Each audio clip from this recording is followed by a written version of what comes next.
Viewer discretion is advised.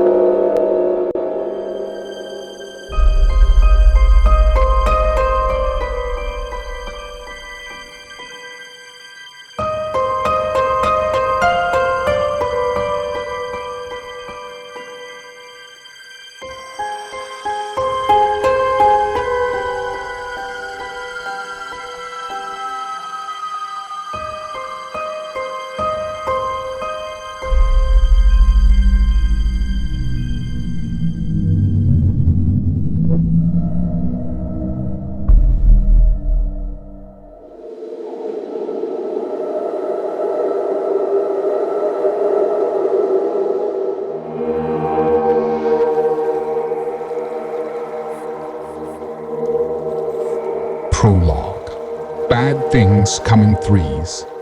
1950. Petrovka, Russia. Thing 1. Marcos ran. He ran and ran. He ran like that kind of running that makes your chest burn. He was not an athletic kid. In fact, quite the opposite. But he was not the chubby kid either. He was just average, a little too average for his liking. And to be completely honest, a little too average for any of the kids at his school's liking. He enjoyed being by himself. He liked to explore, read, and although his grades did not reflect it, Marcos was brilliant. And there we have it. Marcos was a loser. But that's kids, right? We all brand each other so we can label what makes us different. What makes us special. What makes us, us. It's so boring. So tedious. But every now and then, for some of us, something comes along to knock us off those paths and make our lives much more exciting. More challenging, more exhilarating. Poor Marcos. As he ran, images flashed across his mind. Nothing discernible. Nothing significant. Just blurs of light mixed with memories of things that had occurred that day. Kind of like the evolution of dreams one would have throughout a deep sleep. "Come back here, you little faggot," another child chasing him shouted. He had begun slowing down, but with those words of encouragement, he picked the pace right back up. He knew these woods. They did not. He spent a lot of his free time around these woods. They didn't. The trees were very thin, black and white, tall and bare, birch trees, or in Russian, bereza. They were closely knit, creating a density that was overwhelming. He knew all of them. As he ran, he knew how to dodge in and around them. And he knew if he could just make it an extra few yards, he would be safe. A concussion, an injury to the brain or spinal cord from jarring caused by a blow. When the rock hit him, it was lights out. And then this, waking up, freezing, and in pain. He began to get up, but the pain got worse. His head was throbbing. Now he remembered. He was hit in the back of the head. Slowly, he began to clean himself off. Fortunately, he got knocked out easy. Perhaps his punishment would have been different had he not. As he picked up his satchel, however, he saw that he had been sabotaged.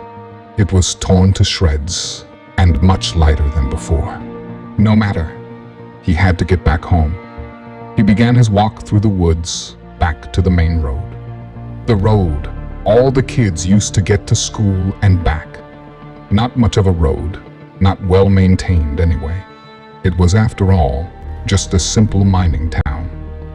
Working his way up the hill to the road, he noticed something he had not before. A small shack built near the stream. This was not right. He knew these woods. He looked around, lost, but then something completely drew all his worry away and was instantly replaced with fear. As his eyes adjusted, he noticed a silhouette of some kind of creature peeking through the now cracked open door.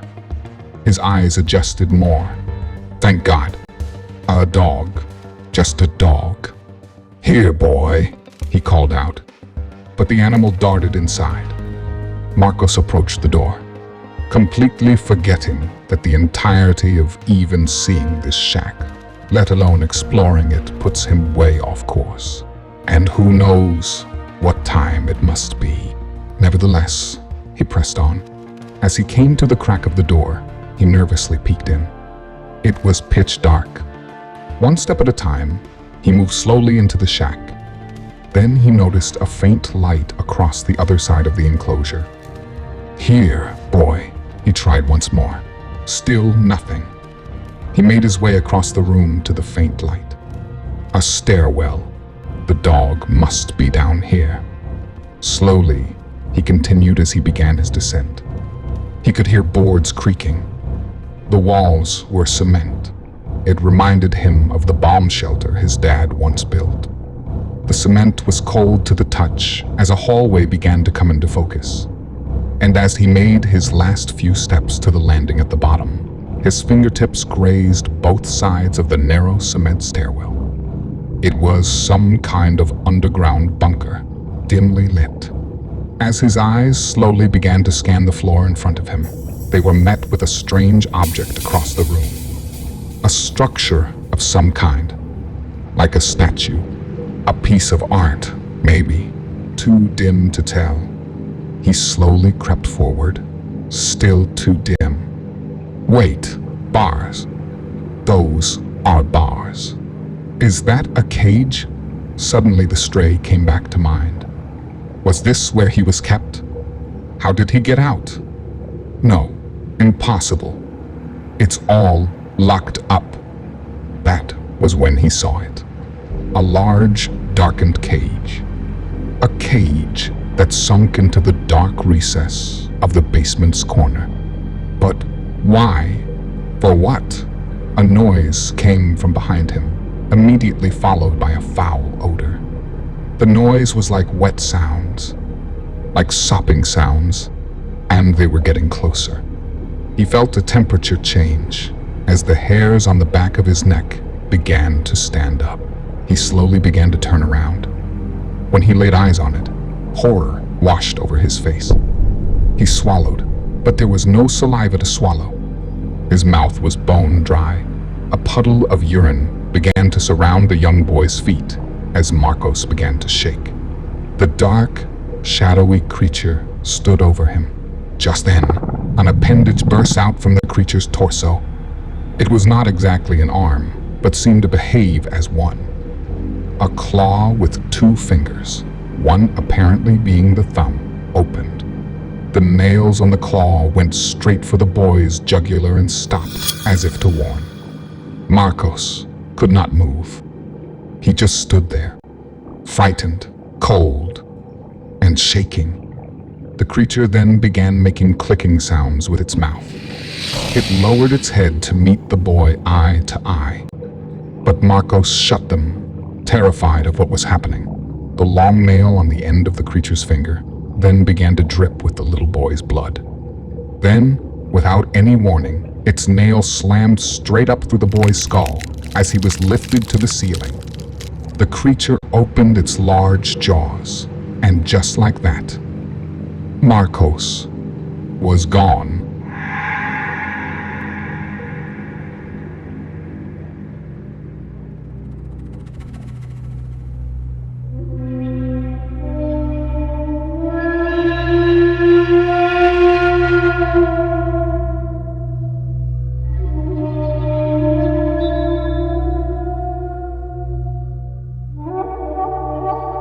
Prologue. Bad things come in threes. 2033. Zancudo, Ecuador.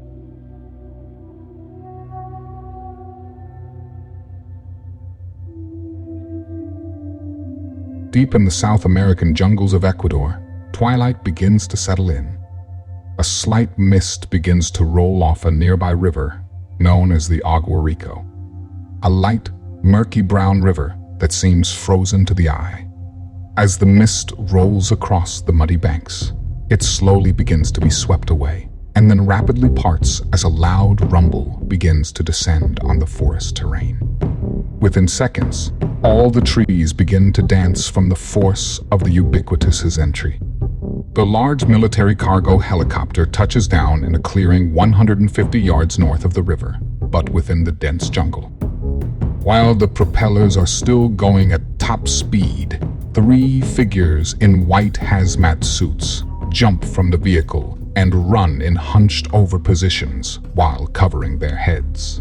They were all holding their hazmat head coverings under their arms, and each had briefcases with them. They made their way to a concrete structure about the size of a small barn. One of the men looks around and takes in his new surroundings. He notices the high electric fences guarding the clearing from the dense outside jungle with warning signs along the fencing. As his eyes drift up, he notices cameras posted on the top of the fence facing inward. Then a look of anxiety began to wash over his face.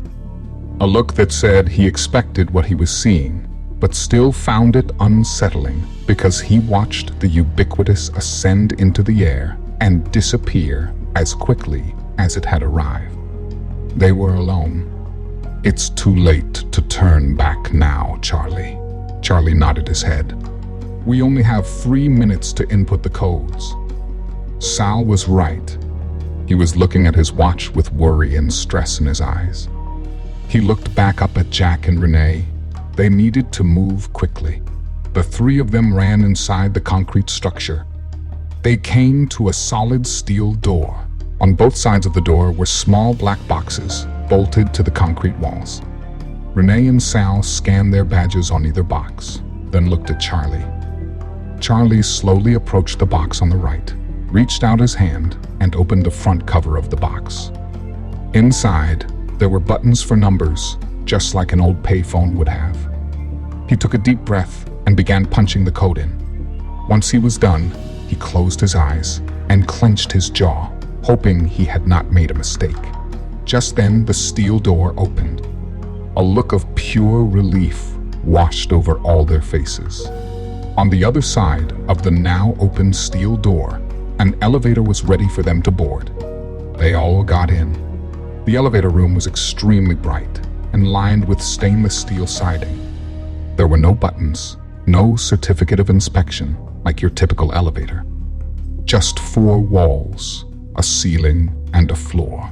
As they all looked at one another, they simultaneously put on their hazmat head and face coverings as the outer elevator shaft steel door closed, shortly followed by the steel elevator door itself. "How far does this go down?" He looked to Sal for a response. Instead, Renee responded in her British accent. 3,218 meters, roughly. Charlie looked from Renee to Sal with a bit of confusion. Sal just smiled at Charlie. 2 miles underground, he translated. Charlie hesitated and then looked at Renee. "That's deeper than Jinping."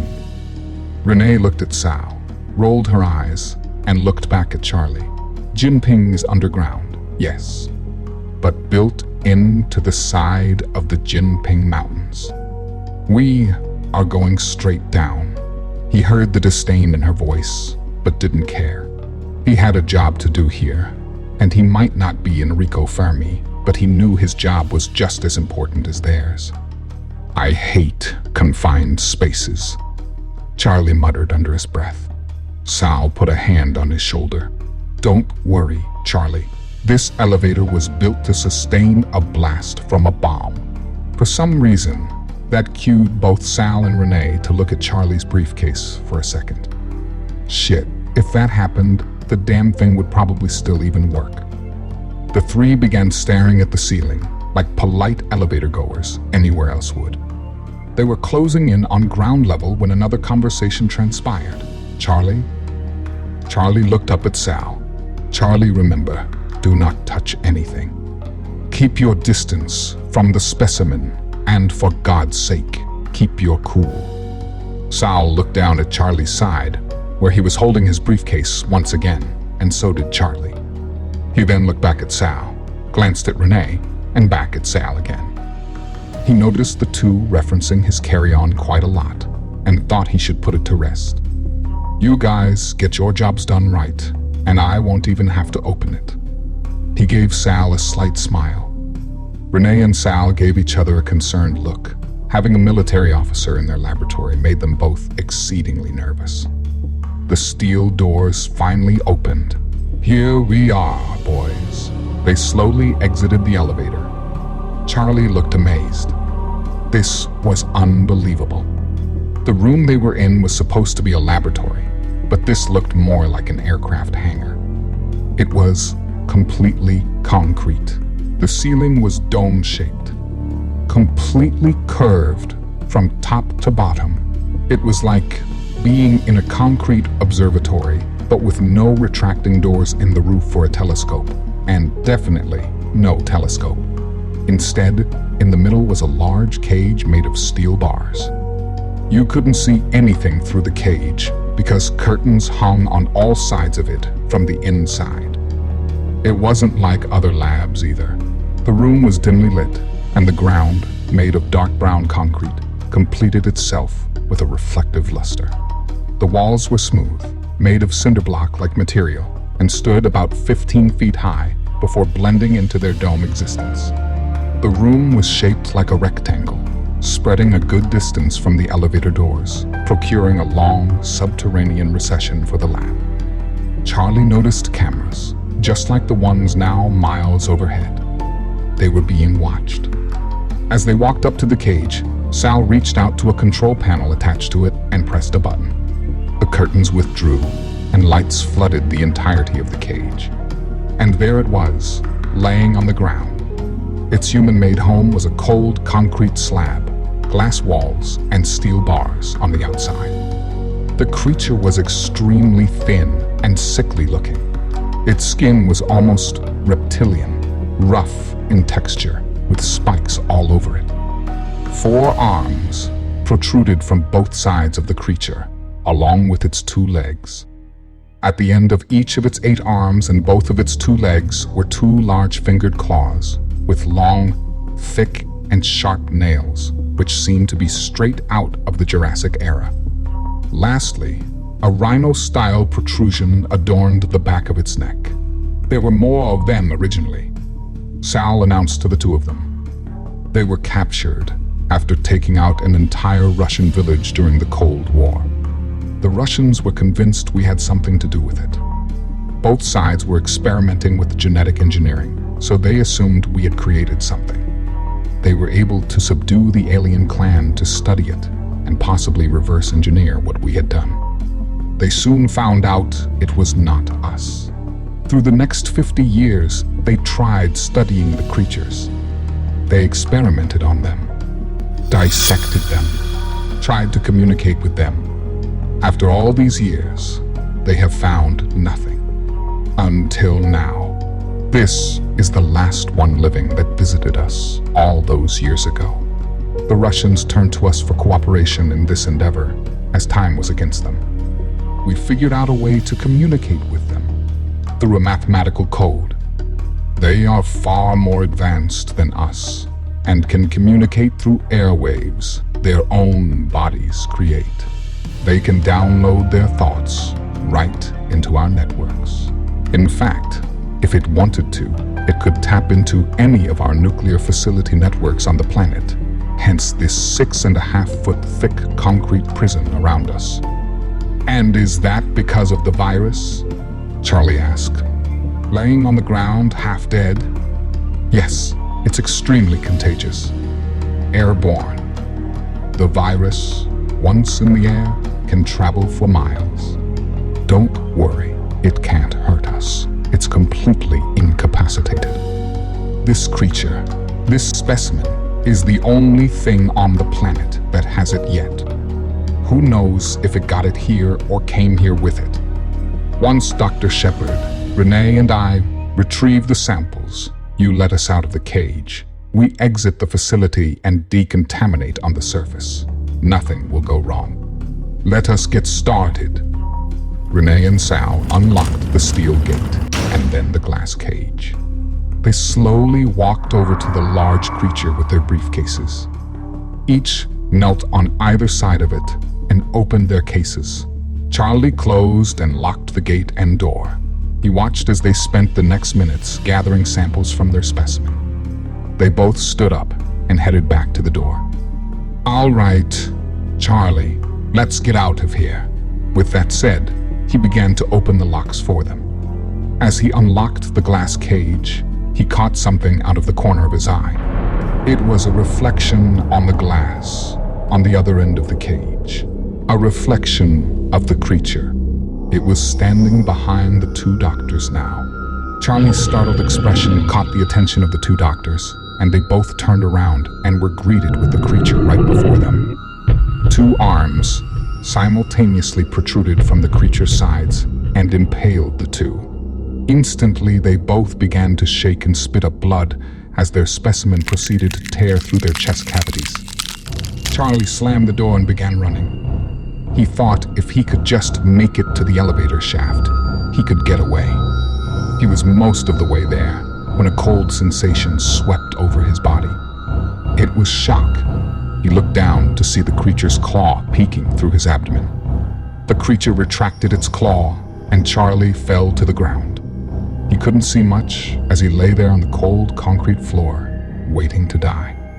He could make out blurs of light and shapes. He saw what appeared to be the creature enter the elevator, and then it was gone. The elevator doors closed. Charlie rolled to his back and sighed. He knew he was dying. While the creature slowly made its way up the elevator shaft, he reached over to his briefcase and mustered up the strength to enter the combination. He opened it, and there was a laptop. He opened the laptop, and a security box came up. And inside the security box read, "United States of America, Pentagon, Zancudo Underground Laboratory, detonation code entry." At the surface inside the concrete structure, steel doors began to open. The creature, barely able to breathe or walk, began to make its way out into the open. Suddenly, the creature was swept up in an explosion from underground that traveled through the elevator shaft and was catapulted across the clearing. It's well into the evening now.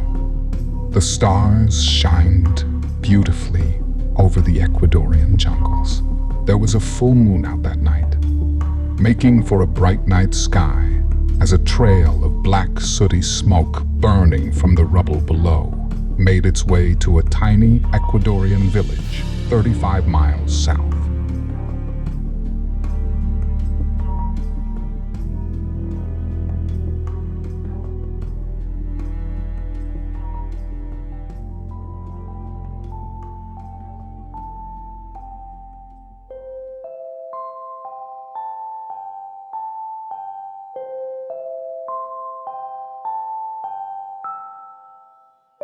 (2052) Atlanta, Georgia. Thing 3.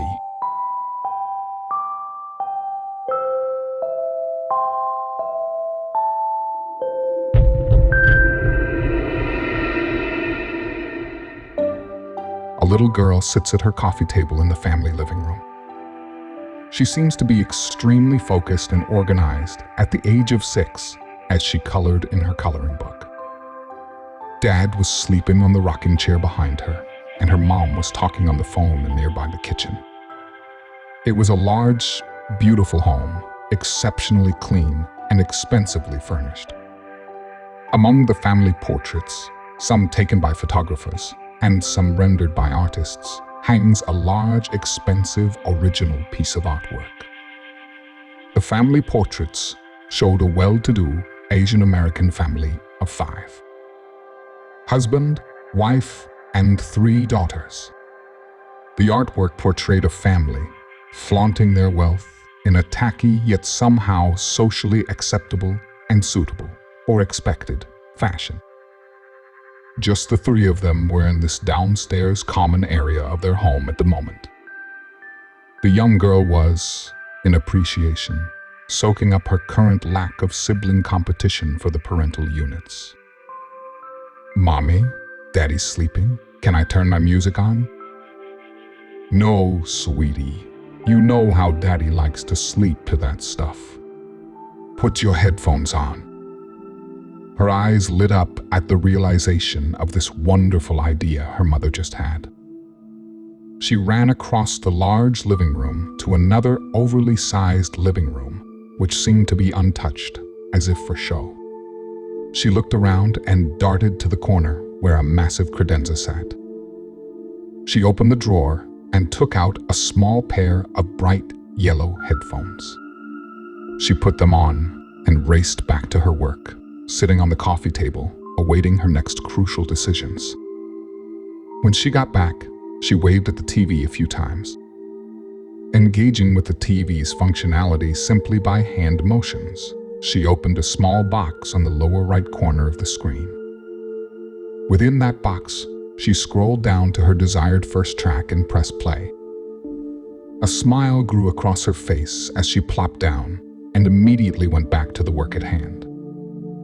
A children's song emanated softly throughout the living room from the little girl's headphones, but was drowned out by the news coming from the TV. Then, something caught the girl's attention from the screen. "Mommy, that's you," she exclaimed, gesturing at the well-dressed female senator on the screen. Her mother peeked around the corner at the TV. "Yes, Alexa, that's Mommy." She winked and blew her daughter a kiss.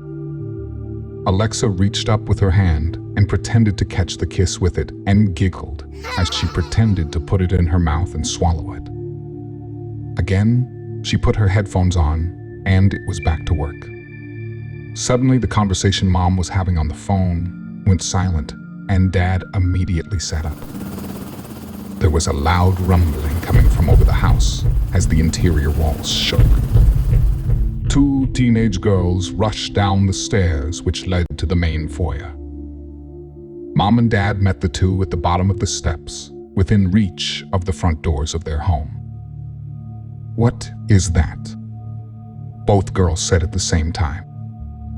"I haven't the slightest idea," Dad stated, as he immediately opened the door and walked out onto their porch. There was nothing to see outside. It was dark out, but a soft light washed across the lawn, compliments of their Malibu lighting. The rumbling, however, was louder and directly above their heads. The family walked out toward the street to get a better view as they noticed the residents across from them, mirroring their strategy. Suddenly, they were engulfed in a floodlight coming from the police helicopter above. The whipping sounds of the blades made it hard for them to identify the sounds of sirens approaching the house from both ends of their upscale neighborhood street. Several cruisers with sirens blaring raced into their driveway, followed by a large government SUV with black-tinted windows. The back door opened to the SUV. A large black man in a black suit stepped out and away from the vehicle towards the family. "Senator Lee?" He pulled from his inside coat pocket a black wallet and opened it for the family to see. "I am Detective Parks. You and your family are to accompany me and this escort to Hartsfield-Jackson International. You're to be flown to an undisclosed location for you and your family's safety." She looked at her concerned husband in disbelief. Alexa, still happily listening to her headphones, not knowing the chaos her family is being swept up in, could barely hear the news. "Thank you, Senator Lee. We hope to see you back in this space relatively soon with some better news," the reporter said with audible dismay. She looked at the camera and sighed. This virus was spotted in South America nearly 2 decades ago around Ecuador, some sources have told us. It appears to have been covered up not only by the USA, but also the UN has been involved in keeping this from the public. An image appeared at the top right of the screen. It showed what appeared to be a war zone taking place in the US at the hands of rioters. Buildings were burning. Police cars were upside down and vandalized. People everywhere were running and yelling, while some seemed to be chanting and demonstrating. This backlash from the public is violent and disgusting. Many have died from this virus, but many more have died from the... A live news reporter interrupted the broadcast. Good evening, America. This is Ed Cross with CNN. The screen flashed to a collage of headshot pictures of well-dressed men and women. 7 senators were reported to have been drugged from their homes tonight in a display of retribution for the lies. We regret to report each one of those senators were murdered execution style. As disgusting, repulsive, and grotesque this demonstration is, the lies and deceit coming from Washington and from leaders around the globe causing us to lose millions of loved ones causes everyone. Here at this network, to beg the question, are these actions warranted? The following video was transmitted to our station approximately 1 hour ago. It was sent by one of the groups responsible for the murder of a sitting senator. Please understand that the following video contains unedited violence and an assault on a human life leading to death. This video is not for the young or faint of heart. Alexa, still smiling, and while coloring and listening to her music, looked up at the TV. While she listened to some of her favorite children's music, her smile vanished. A look of confusion and terror swept across her face. Her dad stepped in front of the TV and turned it off. She looked up at him with teary eyes and took off her headphones. Come with me, Alexa. Everything is going to be okay, but we need to leave.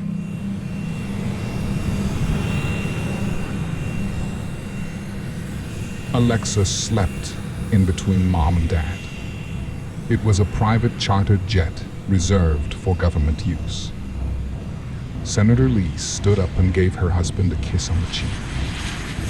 Keep her close, John. She stepped over the two into the aisleway and walked to a small table in the back. Her 2 teenage daughters, who were sitting across the aisle from them, watched her go back there and meet 3 men at a small table. It was a small plane, so they kept the meeting to a whisper. Still, John made out some of the indiscernible conversation. Mrs. Senator, we believe it's both Russia and China cooperating. They have taken over several large military compounds and facilities. They have several nuclear warheads parked on either coast, and they are currently targeted on. The conversation became almost muted in John's head as his eyes widened and witnessed the surreal event taking place outside his window. At first, it looked like an asteroid, but then it dawned on him once it touched the earth. A bright light flooded the terrain as far as his eyes could see. Soon, a bright yellow and orange fiery light shaped into a mushroom cloud. To his horror, another happened what seemed like 100 or so miles away. He looked back to his wife, who glanced up at him. All the blood had rushed from her face, and she turned very pale. She looked back at him as a tear fell from her eye.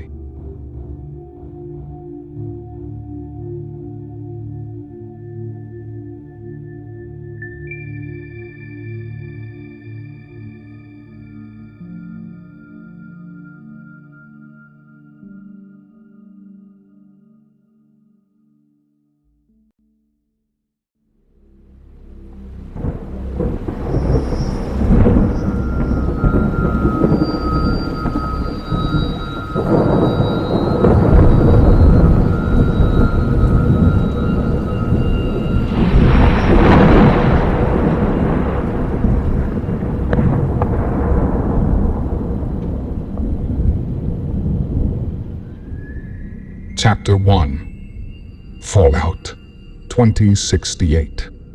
16 years later.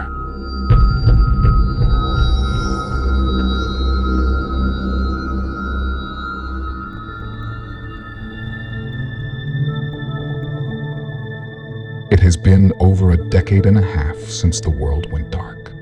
Governments around the globe have tried to keep the peace as they attempt to bring civilization back to the forefront. Amidst a fraction of the population, people have split into factions in order to protect themselves from human trafficking by cartels and the Russian insurgents.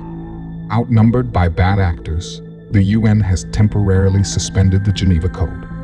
Enemies of the state are to be swiftly executed on sight. The US government is spread out thin across the entire Northern and Southern Americas in an attempt to eliminate all foreign threats. The Russians have completely infiltrated the continent and are seeking control of the entire population. All power grids worldwide have been crippled and remain in unstable conditions, wreaking havoc on Mother Nature. With the unfortunate but unavoidable practice of herd immunity, more than half the globe's population has been wiped from the face of the earth, leaving the virus somewhat neutralized. Humans were now left to their own devices. They were forced to keep migrating from one place to the next in order to acquire supplies. They did so while doing their best to avoid radioactive regions. They called these regions red zones. A small faction of men, women, and children have been embarking on a journey towards South America under the notion that there has been a safe harbor declared there. Our story begins here in the once flourishing and now dilapidated city of Cartago, Costa Rica.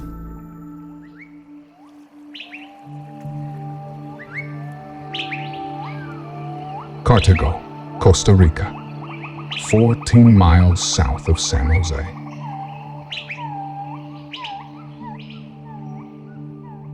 Trevor looked through his binoculars and through the double-pane glass at the building across the street. He appeared to be nearing his mid-20s, but was more like your old Southern gentleman who spoke with a little bit of a Texas twang. He was thin, well-built, and had a military-like physique. Kent, Ash, and Samel were looking through the window as well. As they took turns with the binoculars, they studied the property across the street, which appeared to be a gas station.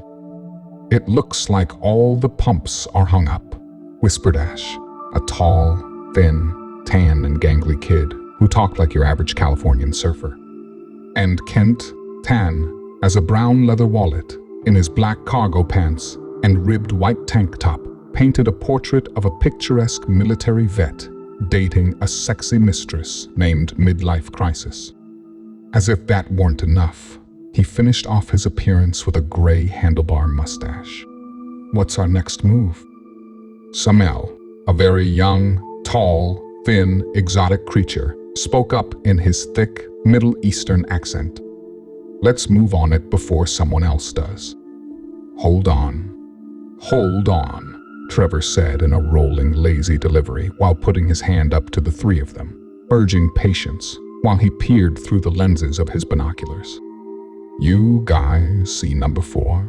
They all confirmed they did in unison. Look just beyond that at the dumpster. The lid was down last night. Someone has been here." "Probably just someone passing through," replied Ash. "We've been watching the entire street for over an hour and not a sign of anyone." Trevor softly sighed. "You're right. It's getting dark soon. Get the generator." It was very large, so they each had to use both hands. Trevor looked at Kent, and they both nodded at each other and pulled out their pistols and checked their ammo. Trevor took the door handle that led to the street first. He reached down and grabbed a small toolbox, and he looked back at his team and slowly opened the door. Kent rushed out and hid behind a parked car on their side of the street and waved the three out. Trevor ran across the street to another parked car and hid as well, He waved the two across. Ash and Samael ran across the street, both a little sideways and sort of facing each other while staring at their target, pump number 2. Once the two cleared the car, Trevor was crouched next to. Kent ran after them. Trevor gave one final sweep of the area, stood most of the way up, and ran to join his team. Ash and Samael dropped the generator next to the pump. Trevor then placed his toolbox next to the generator and opened it.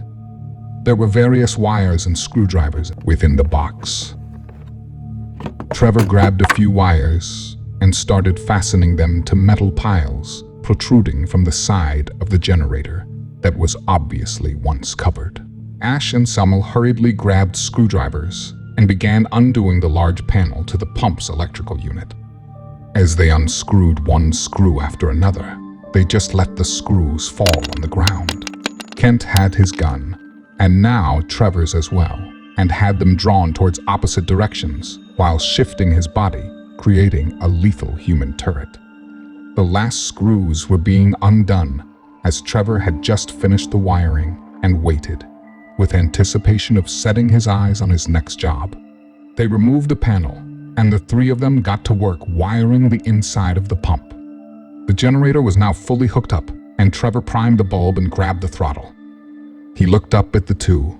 Ash had his hands around the handle of the pump, and Samael was ready to push 87. Ready?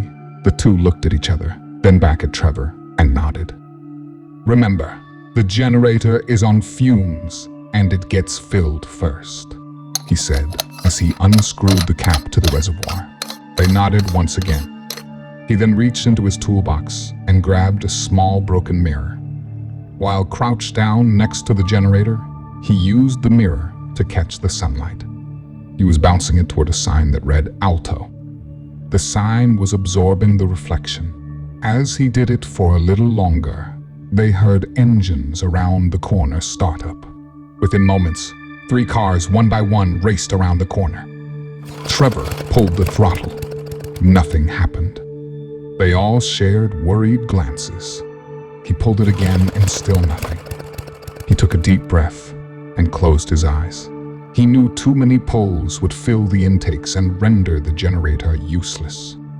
He sat there with his eyes closed and silently mouthed words to his maker, and once again pulled. Finally, it started. Immediately, the gas pump lights lit and a built-in television screen came on. Ash pulled the handle from within its cradle as Samael slammed his fist on the button that read 87. The first car pulled up as they were topping the generator off. It was a beat-up old station wagon, and there was a woman driving. She seemed about Trevor's age, or a little older. The woman in the car was slim and toned. She held a presence about her that made people happy, with her flowing blonde hair, big, bright eyes, and beautiful, inviting smile. She threw Trevor an uneasy grin and turned off the engine. A much older gentleman sat in the back, sleeping. He had a rugged darkness about him and maintained a chiseled structure, all the while sporting a pair of dirty eyeglasses, currently slipping off his nose. He sat next to 2 younger, average-looking children who looked as if they were growing weary of their car seat's confines. The 2 were very close in age, both with blondish-brown hair and blue eyes. They looked to be at most 5 years old as they rubbed their tired little faces and let out a yawn here and there. Trevor put out his hand towards Kent, who returned his firearm to him and went back to keeping a sharp lookout. Trevor tucked a gun into his belt by the middle of his back as he leaned into the car and gave a big smile to the kids in the back. Then he looked at the woman. "Hey, Beck." Beck changed her loving glance from the kids to Trevor. "Hey, Trev." She reserved a concerned look to give him as she continued to speak. "Listen, I know we got to keep moving, but the kids are starving. Can you get them something from the truck?" Trevor smiled. "Sure." Then he looked back at the older man who was sleeping. "How's Jack holding up?" Beck sighed. "He's just exhausted. He really needed a break." Trevor nodded in total agreement. "You're full. "Move forward. I'll be there in a sec," he said, as he gave the side of her door a couple taps. Beck started up the engine and drove around opposite to them on the other side of the pump. A large military-grade Hummer with a bed on the back pulled up after that and turned off its engine. Trevor looked at the man driving it and waved. "Hey, Seth," his best friend waved back. Seth also appeared to be the same age as Trevor. Other than the fact that he was bigger than Trevor, the pair could pass as twins. Seth, unlike his friend's clean-shaven jaw, wore a well-groomed beard and mustache. Ash began filling the rig as Trevor hefted himself up on the side step and straddled the edge of the bedliner. He opened one of the several coolers and pulled one of many brown packages out of it and jumped back down. He peeked around the truck to the car behind it. A tiny little hybrid with a man and a woman sat inside, awaiting their turn for fuel. He gave a nod and a friendly, casual-like salute to them and turned around to deliver dinner to the kids. As he began to briskly walk over to the old station wagon, he caught Beck's expression on her face as she stared wide-eyed into the distance behind him. His heart sunk, and he felt the blood drain from his extremities as he slowly turned around. "Move. Let's move now." They all turned to see a cloud of brown dust swirling into the air, coming from the ground. The origin of the dust was unknown as buildings blocked their view. This was good, because although they could not see the approaching visitors, the visitors could not see them either. It would not be long before their unwanted visitors were in sight, so the group began to scramble. Ash yanked the pump out of the rig, as Samael was already uncapping the hybrid's tank.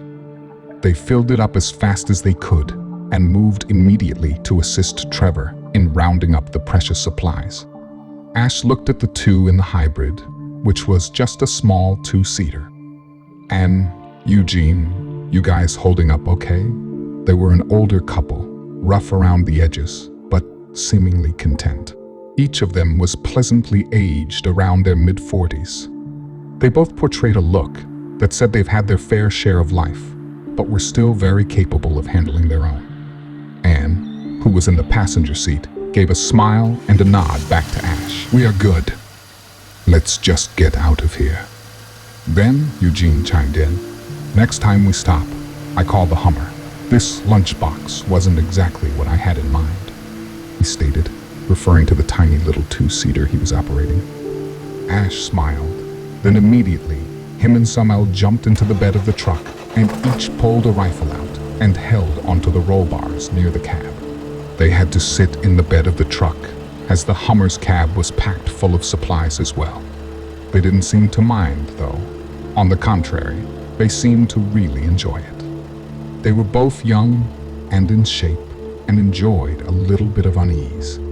Kent climbed into the front passenger seat of the truck as he gave Ash and Samael a stern look. As Trevor slipped into the front passenger seat of the station wagon, all three cars sped off. Beck and Trevor were staring into the rearview mirrors, monitoring the situation. Trevor noticed the worried looks from the two kids. "Oh, yeah," he thought to himself, then quickly grabbed the brown package from the ground and handed it to them, which made their eyes light up. "Put on your headphones, guys," Beck thought to suggest, trying to normalize the unfolding drama.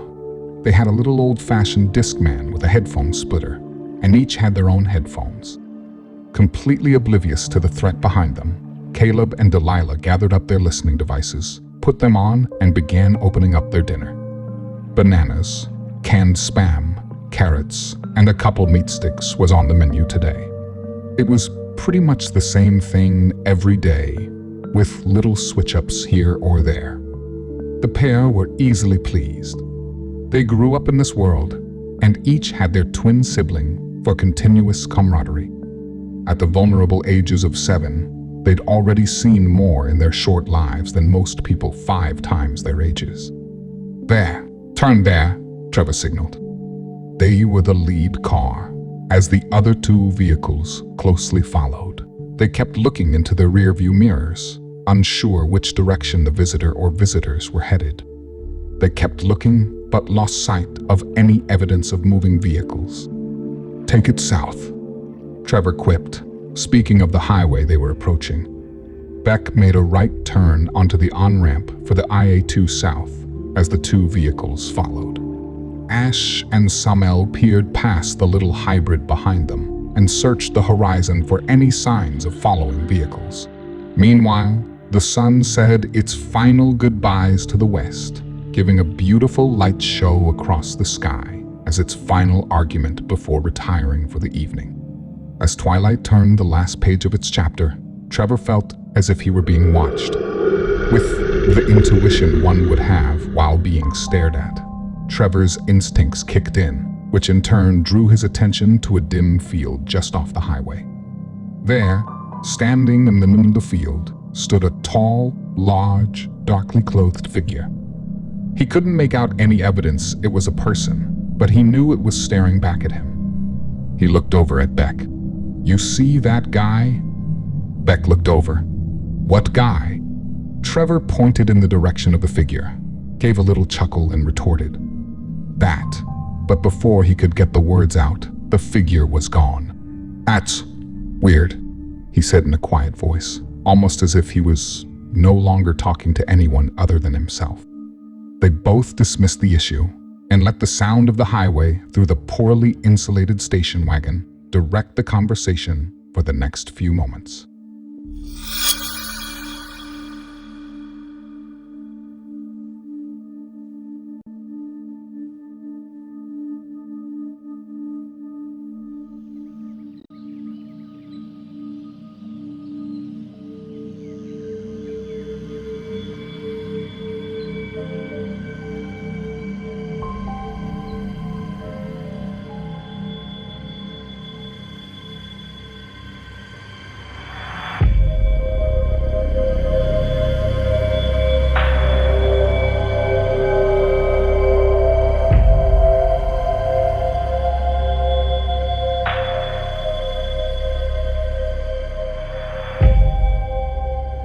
Chapter 1 continued. Fallout 2068. South America. As we pick up where we last left off, we come back to a familiar place, Cartago, Costa Rica. And on a familiar abandoned stretch of highway, Trevor and Beck are engaged in conversation. "This is the starting point," Trevor stated. Beck looked down at Trevor's hand to see a gas mask, then looked back up at him. "Next 45 miles?" she questioned.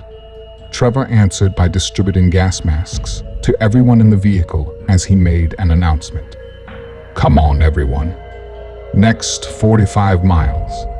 Red zone." They all put their masks on as they slowed down to traverse the once occupied military barricade with radiation warning signs set up across the highway, now dressed up in graffiti and bullet holes, compliments of the local amateur gangs. A long, dark, and desolate highway lay ahead of them. Trevor was toying with a large radio device, trying to pick up a signal. As he changed it from channel to channel, it was just static. "How far do we have left to go?" Beck asked as she looked over at Trevor. "About 3 or so hours. Once we reach Dominical, Seth's friend will meet us at the boat." Seth was the one driving the rig behind them.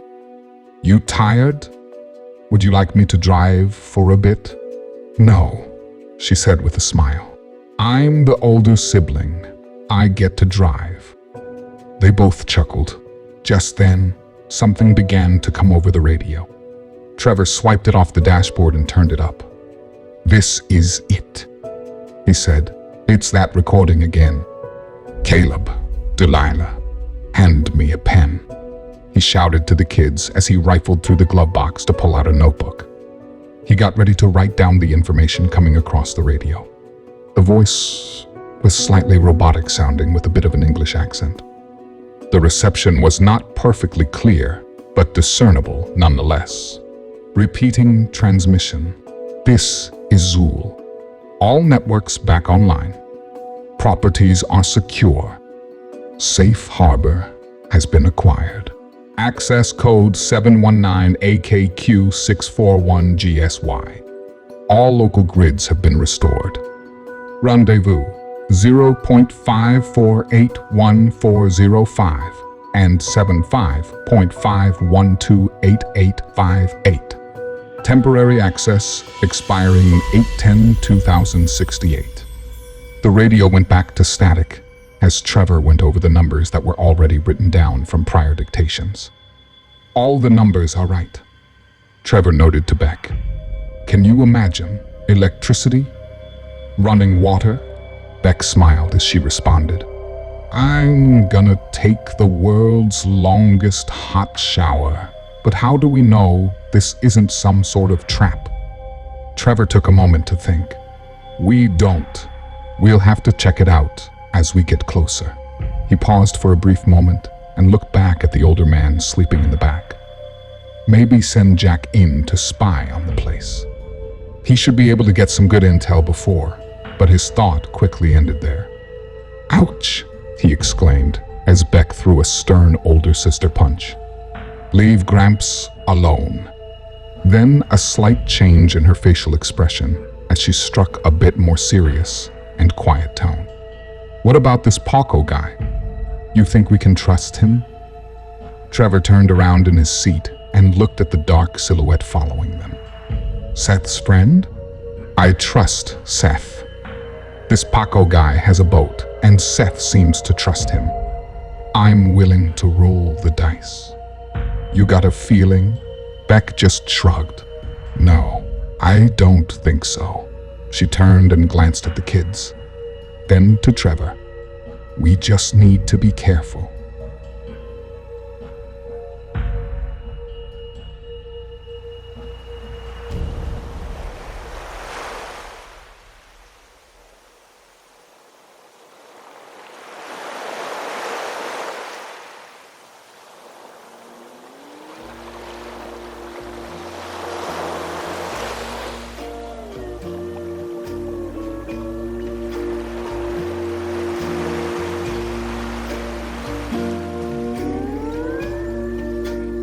Dominical Beach was beautiful at night.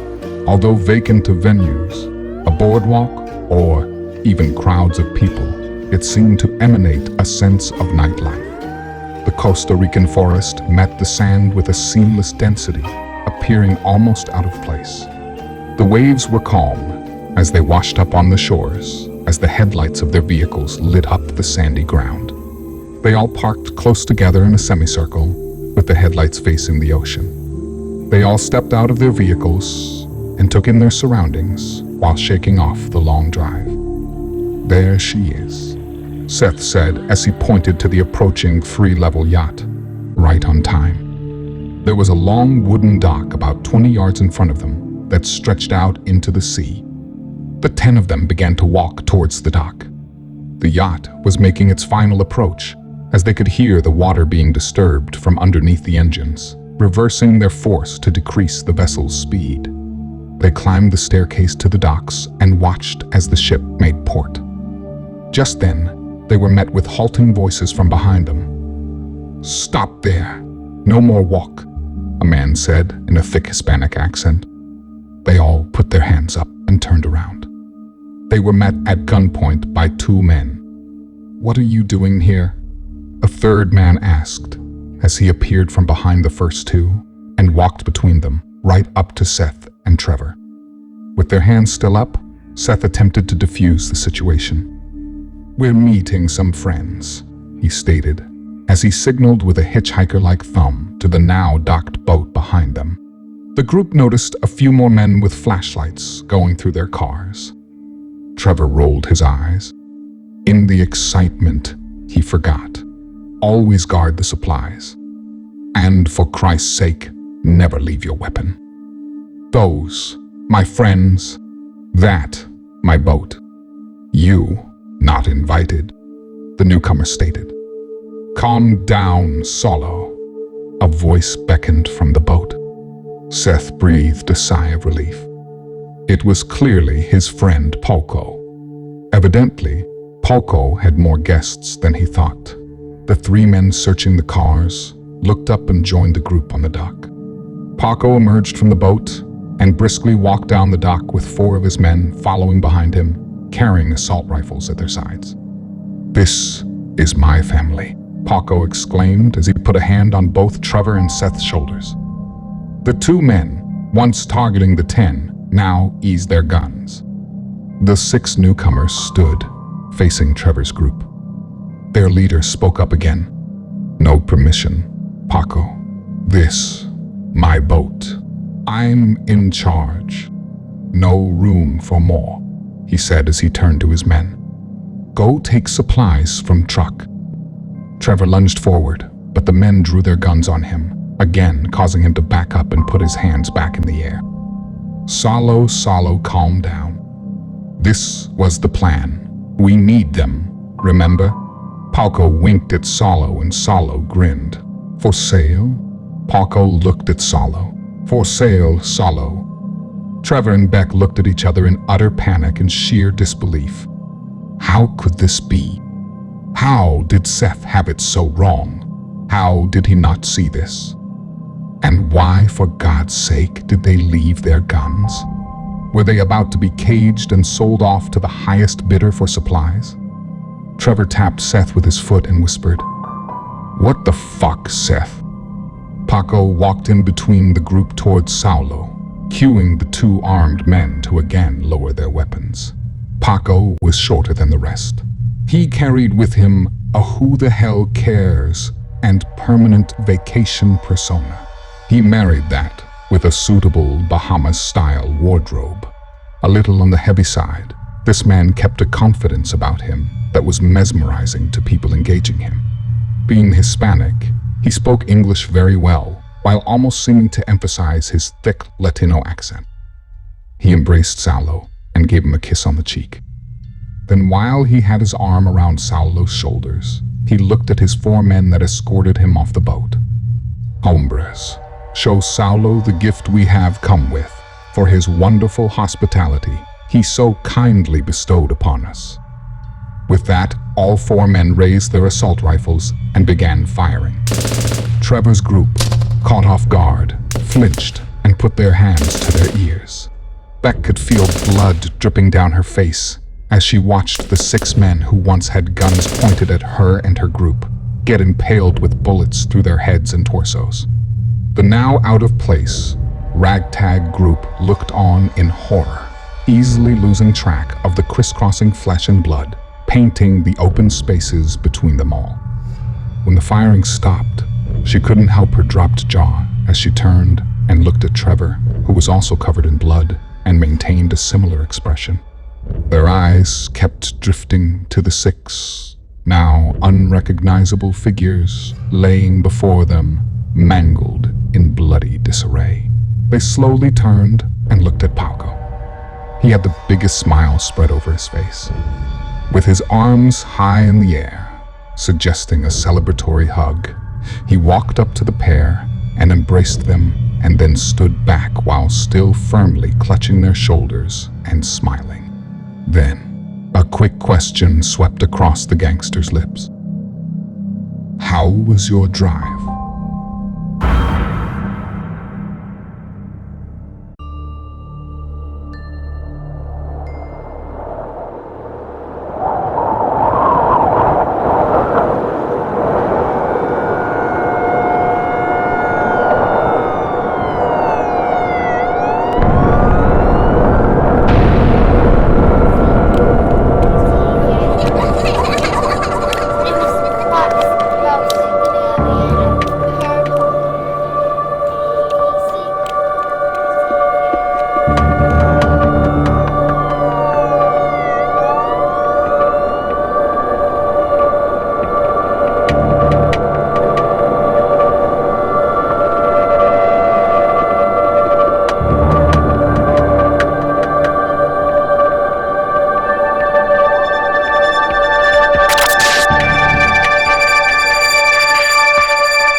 Chapter 2: Premonition.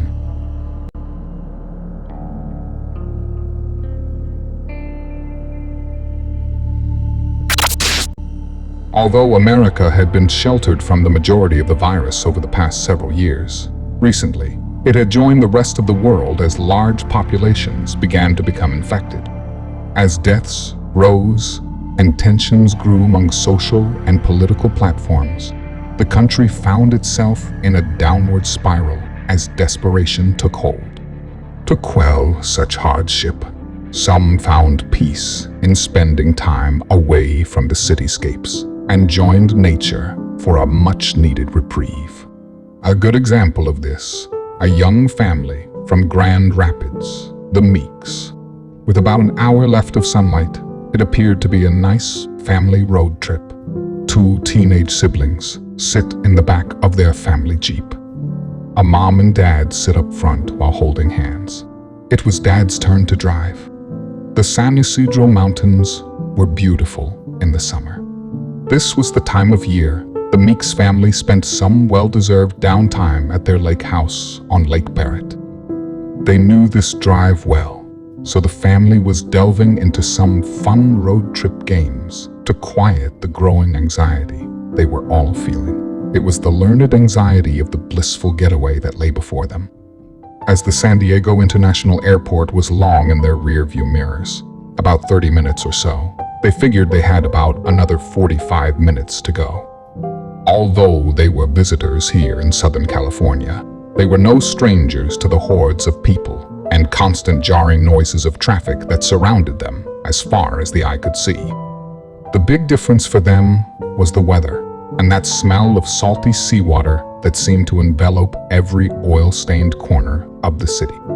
Of course, they were used to large bodies of water, as the Meeks were from Grand Rapids, about 25 miles east of Lake Michigan. But there was something so much more captivating about the saltwater air as opposed to the freshwater air they were used to. Perhaps the salty air just spelled out all the freedom and lack of obligations it typically came with. Trevor enjoyed family trips to his grandfather's lake house. He would often reminisce about the nights he would spend with his sister on the dock after a full day of family fun, before their night would come to a close. As the two grew older and more self-sufficient, they would sometimes even fall asleep on the dock as the sun would settle behind the mountains. He remembered how him and his sister had discovered a sense of immortality on that dock. They would sit at its edge and admire a smooth rock they had personally picked from a recent hike through the nearby woods. "Do you want to throw it?" Beck would ask her little brother. Trevor would look up and nod with a smile, taking the small rock from her hands and chucking it as far as he could. They would soon hear a small plunk as the smooth stone would make its entrance through the lake's glassy surface. Beck was always the melodramatic one and would often memorialize the experience with her poetic words. But Trevor never minded that. He actually enjoyed the idea of him and his sister having something so real, yet so secret, as he would listen to her thoughts. "They'll always be here, Trevor, somewhere out there at the bottom. We did that together." In the midst of a playfully fun game, a laugh in her voice and a smile on her face, their mom slightly turned her head towards the back of the car, glancing at the 16-year-old girl sitting in the seat behind her dad. "Okay, Beck, your turn." Beck stared out the window and bit her lip as if to be looking for something outside. "Okay, the letter D." As she said this, she turned her gaze to her younger brother and raised her eyebrows, suggesting her inevitable, soon-to-be win. A young 14-year-old Trevor rolled his eyes. Words began flooding out of the other three family members, each one racing to be the winner. Drain, door. Deck, duck, drapes. Beck smirked on in glee and just kept remarking, "No. Nope, not even close." Trevor chimed in, "Dork." Their mom let out a big laugh. "Okay, first of all, that's not actually a word, at least not a real one. Slang doesn't count. Secondly, it has to be something you can see from your seat." Trevor quickly came up with his best legal defense. But Dad's right there. This time, it was Dad letting out the bellowing laugh. Very cute. Trevor continued. Well, Beck always cheats anyway. She's like a pro at this. She always comes up with words none of us even know existed. The car once again became loud with laughter. Suddenly at once, all of their phones began to ring. Amber Alert? Beck asked, as everyone began to scan over their phones. That is, of course, everyone but the driver. Then with a serious tone, the mom looked over at the driver's seat. Honey, I think we might have a problem. Car was silent for a moment, as the three reading their texts tried to make sense of what they were seeing. Emergency alert. Ballistic missile threat. Inbound to San Diego. This is not a drill. What? The dad said with a fading smile. Noticing the shock on all of their faces, he quickly dismissed his smile altogether. What is it? He said again, as his eyes slowly drifted down to the phone his wife was showing him. Honey. His wife's frantic voice directed him back to the traffic in front of them. He swerved and barely missed hitting the stopped car in front of him, only to be met with another car involved in an accident completely upside down. Avoiding the next hurdle, he lost control of the vehicle and began careening off the side of the freeway. None of them could see the chaos in front of them as they slowed their vehicle and tried to make it through the weedy patches of grass that separated the 94 from the city roads. A bird's eye view would depict a freeway engulfed in accidents, running pedestrians, and vehicles making illegal exits. Apparently, the Meeks were not the only ones to receive the ominous alerts on their phones. He kept pursuing the city streets ahead of them, navigating the rough patches of ground, never designed for moving traffic. Watch out, the mom exclaimed as she pointed to a man running across the field. Evidently one of the poor souls new to the growing membership of travelers, having recently forfeited their modes of transportation. I got it. He responded with a cool head as he slowed and made room for the man on foot. Just then, a car came screeching by them, obviously not observing their surroundings, but just trying to make their own way to safety. The faster-moving car hit the man running across the field, sending him flying into the air and landing directly onto the family's windshield. The collision sent the four of them into high-pitched panic like screams. As the man hit the windshield, it shattered and blood went everywhere. Through the blur caused by bodily fluids and spiderwebbed like cracks in the windshield, it was impossible to discern one body part to the next. One thing was sure, though. What once was a face was now a hollowed skull mixed with teeth and bone and had partially impaled their car's window. As the vehicle made a slight right turn and a final climb to the city road, the carcass gently rolled off the car and onto the grass to the most shallow grave site the four had ever seen. Shelter. We need shelter. There. Over there. Their dad was depicting his every thought to the three of them, trying to be as transparent as possible to let them know he had things under control. They pulled into the parking lot of an elementary school, packed with poorly parked vehicles scattered across the asphalt and grassy lawns. Trev, you hold my hand. Beck, you hold your mother's. Buddy system. Okay, guys? This has nothing to do with your abilities. We stay together, okay? They all scrambled from the car, grabbed nothing, paired into their designated teams, and ran for the closest doors. It was becoming dark at this point, dark enough to have a hard time seeing exactly where they were going, but not dark enough to have yet activated the outside lights of the school. The first set of doors they came to was clearly some sort of gym or auditorium. Beck and her mom reached the doors first. They were locked. Trevor and his dad took that as a cue to immediately scan the school complex. There, exclaimed Trevor. He pointed to what appeared to be the administration offices, There was a large orange door with a slim rectangular window on it. The door was to a large cinder block building with several large windows to either side of it. The window to the right had been broken into. Being after hours and during summer, the school was obviously closed, but apparently previously arriving shelter seekers had made their ways in. The family raced inside and were met with an embracing community of a dozen or so people made up of men, women, and children. "We couldn't get into the gym," announced a woman in the room to the newly arriving family of 4. Beck and Trevor's dad looked at the group, then at the woman. No, this building is made of cinder block. We should be fine." Suddenly, a frantic voice began pleading in a language that was not understood by the Meeks. A petite, older Spanish woman with thick glasses, a cane at her side, was sitting on a seat meant for a 4-year-old and was trying to communicate to them. Trevor and Beck's dad scanned the group. "Anyone know Spanish?" A man in the group responded quickly. "I know a little. I think her grandson is out there somewhere. She's been trying to tell us since she came in here.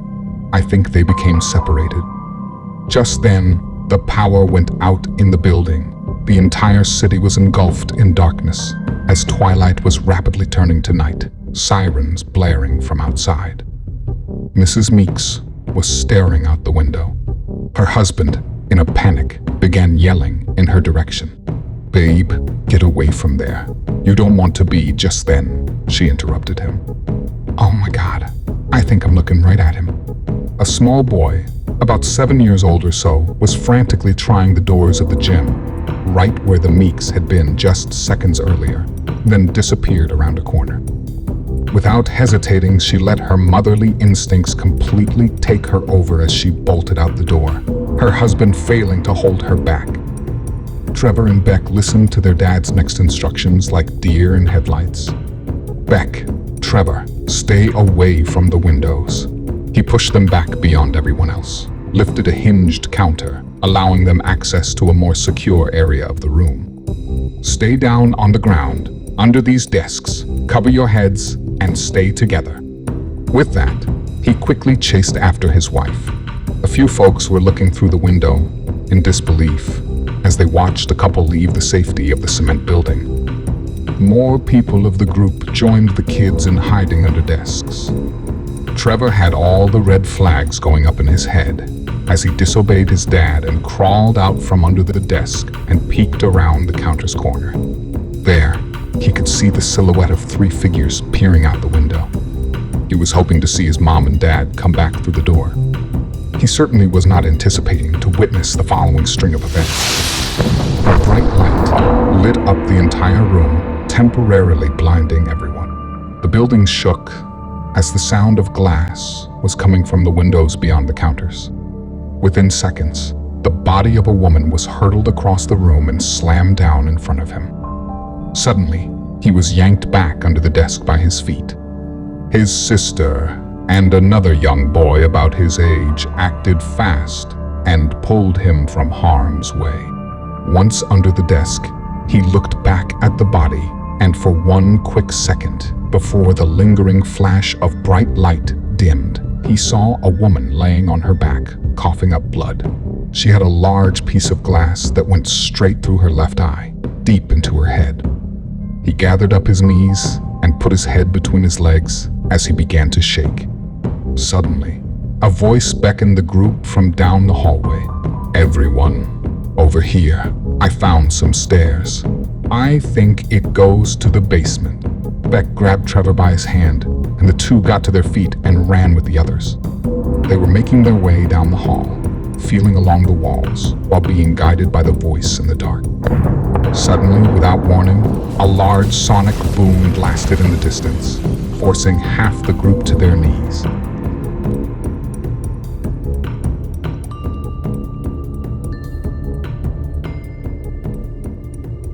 Trevor woke up in a cold sweat.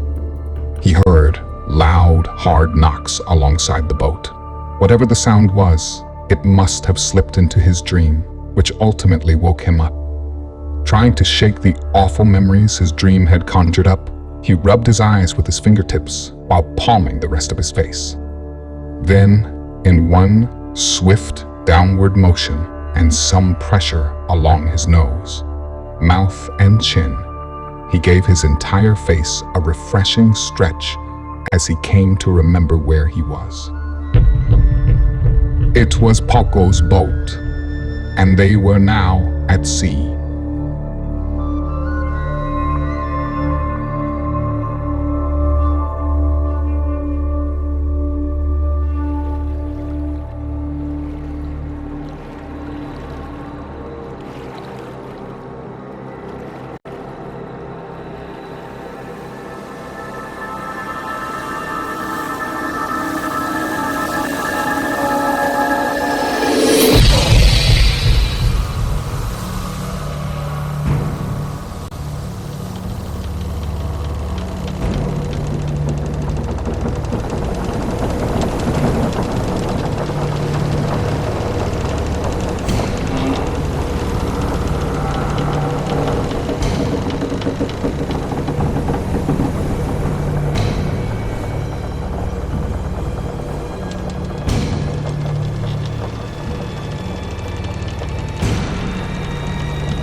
Chapter 2, Premonition, Part 2. Trevor didn't even remember falling asleep.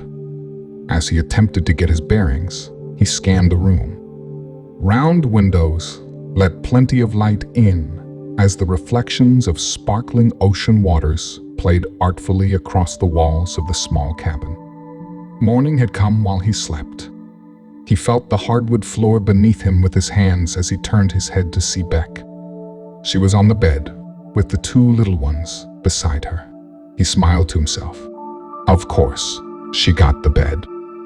As he stood up, he completely lost his balance by the slight rocking of the boat and almost dove face first into the floor. At the last second, he caught himself and regained his balance, then quickly looked over at his sister, hoping he hadn't woken her. She was still sound asleep. In fact, all three of them were. Now, to address the loud knocking sounds coming from the sides of the boat. As he made his way down a long hallway, he started to hear recognizable voices. He finally came to a brightly lit room, which he quickly identified as the galley. In it sat Jack, Seth, and Paco. He knew Paco had his men somewhere on the boat, and figured they were busy somewhere navigating the large vessel. "You guys hear that?" he asked as he walked sleepily towards the three of them. "Don't worry, my friend. My men have everything under control. We are just hitting some rocky waters. Come, senor, join us." Paco seemed like he was enjoying his new company. This was a relief to Trevor. After seeing how Paco deals with disappointment, he wouldn't want to be on this man's errands list. As Trevor sat down next to Jack, he rubbed his shoulder. "How you holding up, Gramps?" "Wonderful, Tiger. I got plenty of rest in the car." "Thanks for that. Speaking of rest, how did you sleep?" Trevor thought of his dream. As an answer to his grandfather, he could talk about it. Perhaps open a dialogue and really dissect his obvious PTSD. Maybe together, they could all analyze it and get it out of his system. Finally, he let out his simple response. "Great, really well, thanks." Then again, he thought to himself, who needs therapy? That was really weird about Kent and his two friends last night, he said, referring to Ash and Samel. I thought they were on board with the Ecuador plan. We only met them a few days ago. Seth replied. Who knows what's in their heads? They probably just wanted to beef up their supplies and acquire a couple extra vehicles. Either way, they said they were going to settle down in Costa Rica for a while. Needed a break. Told me to come looking for them if we needed anything. Your friends and I were just talking about this character you plan to see. A character named Zul, Paco announced, changing the topic. Funny name for a man. Your notes reference a precise GPS location. Should be roughly a 12-hour drive once we reach shore. Still uneasy about having a mass-murdering gangster around his family and friends, while at the same time not wanting to upset said gangster, Trevor gave a polite response. Fantastic, he said, while awkwardly looking away. Noticing Trevor's unease around Paco, Seth then added to the conversation. I thought it would be a good idea for Paco to come along. This whole safe harbor theory has struck his curiosity. Plus, if things go sideways, it would be good to have him on our side. Paco laughed. Yes, my friend. My team and I are always up for a good adventure. Besides, we have some precious cargo we need to deliver in the area. A promise to an old friend. He is a strong ally of ours. In fact, nobody travels Ecuador without his knowledge. The locals there refer to him as the Chancellor, so it would be good for you to have us by your side. We can make our delivery and meet back up with you. Trevor didn't like feeling kept this way. Besides, this was not the original plan. Paco was simply giving them a lift down the shore, bypassing an almost impossible journey through the dense South American jungle. Seth had described Paco and his team to Trevor once before. He knew they were not saints, but was unaware it came anything close to the levels of insanity they'd encountered in the short time of knowing them. Beck would never go for this. Maybe he could change the subject, save the topic for when Beck was awake. She was always good to getting out of ridiculous situations like this. I'm sorry, where did the supplies get stored? I need to get some food in me. Nothing's really sinking in right now, you know? Paco looked at Seth, then back at Trevor. Of course, my amigo. Your supplies are down one level. Perhaps I go check on my men now. We should be arriving very soon. Please, make yourselves at home. Come, Jack, I give you tour of my new boat. Trevor gave Paco a smile as he left the galley. What was that all about? Seth spoke up as soon as Paco and Jack left the room. Trevor looked over at him. Seth, you never told me that guy was capable of doing the things he did back on that dock. What if it's us next time? What if we rub him the wrong way? Look, man, I know Paco is a strange guy, but these are strange times. Maybe it would be good to have someone like him around. Besides, he's an old family friend. He could never harm me or my friends, he said as he continued speaking while noticing Trevor's troubled expression going unchanged. Listen, I'm always gonna back you, brother. Whatever your decision. Just think it over, okay? Trevor nodded in agreement. Let's go get some food. The two stood up and made their way to the lower level. A door opened to a large dark room as ambient lights began flickering on. Trevor and Seth walked in to see all their supplies neatly shelved. They separated and began going through the coolers. Trevor felt like he was being watched. He caught a dark figure out of the corner of his eye. He immediately looked over, but nothing was there. He did, however, notice a large steel door. The door appeared to be hinged in such a way that it would open outwards. Outside the door was a long steel rod running along the width of the door near the center about shoulder height. On either side of the steel rod were locks. Wonder what that is. Trevor gestured toward the door. It was strange. Seth looked right at it but didn't say anything. It wasn't like he was being rude or ignoring Trevor. It was almost as if he heard Trevor, looked at the door, then completely forgot about it altogether. Trevor shook off the awkward exchange and continued rifling through his supplies. He opened a brown cardboard box he didn't recognize. It was their guns. Trevor looked over at Seth. He knew Seth put a lot of trust into Paco, and he didn't want to insult him. While he saw Seth busy with his head buried in one of the coolers looking for some breakfast, Trevor quickly tucked a small gun in his belt and immediately covered it with his shirt. "Bingo!" Seth shouted. Trevor looked over. Seth was holding 2 small packages of beef jerky, a modern-day delicacy. They both laughed, then turned off the lights and made their way back towards the upper decks of the ship. They both made small conversation as they climbed the staircase back to the middle floor. "I'm gonna go check on Beck and the kids. You good?" Seth nodded in response. "Of course. Meet you on deck."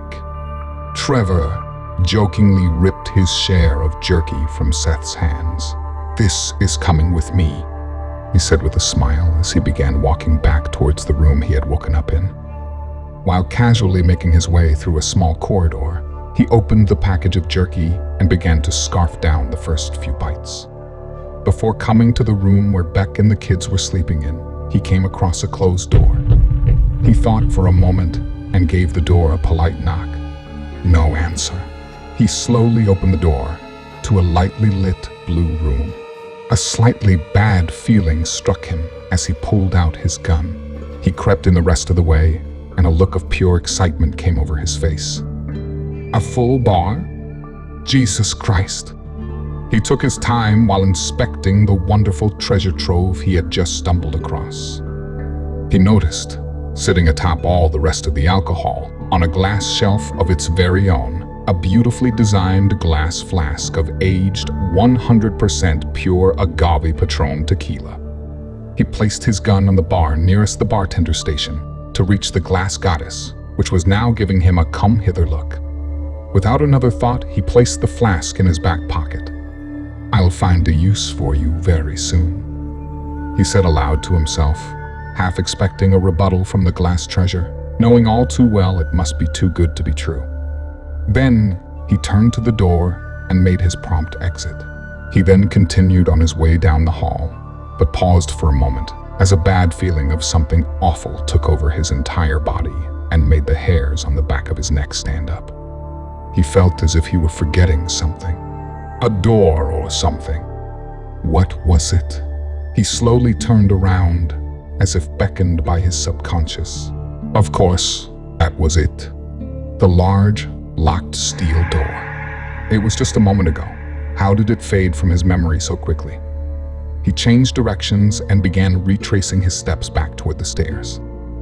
He began thinking to himself, what could be so important to a mass-murdering gangster that it be locked up so securely?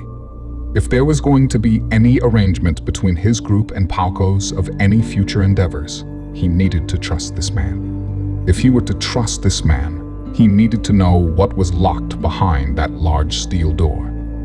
His pace quickened as he began briskly walking back toward the stairs. As he made his way to the bottom of the steps, he put the jerky in his front pocket. Then slowly, he made his way a few feet down the hall and placed his hand on the latch to the door that led back to the supply room. The room was dark. Instead of turning the lights on right away, he let his eyes adjust. Enough light poured in from the hallway that he was able to see much of the room. While staying by the entrance of the room, he traced his previous steps from when he was with Seth by sight. As his eyes led him further and further into the room, he was barely able to make out the bottom shape of the steel door. This time, he noticed something standing in front of the door. He could barely make out the shape of feet, but nothing more. The light, that far in, really only covered the floor. Trevor's heart began increasing in its beating pattern. In a split second, the feet quickly moved towards Trevor with a seriousness about it as the entire figure was coming into view. Trevor's chest kept pounding as his mind scrambled for a solution. He could hear the sounds of the shadowy footsteps and even a hint of heavy breathing approaching him quickly. Both of his hands sprang into action as his mind commanded them to the battlefield. His right hand went for the light switch while simultaneously his left reached to block the incoming threat. The lights flooded the room. There was nothing. It was silent, and other than shelves and their supplies, it was simply empty. Nothing, no one. It just didn't make sense. Shaking off what felt like his mind playing tricks on him, he slowly approached the steel door. He could feel an unexplainable void surrounding the front of the door as he placed a hand on its cold steel exterior. He began to work out a game plan in his head. Trevor quickly began rifling through his supplies, opening and closing one cooler after another. Finally, payday. He reached into the cooler that was now open and pulled out a pair of bolt cutters. How many times these things have come in handy, there's no counting, he thought to himself. He went back to the door with the bolt cutters in hand and went to work. The first one snapped through the lock with no issues. The second one was at an odd angle because of the placement of the door and a shelving unit next to it. There was no moving the shelving unit. Everything was welded down to prevent things from toppling over at sea. After struggling with the lock for what seemed to be forever, it finally snapped free. He took off the first lock and then went for the second. That was when he heard voices coming down the stairs. Startled, he thought fast and replaced the lock in a way to appear unharmed. After that, he rigged the other lock to appear the same way. The footsteps were getting closer as the voices, which were in Spanish, were becoming louder. Done with the locks, he leapt across the room and turned the light switch off in a similar motion. A basketball player would perform a slam dunk. No time to close the door. It would be too obvious at this point. He shimmied between two shelving units and remained quiet. The voices immediately stopped for the obvious reason of suspicion. Two glows from separate flashlights began to scan the room. A couple times a light would pass right over Trevor, and then eventually it happened. The light shined directly on his face and the men both stared at him. He was busted. But then, to his utter astonishment, both their flashlights turned off. The two men then closed the door, and the conversation in Spanish continued while it slowly faded away as they could be heard going back up the stairs. Trevor let out a sigh while muttering the words, "What the hell? Never mind that," he thought. He turned the lights back on and quickly went back to the door, took off both the locks, and swung the door open. The room was pitch dark as a heavy, foul odor poured out from within and greeted his sense of smell. He blindly felt around the surface of the closest interior wall of the darkened room for a few moments. Once he made contact with what felt to be a light switch, he flipped it on.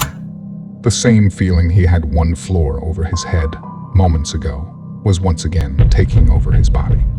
A sense of weakness in his knees and nausea throughout his stomach made an intrusive entry into his being as he laid eyes on several lined up and stacked cages with humans in them. No one in the cages made a sound. Upon closer look, he noticed that all their lips had been surgically stitched closed. All of them seemed to be older, but not elderly. They sat, holding their knees to their chests, dominating the trifle expanse of their cells. They all had tubes coming out of their pale and pasty abdomens. The tubes seemed to do nothing, as they were capped at their ends. They were mostly naked, with garments covering their private areas. Each of them seemed sickly and weak, as none of them really took much notice of his presence. Rather, they were just sitting in their cages, numb to the world around them. Some would look over at him, but then simply just look away. He noticed on the ones he could see, due to how they were situated, there were devices implanted in their lower right legs. The devices had blue blinking lights. Trevor's nausea peaked as he spun around, doubled over, and threw up. He slammed the door shut, leaving the light on, leaned up against it, and slowly slid down to a crouched position. He began to shake as he remembered back to being under that desk when the bombs dropped. He didn't have time for this, he thought to himself. He couldn't just sit here, waiting to be discovered while trying to regain his plexus. He had to move quickly. If not for getting his group the hell out of here, or saving what's left of the poor souls behind him, then at least for not getting caught sitting against this door that he'd just broken into, possibly exposing Paco and his team to the evil that they were. Beck and the kids were all cracking up. Seth, Anne, and Eugene were all smiling as well, while shaking their heads. Jack was busy being the life of the party. Trevor stepped out of the bridge onto the open deck and squinted from the late morning sun. "What is it, Trevor? You look like you saw a ghost," his sister remarked as she softened her laughter. I'm just a little motion sick from the boat, I think." She looked at him like he just grew a second head right from his shoulders. He doesn't get motion sick, she thought to herself. He loved the sea. Jack stood from the table. "I'm going downstairs to use the little boy's room. Too much wine." Beck giggled and looked at Trevor. "Gramps is ridiculous. Dad jokes never get old." Trevor displayed a fleeting smile and quickly began to analyze his environment. He noticed two of Palco's men standing guard on either side of the front end of the yacht. Another was down the deck near the back of the boat. Where was Palco? Where was the fourth man? "Trevor!" a man shouted from behind him. Trevor turned around. He couldn't move too fast. He still felt like he was going to throw up. Palco stood there with a stern face. "Trevor, you've been a naughty boy." Trevor knew what was coming. He went to put his hand on his gun for a quicker draw in case it came to that. "Shit, my gun. I left it on the bar. Goddamn Patron," he thought to himself. Palco stepped forward slowly towards Trevor. He reached out and placed a sarcastic yet friendly hand on Trevor's shoulder. Trevor looked over at his own shoulder with Paco's hand on it. Somehow he was reminded of his first impression of Paco from the night before. Paco lowered his voice, but not enough for the others not to hear. His men gripped their guns tighter and approached the group on the deck as they monitored the dialogue their boss was having with the guest in question. "I know what you found, Trevor." Paco leaned forward. So, Trevor desperately tried reading Paco's eyes. How did you like it? Was this seriously happening? How did he like it? "I'm talking about the tequila you found." "Calm down, my friend. I like to tease only. Like I said, mi casa es su casa. I hope you enjoy the Patron." Everyone began to relax as the tension on the deck slowly dissipated. Paco's men shared glances and provided uneasy smiles to one another as they lightened their grips on their assault rifles. Just then, the fourth man appeared from below and approached Paco. He whispered in Paco's ear. Paco's facial expression instantly changed to a rage, yet to be seen by Trevor and his group. Trevor knew what the man had discovered below and was now reporting to his boss. "Hombres!" Paco yelled with a specific and angry hand gesture in the air. All four men raised their weapons and pointed them at the group. "Not so fast, Paco." Directly behind Paco stood a cunning grandfather holding Trevor's gun to the back of Paco's head. He had snuck up on him from within the stairwell shortly after the fourth man came up. Paco put his hands up. "Tell them to drop their weapon, senor." "Jack, my friend," that's unable to finish his sentence. Paco flinched at the sound of gunfire blasted in his ear. Paco watched in sheer disbelief as one of his men standing to his opposite, directly beyond the group, succumbed to the bullet hole in the dead center of his forehead. His bodyguard stumbled back before falling off the side of the boat, making a splashy finale. and putting to rest any argument Paco thought he had. Paco would have been better off knowing that Jack served in the military for 30 years before retiring as a 5-star general. 5 amateur gangsters didn't have the old man fazed in the slightest. Jack proceeded to help Paco with a friendly piece of advice. Now, Paco, you have 3 men left. The odds of them killing all of us with me holding this gun, I give you, maybe 5 to 3. Now, the odds of me planting a bullet in your pretty little yacht with your brain matter wrapped around it before that bloodbath comes to an end. Now that, I give me a 1 to 1. Your call, senor. Guns down, cabrones. Paco knelt to his knees. Good job, Paco. Now you and your friends are going to sit tight while we figure out a plan. Tiger, your call. Trevor smiled while looking at the kneeling gangster. Later that day, you fucking pieces of shit. This isn't over. Paco screamed out the best he could. After all, screaming from a cramped little cage, locked in a small, dark room that smelled of feces and urine, wasn't exactly the best place to exercise one's lungs. Cabrones, do something. Get us the fuck out of here. On the shore, the fully intact team of now only 8 stood next to their supplies on the sandy beach of Ecuador. They took special interest in the fading sun as it began to say its final goodbyes while descending towards the infinite North Pacific horizon. They felt a sense of peace, filtered through a lens of what might await them within the dense jungles behind. They seemed to shake the dark thought as they took a moment to embrace the calm they felt as they watched the beautiful Ecuadorian sunset. Oh yeah, and also as they watched the yacht in front of them, a quarter-mile out, sink into the sea.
Chapter 3. Procurement. The room was dark, very dark. It wasn't scary or anything like that. There were a group of people around him to keep him company. They made him feel secure. Besides, he also had his father beside him. This wasn't typically a dark room. It was probably always lit up, with lots of people walking in and out of it, amongst their busy everyday lives at one point. He stayed close to his dad. He didn't want to be separated from him. It was an easy task. Although the room was dark, there was plenty of light emanating from everyone around him using their smartphones, trying to acquire some signals. Seth felt safe around his father. His dad, Thomas, was his hero. He was an in-shape, middle-aged man with a very recognizable face. He had sandy blonde hair, was mildly tan, and always had a neatly trimmed mustache. His eyes were brown, but were dulled as they hid behind his thick bifocal glasses. He never was sure what his dad did for a living. He worked as a private contractor and was always in some other country. It sounded pretty boring to the other adults in his life, but it intrigued him. All he knew was that whatever it was his dad did for a living, he knew he wanted to do that too. His mom and dad were divorced from all the long extended overseas business trips, which meant he didn't get to see much of him. But he had his dad now, and he needed him now more than ever. Seth looked up at his dad. "Seth, you need to stay down here. I have to go up and see if I hear or see anything." Seth wasn't afraid. He knew his dad wouldn't let anything happen to him. Besides, he thought to himself, he was 12 and old enough to handle himself. In the soft glows of the bouncing electronic lights, he gave his father a nod in confirmation, along with a soft, raspy, "Okay, Dad." Thomas continued to speak as he stood up from his and his son's once huddled and crouched positions. "Stay by your new friends," he said with an assuring smile, while throwing a glance at the two kids sitting next to Seth. With that, his dad walked over to a man he had been talking to just before this exchange and began to whisper with him. Thomas then turned and gave Seth a smile as he proceeded to walk upstairs with the stranger. Seth sighed as he watched his dad make his way up the stairs and slowly disappear around the corner of the stairwell's first landing. "My name is Seth. What's your names?" Seth said as he turned to the two frightened teenagers next to him. "I'm Beck. This is my little brother, Trevor."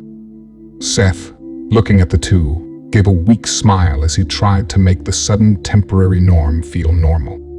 He noticed the teenage girl had taken some paper and a pencil from one of the desks and was frantically writing everything down from things she was reading off of her phone screen. He slowly drew his gaze to the dark, shadowy landing where he had last seen his dad.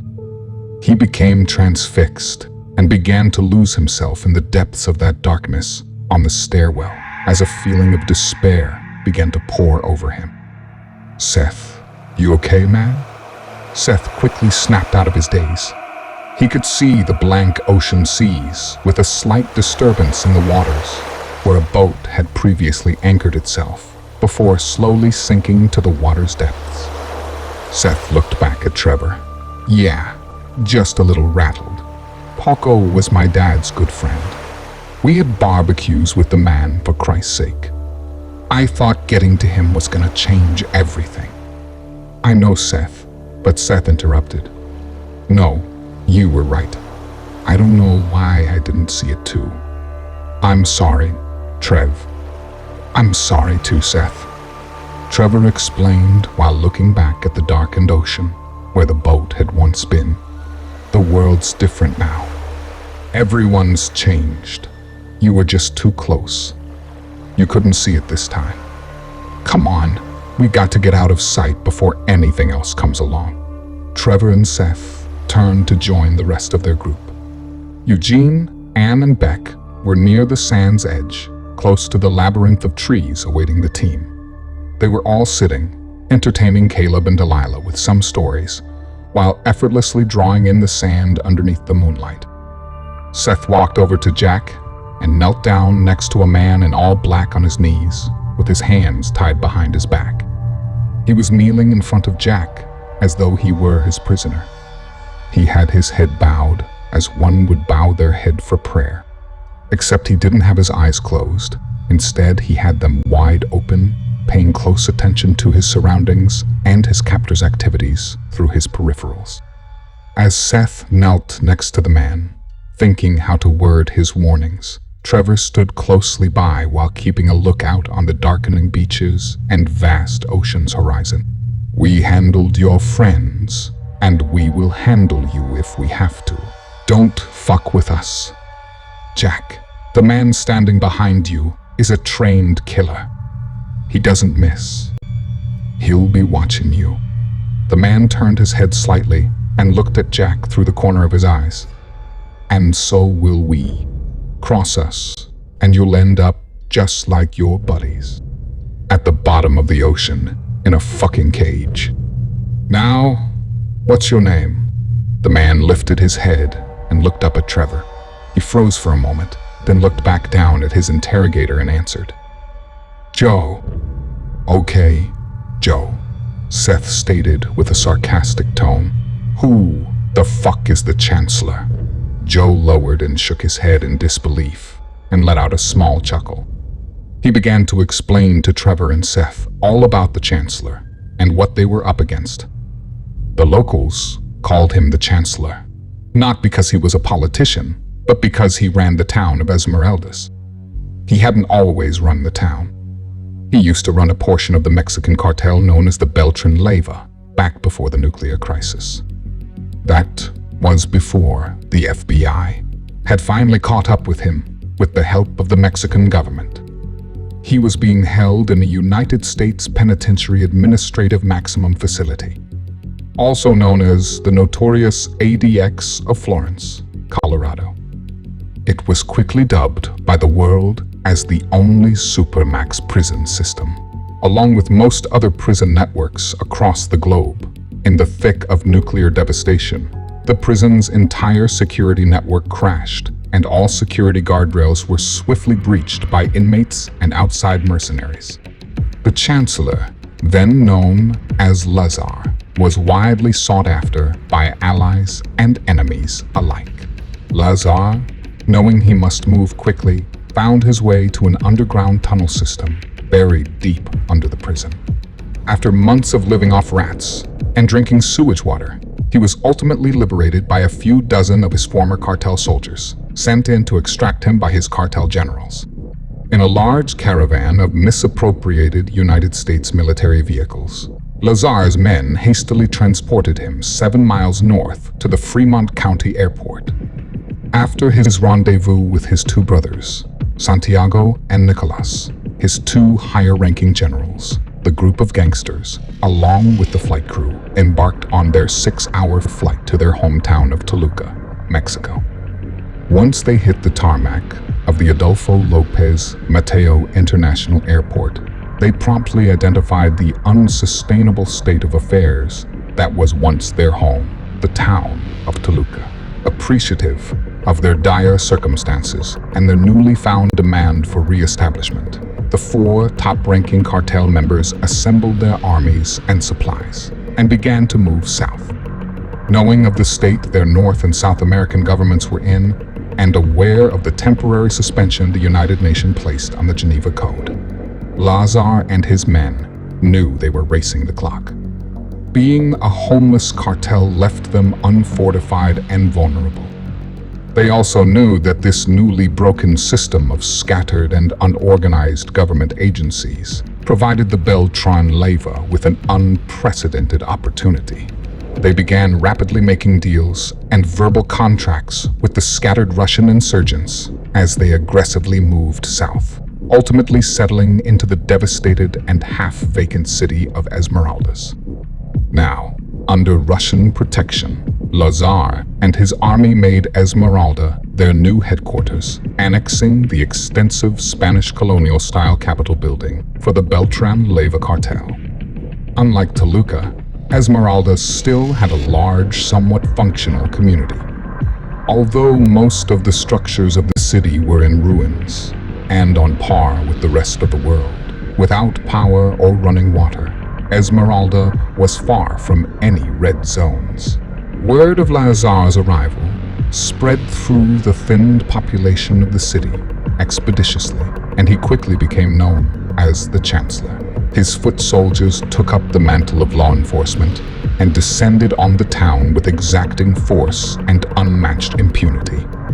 The citizens of the town lived in fear of any incoming Beltran Leyva officers and did what they could by any means necessary to avoid confrontation.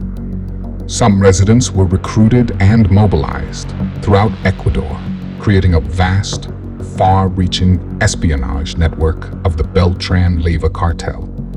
It is widely known that no one can even blink an eye west of the Andes without the Chancellor hearing about it within hours. Having listened to Joe's description of the Chancellor, Seth gave out a large sigh and rubbed his face with his hands, as if to wake himself up from the self-inflicted nightmare. He turned to look at the rest of the group.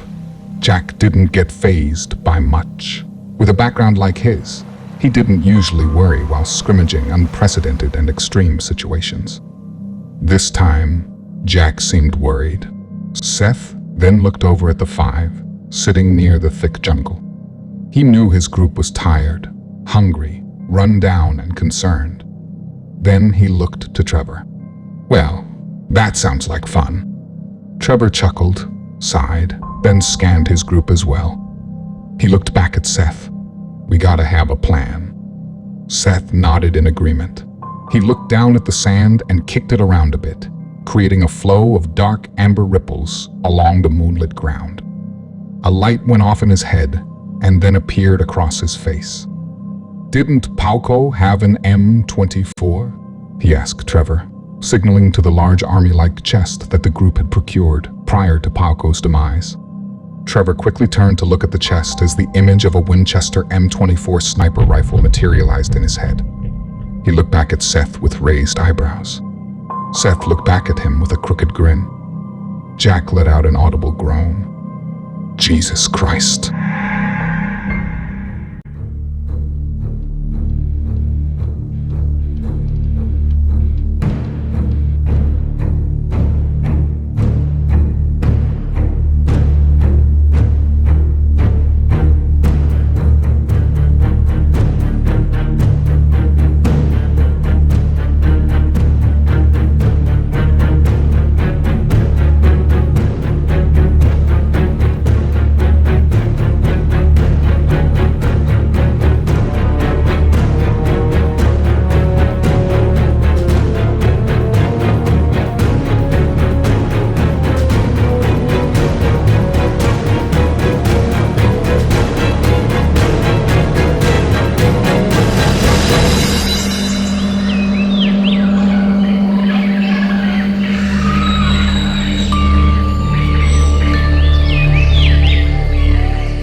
Chapter 3, Procurement, Part 2.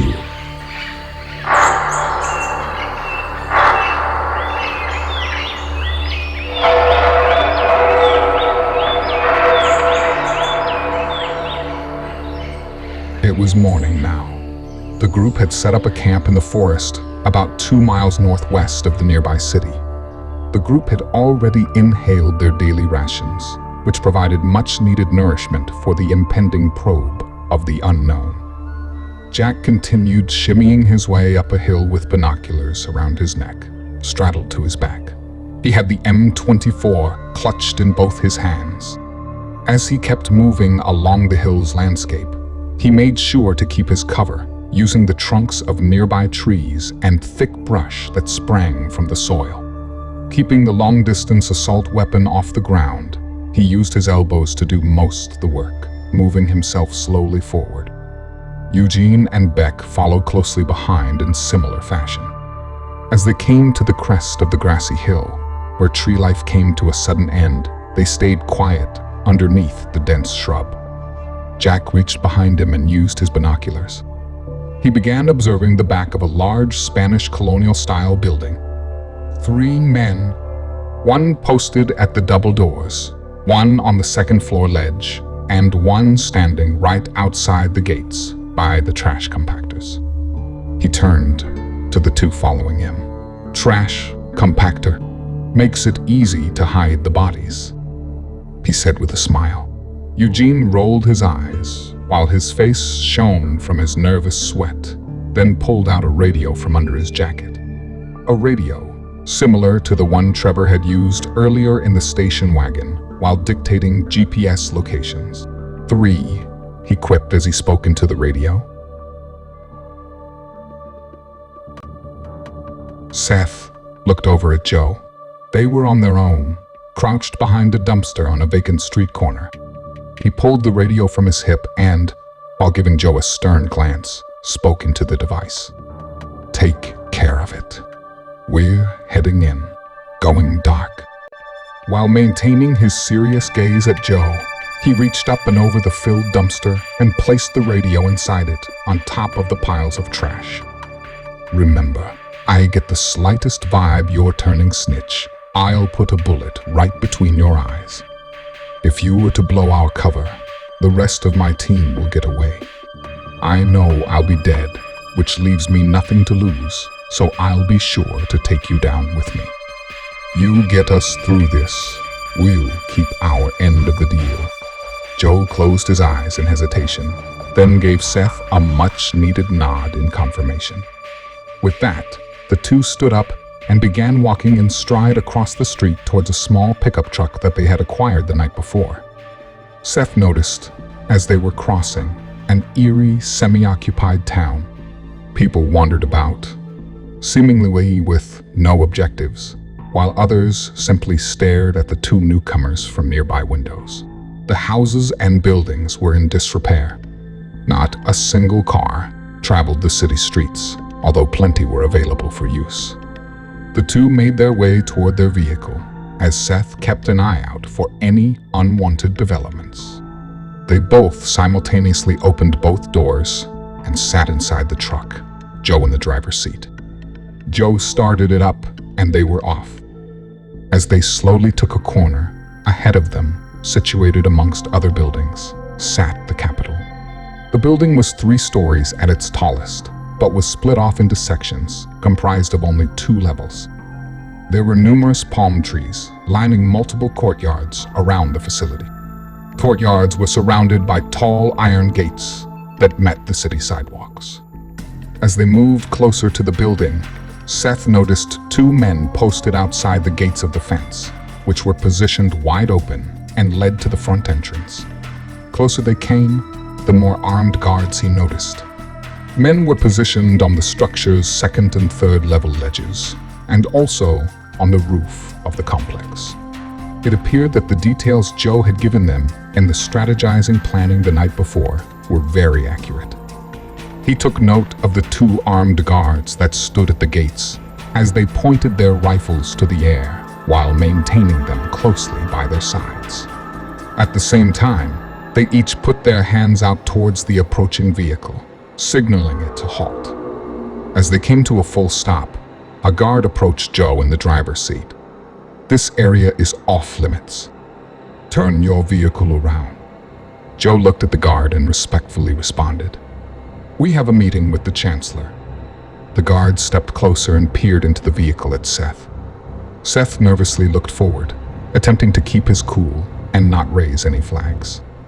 The guard carefully examined the interior of the truck's cab, then glanced to the bed of the truck. A large army-like crate caught the eye of the guard while he began to approach it.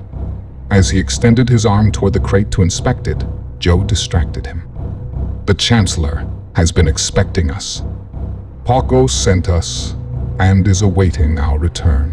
Our business at hand is private and has to do with your trade alliance with the Russians.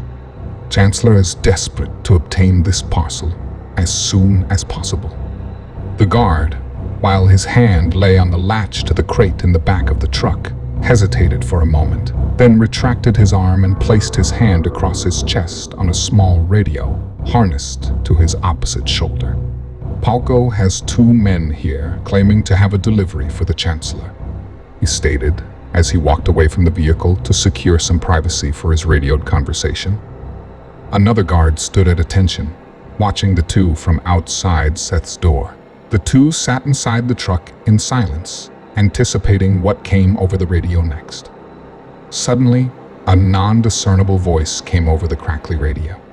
The guard quickly made a one-word response, turned around and signaled to his partner as they both waved the vehicle through.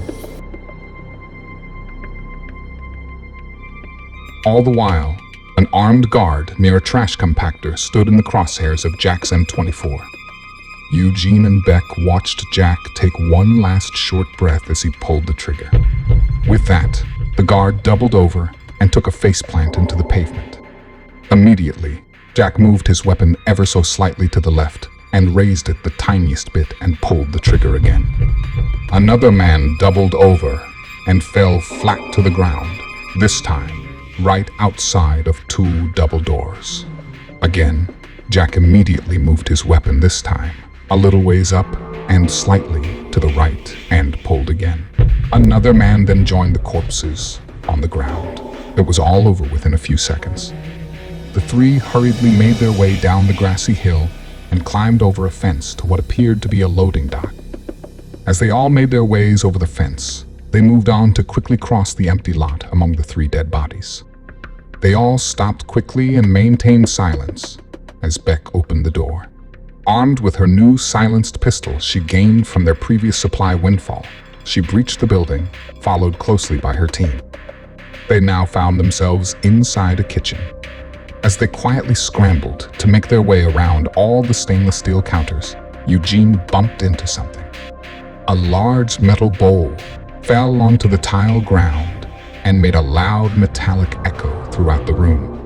The 3 froze, waiting to hear any response to the disturbance Eugene had caused. In silence, they looked at one another, each holding their weapons. After what felt like a lifetime, they continued across the kitchen, eventually making their way to the doors leading them to a back hallway of the complex. Eugene carefully peered through the crack of the door he had slightly begun to open. He looked back at the other 2 and whispered. Just like Joe said, 1 guard. Beck looked around quickly, and she bent over to pick up an orange that had rolled across the room from where Eugene had earlier displaced it. She handed Eugene the orange. Eugene gave her a nod of agreement. An armed man, posted in a lengthy corridor, standing guard, noticed the weirdest thing happen in front of him. A fruit, which looked like an orange, rolled softly across the carpet from the kitchen, directly across to a room on the other side of the hall. He slowly approached the slightly ajar kitchen doors that the fruit had rolled from. He peered around the corner of the door jamb to scan the inside of it while slowly opening the door with the back of his arm. Immediately, a hand reached out and grabbed the man by the back of his neck and yanked him inside while another hand disarmed him. Meanwhile, Joe and Seth pulled up to the entrance of the front of the building. A few more armed men were awaiting them under a couple large arches that led to a vast, covered, Spanish-style tile patio. As they pulled the vehicle to the curb, 2 men opened the large, oversized cathedral-like doors. The occupants of the visiting truck quickly stepped out of the cab and around to the back of the vehicle. Seth lowered the tailgate as Joe jumped up into the bed and proceeded to slide the crate towards Seth. Once the crate was in position, Joe climbed back down and lifted the crate from the truck, and the 2 men carried it through the archway onto the patio. They were signaled by a man in army fatigues to stop. Raise your arms, the man ordered. Seth and Joe put the crate down momentarily and proceeded to be checked for weapons. Once they were cleared by the cartel bouncer, they picked up the crate and proceeded through the doors, past the 2 armed guards. A man wearing casual jeans, but sporting a suit jacket while dangling a large, expensive gold chain around his neck, approached the 2 carrying their crate. The man immediately recognized Joe. Joey boy. Joe looked up at the man, and the 2 placed the crate on the ground between them. Hey, Santiago. Good to see you. It's been too long. It certainly has, Santiago replied.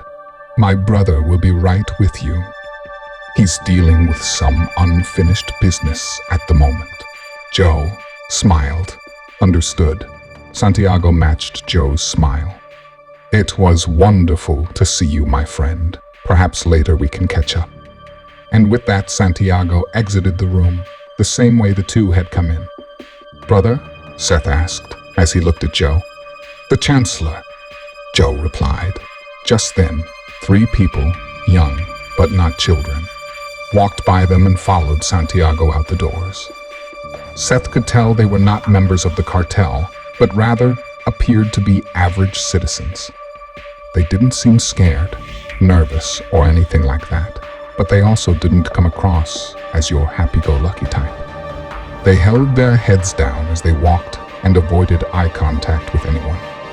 As they left the chamber doors, seemingly to follow Santiago, Perhaps as helpers, Seth noticed something. Each of them had a large, flat device implanted on the hind side of their right calves, a tiny blue light blinking away. This peculiar observation struck his curiosity. He'd seen these tracking devices before. He began to look around the room they were in. It was a large, spacious room with several doors leading to other chambers surrounding it. It had a large stairwell that wrapped one side of the interior and navigated the second floor. There was no power to the building, but it still kept plenty of light provided by the sizable sunroof positioned in the center of the massive cathedral ceiling. "What is this?" A demanding voice came from the stairs' second-level landing. The Chancellor looked down at them. He was a tall, dark, slender man with a well-tailored suit and a meticulously trimmed beard. He wore a lot of gold jewelry and spoke with a thick Hispanic accent. Joe and Seth shared glances and directed their attention to the Chancellor. "A gift from Paco," Joe exclaimed. The Chancellor looked down at the crate and then refocused his attention at Joe. "I am not interested in souvenirs. And who the hell is this?" The Chancellor barked as he made his way down the flight of stairs. "A new recruit." "Seth," Joe replied, his voice lowering as the Chancellor neared. The Chancellor passed right by Joe and Seth without even looking at them. He walked over to a large table. "I want my payment today," he announced to the room. Joe turned his head to look at the Chancellor.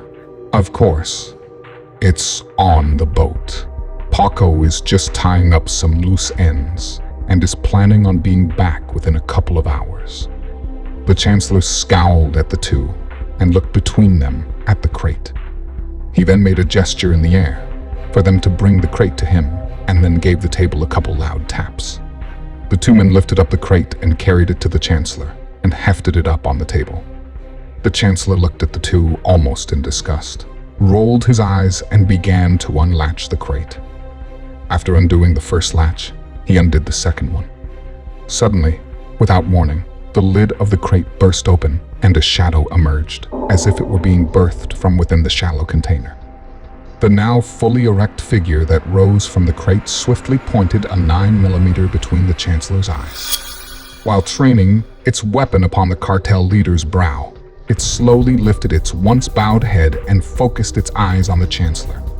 The man that came from within the chest, now intensely focused at the target in front of him, turned out to be none other than Trevor Meeks himself. The Chancellor put his arms out in a sign of forfeit and began swearing in Spanish.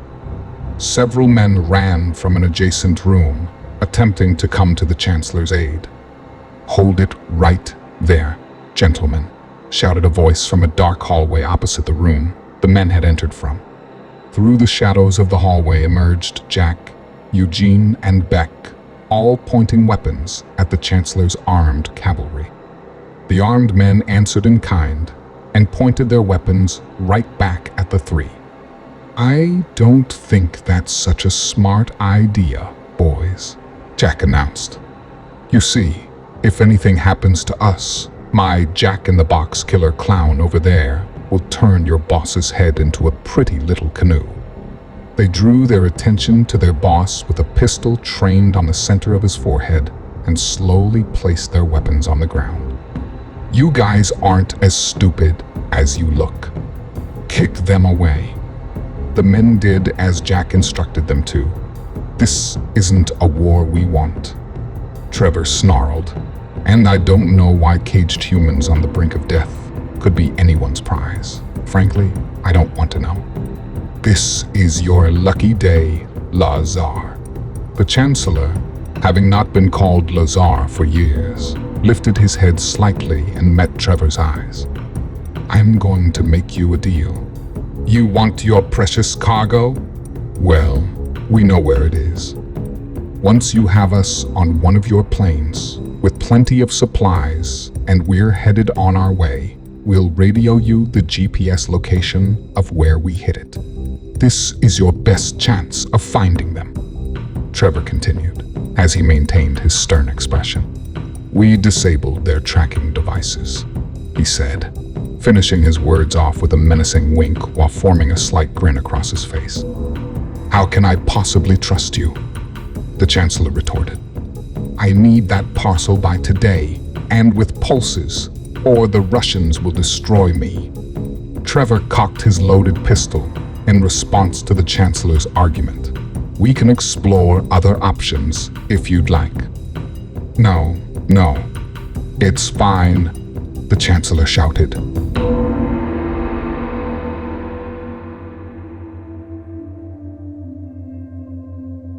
The Ecuadorian woodlands began to grow weary of the afternoon as it put in for a change of scenery. While slowly responding to the request, the evening stars began to appear in the vast Southern American skies. A small dirt airstrip cut into the thick forest provided a long enough path for Trevor's team and their plane to muster up enough speed to take flight and disappear into the distance. "So, what's going on between the Russians and the cartels anyway?"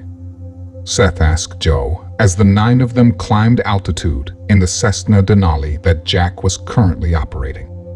"I mean, really, human trafficking usually pertains to hard labor workers or sex slaves. Those people, well, they weren't even people anymore. They were practically dead. One even whispered to Eugene, begging us to kill them." Joe, numb to the practice he had embraced for so many years under the direction of Paco, replied, "I don't know. We just provided the transportation. We didn't ask any questions. That was the arrangement. Whatever deal they brokered with the Russians was above our pay grade. This process was simply a system established for obtaining new assets. It's heard that the Chancellor is just as in the dark as the rest of us are. We were told he was simply charged with procurement in exchange for protection. Paco found out that the Chancellor wasn't afraid of the Russians, but he was terrified of who the Russians were working for." "And who's that?" Beck added. Joe turned to see Beck, sitting in the seat directly behind him. "Nobody knows. Everyone has their different theories. But in all the years I've worked for Paco, I've never met one single person that has ever seen or laid eyes on the Russians' client." The plane was silent as they all stared on at Joe in disgust for his complicity of the diabolical web he'd been immersed in all these years. Seth just shook his head and closed his eyes in disbelief.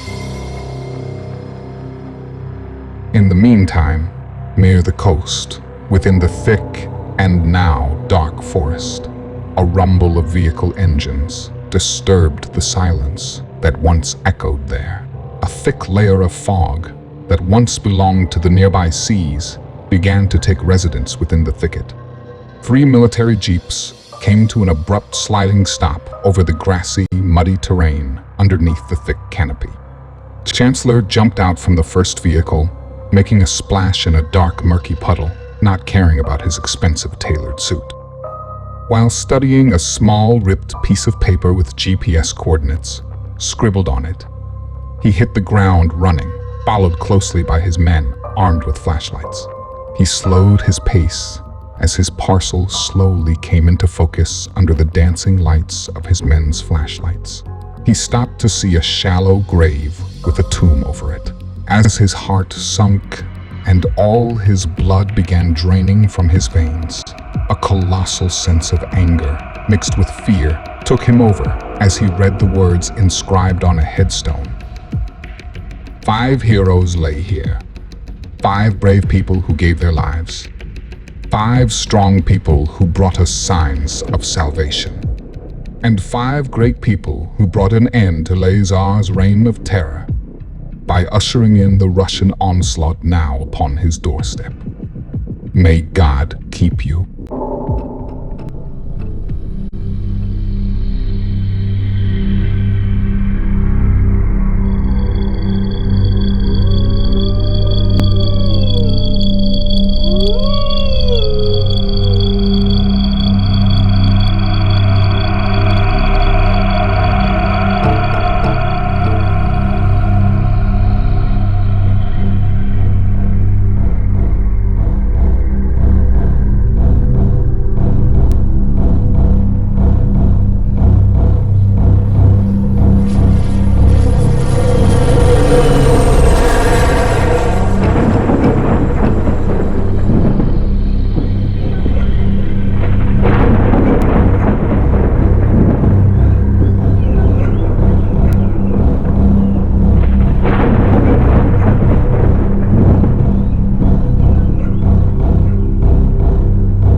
mirage. It was a staggering 103 degrees in Quartzsite, Arizona. Copper-like trails, gracefully played throughout the skies, provided by the sands of the vast Sonoran Desert below. The arrays of dust blew gently, then broke into clouds of discord as they met their demise along a large metal post that held up the lengthy metal-woven fence to either side. Atop the metal stud, fastened with screws, rested a dingy yellow sign that read, "No trespassing." Off in the distance, beyond the thin protective layer of metal fencing, sat a large, sprawling farmhouse made up of decorative stone and wood siding, mired in its peeling paint. Creatively wrapping the house were large, beautiful arched windows that carried the Arizona sunlight in through the rustic domicile and brightened the varnished hardwood floors within the home. The interior was immersed in a silence it rarely heard before, with the soft ticking sound of a battery-operated clock that hung on the backsplash of the galley-style kitchen's double sink. Other than the flood of light that seemed to lazily drift along the floors, the house was dimly lit. The living room was expansive in the single-story home and was raised a few steps higher than the adjacent foyer, which led to the exterior wood entry doors. Then, suddenly, a few loud knocks as a voice came from the front patio beyond the closed doors. "Jack, Jack, you in there?" the visitor loudly questioned. A few knocks shortly followed. "Hello? Anybody home?" questioned the voice one more time. Then, slowly, with a little resistance from one of the aging, lever-handled doorknobs, the door began to open. Little by little, the door continued to open until finally it was fully ajar. Just outside the doorframe stood a tall silhouette of a man darkened by the sunlight behind him, flooding the entryway. As he cautiously walked in, his face became clearer as he attempted again to gain the attention of any potential occupants. It was Thomas, Seth's father. "Hello, anyone?" he said again with a growing expression of disappointment. He peered around a few corners, taking in the emptiness of the residence. While still seeming to anticipate some sort of response, he double-checked his trail leading back to where he had come from, seemingly checking on something or someone he held importance with. Having made himself comfortable with whatever it was he had just checked on, he began to explore once more. He was now standing in the open field, next to the side of the home, studying the doors that were before him.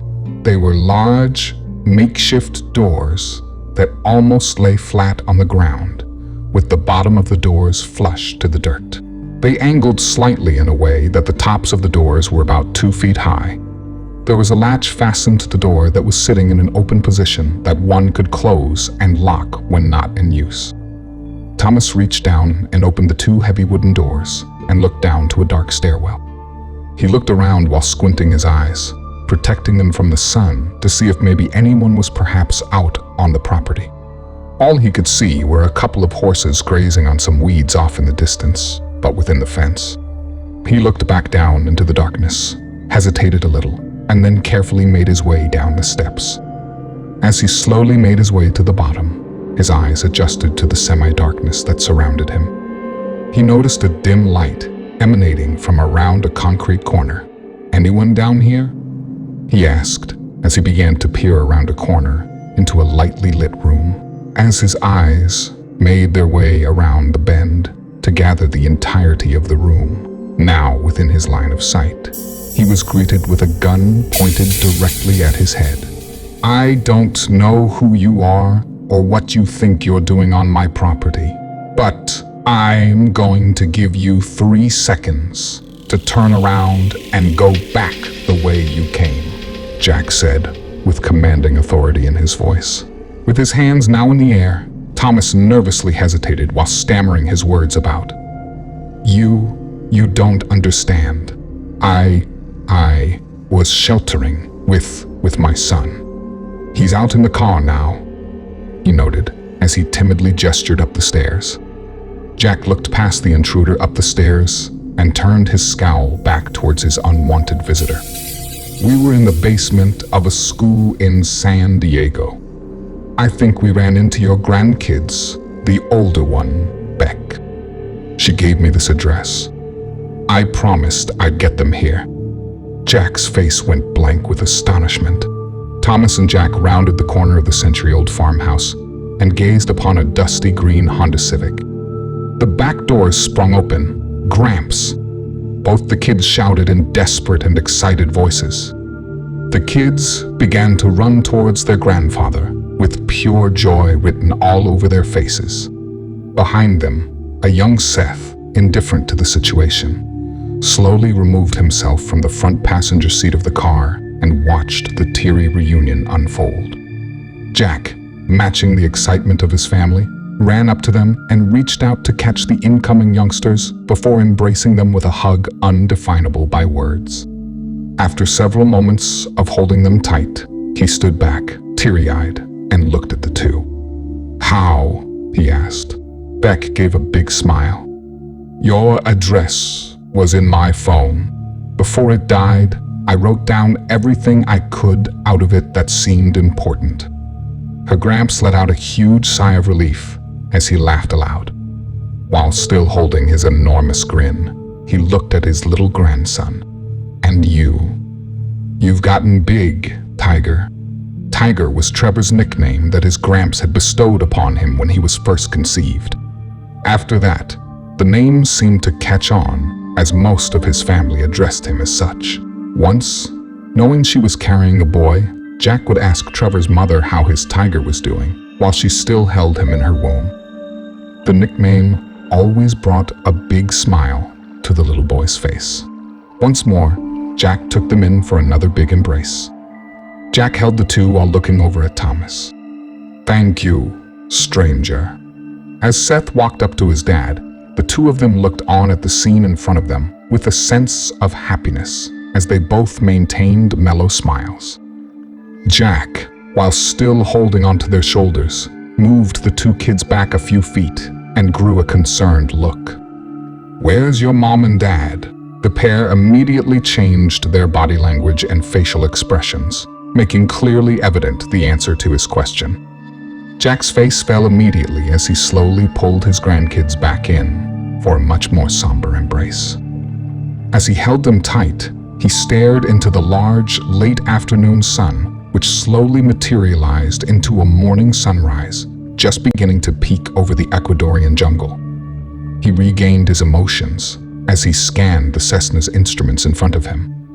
"There it is," he said, while wearing a headset, looking over at Eugene sitting in the co-pilot seat, wearing a similar headset. Eugene looked to where Jack was pointing out the windows and saw a dense jungle with a river flowing through it and a clearing nearby. The flight had taken them nearly half the night. They knew they were in the right area, sometime around 2 in the morning, but were stuck wandering the heavens of the jungle until daybreak, when they would be able to make out a safe place to land. Preferably the airstrip they identified on a map earlier, close to their target that the GPS coordinates had led them to. Eugene looked over at Jack and raised his voice over the Cessna's loud engine. "The clearing next to the river?" he asked. Jack shook his head in agreement and answered, "Yep, that's the Agua Rico River."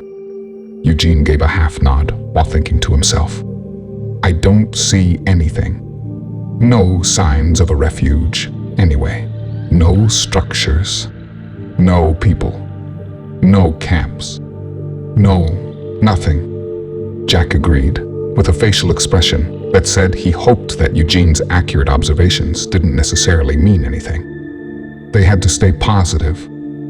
The Cessna quickly dropped altitude and began to slow while it straightened itself toward the incoming short landing strip. As it cleared the last of the dense jungle, it made its way to its touchdown at the opening of the dirt strip. Everyone in the plane looked out their windows with concern as nothing reassuring of a safe harbor came into view. As the Cessna began to sprint down the runway, leaving a plume of dust behind it, the 7 onlookers in the back now peered out the plane's small side windows and noticed their surroundings. An electric fence grown over with the surrounding wildlife vegetation, stood high and inoperable, with warning signs posted in various locations. Attached to the fence's interior were weathered and broken security cameras. Other than that, within the clearing, they were surrounded by the dense forest. And of course, the small barn-sized concrete building that occupied a small area off in the close distance from the landing strip. The aircraft finally came to a complete stop, shortly before exhausting the runway it had earlier engaged, and the rumbling from the engine began to fade. Soon, a peaceful silence began to take back its hold on the immense area that the group were now displaced in. Soon after touching down, the door of the plane began to open, as all 9 passengers began to disembark. Amidst the group stretching, yawning, and rubbing their eyes from the long flight, Trevor pulled out a simple GPS tracking device. This doesn't make any sense. According to the GPS, this is exactly where we're supposed to be. I don't see anything that was described in the broadcast. No grids restored, no secure properties, and definitely no safe fucking harbor. And no sign of Zool, whoever the hell he or she is, Beck added into the list of complaints. Just then, Anne joined the conversation, which was unusual as she was typically a very quiet person. She conversed a lot with her husband, Caleb and Delilah, but was more reserved in the larger group setting. What about that? The group turned to the concrete structure that had a doorway with no door, which led into the dark, empty void inside. Seth joined up with Beck, Trevor, and Eugene at the front line of the group, gazing at the small building. Doesn't seem like much. Doesn't seem like much to me either, Joe stated as he straggled behind the rest, being one of the last to exit the plane. He was closely followed by Jack, making the plane officially vacant. Joe continued, "Surely it doesn't seem like the bargain you guys offered me to turn on an entire army of rogue cartel militants. Safe harbor my ass." With that, Seth walked up to the group's pariah while brandishing a large Bowie knife. "Nobody asked you for your goddamn opinion," he snapped as he raised his weapon to Joe's throat. Joe casually put his arms up while sighing and rolling his eyes. Jack stepped between the two and held Seth back. "This isn't helping anyone," Jack pleaded to Seth. Then, turning to Joe, "You stay quiet." He held a stern glance at Joe, which made him recede into a more respectful posture. Pausing for a moment, before feeling satisfied that he had put Joe back in his place, he turned back to Seth. "I taught you kids everything you know about combat." He looked down to the knife in Seth's hand, then back up into Seth's eyes. "Don't pull it out if you're not planning on using it." Then, Seth, much like Joe, also straightened up to a more respectful demeanor. He gave Joe one final menacing glance, put his knife back under his belt, turned, and walked back over to Beck and Trevor. Trevor, still trying to figure out how they might have ended up in the wrong spot, conjured up his inner caveman and beat his GPS unit on the side a couple times, as if that would do the trick. Fuck. Seth looked over at him. "It is what it is. Let's at least try to figure out what the hell this place is. There must be some reason why the broadcast announced a precise GPS location leading us all the way into buttfuck Egypt." With that, he began walking toward the seemingly useless concrete hut. Trevor, still angrily looking at the device in his hand, looked up at his friend walking away, then glanced over to Beck and Eugene. "Come on." At that moment, Anne piped up, "I'm gonna hang back with the little ones." Eugene turned around to face her. While walking backwards, maintaining lockstep with his team, he replied, "Sounds good. Doesn't look like much. Shouldn't take too long." With that, he turned and continued on.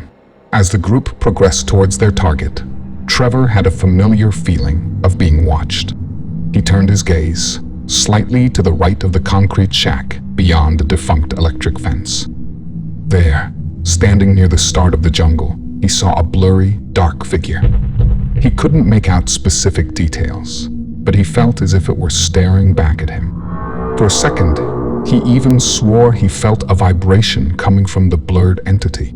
He rubbed his eyes to get a clearer perspective, but by the time he looked back, it had disappeared. Growing tired of these odd events, and frankly becoming quite annoyed by them, he kept quiet of the sighting and didn't bring the matter to anyone's attention. Jack reached into the open door of the plane and pulled out a small blue duffel bag and gave Joe a slight shove. "Let's go give them a hand." Jack and Joe, significantly trailing behind at this point, began to jog in an effort to catch up to the four. Everyone but Joe readied their sidearms as they neared the mysterious structure. Trevor and Seth were first to arrive, closely followed by the rest of them. Jack tossed the duffel bag at Trevor's feet, who then promptly knelt down to open it. He extracted 2 mag lights that were sitting amongst a stockpile of tools, batteries, wires, and other devices they'd collected throughout the years. As he rose back to his feet, he handed Seth a flashlight and kept one to himself. Now, on either side of the door, Trevor and Seth peered into the dark room. They each began to illuminate the entirety of the chamber while they completed a scan of every square inch. Once the two were satisfied, there was no imminent danger. They glanced at each other, nodded, then signaled to the rest to follow as they made their entrance. The team slowly poured in. Seth and Beck began to take the left side of the room while Trevor and Eugene took the right. Jack and Joe remained just outside the building and kept a sharp lookout. As the two pairs carefully scanned the entirety of the room, they each noticed evidence along the walls and floor of an old fire that, by the looks of it, must have taken place long ago. They eventually met up near the center back of the concrete enclosure, where all 4 of them were amazed to see what looked like a top-secret entrance of some kind. It was a large steel door with 2 black metal boxes on either side. The box on the right looked like it once had a small door on it, which was no longer there. Instead, just an open indentation within the box that comprised of buttons with numbers on them, like you would see on an old-fashioned payphone. Each box had a dark piece of glass on the front with thin red lines crisscrossing along their surfaces. They appeared to be some kind of scanners. Trevor and Seth kept their flashlights independently trained on either box. They drew to the conclusion that whatever functionality the box once held, it was mainly to serve the purpose of triggering the large steel door in between them to open.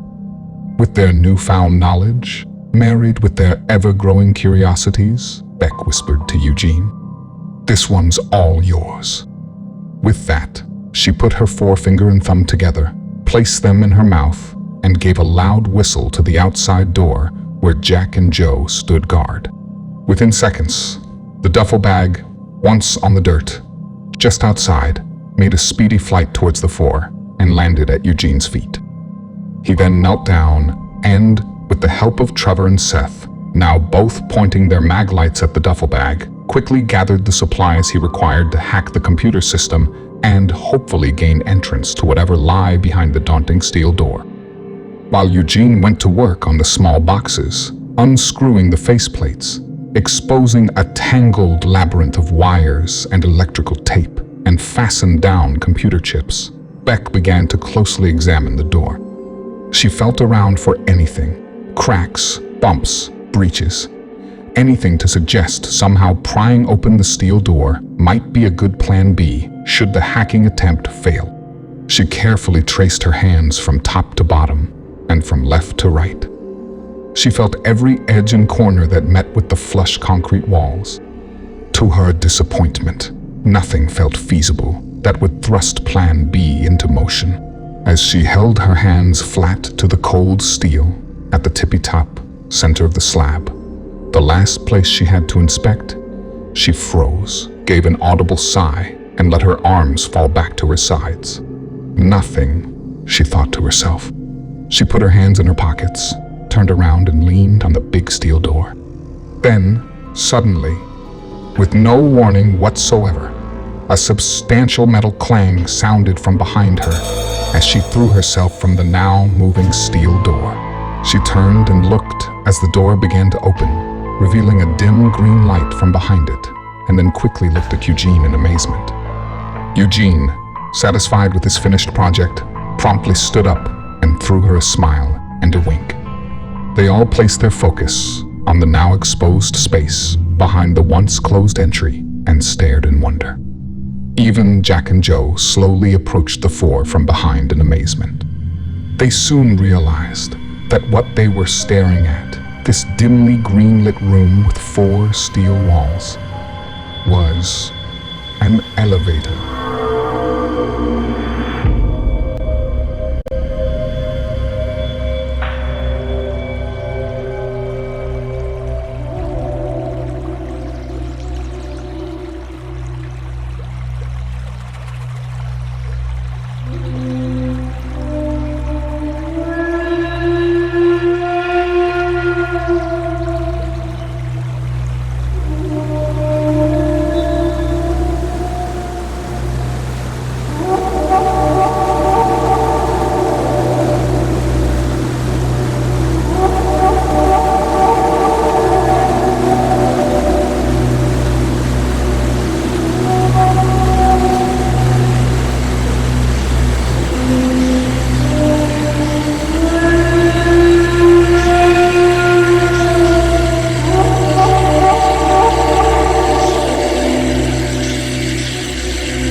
Chapter 4, Mirage, Part 2.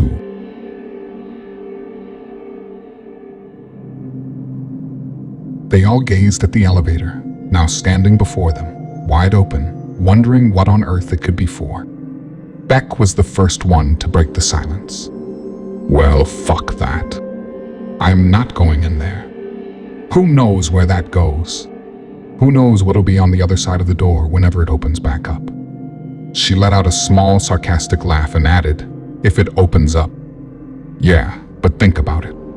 This might lead to the safe harbor the broadcast was telling us about, Trevor said as he tried to calm her fear. She looked at her brother and rolled her eyes. Trev, if the safe harbor is really down there, why on earth would we have to hack our way in? Especially if they're announcing mass invitations over a radio.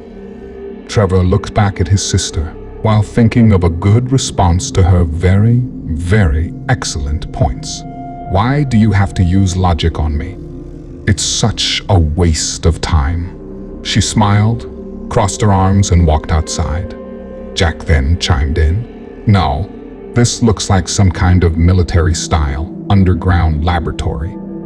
He then reached down to the duffel bag and picked up a radio. He handed it to Trevor. Trevor looked at the radio, then back to Jack. Will these even work underground? Jack, while looking at the radio, pointed at it and replied, Son, these things will work anywhere. They're the latest in military technology. They can communicate with each other miles under the earth and completely around it. Trevor nodded. Huh, really? Jack quickly responded. Yep, so long as they're on the same channel. They can even track each other by GPS to one another's precise locations. Just then, Seth joined into the conversation. I'll go with you. Eugene joined in as well. Count me in. Jack reached down to the duffel bag, picked it up, and announced, I've got one back in the plane. It's still set to channel 38, like it has been for weeks. Make sure yours is the same. I'll be listening in. Anything goes wrong, Joe and I will come for you. Right, Joe? Joe sighed and put his hands in his pockets. Sure thing. With that, Jack and Joe turned and walked out of the room to join up with Beck. Alone in the dark room, the three men stared into the perplexing green-lit elevator. Eugene motioned the other two in. Ladies first. Trevor and Seth hesitated for a second, and then walked into the metallic sarcophagus. They turned and looked at Eugene. He quickly did something with the wiring in the black box to the right of the elevator shaft, and then promptly jumped in to join his two friends. The elevator doors slowly closed. They stood there for a moment, staring at the ceiling. They noticed there were lights above that were intended to make the elevator a much brighter space. With power grids down all over the world, this green light must be a more energy-conserving one, powered by a backup generator.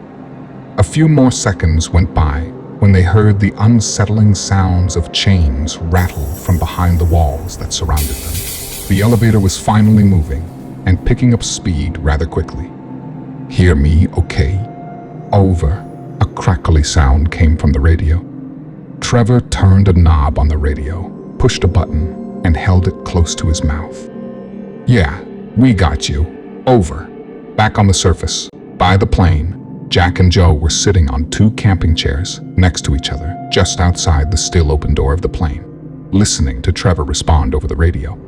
Beck, Anne, Caleb, and Delilah were all sitting on a blanket a short distance away, enjoying a little makeshift picnic and playing a kid's card game. Joe proceeded to scan the surroundings beyond the large fences that confined them. He looked into the thick jungle on all sides of them with a suspicious expression that washed over his face. He didn't care for how they were in the open, completely vulnerable to whomever may be watching from the dark, wooded areas. Jack continued the radio dialogue. Keep us updated. I don't want to hear you go dark. We don't want any false alarms. Keep talking. Let us know what you're seeing. We'll be listening. Over. Back in the elevator, Trevor, still with his radio to his mouth and his thumb hovering over the button used to transmit his voice, waited for Jack to finish his instructions. When he heard the word over, he quickly pressed the button to talk. Got it. We're still in the elevator. It's moving really fast, but I think we're okay. It must go down pretty deep. Over. Yeah. These underground military labs can be very deep. Let us know when you hit bottom. Over. A staticky Jack requested. Trevor responded in kind. You got it, old man. Over. Suddenly, the three men's worst-case scenario came speedily true as the elevator's lights began flickering. The three of them stared helplessly at the ceiling as they felt the apparent feeling of the elevator coming loose from its cables. The elevator picked up a much greater speed and began careening down, its shaft being jarred as it slammed into one side of the shaft after another. Eventually, the once perfectly rectangular-shaped metal box began to tweak and take on an entirely different shape as the cement shaft walls began to fold it like an origami. Sparks from the elevator car and the cement walls surrounding it lit up the dark shaft in a dizzying array of orange and yellow light.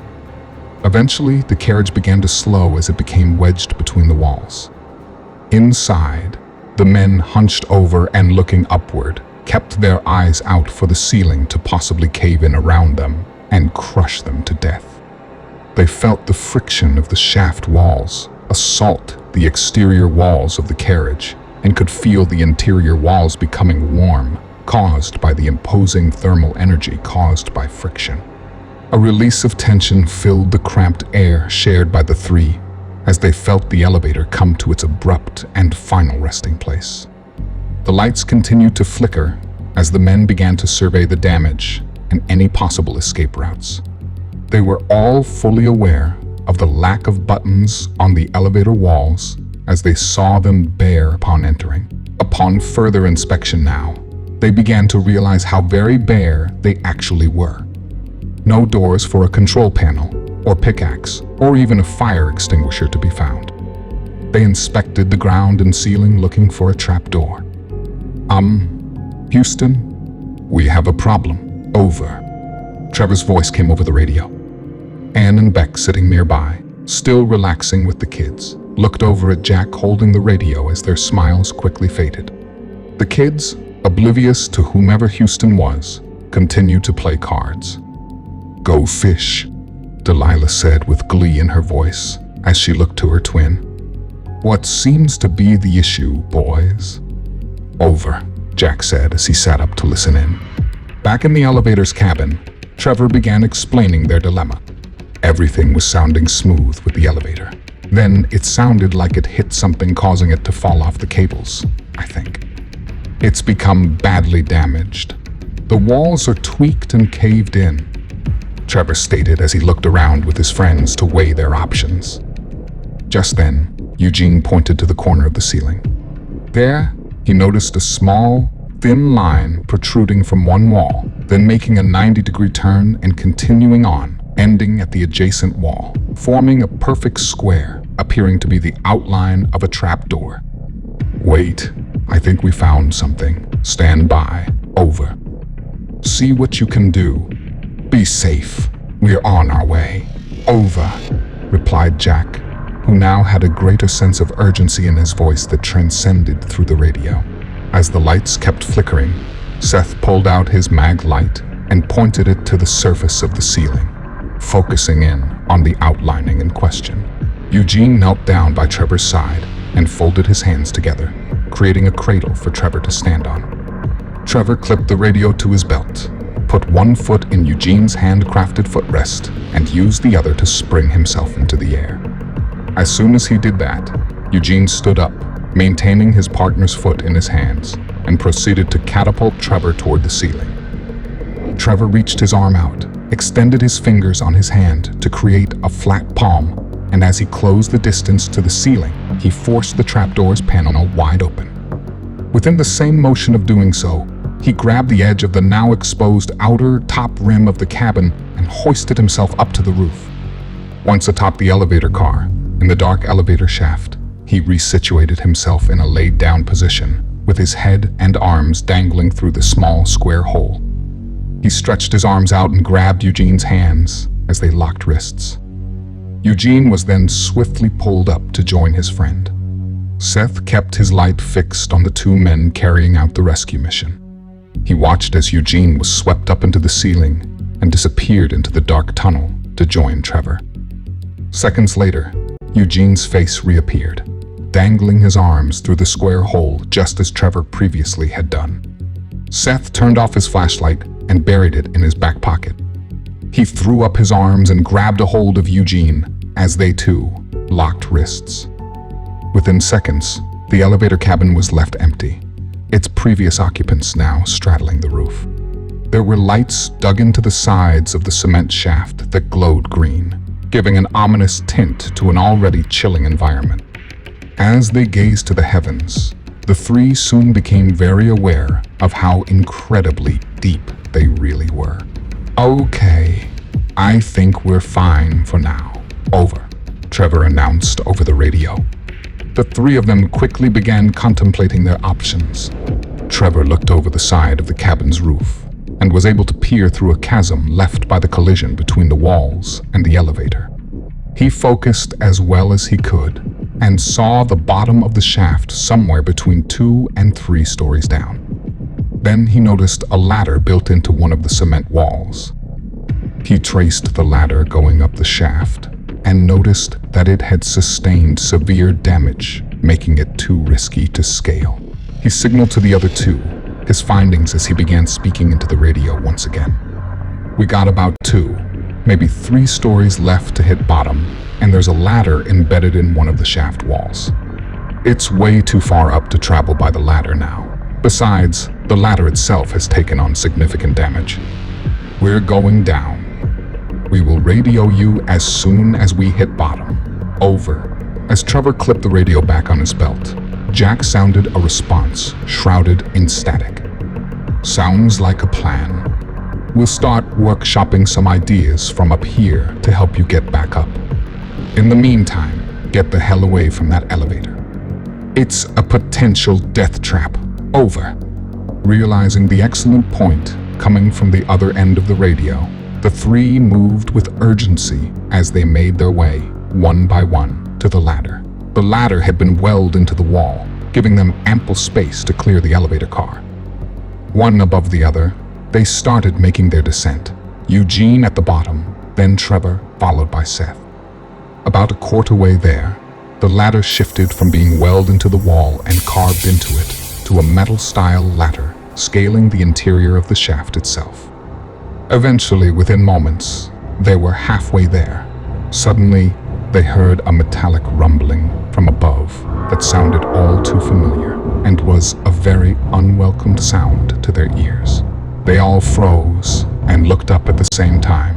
Silence. Then again, the rumbling sound, except this time they witnessed the source of the sound firsthand. The elevator was moving, slowly becoming unwedged as the mechanics to the cables kept trying to do its job, attempting to move the cabin.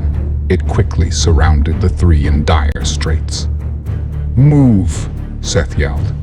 The three began to rapidly pick up their pace, trying to outrun the Hulk-like object soon to be pursuing them. They only had about 30 feet, a little less than 2 stories to travel. Then 25 feet left to go.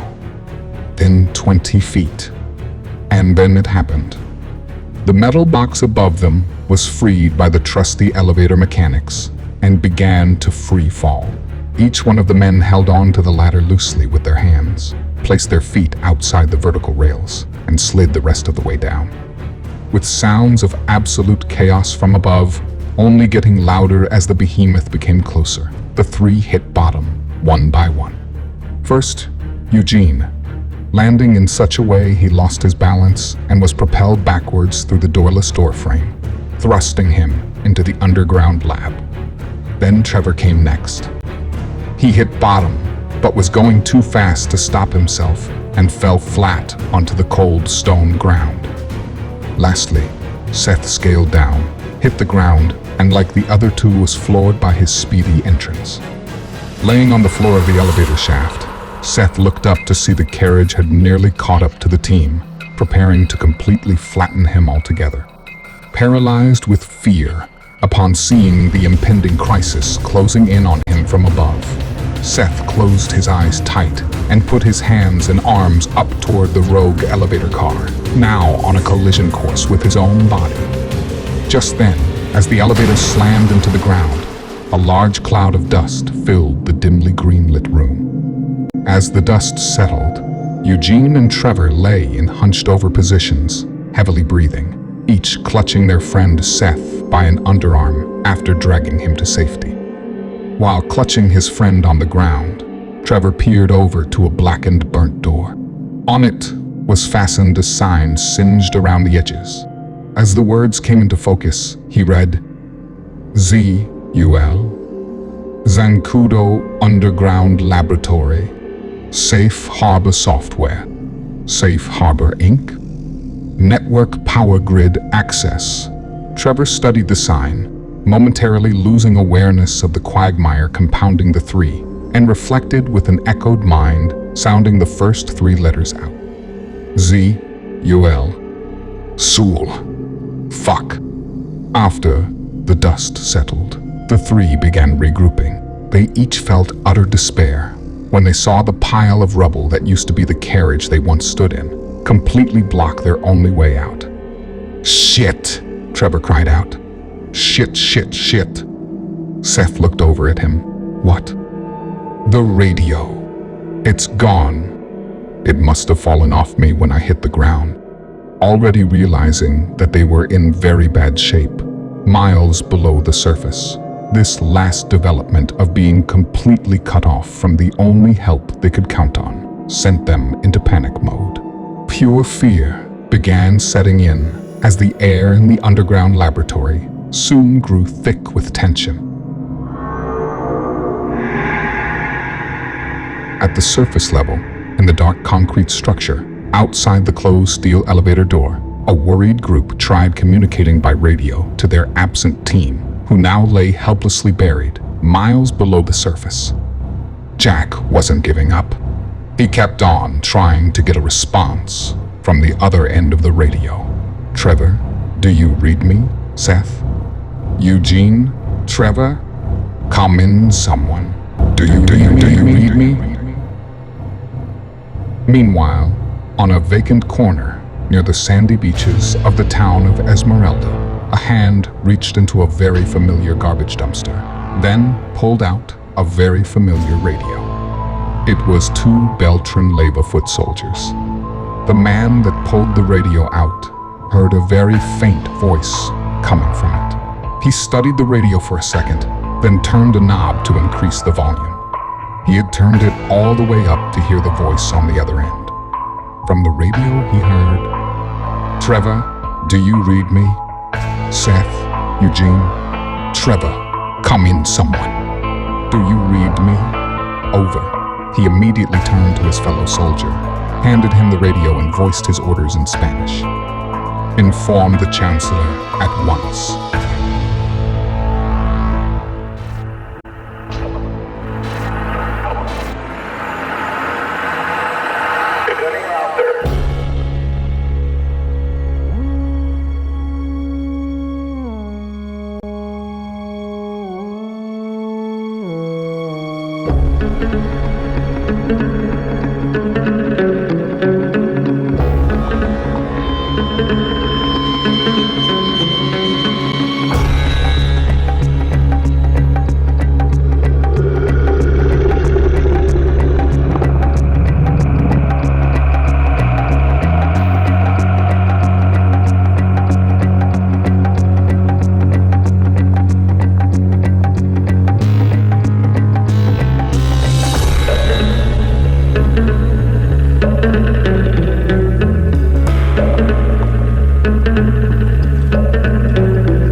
Chapter 5, Consciousness.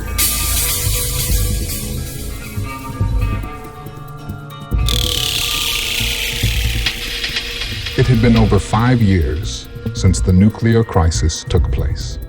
Thomas and Seth, after discovering that they were the only ones left of their family, settled down in the town of Quartzsite and became good friends with the Meeks family. This behooved them, as Jack, being a former high-ranking officer in the Navy, had a vast arsenal of weaponry and other various militaristic devices. The ranch was also well-equipped with food, water, supplies, and a powerful backup generator suited for his bunker and charging his diversified collection of hardware for up to 20 years. Having said that, one does not need a mathematician to conclude that with the additional roommates, time with these luxury items would soon come to an end.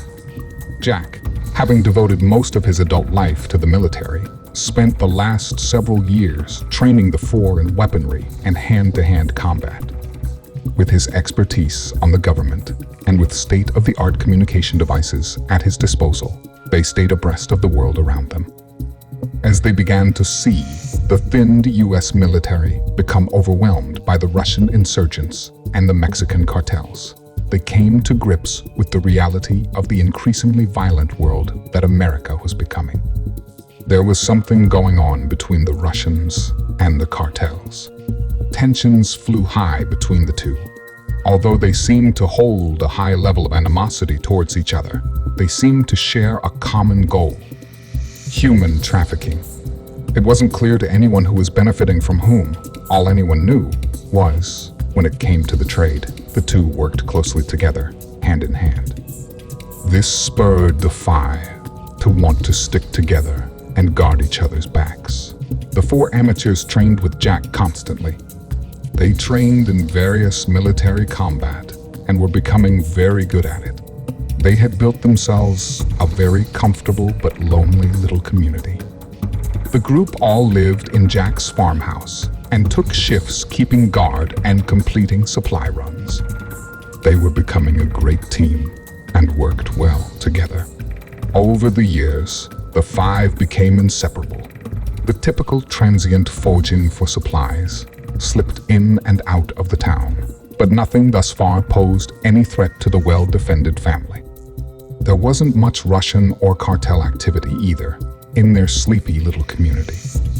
But that was beginning to change. They started noticing caravans of military vehicles traverse their surrounding offbeat roads and began to execute a more inconspicuous approach in their daily habits. The five began to do their supply runs under the cover of darkness. They established a stealthier approach at keeping guard over their property. They didn't have bonfires at night anymore and kept their extracurricular activities to a minimum. They became ghosts. They played it safe. They knew they could hold their own, but that didn't mean picking fights with large militarized insurgents or bloodthirsty kingpins. So, with this newly developed strategy, they gave themselves the best chance of survival. Still though, accidents do happen. In the dusty little abandoned town of La Paz, about 8 miles south of Quartzsite, Thomas and Seth were laying belly down on the roof of Gus's drive-through liquor. It was bright and sunny out, and not a cloud in the sky. They each held binoculars to their eyes and were peering over the 1-foot lip that crowned the rundown venue. Gus's liquor stood on an almost empty road. Once upon a time, this small brick building possessed prime real estate for catering to the weary worker wishing to dive into a glass bottle before calling it a night. Thomas, still peering through his binoculars, while next to his son, took his face away from them, stared blankly into the distance in front of him as he thought to himself. Then, he turned to Seth and asked, "So if something happens to me, or we all become separated?" But then, Seth stopped his dad while interrupting with an already prepared answer to his father's question, and answered in a tone of boredom. "Yes, Dad, I go and find Paco." Satisfied with a nod of his head, his dad went back to studying whatever it was they were watching through his binoculars. Then, once more, Thomas removed himself from the binoculars and again stared blankly into the distance as he thought to himself. He turned to Seth, but without even getting a word out, Seth was on top of it. "Yes, Dad," he said, while maintaining his focus on their target. Rio Baru Port, Dominical Beach, Costa Rica, like clockwork, at sunset on the 1st of every month. His dad smirked this time as he went back to join his son watching their objective. While still looking through the binoculars, Seth effortlessly composed a question. "We haven't seen Paco in years. How do you know he'll be there?" Thomas smiled. "He'll be there." "Okay, we got movement," Thomas calmly announced. They were now observing a small, dilapidated, abandoned warehouse across the street. In consort, 3 military-grade Hummers pulled up to the curb. 2 men in Russian military uniforms stepped out of each of them. their military boots all making contact with the asphalt below at the same time. It happened in an almost rehearsed, like coordinated arrangement as they all came to one particular spot. The four from the two cars in the back approached the two that got out of the car in the front. The soldiers were all carrying rifles.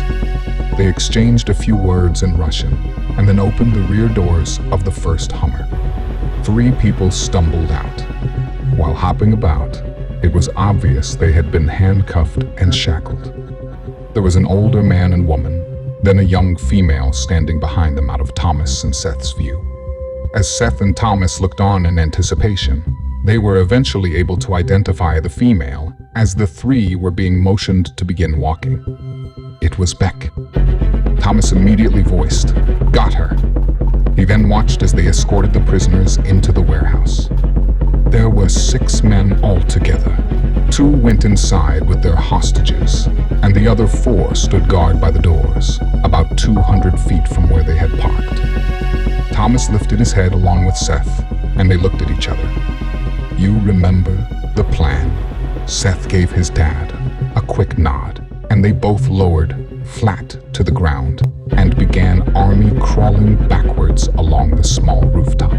On the opposite side, at the rear of the building, they came to the ladder they had originally climbed to gain access to the roof. The ladder was fixed to the back of the building and led down to the pavement. They each shimmied over the ledge and down the ladder to the ground, Seth ahead of his father. Upon reaching the ground, Seth quietly opened and slid a large, heavy sewer cap from its place. Once completely open, he began to disappear down the dark hole. Meanwhile, Thomas carefully got into a very old, beat-up yellow Toyota Camry. The car was already running. They left it that way so they wouldn't have to start it up and bring any unwanted attention to themselves. He began to slowly drive off through an alleyway, keeping out of sight of their counterparts. A few moments later, another sewer cap began to move on its own, this time under the first parked Hummer. It was the only Hummer with a bed in the back. Once fully open, Seth slowly crawled from the hole. As he wiggled on his back across the beat-up and chipped asphalt, he made his way to the driver's side, opposite the armed Russians. He hefted himself up by first using the footrails of the massive vehicle. Then slowly reaching above, he gripped the open window's lower frame, ultimately scaling the entire side of the vehicle. Eventually, he found himself spilling into the driver's seat's black leather upholstery through the rolled-down opening. Once inside, hearing the sound of the vehicle's engine already running, he looked at the keys in the steering column with dismay. Damn, I really wanted to try my hand at wiring one of these, he thought to himself. He placed his foot on the brake pedal and grabbed a hold of the steering wheel, taking a moment to enjoy the pure bliss of sitting in the driver's seat that commanded the 300-horse-powered monstrosity. He could barely hear the voices of the nearby Russians as they continued to obliviously carry on in conversation. Then, taking hold of the oversized shifter, he slid the powerful beast into neutral and revved the engine as loud as he could. The 4 exterior warehouse guards looked over at the truck, confused and shocked. Their postures shifted and their conversation became silent. Seth placed the vehicle into drive and made a piercing sound as he screeched out a sharp U-turn, kicking up a large fog of dust and dirt in the process. Now, his window, on the side where the caught-off guards were once casually speaking, he quickly achieved their surprised attention. With an extended left arm and middle finger reaching out the window, mocking the soldiers, he proceeded to speed off around the corner. "Later, fuckers," he yelled, tempting them to give chase. The 4 armed men in uniform began yelling in Russian as they ran down the parking lot to the street. They aimed their rifles and began firing, but soon realized their repossessed vehicle had already made its way around the corner. Listening to the direction the sounds were telling them to go, the men gathered a Hummer of their own and took off in pursuit. With surprising ease, the men chased down their enemy and soon found their lost item sitting on the steps of a church. Once parked behind their stolen vehicle, all four men quickly made their way out of their Hummer and surrounded the recovered car. They immediately discovered that no one was inside. All four began spinning their bodies and scanning the area, seeming to all draw their focus at the same time to the partially opened door of the church. They aimed their guns at the open door in front of them and began barking orders in Russian. As they made their way inside, they picked up a faint smell of gasoline. Looking at each other, the ranking officer signaled for the group to push on. The entry room was torn to shreds from previous lootings. It had thrashed, stained, red carpet, and white walls. As they moved their way through the meagerly sized foyer, they cautiously walked up to a set of double doors, which were slightly left open, leading to the chapel. A voice from within the chapel shouted, "You get your car back, assholes?" Not understanding the English words coming from inside in the room, they all recognized the voice from the thief that mocked them from before, while driving away in their Hummer. They slowly made their way in, guns drawn. The room was dark, with rays of light beaming through the boarded-up stained glass windows. Nothing about this seemed out of place to the men. They were used to no electricity, and this whole town was abandoned. What was out of place was the increasingly growing scent of gasoline. As they made their way into the room, toward the direction that they had heard the voice, they dutifully checked corners and the walls receding behind them. As they walked, sounds of broken glass and debris from under their boots filled the stuffy air. There were about 40 pews, 20 to either side of them, some knocked over, while some were out of sync with the rest. Soon, something caught their attention between the pews and near the steps leading to the pulpit. They trained their weapons on the object and advanced their positions while commanding orders in Russian. As they came up to the void, they saw the image come into focus. It was a large metal barrel. On top was a radio. The ranking officer picked up the device and flinched as a loud, crackly voice came over it. Having fun, dickheads. Still not understanding anything the voice was saying, the realization of a trap began to sink in and washed over their vacant expressions as they identified another object on the barrel. A car battery with wires coming out of it, leading to a hole inside the lid of the metal container. They quickly turned around and began to race for the door. The open double doors seemed to magically slam on their own, followed by the metallic sounds of several deadbolts taking their places from within. Then, without warning, several Molotov cocktails crashed through the glass and through the small breaches of the boarding. The men looked on in horror as the room became engulfed in flames, ending in a blast providing a short rain of sand, ember, wood, and blood.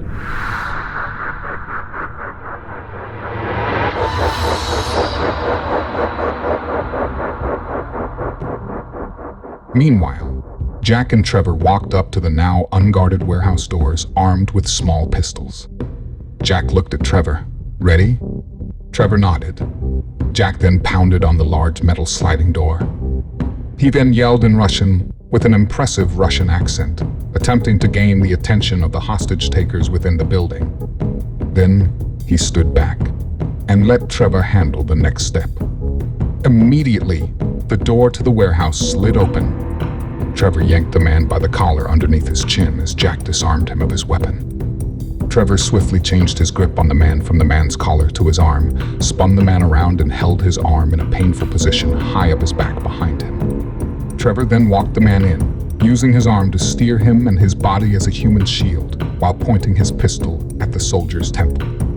Trevor knew he had to stay focused on the task at hand, but he couldn't shake the urge to look for his missing sister. He momentarily took his eyes off the man he was walking toward, who was yelling at Trevor in Russian. It wasn't a big warehouse, about the size of a 3-car garage. Gray cement flooring spread throughout the structure, coalescing with the thin aluminum sidings. There was not much in the warehouse, a few tables, some bar stools, and whatnot. It was however, well lit from the decrepit rooftop, allowing plenty of light to flow through, casting shadows along the walls and deep corners.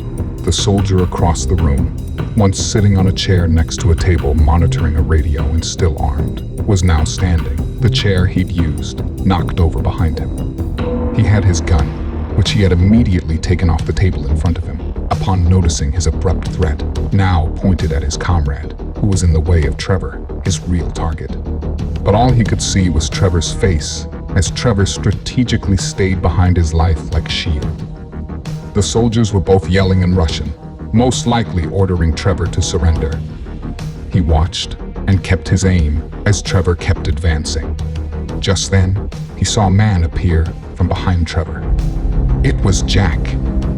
Then, this serious newcomer suddenly raised a small pistol from behind Trevor's back and shot a fire before he could react.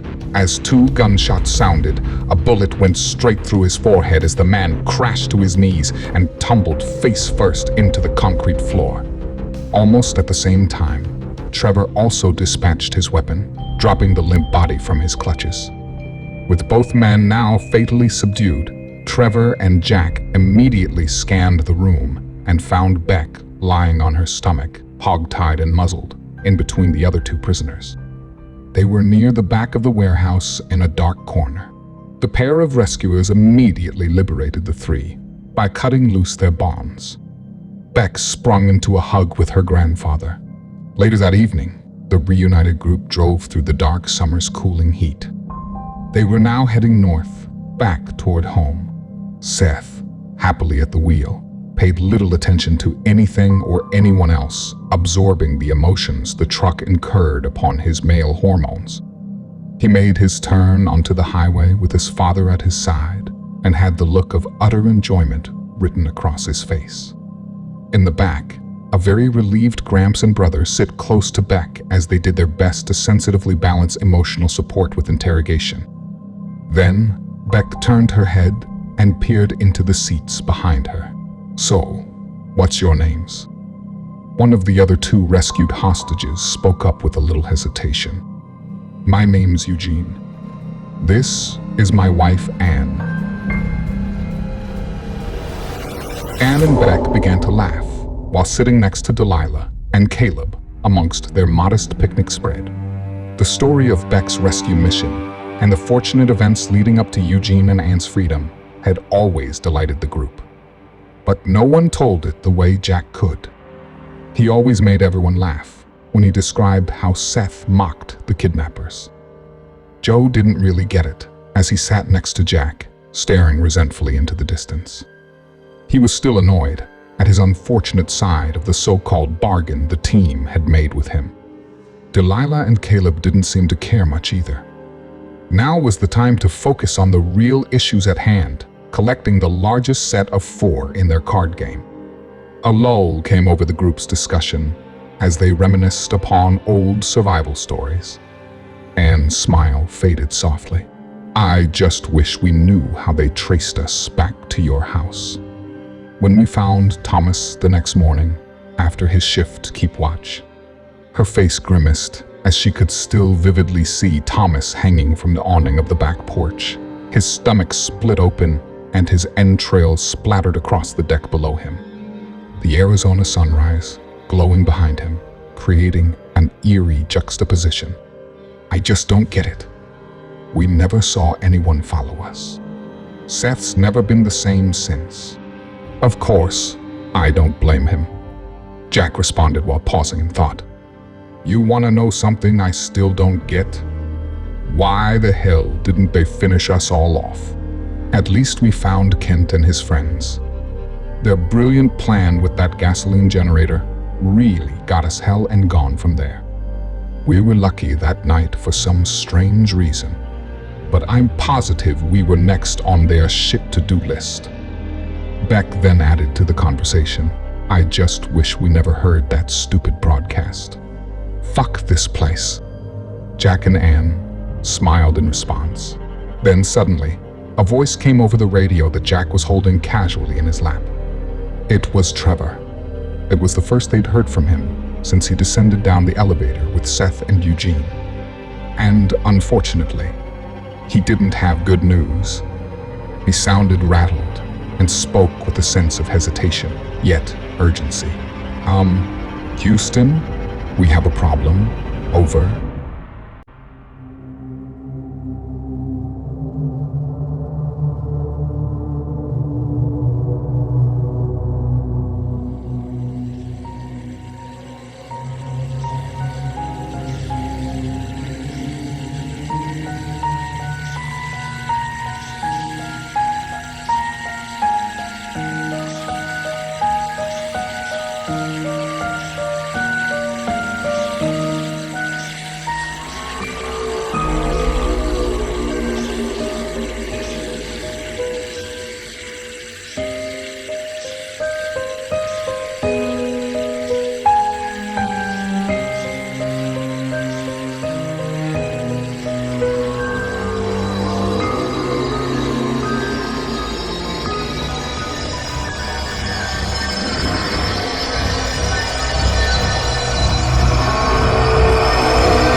Chapter 5, Consciousness, Part 2.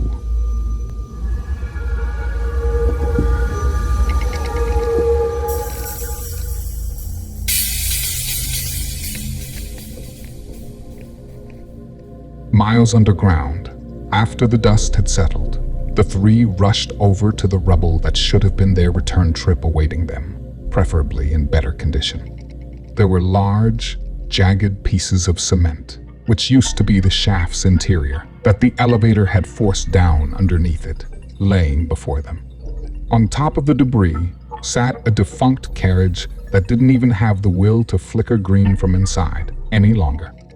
The fragmented cabin that was once occupied by the three was now crushed beyond recognition. It wasn't even able to be breached through its entry. Before meeting its demise, the doors were completely shut. But now, from the intense collision, they were slightly open.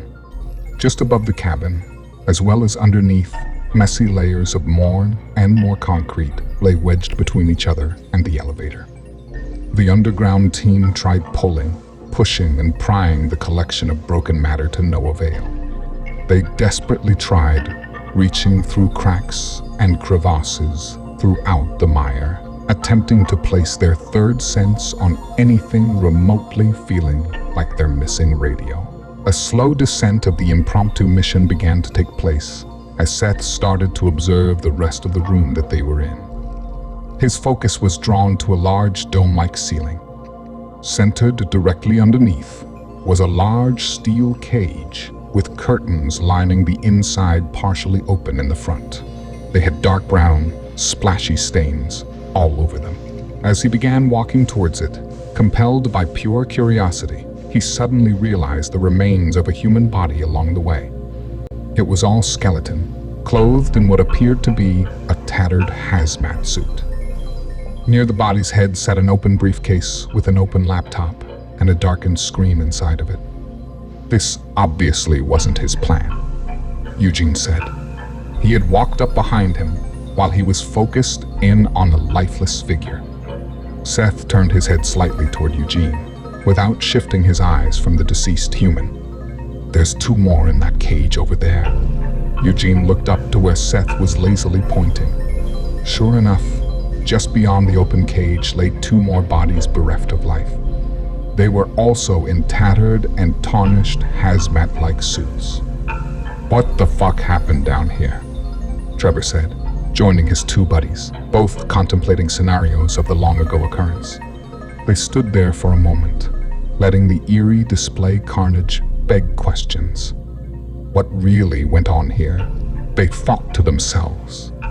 Is it the room that killed them? There were no weapons, or a sign that they turned on one another.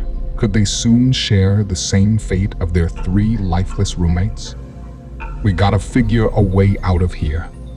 We obviously can't communicate with the rest of our group anymore.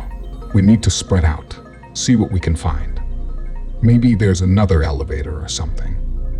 "That door over there might be a good start," Seth announced, as he drew the other two's attention toward a burnt door that appeared to be a shade of gray at one time.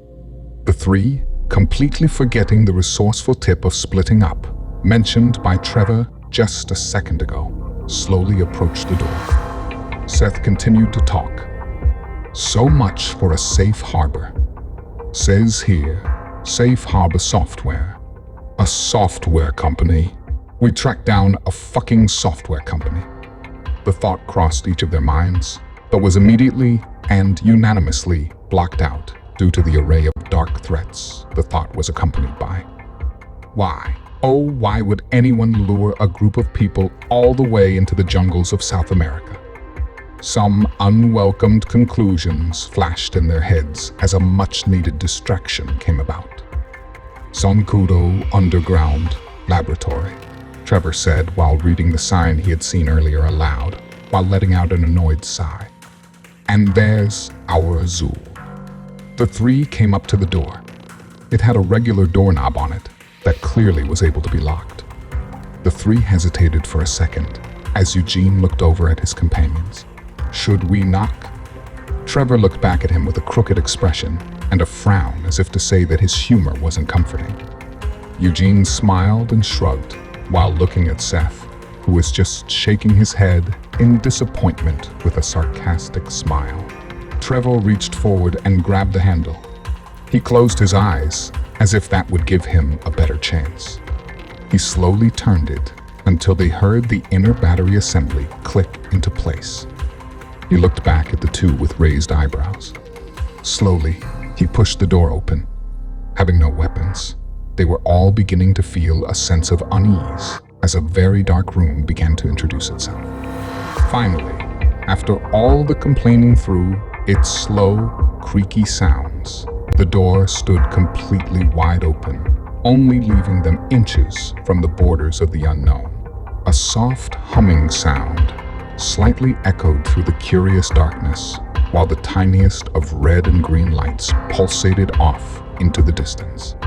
Eugene reached in and felt along the wall directly inside for a switch until the entire room lit up all at once. The room wasn't that big, about the size of a large walk-in closet or small bedroom. The walls and ground maintained the same decor as the surrounding laboratory that dwarfed it. Alongside the opposite side of the room was a towering shelving unit that facilitated a few large computer towers, several keyboards, a mouse, and finally, a flat computer screen monitor. Do I even have to say anything? Trevor looked over at Eugene. Eugene looked back at the two. You guys really need to learn this shit. Trevor shrugged his shoulders. We have all the time in the world now.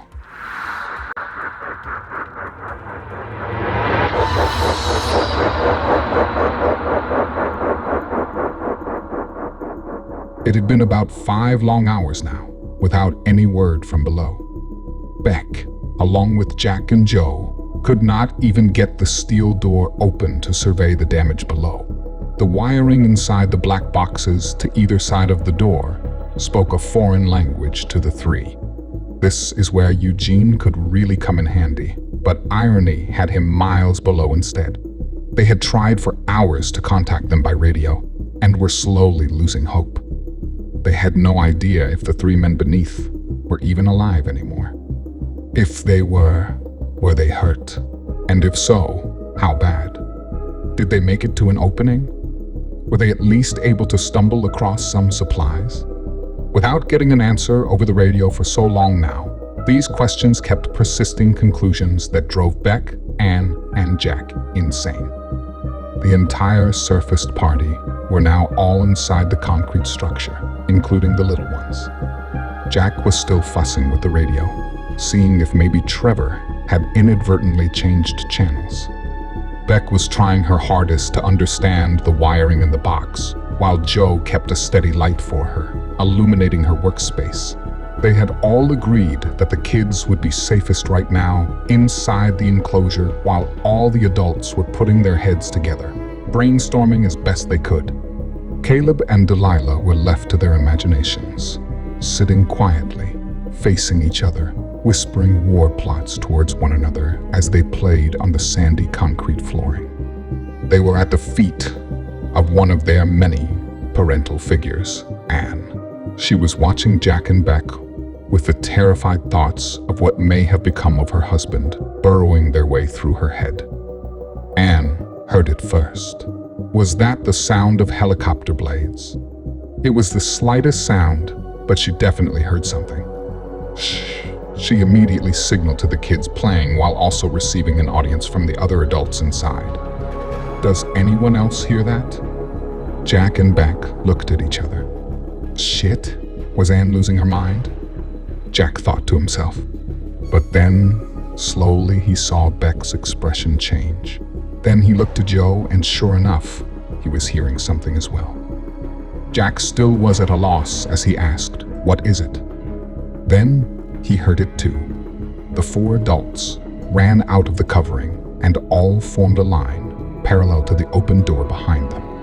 They squinted as they looked up in the sky, their hands shielding their eyes from the bright skies. "There!" Joe yelled as he pointed. Sure enough, it was a helicopter. It was quite a way off into the distance, but appeared to be heading towards them. Joe looked over at Jack, who still had his head to the sky. With a much quieter voice, he composed his question. "Expecting anyone?"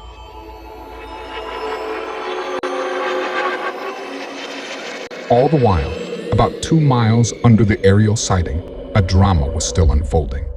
Eugene was standing at the black and green computer screen while moving the mouse and typing code into the system's hardware. There were no chairs. Instead, they all stood while Eugene hacked away. "See this here? That's the firewall. You're actually looking at code that monitors the system's entire security apparatus. I haven't actually broken into the system. The US government firewall is way too strong for that. Instead, by extrapolating these codes here, I borrowed the algorithm and created one of my own. I basically bent the code in our direction, giving us limited access to the software. Now we just need a username." Eugene looked at the two. They both looked back at him, with an expression that seemed to suggest they were in no mood to come up with some stupid username on the spot. Eugene continued to type as he spoke out loud. Okay, GUEST. Then he hit enter. The computer screen went to a bright white screen with a square in the center. Inside the square read, "Welcome to Zool. Safe Harbor Software. This U.S. government system is intended for authorized users only." Then, Underneath that was the warning defined in a much more legal manner, pointing to laws and federal codes. Underneath the box was a button that read Enter. Eugene clicked on it to find the page go to a dizzying screen of laboratory records. He scanned down until happening upon an interesting title that read Last Security Footage, 2033, March 9th. He clicked on it, and the entire screen went black. The three of them stared as nothing seemed to happen for several seconds. To make things worse, the computer sounded as though it had turned off. "What the hell?" Eugene stated, with confusion in his breath. He turned to Seth and Trevor. "That's weird. I should have access to anything that I can see on the screen. We may have to reboot the system." Just then, a video began to play before them. They watched a whole long portion of nothing, just the view of an empty lab. The cage in the center, unlike what they saw for themselves just earlier, was closed by clean, white hanging curtains. Then they saw 3 people enter the screen in white hazmat suits. Eugene hit the fast-forward button, skimming to anything that might help them better understand why the 3 people had met the tragic fate displayed outside the room they were standing in. "There!" exclaimed Seth. Eugene stopped fast-forwarding by pressing play. The 3 looked on in horror as they saw the blood-curdling images flash before their eyes. No sound came from the video, which somehow intensified the playback in a horrifying manner. Eugene stayed hunched over the screen, watching closely, while Seth leaned in right next to him. Trevor was slowly backing up, clutching the hair of his scalp with his hands. The video finally came to an end. Eugene and Seth looked over at each other, then back at Trevor, who was clearly rattled as he began speaking quickly. "We gotta get the fuck out of here. What if that thing's still in here? What if it's still alive? Hold on a sec. I think I found something," Eugene said. He was back on the white screen, scrolling down the list of laboratory records. He clicked on a button that read Laboratory Log, Specimen 762854, 2032, October 21st. Again, the computer appeared as though it had turned off. This time, knowing what to expect, they held their focus on the computer. A man's face finally appeared, just his face. He was standing in the room they were currently in. Only many years ago. He was silent as he appeared to be fumbling with something. Then, there was sound. He continued to mess around with something on the shelf next to the monitor he was facing, stalked inside, then began to speak. "This is Salvador Philip Channing. The date is October 21st, 2032. Time is 1452 hours, he stated while momentarily glancing at his watch. This is my 7th time observing the specimen." He continued to speak with nervous unease of the things he had to share. "We have concluded that the specimen's genome is comprised of 172 DNA molecules.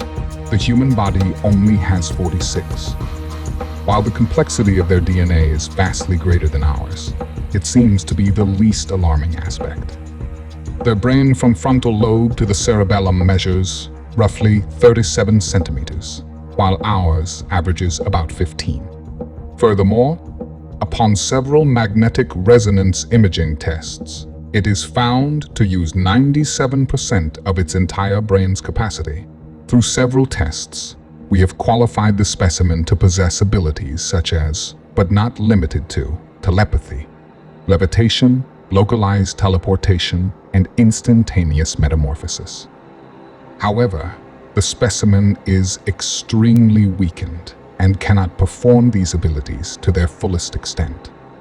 Several days ago, we were finally able to achieve communication with our subject through a variation of mathematical code, letter by letter. We were not able to get clear, precise answers from it, but we were able to make out a few Russian words. For instance, in the case of entry log 2032, October 13th, we asked if there were any others on our planet. Its response put us completely at a loss. Its answer was completely off topic. It appeared to make no sense at all. Perhaps this is due to onset disorientation, possibly caused by pyrexia. Then again, without access to a substantial control group, we are not able to adequately establish guidelines as to what may qualify as a high fever for its species. The answer was simply Ocranus scotus. In English, this translates to cattle guards. Now, this does make some sense, if, indeed, pyrexia does play a role. It may simply be hallucinating images from its past experiences on our planet. For example, the site it was originally apprehended in was surrounded by Russian farmland. There were surely plenty of posted signs there, which it could have easily obtained those words from. We are still undergoing early phases of tests to find out more about the virus, although we do have clues leading us to the educated theories. Theory number 1 is that they came here with the virus. Maybe they're here in search of a cure.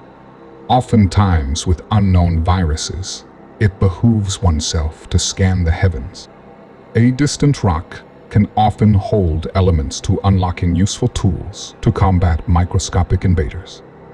Our second theory suggests a much darker premise. The specimen became ill here on our planet through gestation.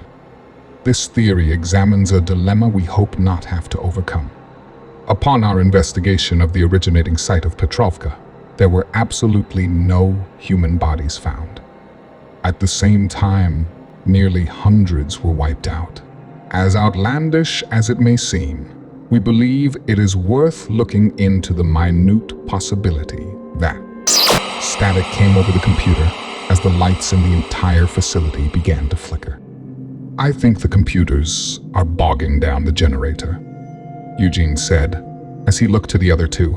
With a few buttons on the keyboard and a click of the mouse, the screen returned to its black and green layout as he logged out of the Zool mainframe. At that moment, all the lights in the facility stabilized, but presented a slightly dimmer shine. We don't have much time before the power completely goes out, and we may begin to lose air down here, Eugene said, alarming his two friends. Trevor's right. We need to spread out and see if we can find a backup route. Hold up, Seth interrupted with a stern voice. What do you mean? Air. Eugene looked at his younger partners, noticing their disconcerted expressions, now taking hold of their faces. You guys realize we're, like, miles underground, don't you? There has to be some kind of compression unit, drawing oxygen this far down. Wherever this system is, I'm sure it's not powered by Skittles. An immediate look of logic defeated Seth and Trevor's once confused expressions. The two, along with Eugene, began twisting and turning their bodies around. They were all peering into the corners of the small room they were in, as well as the cavernous room that resided just beyond it. Trevor and Eugene began briskly walking out of the computer repository to survey their options in the main room. But Seth did not. Instead, he held a gaze below the computer they were once occupying. Then he attempted to gain the attention of his two partners.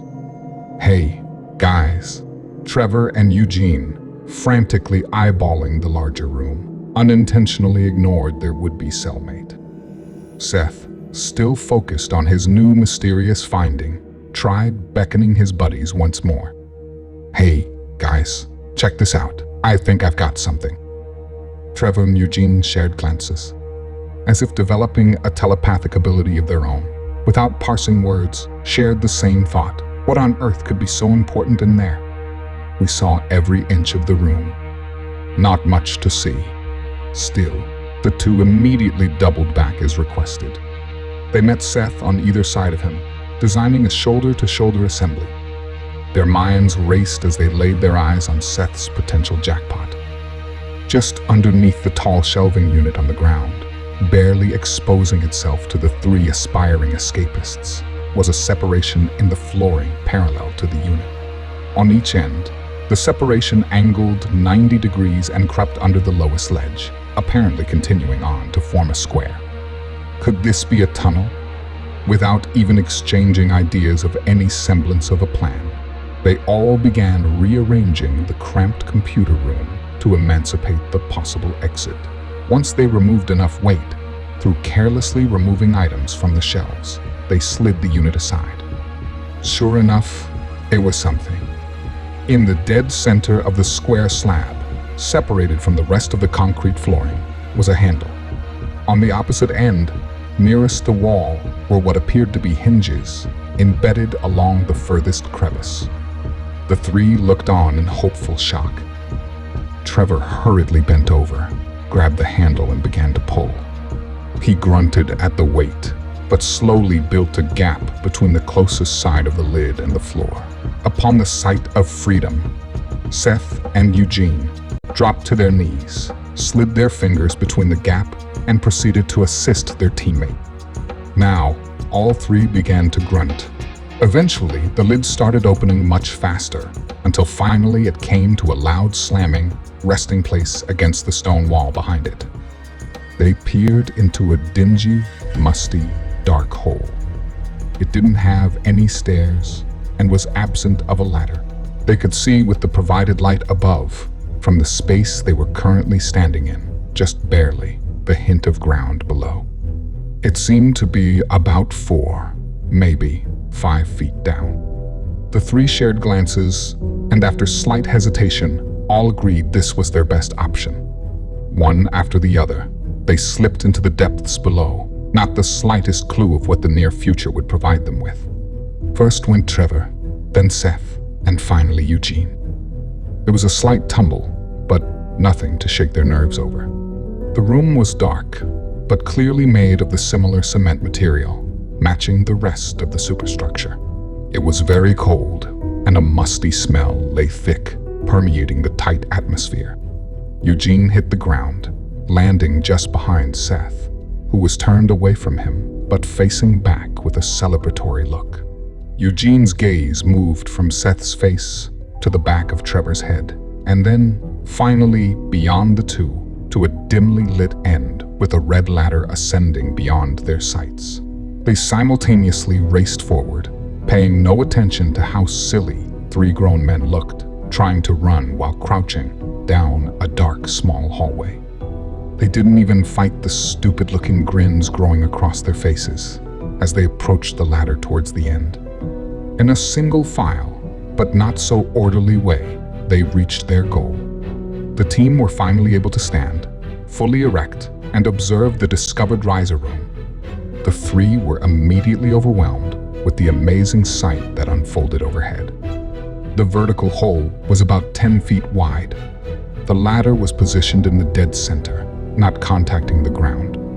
Instead, at consistent, ascending intervals, it was attached to the interior cement siding with steel braces.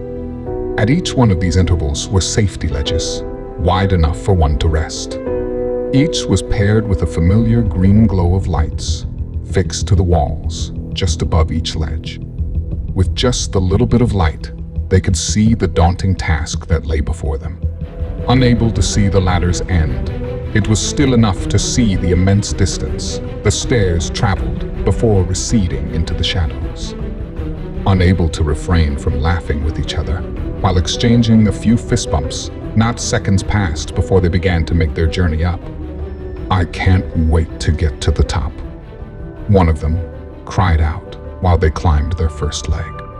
The three began to gleefully conversate as they made their way to freedom. "I'm gonna drink a gallon of water. Good luck. There's not gonna be any left by the time I'm done drinking. I just can't wait to see some fucking sunlight. I wonder where this comes out. Should be just behind the entrance to the elevator. Stupid piece of shit elevator. Hey, it was worth it though. Can't wait to see the look on Jack's face when we tell him about specimen 265, whatever the fuck the numbers were. He's gonna flip his shit. Hey, we should scare the shit out of them when we get up there. Sneak up on them. The three began to laugh, imagining the thought of scaring their surfaced friends as their voices began to fade. They each began to disappear, one by one, into the darkness of the underground heavens. Little by little, the cement landing slowly became empty and silent, with no evidence of any human life. Several hours later, the morning skies had morphed into a bright, sunny, late afternoon. Within the shadows, cast by a familiar cement structure, sprawling fauna flourished in an array of mixed vegetation and weeds. A small, shadowy patch of nature suddenly came alive, as if, from a disturbance from underneath its soil, an unnatural motion overtook the grassy area. Soon, a distinctly circular mixture of dirt and plants began to shift upward as a metal lid began to take form. A hand began to appear, shortly followed by Trevor's squinted face. Although protected by the shade of the elevator's home, the bright sky still heavily affected his ability to see. He began to heft himself up and over the side of the deep well. He then scooted back on his rear and withdrew his legs and doubled over the hole, offering a hand to the next in line. Seth threw up his hand and caught Trevor's as the two pulled on each other, rushing Seth to the surface. They both then turned around and helped Eugene complete his ascent. The three stood in a circle, at least the best circle three could make, triumphantly looking down into the dark, conquered void. Again, they smiled at each other and proceeded to seek a well-deserved reunion with their friends. They began to walk, making their way around the corner of the small building. They assumed that their estranged companions were still seeking tactics of rescue within the structure itself. Not knowing the reactions of their soon-to-be surprised friends, they all reserved a proud smile. It was Trevor who saw it first. Joe was laying on the ground, about 30 feet from where the escaped three were appearing from. He knew what he was seeing. He just didn't want to come to grips with it. A bloody mess crowned the back end of Joe's lifeless body. A man in a Hawaiian-like shirt was faced away from Trevor, standing to the left of Joe's remains. Opposite and facing him were Kent, Ash, and Samel. Three men gained a sense of seriousness as they noticed the group coming from around the enclosure. Kent immediately raised an assault rifle at the incoming threesome. This sudden change of emotional tempo flushed Trevor's veins to an icy cold temperature. There was also this change that cued the man in the Hawaiian shirt to spin around and look at Trevor. It was Paco. As he turned, everything seemed to be in slow motion for Trevor.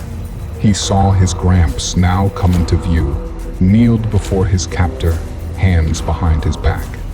Trevor noticed, just beyond Paco, right outside the plane, sat the remaining four, bound and gagged.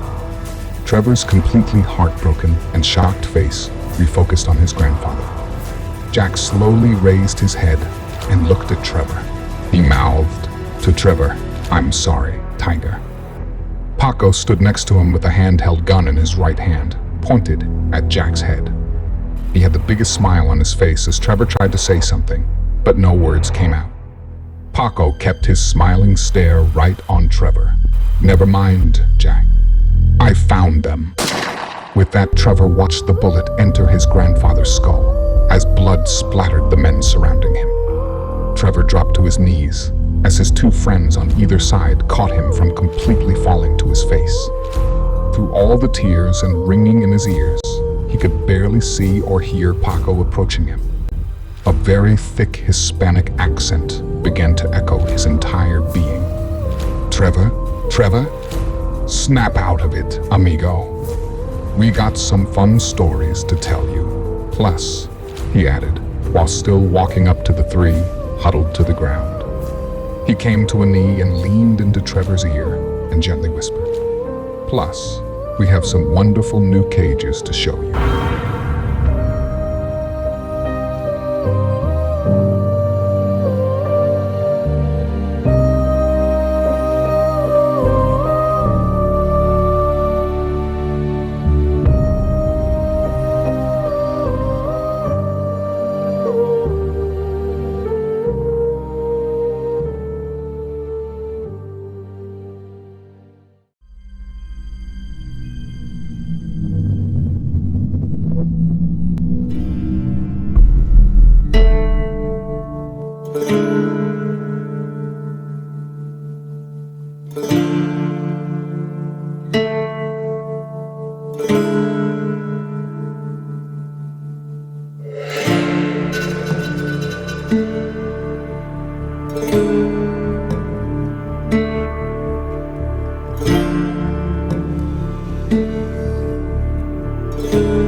Chapter 6.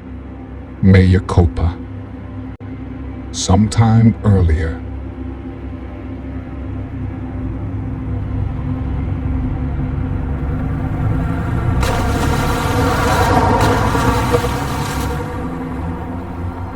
It had now been a few days after running into Kent, Ash, and Samael back in Arizona. They had all run into each other during one of their recent supply runs. Spooked upon the death of their friend and family member Thomas, the team were contemplating leaving Arizona altogether. The large caravan were making their way south, their destination, Cartago, a stopping point before continuing on to their final objective. They had been recently inspired to travel this route by a robotic-like voice coming over one of the channels on their radio sets. The air was filled with a slight mix of cool and warm breezes.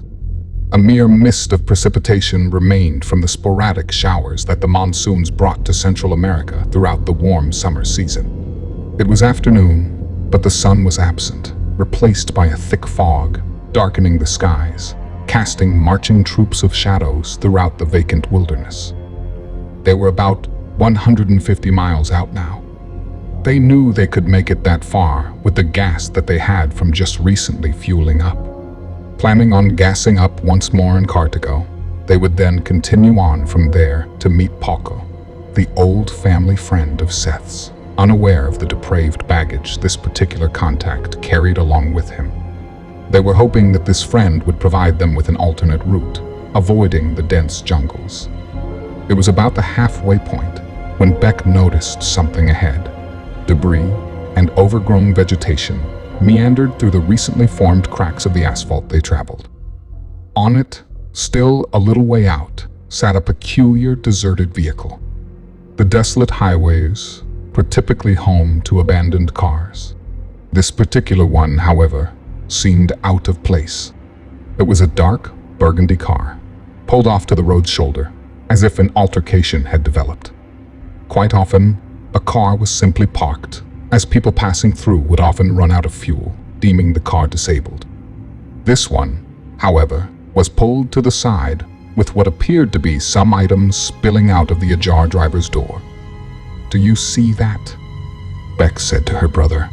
Trevor, in the passenger seat of the old station wagon, looked ahead and saw a car pulled off to the side of the road. This wasn't odd, as they came across abandoned cars all the time.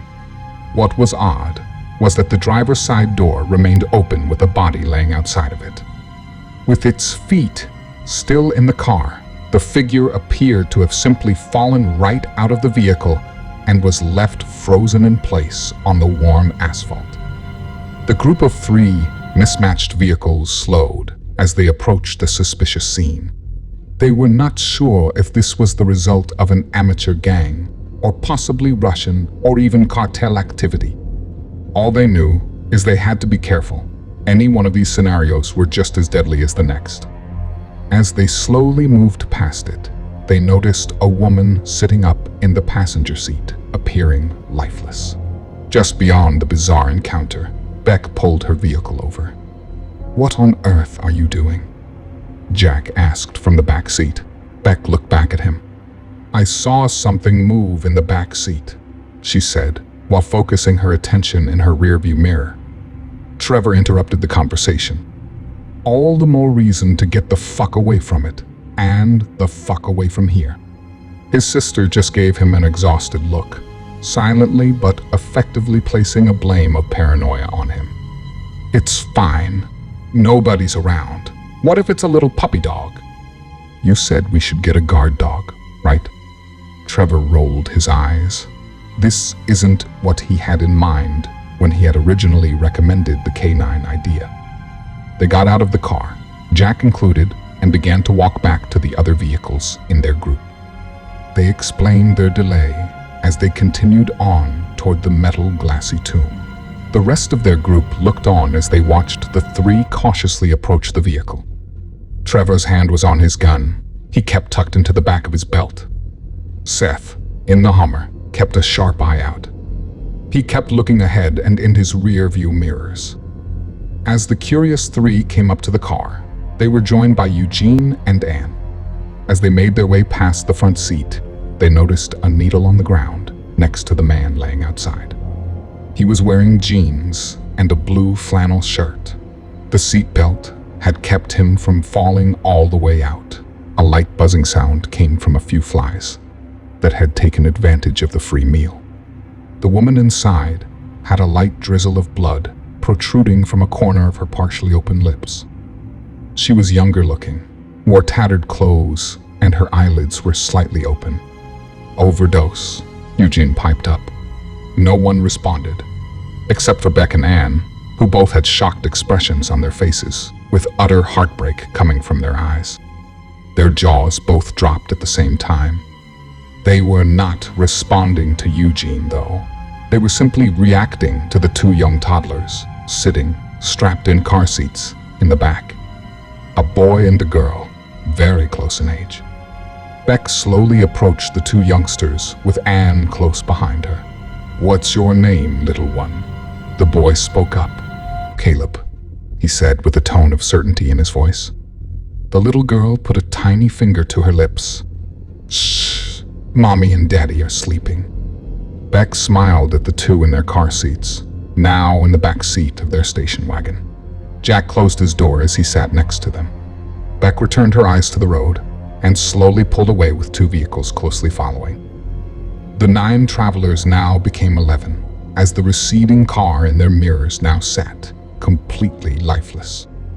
That evening, upon reaching Cartago, the group decided to stick with their plan on resting, as they felt it would be dangerous to travel in the dark. After achieving their rest and fueling up the following day, they continued down the highway on the last leg of their trip and toward their final destination. Ash and Somel were sitting in the back of the Hummer as the three vehicles stuck closely together, the rusted-down old station wagon leading the pack. Somel reached into his pocket and pulled out a tiny antique tape recorder. He sat lower in the bed to be less obvious. He then pulled out one of Jack's radios from one of the coolers. He held the recorder's speaker to the receiver of the radio. Simultaneously, he pushed down the side button of the radio and the play button on the recorder. A robotic voice came from the recorder. Repeating transmission. "This is Zul. All networks back online. Properties are secure. Safe harbor has been acquired." The recording then voiced several instructions regarding access codes and expirations, as well as reciting the precise GPS location of the supposed safe harbor. Both, now satisfied with their ruse to keep the rest of the group heading deeper south, simply just smiled at one another.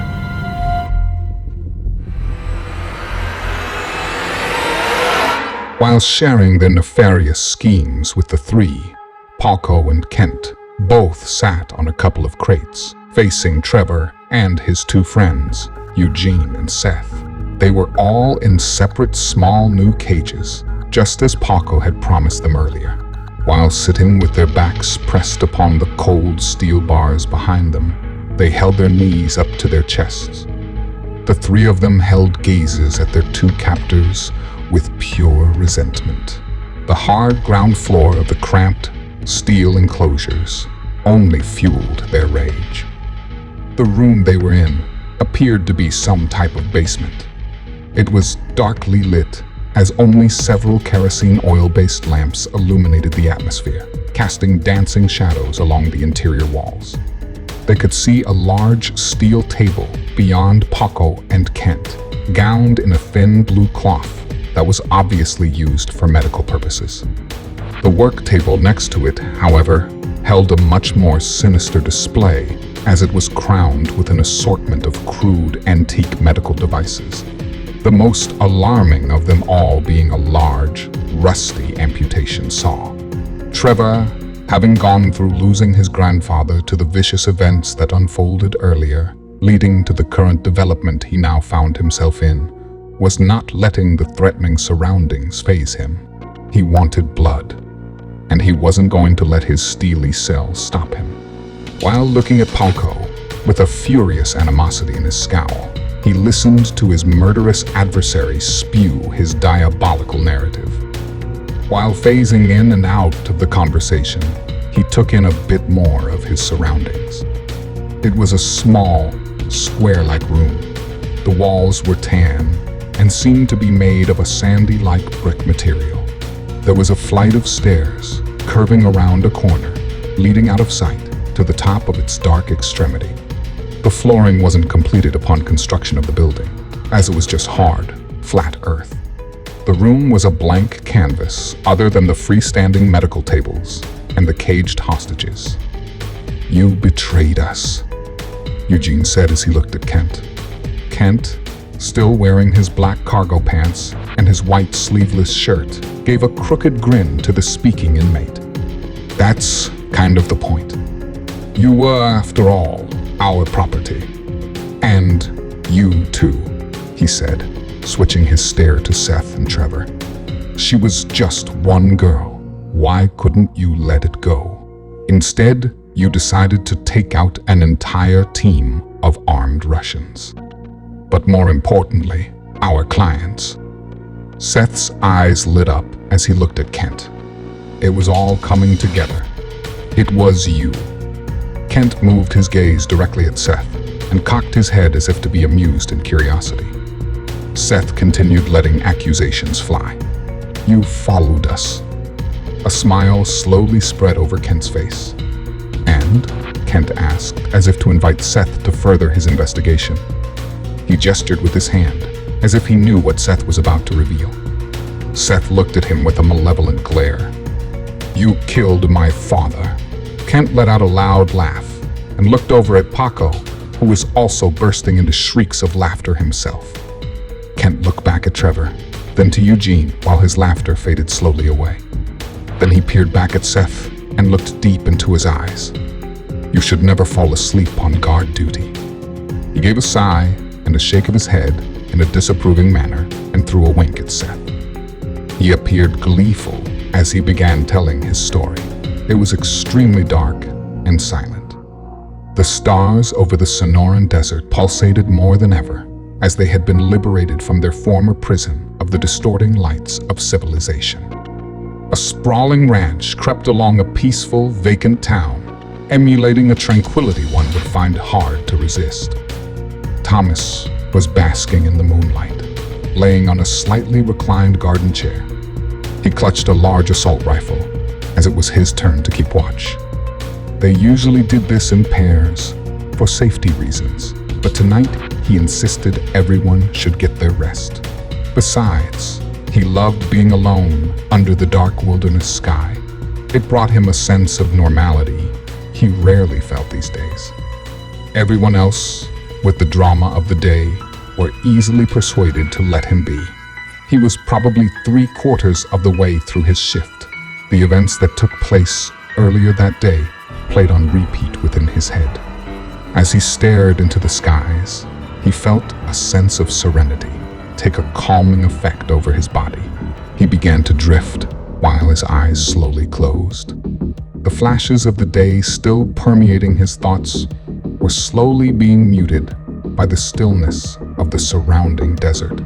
Suddenly, whipping him into a frenzy of panic. His neck was quickly being strangled by the rigid, rough materials of a sisal-like rope, now tightly around the underneath of his jaw.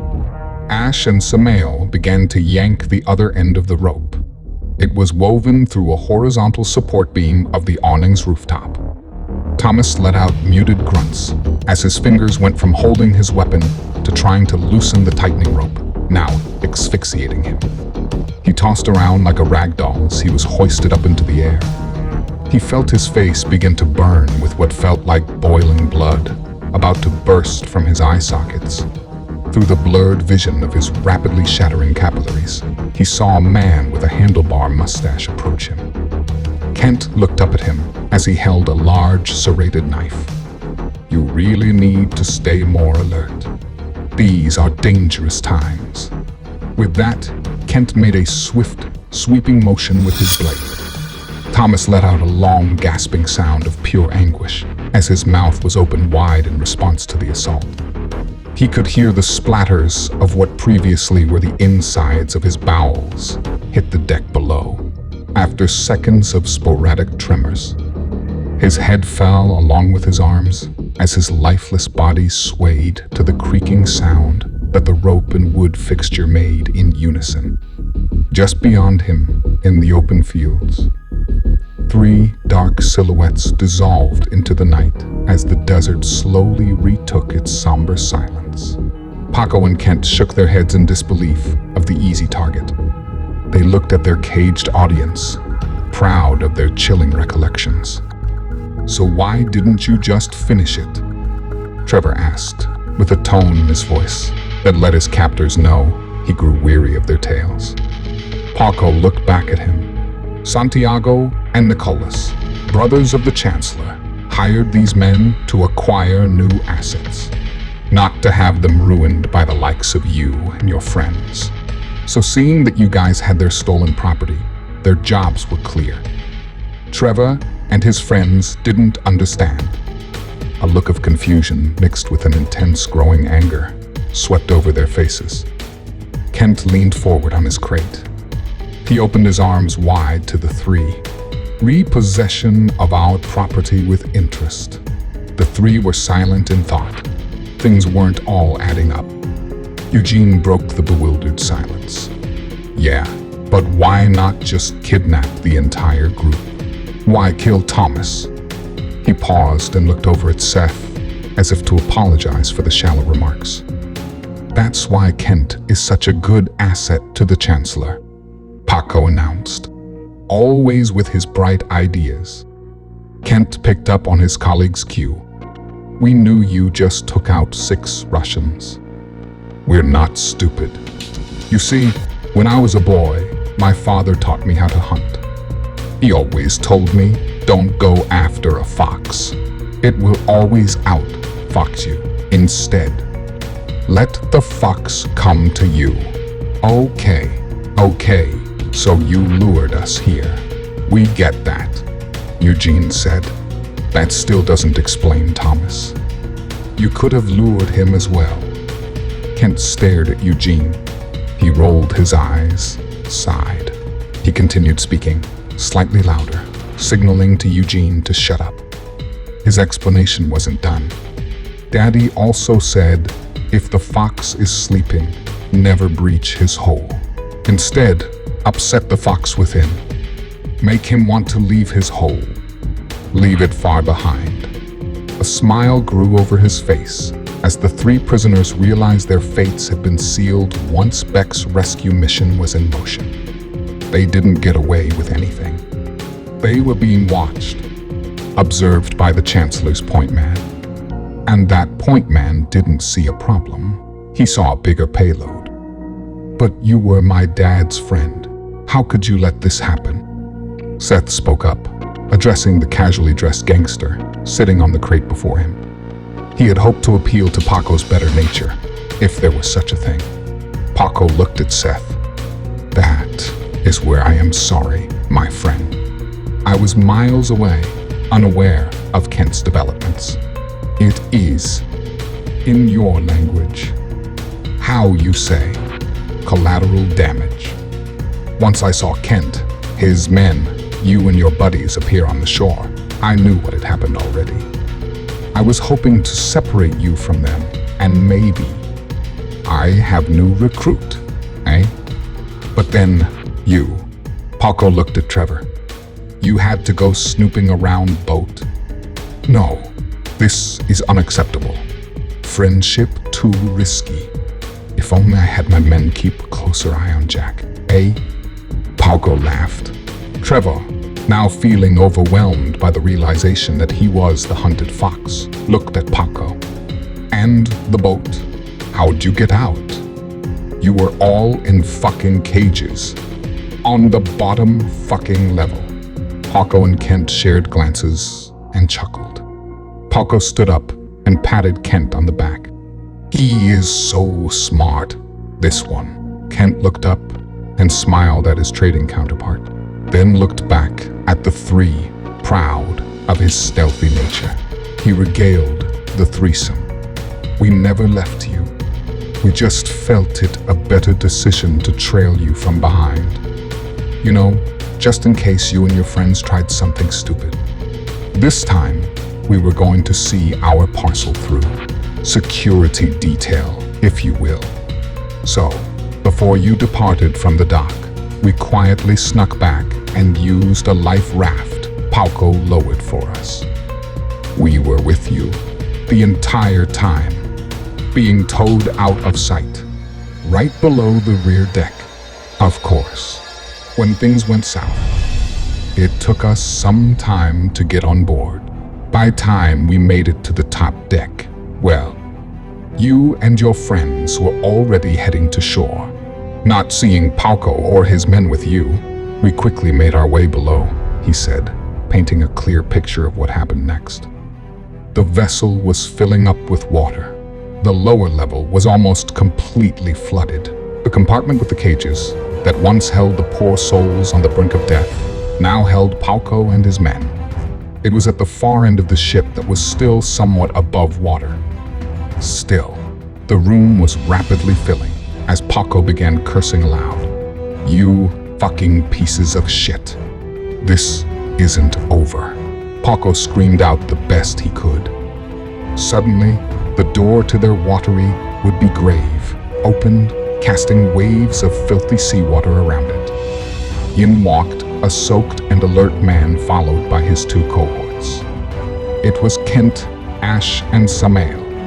Paco, relieved to see them, but still angry about the events that just unfolded, yelled to the three. Cabrones, do something. Get us the fuck out of here.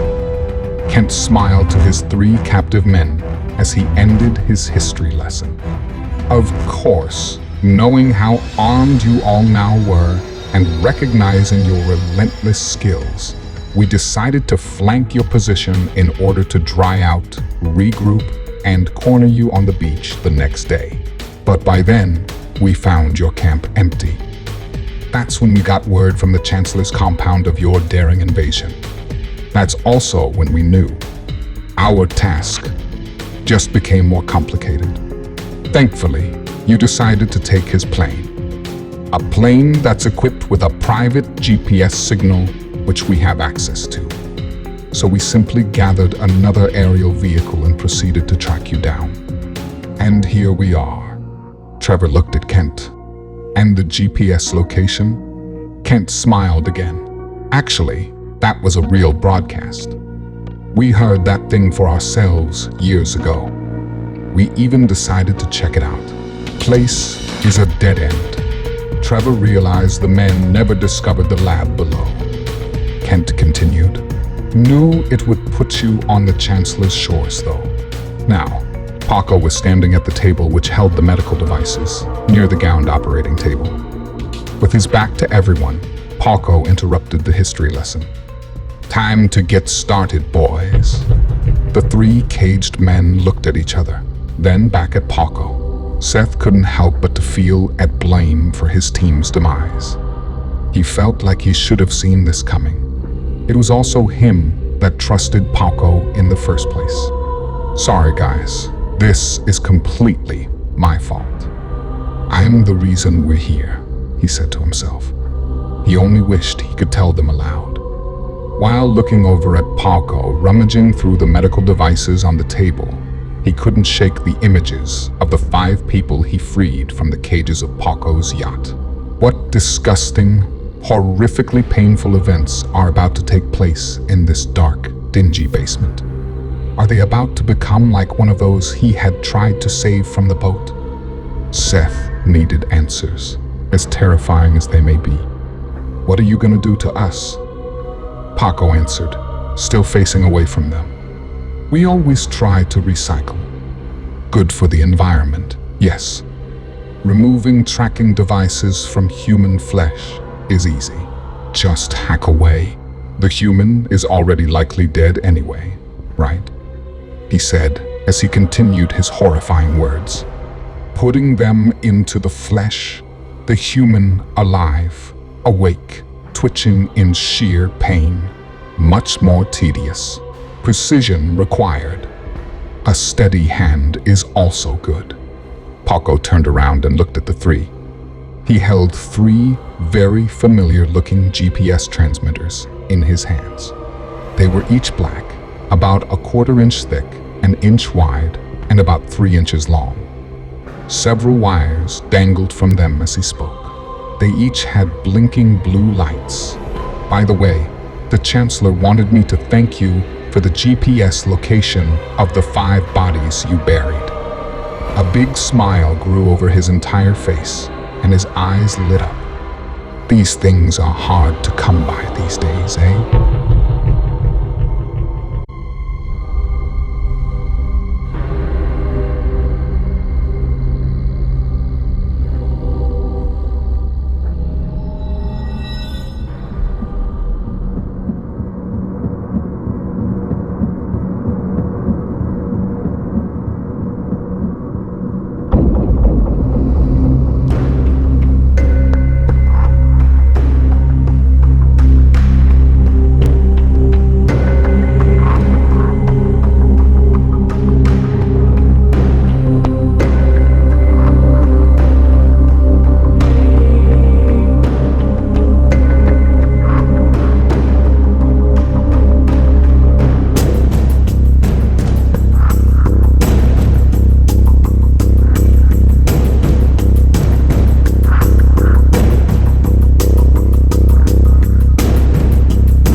Chapter 7. Cultivation.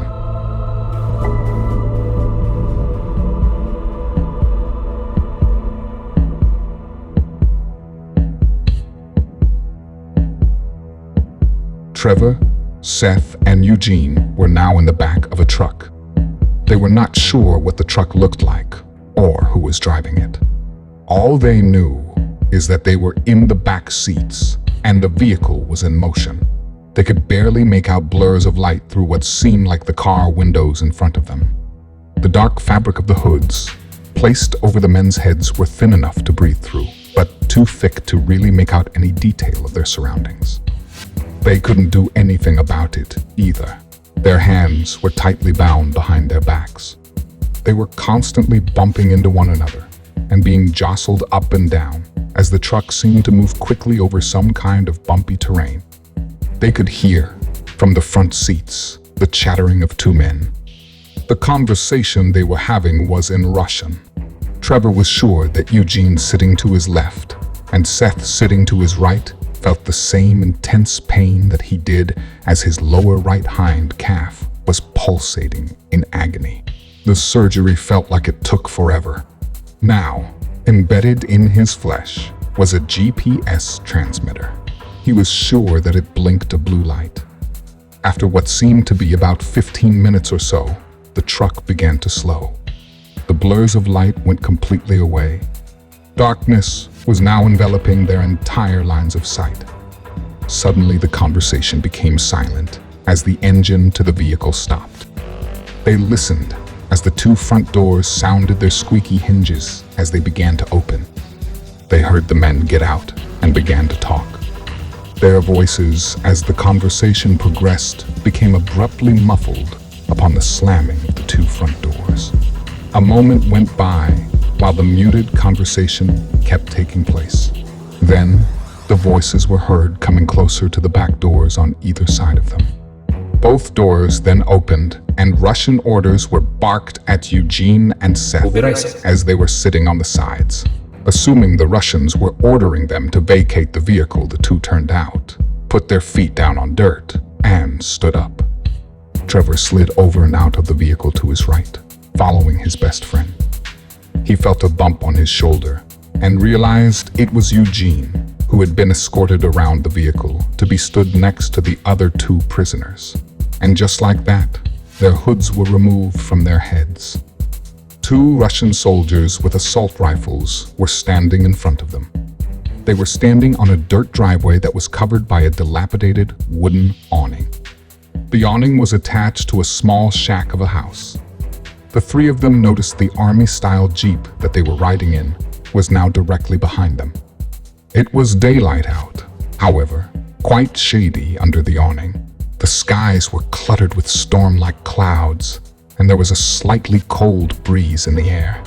The Russians began shouting and pushing the three with their weapons, signaling them to go in the house. What now? Trevor thought to himself. Why don't they just kill us already? The voices got louder as the shoving became more forceful. All right, already, Seth snapped back. Still bound at the hands, behind their backs, they entered the house single file. The door was hanging off the hinges and propped open, so entering was not a problem with their hands tied. As the three entered, they noticed a bare room with two bed frames. Each bed frame had a mattress on it. The mattresses didn't have any sheets or blankets.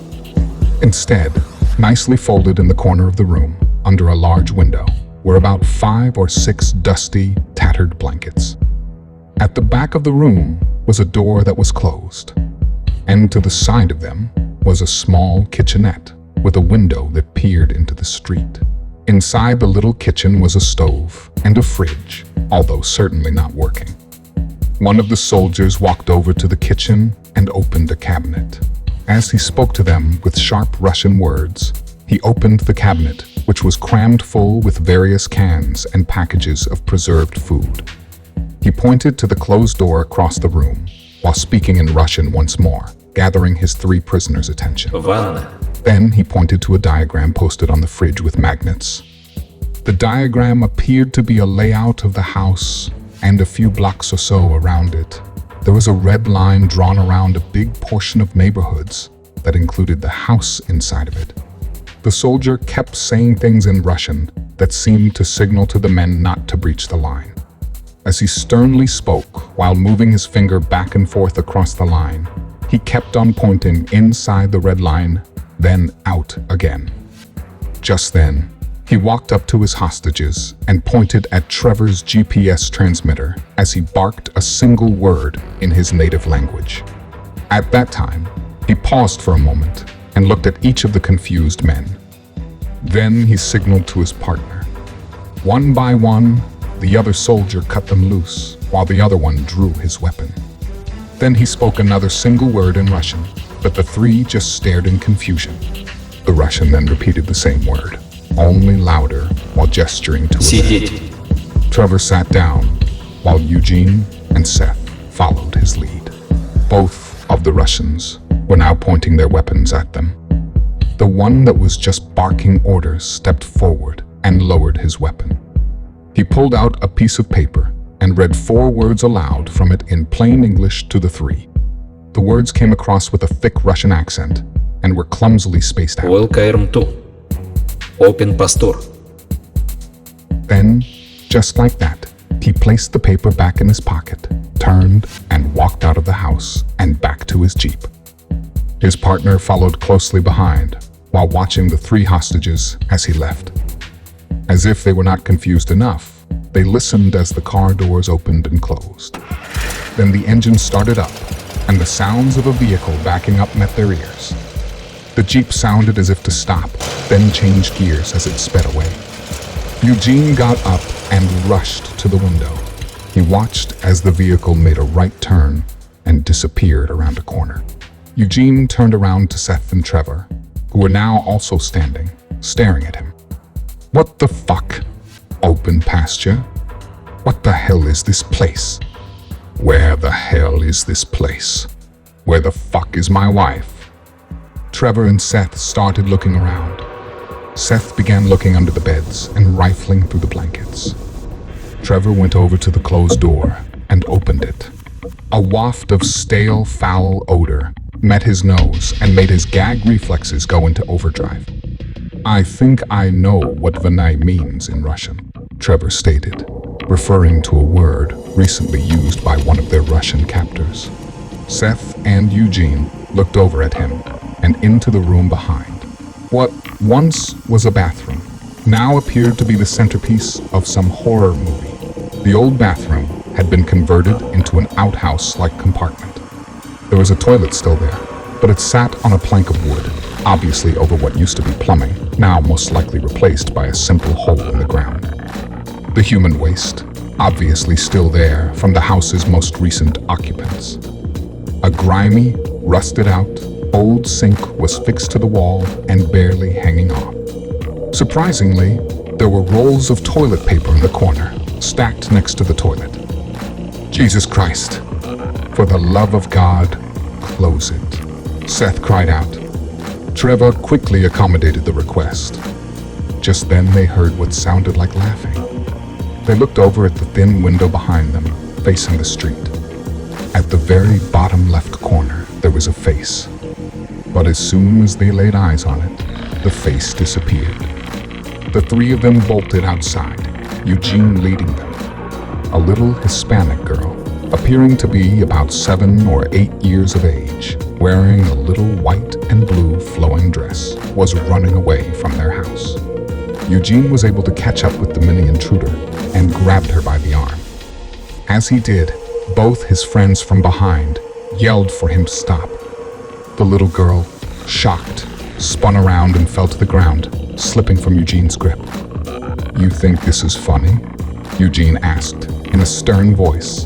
The little girl, scared and on the verge of crying, picked herself back up, brushed the dirt off her dress, and proceeded to run across the street to meet up with some of her friends. That's right. Go on. Get out of here. Meanwhile, Seth and Trevor were walking up to him from behind. She's just a little girl, Eugene, Seth said in a gentle voice, trying to calm his friend down and catch his own breath at the same time. Eugene turned to him. We gotta get out of here. We gotta find the others. I need to find Anne. With that, Eugene began to run.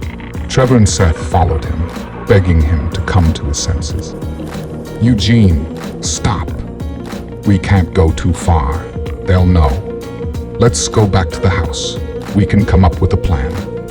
They could see, as they were chasing their friend, people began to watch as they all just stood in their places, not saying anything. The community of people and the buildings around them spoke of a poor third world country soaked in poverty. Eugene, please. Come on, brother.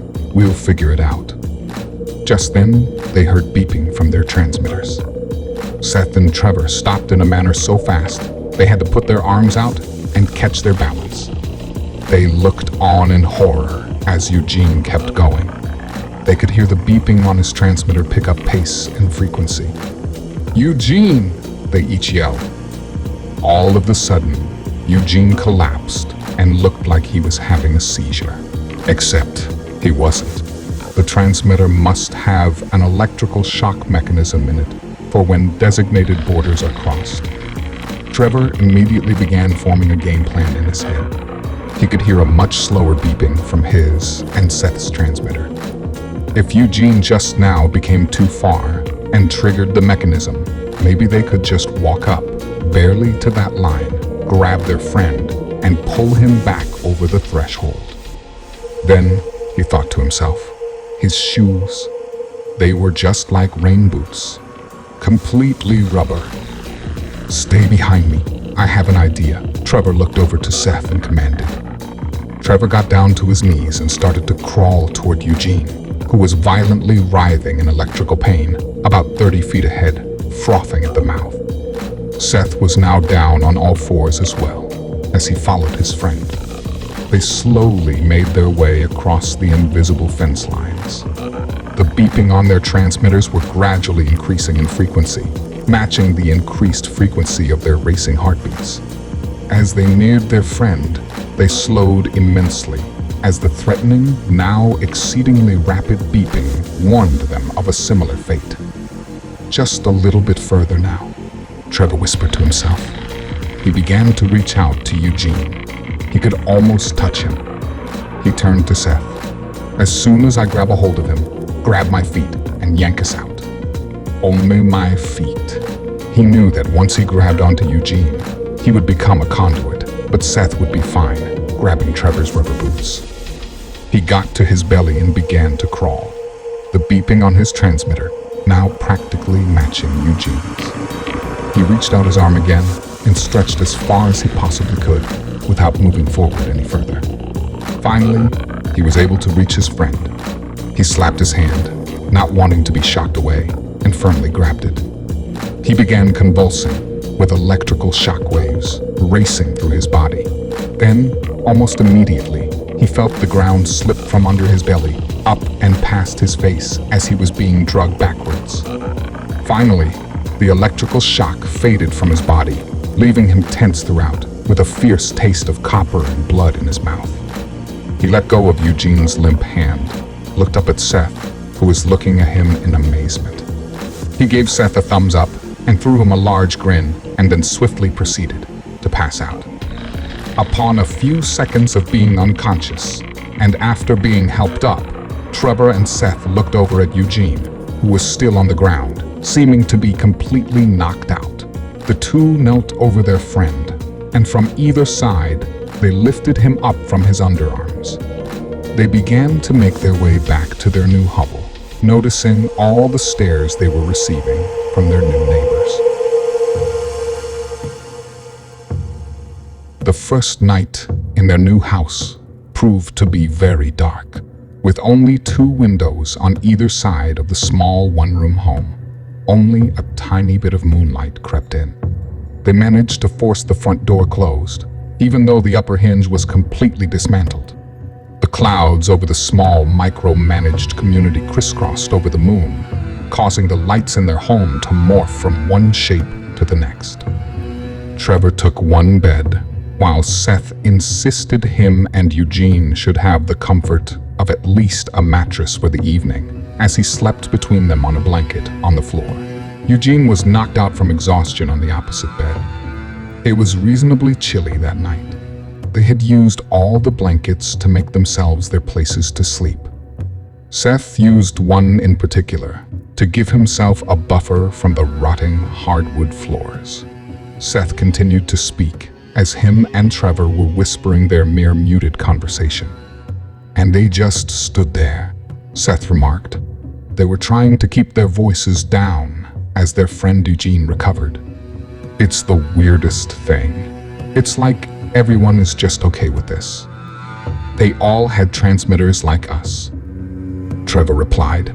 Who knows where their red lines are? Some of us have to share some of the same areas. We were passing right through groups of people. Seth kept thinking the weird way everyone was just staring at them, no one coming to their aid. It's just weird here. We gotta figure a way to get out. Trevor rolled to his side and checked on his recovering friend across from him. He saw the blanket slowly heave up and down. Then he looked down at Seth. Once there's more light, I'm sure we'll come up with something. Eventually, the two began to drift off to sleep. Trevor sat up quickly. It was daylight now, as the sun shone through the windows. He looked down and noticed that Seth was not there. He began to stretch as he woke himself up.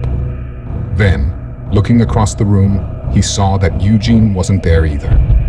His heart began to race, but his mind told him to stay calm. Everything is probably fine. They're most likely just right outside. Just then, a loud knocking from the door startled him. He sprung to his feet and walked over to it. He saw a blurry, dark figure far off into the distance. His eyes were still adjusting to the bright sun. As he walked out through the covered parking area, he noticed the figure was facing away from him.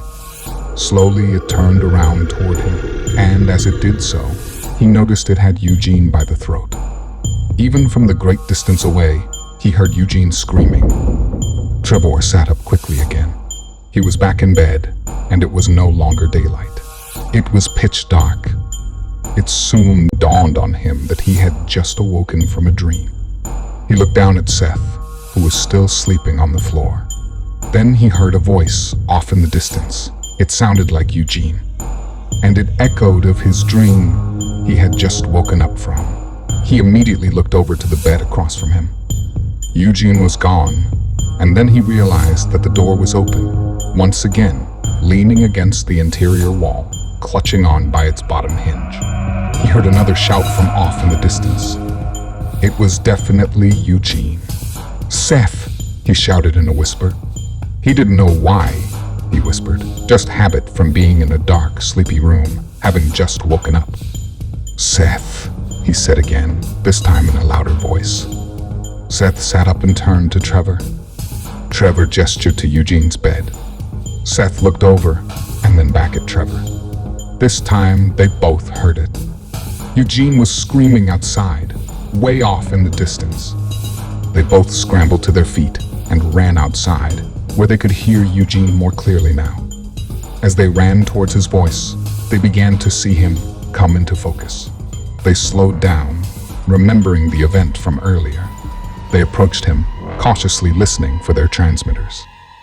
"Come get me, you stupid motherfuckers," Eugene shouted. They were close enough now. They could hear the beeping from Eugene's leg. They were also close enough to whisper to him. Seth tried to calm their friend. "Eugene, come on, let's get out of here."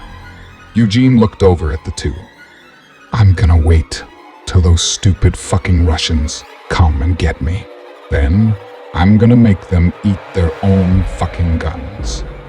Then he turned his gaze from his friends, back to the wind, and continued shouting.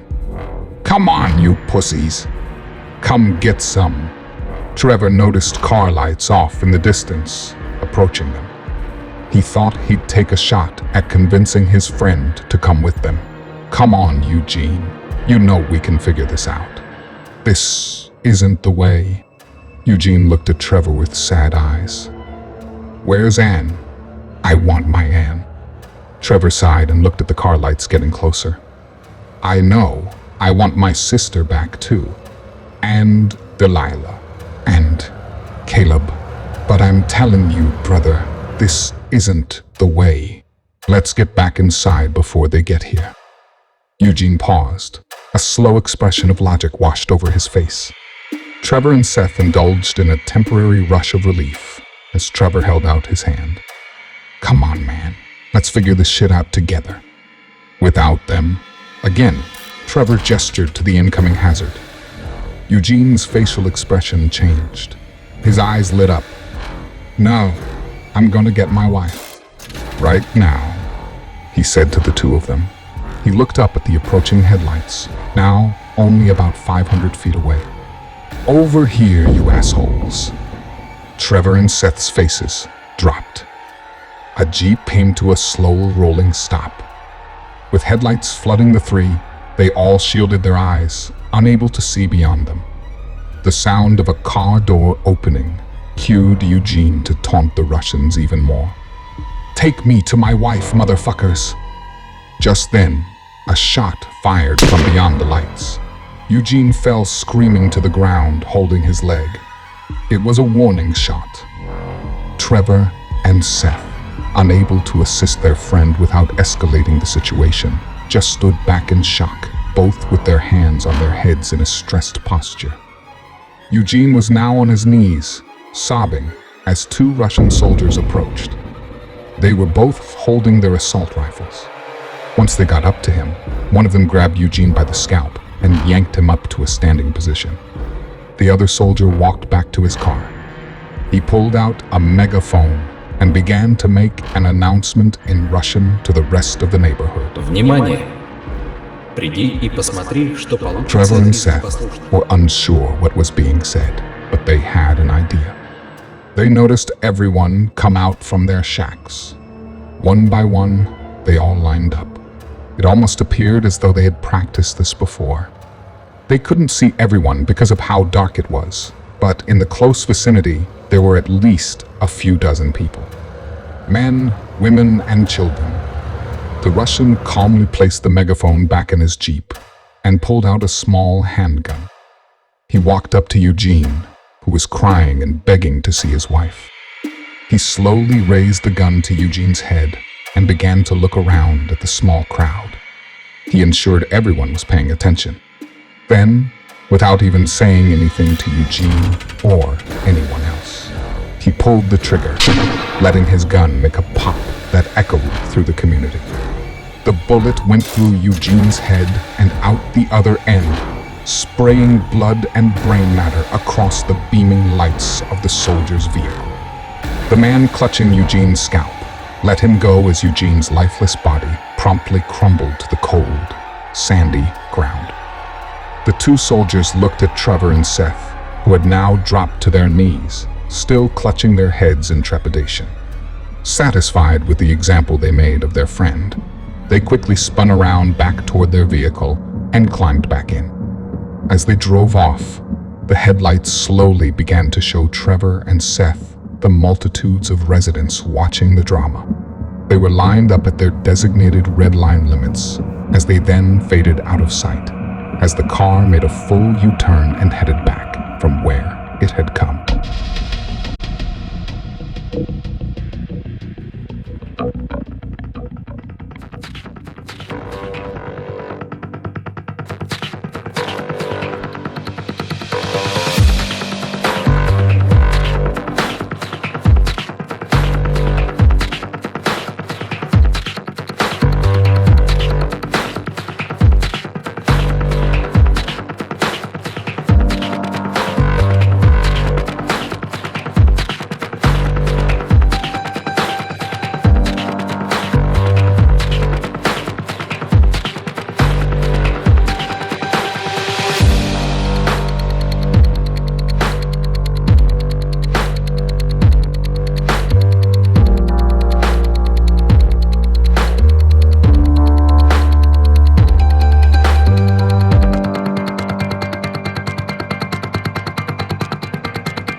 Chapter 8.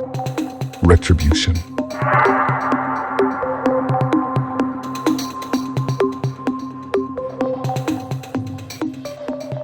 It had been 5 days now since they lost their good friend. Seth and Trevor were still shaken up. They weren't ready to give up on their other missing friends, though. They were scouting the best they could while trying to maintain a low profile. It was bright and sunny out, with a few clouds off into the distance. The two were sitting against the house, talking. They kept their voices down, so no one could hear them. They had yet to come across anyone who spoke a word of English. Still, they didn't want to take any chances. If someone were to somehow understand them, the sick way these people walked around like Russian lapdogs had them pretty freaked out about those consequences. "Okay, this one," Trevor said without looking up, maintaining an inconspicuous behavior. Seth peeked from the corner of his eye. Way up the road, he saw a golf cart pulling a small storage trailer. "Yeah, I see it. She's like a maid." "Right. I've seen her deliver blankets and shit." "Toilet paper too." Trevor nodded, acting as though they were just having your average everyday casual conversation. "Yeah, that's the one." Seth hesitated. "You sure, man? She's just like a housekeeper. Why would she carry a knife?" Trevor responded quietly. "I have no idea, man. I just know I saw it. While she was working a few homes down, just outside the red line, I saw a glimmer from the blade. Look, Seth, we looked everywhere we could without raising suspicion. We found nothing. Nothing without contracting fucking tetanus. But we get something sharp enough and something long enough. We can at least try to cut these things out." He paused for a moment as they both grimaced over the unavoidable second painful surgery. Then, breaking one of his rules to review an important detail by looking up toward their target, he narrowed down a few points of interest to his buddy. "She does 4 houses on this path each day, and she's been getting closer. See, she's doing that one now, then that one over there, and then ours. I'd say she'd be here in about 12 minutes. They both looked down. "She keeps it in her back pocket." Seth looked over at Trevor. "So I distract her. When I accidentally drop the toilet paper she hands me, then you bump into her backside. Sound right?" Trevor nodded. "That's the plan." That was when they both slowly stood up and headed inside. After a few minutes had gone by, they were sitting on the beds across from each other, trying to shake their nerves. "I still can't believe how docile everyone is around here," Trevor complained. Seth shook his head in disbelief. "Seems as though they're all drugged. Everybody's just living their lives like everything's normal. Shit ain't normal here. What do you think the end game is with these assholes? Joe was telling us that the clients the Russians work for terrify even them. Palko doesn't even seem to have a clue what he's involved in. And the Chancellor seems like he's pressed to meet their deadlines. Who the fuck do they work for?" Suddenly they heard screaming. They ran out to see the same little girl that had an altercation with their late cohort. 2 Russians were pulling her away from her crying mother. Seth lunged forward out of human instinct, but Trevor stopped him. They didn't even have to look at each other or speak. Trevor was right. Any attempts to rescue the child would just prove fatal for both them and the little girl. They watched as the Russians put the little girl in the back of one of their jeeps, along with other children rounded up from the community. They stepped back into their vehicle, and while closing the doors, sped off. "This place is fucked," Seth said under his breath. "She's coming. Quick," Trevor whispered. Seth looked over to see the housekeeper pulling up in her cart. They tried the best they could to look casual as they avoided excitedly looking her way and calmly strolled into their enclosure. Within seconds, A pretty young Hispanic woman with long brown hair walked in after them. She didn't look like your typical maid. No uniform, no name tag, just a designated resident given a job by her jailers. She wore dirty, ripped jeans and a white, long-sleeved t-shirt. Seth watched as she passed. Sure enough, Trevor was right again. In her back left pocket, barely peeking out, was a black pocket knife as she carried a stack of blankets accompanied by 2 rolls of toilet paper. She placed them on the bed nearest the door, while Trevor and Seth exchanged frustrated glances. Before they could execute their plan, and instead of her handing them the items she once held, a strategic part of their plan, she quickly turned around and ran to the window. They both looked at each other, completely at a loss. The maid carefully checked the entire area, seen from the kitchen window that looked to the street, and then turned around to face the two. She reached both hands into both her front pockets and pulled out a pen and a paper and spoke to the befuddled pair with her thick Hispanic accent. "You read, you write, and I take back." Trevor and Seth, still extremely caught off guard and confused, both moved in towards her. Trevor snatched the paper from her hand while giving her his best what the fuck look he could muster. They both read the paper. Scribbled on it were a few words in some very familiar handwriting as Beck's voice sounded in their ears. "Wait for my signal tonight. 3 taps. You ladies ready to get the fuck out of here?" It was just outside the all-too-familiar building. It wasn't too long ago. She was near this complex with her friends, scoping it out, attempting to achieve a safe pathway to their destination. Being back in front of it now, though, hands bound and being ordered around like a slave, was extremely unnerving. The partial cover of clouds in the sky were not enough to block the piercing sun, which caused her to squint her eyes.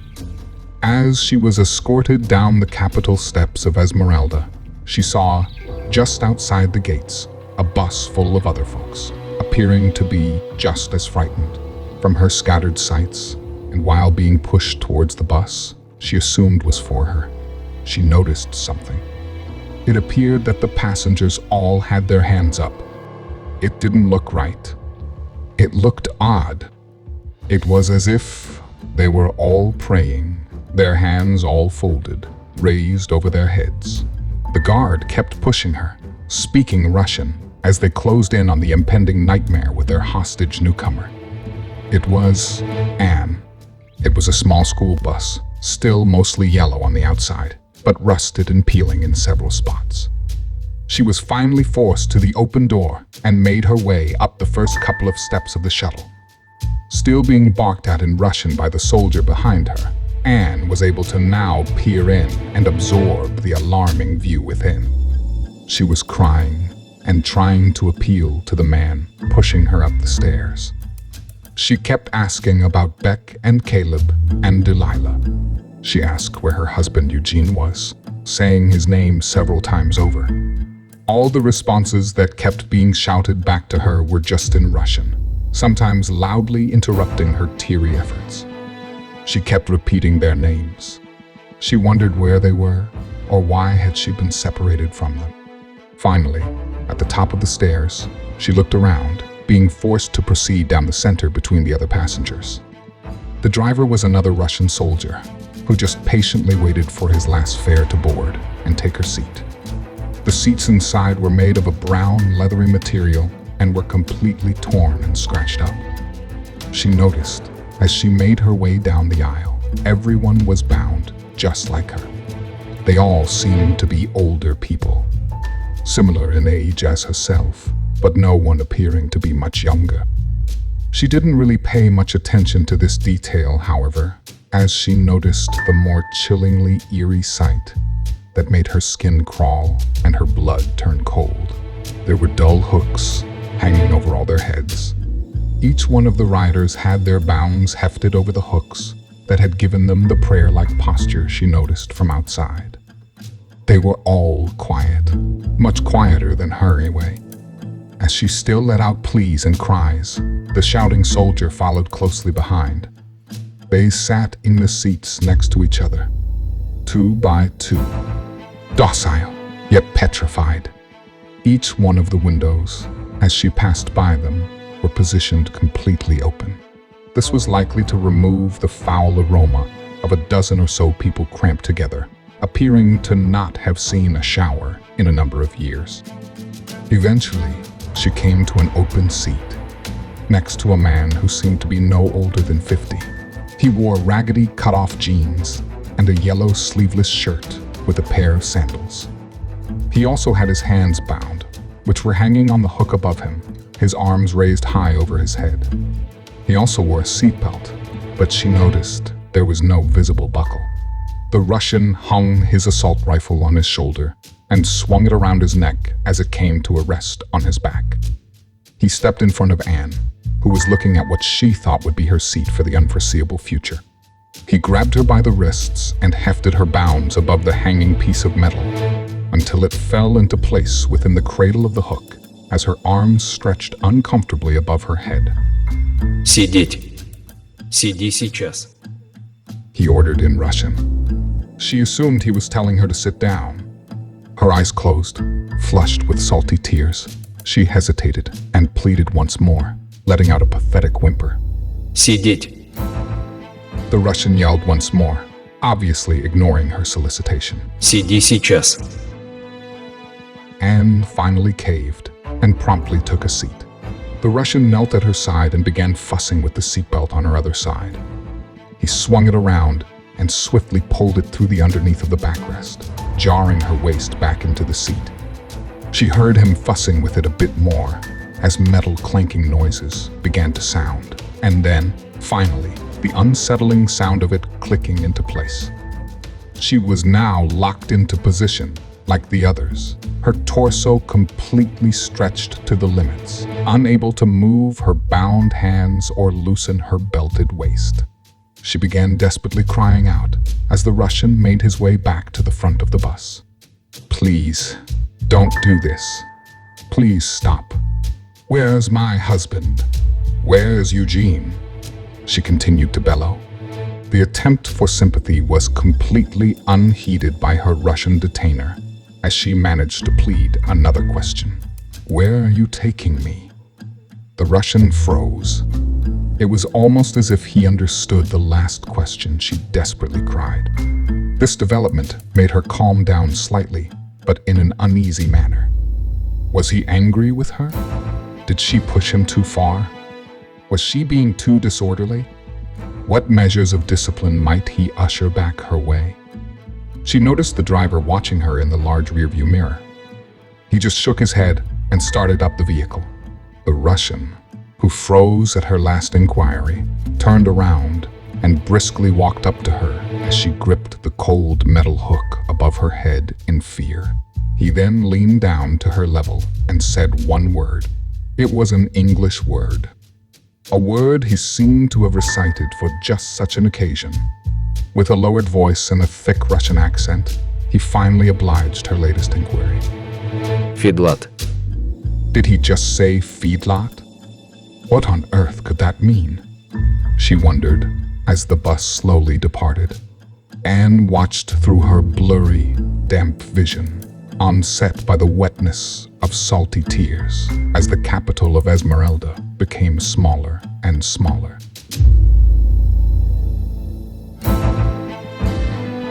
Meanwhile, back in Trevor and Seth's new neighborhood, the two men were standing in their little run-down shack of a home.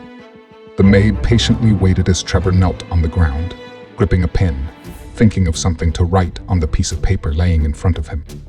Seth, a hand on Trevor's back, looked on anxiously, awaiting the author's words to appear. Trevor began to write. Understood. Tonight, we will be standing by. Trevor, still kneeling, looked up at Seth, who blinked and nodded, signaling a positive review of the short novel. He then changed his glance to the impatient, rightfully paranoid maid, who had shifting eyes, darting amongst her surroundings. Cued by her growing sense of urgency, Trevor quickly handed her the letter. She hastily grabbed it beckoned for her pen, and placed the contraband back into her pockets. The maid then did an immediate about-face and expeditiously vacated the residence, her knife still in her back pocket. Very perplexed and somewhat humbled by the rescue's announcement, Trevor and Seth nervously smiled at each other. Well, that answers a lot of questions. They're still close by, at least Beck is, anyway, Seth stated in a hushed tone. Trevor was deep in thought and looked at Seth, not afraid to dramatize his puzzled expression. How on earth is she gonna get to us? How the hell did she find us in the first place? Immediately, they both terminated the conversation as they heard a car come screeching to a stop just outside. They ran to the window, facing the road. A Jeep was there. Shit. Had they been caught? Two men stepped out of the vehicle in familiar military uniforms. The driver stayed put, just outside his door, armed with the typical assault rifle they all seemed to carry. The other one, unarmed, at least for now, opened the back door of the car and gestured for the occupant to disembark. With that, Trevor and Seth saw a young female get out, possibly in her early 20s. She was dark-skinned, looked like possibly a previous local of the town, and had long black hair. She wore loose-fitting black pants and a dirty light pink tank top. The unarmed officer didn't shy away from being rough with the young lady as he ushered her to the covered carport attached to their home. Trevor and Seth looked at each other with more confusion than before as they backed away from the window. They were now standing in the middle of the room as they moved their sights to the incoming sounds of footsteps approaching their battered doorway. Soon, a woman who had a tired face entered the room, followed by her aggressor. The Russian looked at the two men, grabbed the woman by the arms, and without caring for her comfort, pushed her up against a wall near the first bed frame, like a police officer would do in an arrest. After face planting into the wall, she turned her head and observed her environment through the corner of her eyes. The Russian, while forcefully holding her, looked at the two men and started speaking Russian. He wasn't yelling or shouting or even barking orders. It was as though he was simply having a conversation with them. To both Trevor and Seth's shock, the soldier then let go of her, grabbed her jeans, and yanked them down along with her underwear. Her removed clothes dropped around her ankles, revealing a transmitter that seemed to be a major fashion in the community. This time, something was different.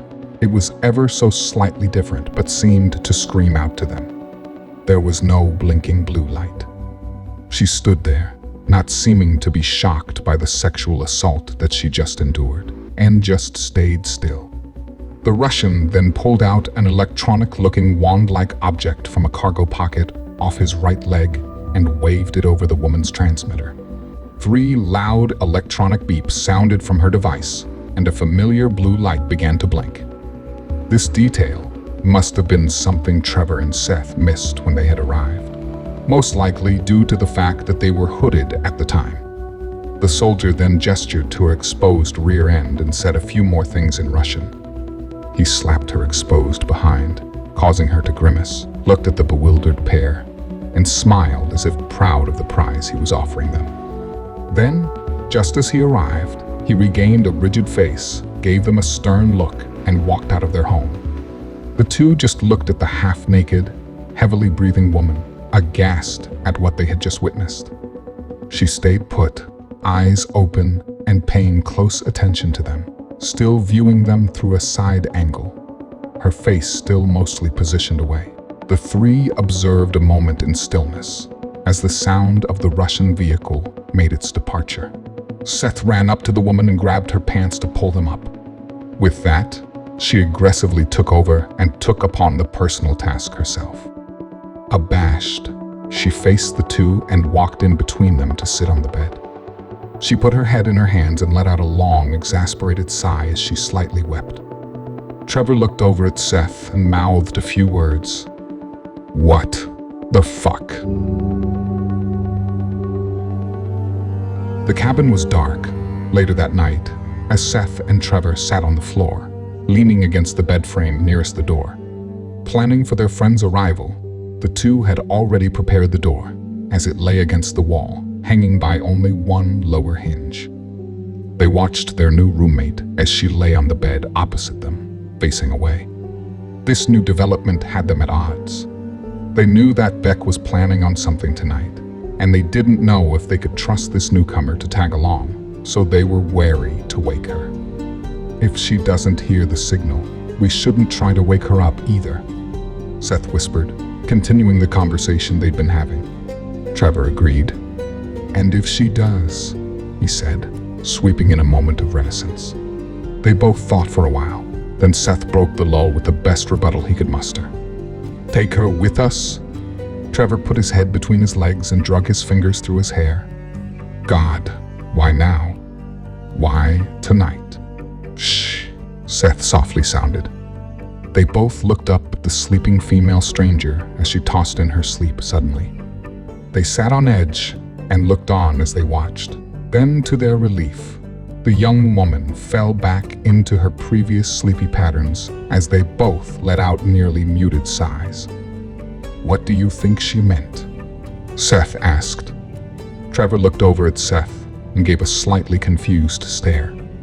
Seth continued his line of inquiry. 3 taps.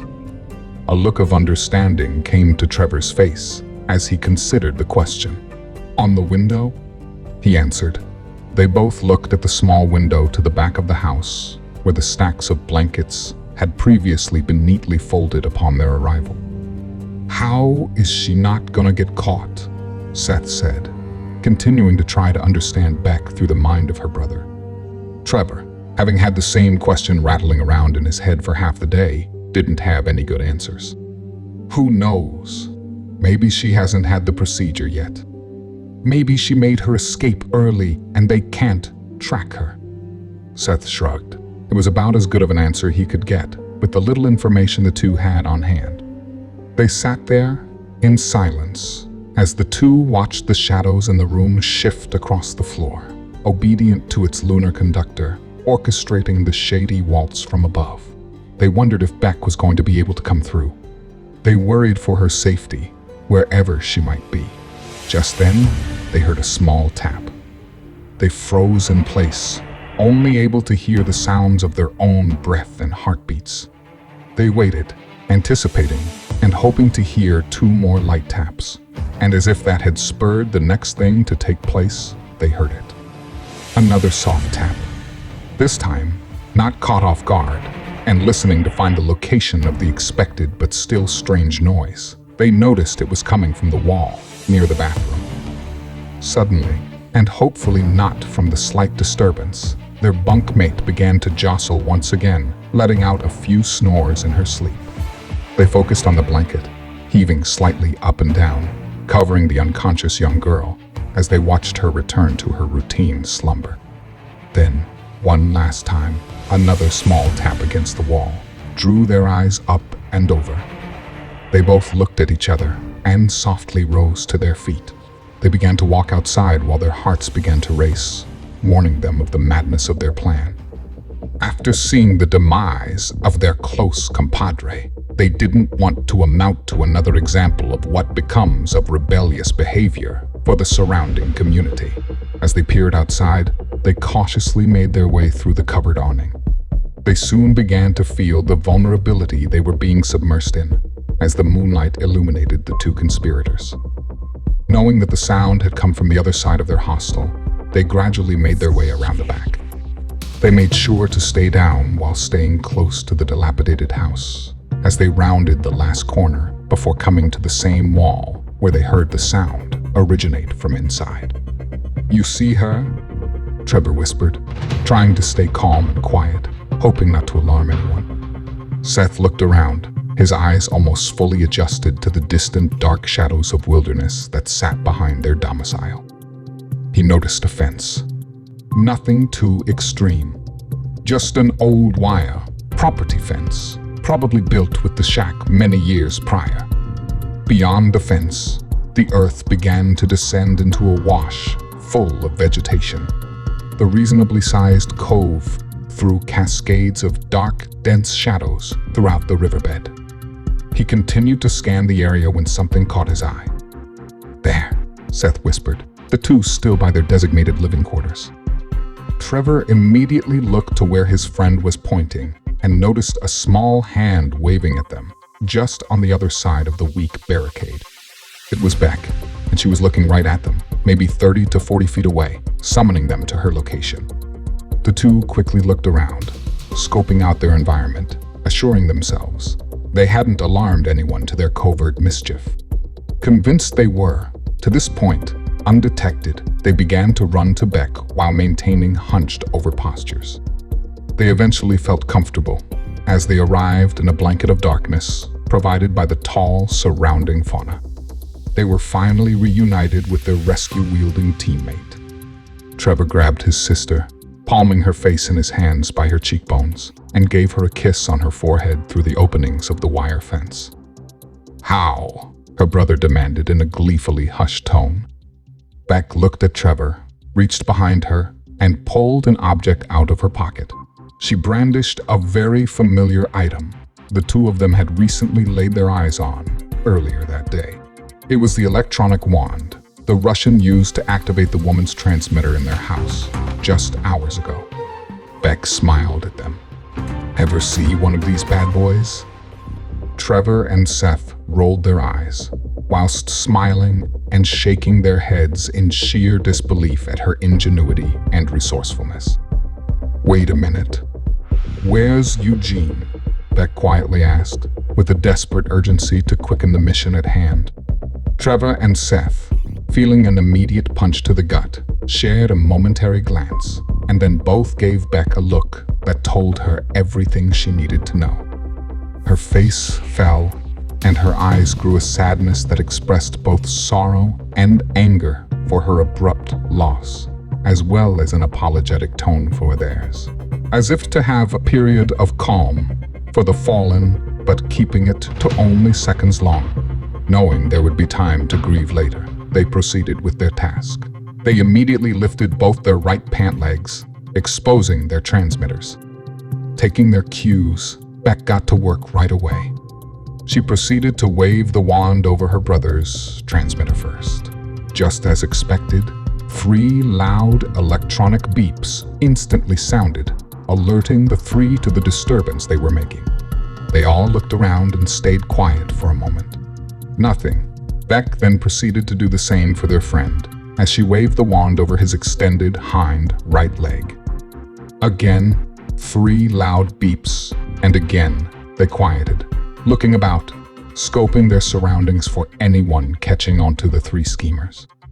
When they were convinced that all was well, Trevor and Seth raised the top wire of the fence, while Beck held down the lower wire. The two made their way through the thin barrier, Seth going first and Trevor close after.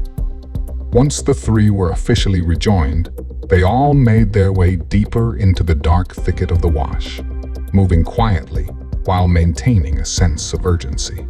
As they trekked the muddy, grassy wash, they debriefed one another of everything that had happened, maintaining a muteness to their conversation, being sure to execute stealth. Trevor and Seth explained what had happened to Eugene, and also described the bizarre occurrence that had happened earlier that day with the female stranger. The bizarre story struck a personal nerve with Beck and made her feel momentarily sick to her stomach. She, on the other hand, didn't have any helpful suggestions of the whereabouts of the 2 children or even Anne. She explained that when they were separated on the plains outside the underground lab, that she was bound, gagged, and blindfolded just like the others. She continued to explain, to their dismay, that it was the last she saw of the missing 3. It was clear to the both of them that she wasn't happy not knowing the fate of her adopted twins. Sure, she was worried about Anne too, but she emphasized her anger at the lack of knowing where Caleb and Delilah might be. As she continued to divulge her bad news, upon Trevor and Seth's inquiries, she began to explain her lucking upon the electronic wand she came equipped with. The beginning of her story sent the two into the memories of their own familiar and recent pasts. She was being transported in a truck, seated at the driver's side rear. Two other women sat to the right of her. All three had hoods over their faces and their hands tied behind their backs. Later, outside the vehicle, just like Seth and Trevor, the hoods were removed. One of the Russians became completely occupied with a conversation over his radio. The other stood guard over the three. They were all standing outside of a dilapidated structure when Beck noticed something. Another Jeep sped by them, also carrying 3 passengers in the back. She watched as it made its way up the road before disappearing into a darkened covering way off in the distance, provided by an awning attached to a house. She had a suspicious feeling the Jeep was occupied with at least one or more of her friends. How many hostages could they possibly house in one day? Over the course of the next few days, she watched a slew of weird happenings unfold around her. In one of these instances, Russian soldiers raided their home she had shared with the other 2 women. They grabbed one of the girls by the scalp and drug her out of the house, ordering her to walk to their car. She watched through a window as they stopped the girl for a brief moment. One of them pulled a wand from their pants pocket and waved it over the girl's transmitter. Then he put it back and pushed the female inside the car. Then the 2 soldiers got in and they drove off. She witnessed this occur a few more times in houses nearby. She also described something they had seen as well. Children being thrust into a car, ripped from their homes before being transported away. But she saw something they hadn't seen. The next day, she saw a child this time being dropped off to one of the same homes. After a couple days, the inevitable occurred. A Russian barged in and took her away. But Beck had a plan. Once in the Jeep, her hands tied behind her back, but with her transmitter disabled, she wondered where she was going. She paid close attention to her surroundings as she charted the area, keeping in mind where she thought her friends had been taken a few days ago. Not long after they started driving, she noticed the wand was sitting on the console between the 2 men. This may be easier than she thought. She noticed it vibrate away and began to think quickly. She waited for the most opportune moment as the vehicle hit rough terrain and made her move. She quickly bumped the device with her knee and caught it with her feet. She then slowly crawled the device up one of her pant legs. The car slowed as it turned up a driveway. The man in the passenger seat pointed to the house while speaking to the driver. Then they both stepped out, and the front passenger came around to her door. He opened it, grabbed her by the arm, and roughly pulled her out. He began to escort her up to a house she assumed would be her new temporary dwelling. She had to get rid of the evidence. She assumed he would eventually reactivate her transmitter, soon realizing the absence of his wand. She had to think quickly. She dove out of his grip and ran to a muddy, grassy area nearby, all the while, the Russian yelling. While her back was turned to him, she came to a sliding stop while falling to her knees. She leaned over and began to heave.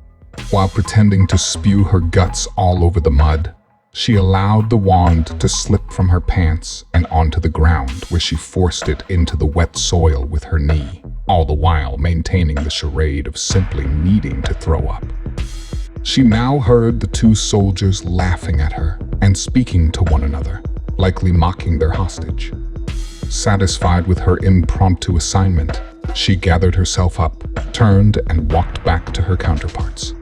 As she approached them, they became serious and began yelling at her as one of them grabbed her by the neck and forced her into the house. She was greeted by the sight of a Hispanic man around her age, or slightly younger. He seemed to be an indentured community member as well. He was kind of chunky, very dirty, and not exactly in line to win any upcoming beauty pageants. Then, for some reason, to her shock, the strange man began loosening his belt. She felt very uncomfortable by it, and felt it to be very odd and out of place. She could hear her detainer rummaging through his pockets. She knew what he was looking for, as her heart began to pound and butterflies filled her stomach. Eventually, he shouted to his partner, who moments later came through the door. They exchanged words in Russian, likely trying to figure out what's become of the missing wand. The newly arrived soldier forced Beck up against the wall and began to pat her down. Not able to find the missing item, he said some words in his language, appearing to be disappointed in his partner's lack of responsibility in the matter. Then he reached into his own pocket and pulled out a wand of his own and proceeded to reactivate her transmitter. After that, he left and headed back out to his car. After being admonished, the remaining soldier took hold of Beck and slammed her on the bed. She could see the new stranger waiting patiently in the corner of the room. The bed was under a window that was shattered, and there was glass covering the window sill. She began to panic as her worst nightmare gradually began to unfold. Her aggressor began violently removing her pants. She responded by putting up a fight, but with her hands still bound, her attempt was immediately subdued, with a gun now held to her head. He continued to undress her, completely ripping her pants and underwear down to her ankles, leaving her face down, the bottom half of her body laying completely naked and exposed. The Russian said a few words, loudly directing them at the stranger, announcing the man's new roommate. Then, to her surprise, he cut her loose as he rose to his feet. He got up, walked across the room, opened the door, and left. Beck was partially in tears now, completely confused at the transpiring events that were taking place so rapidly. She listened as she heard the Russians talking just beyond the shattered window above her head. She heard 2 vehicle doors slam as the sound of the engine sped off. Knowing that they were gone, she tried to gather herself together as she rose to her knees and elbows. Just then, she was forced back down to the bed, a hand forcing her head into the bare mattress. She could feel the stranger's body and instantly knew he was now completely unclothed. He reached around her waist and hefted her up as she felt his member slide between her legs. She began to shout as she tried crawling away from him. She reached up and, without thinking, grabbed a piece of glass and flipped on her back and slashed the man's chest, tearing deep into his flesh. The stranger immediately lunged back and fell flat on the floor. She knew this wasn't enough to stop the assault. She followed him down to the ground, still half naked, her pants around her ankles and shoes, and landed on the man, both her knees on his stomach. She knew he probably couldn't understand her, but she didn't care. She began yelling at him anyway. She held a large piece of glass in her hand, which was causing her to bleed in the process, and put it up to his neck, piercing the man's skin once more. "If you even so much as look at me here on out, it won't be your chest you'll be holding. It'll be the open sack that used to hold your testicles." The stranger, now flaccid, retracted to a pudgy, pathetic ball of whimpers and whines, pleading for his life. The 3 proceeded along the wash as Beck finished her story. She told them that over the next 24 hours, she didn't sleep, assuming the creep would attempt another assault. The next step was easy for her, as she befriended a maid and pleaded with her in her best Spanglish she could conjure up. As she did her best to appeal to the woman by describing her lost children, she successfully won her heart and was able to convince her to form a line of communication between her and her parted friends. This was her surest way of determining that she had the correct location of her separated team's whereabouts. "I'm sorry you had to go through that, Beck," Trevor said to her with remorse in his voice. "Why the hell are they arranging these bizarre forced conjugal visits anyway?" Seth asked as they continued on. They were following Beck's lead this whole time, assuming she knew the way. While navigating the 3 through the brush and focusing on the trail to be blazed ahead, she answered Seth with her only guess. "Keep producing product, I suppose." Trevor added to the conversation. "Sure, but who's fucking benefiting? It's not as if anyone has any money to spend, right? I mean, As cynical as it sounds, human trafficking makes a lot more sense when someone on the other end is paying for it. Seth's thought process quickly brought him to his best conclusion. I suppose protection and supplies could be a form of payment, right? But this reasoning simply fell flat for Trevor. Why would the Russians need to reach out for protection and supplies? There, at the top of the food chain, it makes sense for someone like Palko, or even a small cartel faction. His logical comment put the brakes on the conversation, making it hard for Seth to retort. Shh, Beck softly sounded as she put a hand up, signaling the two to quiet down and stop. We're here. They looked up over the rise of the wash to their right. There was a glow of light emanating from above. The three closed in on the dark incline and dropped to their hands and knees. They cautiously crawled up the wash's banks as a vehicle came into view. This is the exact same hill Gramps Eugene and I came up when we first arrived here. Hold on a sec, Seth exclaimed in a whisper. We arrived here in crates, he said as the three approached the top of the wash. Then he realized what she was talking about. She meant when they first arrived on the Chancellor's shores, before they had made their passage through Esmeralda's and onto Zancudo. He looked up and took in a gut-wrenching view. It was the Beltran-Leyva complex, which was once the capital of Esmeralda's. Holy shit! Those fuckers brought us back here. He looked on and saw that they were looking at the Capitol building from the rear end, a view he had not yet had the opportunity to see. Trevor and Seth looked at each other as their minds began to race. They now realized they were back in the clutches of the Chancellor.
Chapter 8, Retribution, Part 2.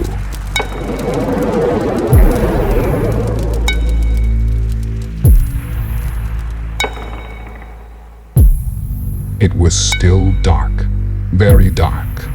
Trevor, Beck, and Seth each had their sights locked onto a very undesirable obstacle. The retired capital of Esmeralda's, now the stronghold of the Beltran-Leyva cartel. As they studied the backside of the compound, now run by the infamous Chancellor formerly known as Lazar, and his cartel mercenaries, Seth noticed 3 men standing in the parking lot.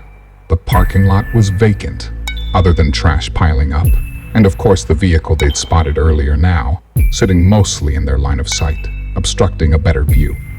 It sat in front of a fence, which surrounded the compound's back entrance, but was dwarfed by the Spanish structure, which stood 3 stories high, with ledges on each level. This time, however, unlike their initial breach of the cartel fortress, there were no guards posted on the upper levels. Instead, in the center of the parking lot, stood 3 men around a bonfire, constructed from a metallic cylinder barrel. Is that who I think it is? He looked closer at the 3 men. The fire projected red and yellow dancing lights across their faces and bodies. 2 men stood facing away from their view, while one of them stood facing toward them, opposite the 2 others. The 3 strangers formed a circle around the fire. Here and there, the man's face would come into view. And here and there, Seth's growing rage became more intense as he quickly identified the man's silver handlebar mustache. Kent, that fucking bastard. I'm gonna make that motherfucker pay. Trevor looked at Seth. We have to get out of here. We can make it to the beach easily from here. You'll have time for your revenge later. Beck nudged her brother. And then what? We'd just be stuck on an open beach, waiting for them to find us. We can swim? He said in a weakening voice, knowing how stupid his words were, but unable to take them back, as they were already out on full display. Beck gave her little brother a look that only an older sister could give, forcing him to retreat into an obedient younger sibling, awaiting her next command. No, this is our best option. It's why I brought you guys here. We did it before. We can do it again, she said. Before, we had weapons, radios, supplies. We have nothing this time. Beck rolled her eyes. Didn't you even read my letter? I have a plan. Suddenly realizing that they had just been recently rescued by her, then blindly followed her to a key escape location. It dawned on him that perhaps he should just follow her lead. Okay, so what's the plan? Beck looked back at the parking lot. See that Jeep? He noticed the Jeep sitting right outside the fence, on their side of it. Right on the other side of the fence, the Jeep was sitting next to was a dumpster about 50 feet from Kent and his 2 men. Beck continued explaining her strategy. It's gotta have some weapons in it. Look at them, they're completely unarmed. We make it to that Jeep, get inside without attracting their attention. Whatever is theirs becomes ours. We'll hold the advantage. Trevor looked to his sister. Yeah, but once we make a sound with any guns, we find it's over in seconds. I'm sure there's many more of his friends just inside. Beck agreed with a nod. That's why we can't let it come to that. We have to obtain any weapons in that vehicle, and then sneak up on them without making a sound. Once we have them cornered with their own guns, we all know they'll agree to assist our departure. After all, they're just mercenaries, right? She then looked over to Seth. Once we have them subdued, you can have your deserved revenge. It was music to Seth's ears. I'm on board. Trevor rolled his eyes. Christ, you guys are fucking nuts. He nervously smiled while shaking his head in disbelief at the prospect of moving forward with the idea. Despite his doubts, it was him that broke their formation. All right, he said with a sigh. Let's go. He continued to confirm his alignment to the agenda as he began to crawl on his belly, beginning the long journey down the short, darkened, grassy hill. The 3 were now on the flat ground that followed the slight drop as they all in unison shimmied their way across the small, dark field toward the Jeep. Trevor was in front, Beck behind him, and finally Seth. Suddenly, without warning, they heard a loud slam of a door off into the now much closer parking lot. Trevor waved his hand back at them, keeping it low and by his side, signaling the 2 followers to stop. They looked on as they noticed the 3 in the parking lot had become 2, Kent was now facing away from them, staring at who they now recognized as Ash. Ash opened the door and followed the other one into the building. They could only assume was Samel, the third of the Three Stooges. Trevor and his two teammates stayed extremely still as they watched the development unfold. Their hearts raced as their throats became dry with a desperate wave of anxiety.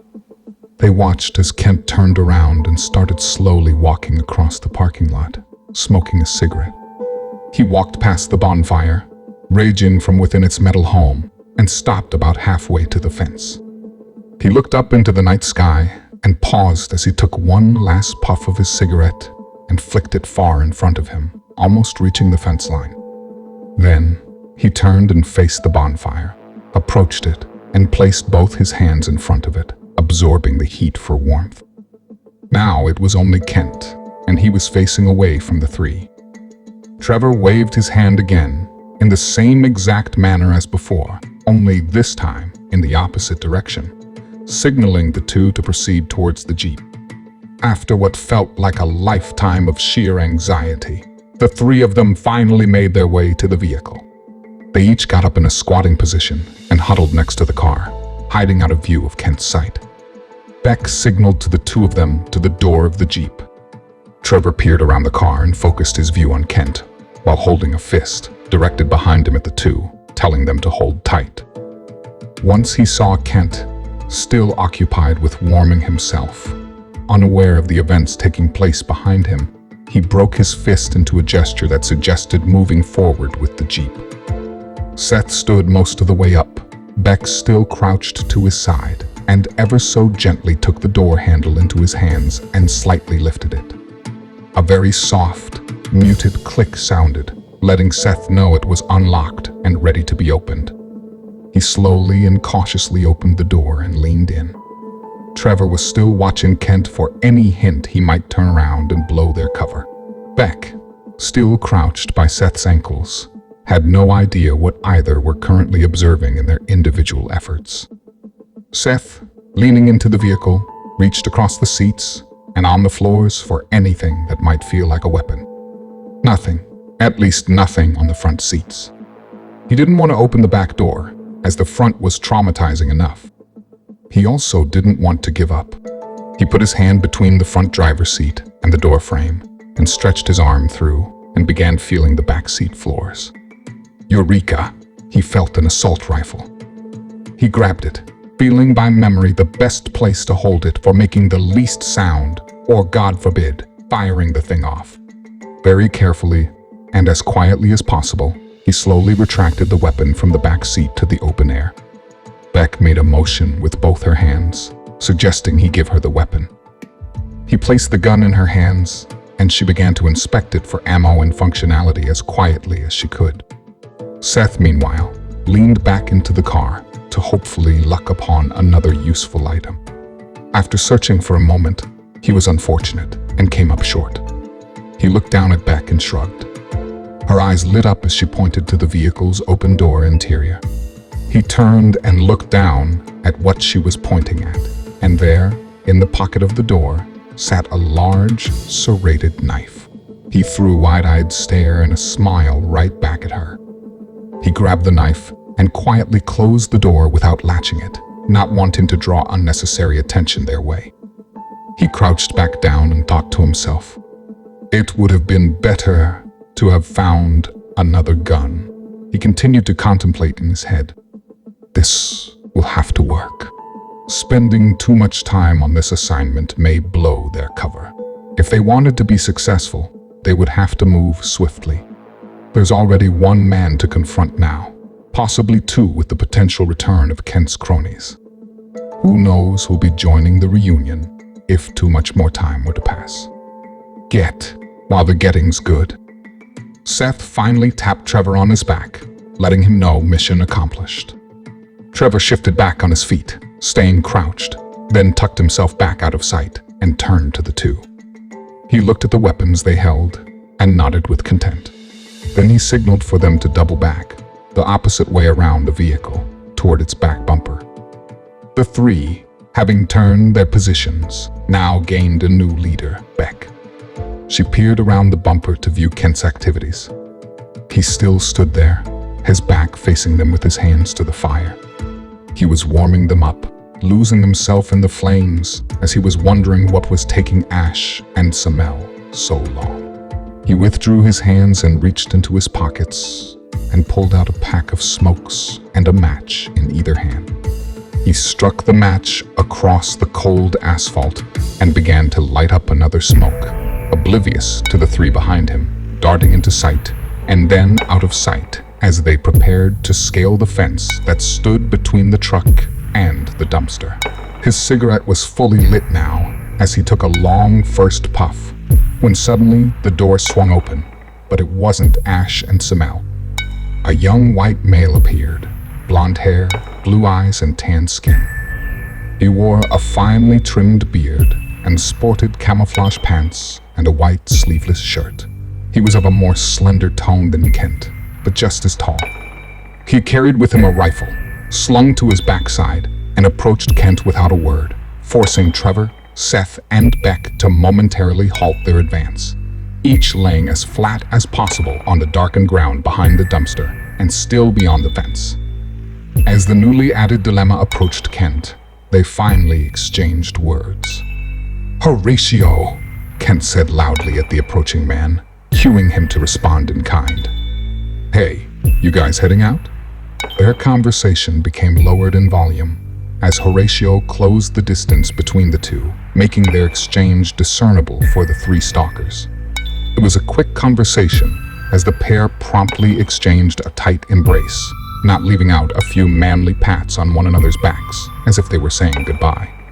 With that, the new arrival quickly turned and walked back to the door he had emerged from, eventually opening it and disappearing into the Capitol's back entrance.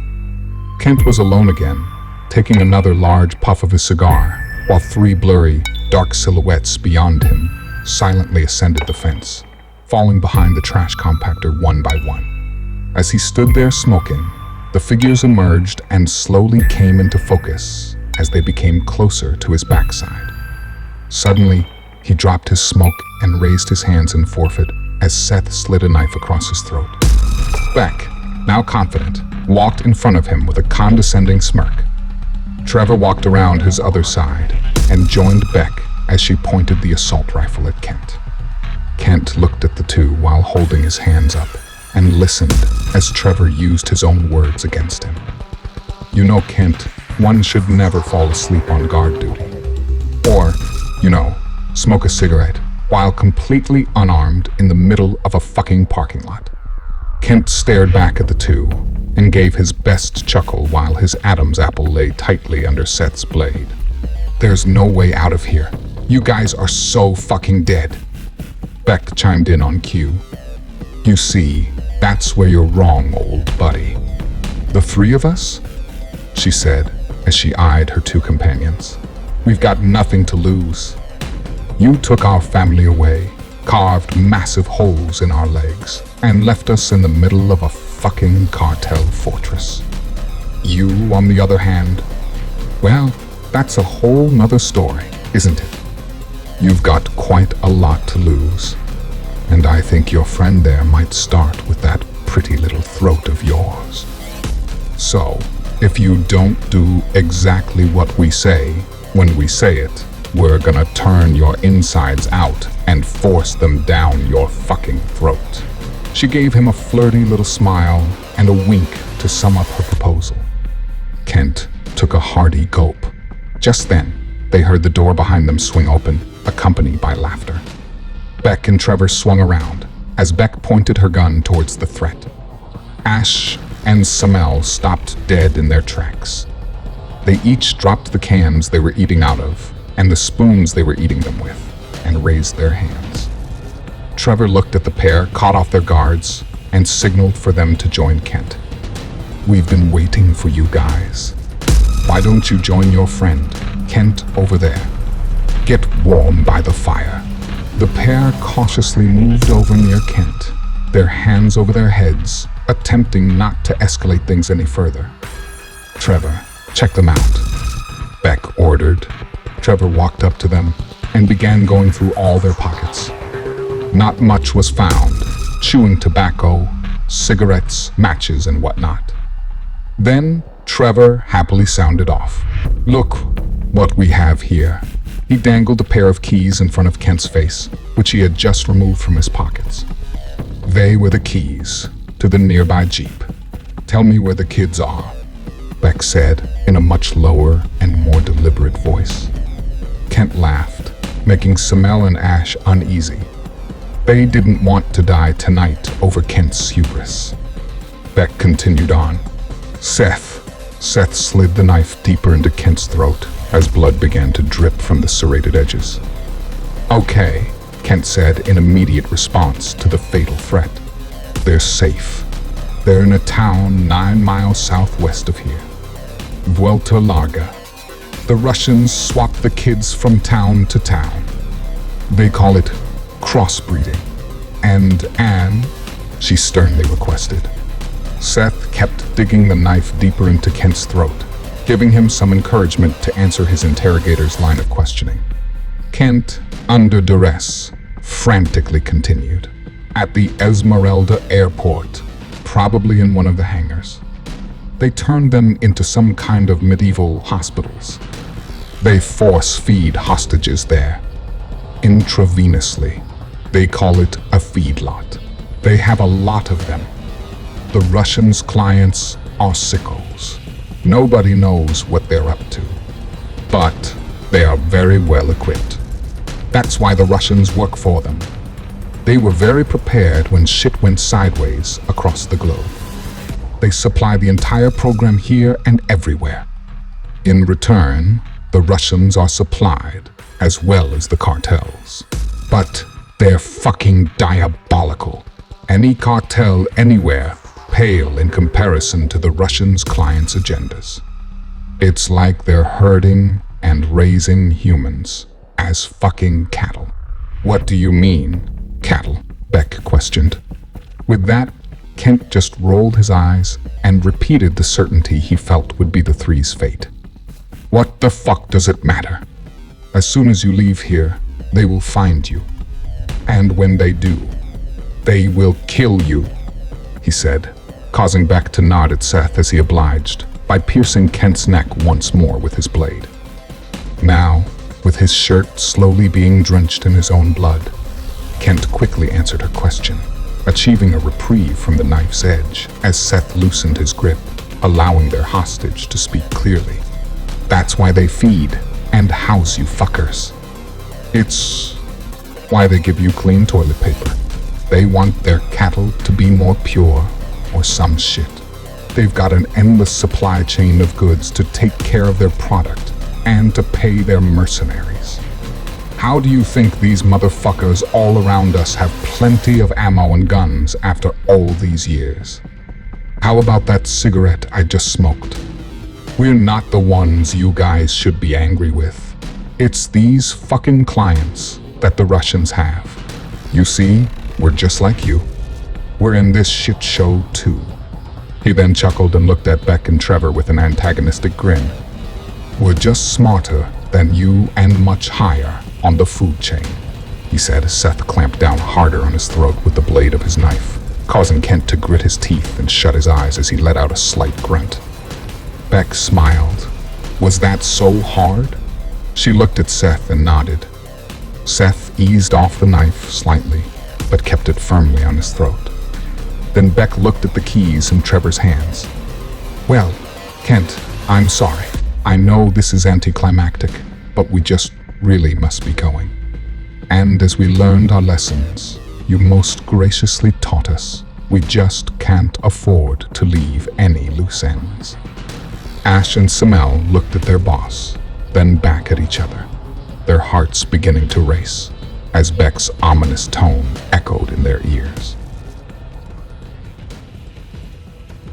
It was a beautiful sunrise over the sandy beaches of Esmeralda. The jungles swayed with the wind as they performed their ritual morning ballet of fluttering leaves. A beautiful capital basked in the early dawn, gowned in its Spanish colonial-style architecture. Just within its walls, a large bedroom suite dominated the layout of the top floor. Just then, there was a loud knock at the beautiful interior doors, separating the bedroom from the halls. The doors burst open. It was Santiago and Nicolas, generals of the Beltran-Leyva cartel. Senor, please, you must come with us, exclaimed Nicolas. The back doors to the capital, leading to the vacant parking lot, flew open. The chancellor walked out with a fast pace, still arranging his sports coat and tie. His brothers followed closely behind him. He squinted his eyes, shielding them from the sunlight. He peered off into the distance as a look of anger spread across his face. He gazed upon the sight at the top of a grassy hill just outside the fence.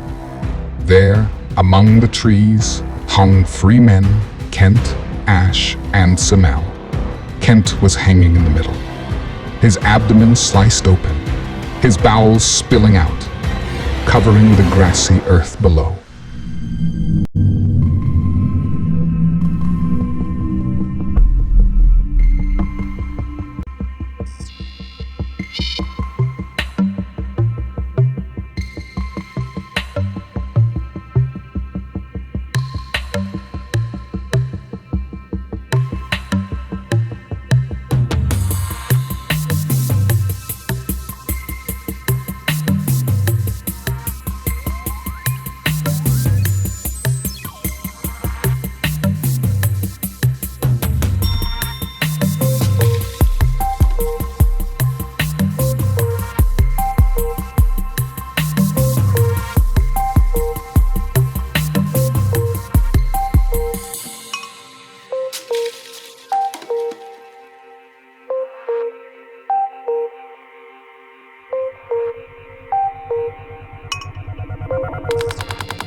Chapter 9. The Slaughter.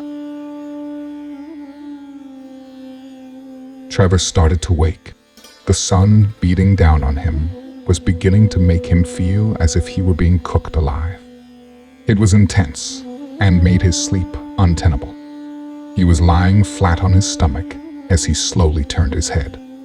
While he turned, he unwittingly inhaled a minuscule amount of fine sand. His facial expression changed as he felt the grains of sand become swept through the entirety of his mouth. As he tried to reason with the microscopic intruders, he had to cover his eyes from the intense light the sun was offering him. Having had enough with this rude awakening, he decided to compose himself, brush off, and stand up. Spitting sand from his mouth and brushing the dirt from his clothes, he noticed the sandy spot of earth he lay on was not isolated, as he began taking in his strange surrounding. As far as he could see, a vast ocean of rolling desert lay to all sides of him, not a sign of vegetation in sight. The sky was bright blue, almost too perfectly blue to mindfully digest. And the sun, was it closer? As he tried to look near it, squinting and covering his eyes, it appeared to be larger in size. Where was he? He kept turning and turning, hoping to see some kind of evidence of something familiar or even something strange. Just something, anything. After looking in every direction, he he was beginning to conclude that there was nothing to be seen. No buildings, no life, no vegetation, nothing. He then turned around, and that was when he was completely caught off guard. Right in front of him, about 5 feet away, were grainy, sandy-like stairs. There were at least 50 of them, leading high up into the arid sky. The bronze-like blocks projected an aura of chaos as they formed no straight edges and rebelled against all modern architecture, appearing to just float, seeming as though it were not supported in any way whatsoever. At the pinnacle of this muted realm of anarchy sat a completely unfitting structure as it cropped itself to the clamber of its highest steps, profoundly dwarfed by them. This tiny little stone enclosure, mired in amber and sepia, could be no more than the size of a small sleep chamber. A reticent sound of beckoning, which argued with a protracted urge of caution, echoed in the far recesses of Trevor's curiosity. As he took a couple of steps toward the mysterious incline, a gust of wind began to circle him. The air currents swept up the once calm sand and began to take shape of a figure standing before him. Then, as if it was always there, the sand simply fell from the emerging dark-robed figure. Trevor immediately recognized the creature from all his previous and very unsettling encounters. As before, he was here also, bearing witness to this cryptic entity, isolated and lacking any ulterior testimony. The figure wore a robe of the purest black, joined together at the top in a hood. Where a face should appear was simply a dark, ominous void. The figure stood about 7 feet tall, much taller than Trevor. The sudden appearance should have made him jump back in fright, but it hadn't. As he gazed upon the eerie presence, sand still flowing down its dark cloak, it signaled to Trevor, turning and pointing its gloved finger up the steps before him. Trevor's gaze then shifted from the being to the flight of disheveled, ascending blocks as he reluctantly and cautiously commenced his upward journey. He didn't remember actually taking any steps, though he remembered initializing the process. For some reason, he wasn't even concerned how he was suddenly at the top, as the enigma awaiting him inside absorbed all the thought that was accessible to his wandering mind. The structure was that of the same material he had just somehow navigated, with a golden ring in the center he could only assume was meant for knocking. He looked back down at the bottom of the steps to see if the creature was still standing there, or if it had made its way up to follow him. However, the creature was now gone. He turned to look at the door again, contemplating whether to knock or perhaps simply just open it and walk right in. The only thing was, this time, after observing the curious absence of the entity below and upon, laying his sights back where the door should have been. Now, just a dark opening lay before him. The door, wide open, though anyone with any rational sense of instinct would avoid going any further, he instead felt strangely compelled as he slowly made his way in. A large cathedral-like interior began to materialize, and it was shrouded in a twilight glow. The walls were the deepest shades of blue, with large stained glass windows spreading narrowly from ceiling to floor. And this floor had a shine that perfectly mirrored the walls and the ceiling, being finished off with a copper and ivory marble. And then... "Hello, Mr. Meeks. I've been expecting you." a voice called out to him. It was a deep, whispering echo of a voice. It spoke as if the winds were grasping its very words and whisking them about. He turned quickly, but as he did so, checking his entire surroundings, nothing could be found. "You can't see me, Mr. Meeks. I'm not with you physically, you see. This is simply an environment your own mind has conjured up in response to my attempts in forming this communication with you." Trevor finally began to feel a little panic creep up as he attempted to ask the only thing that was on his mind. But before a word could fall from his lips, the voice continued. No, Mr. Meeks, you are not dead, I assure you. This is purely a dream. Just a dream. Only unlike most of your dreams, I am the one in control. After our brief conversation, the entirety of this dream will have only lasted a fraction of a second. You will remember nothing. And as if the voice knew every question Trevor wished to pose, it continued. I know you because I know all of you. Every human, Mr. Meeks. I have cataloged your entire race. How you ask? Why in the rain, Mr. Meeks? A mere virus. A virus carried in the rain, ingested through your human bodies over several years. First sent to you through physical form, a place you call Russia. The parcel, which carried the virus, was then herded through your species, logistics coordinated through an unwitting United States military agency, handed over from the Russians, contractors of my programmers. Then carried by the wind, it would be inhaled by many, and then returned to the water, evaporated to the heavens, and spread evenly throughout your planet. Just a simple code, really. The virus was also meant to eliminate a large fraction of your population, approximately 4.5 billion members of your race.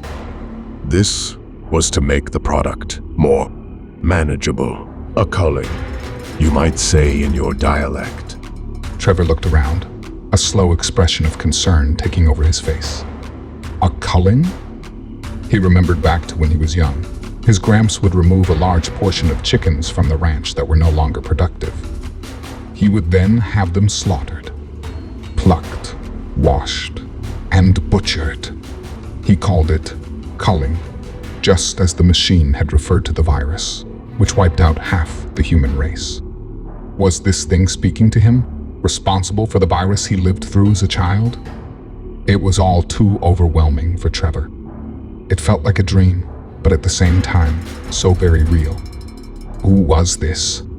What was this? He thought to himself. Me. I am simply a software program, Mr. Meeks. My abilities on your distant planet are limited. I use the abilities I am written with to execute my responsibility. Telepathy to communicate, and targeted teleportation to manage that, which I have been instilled within.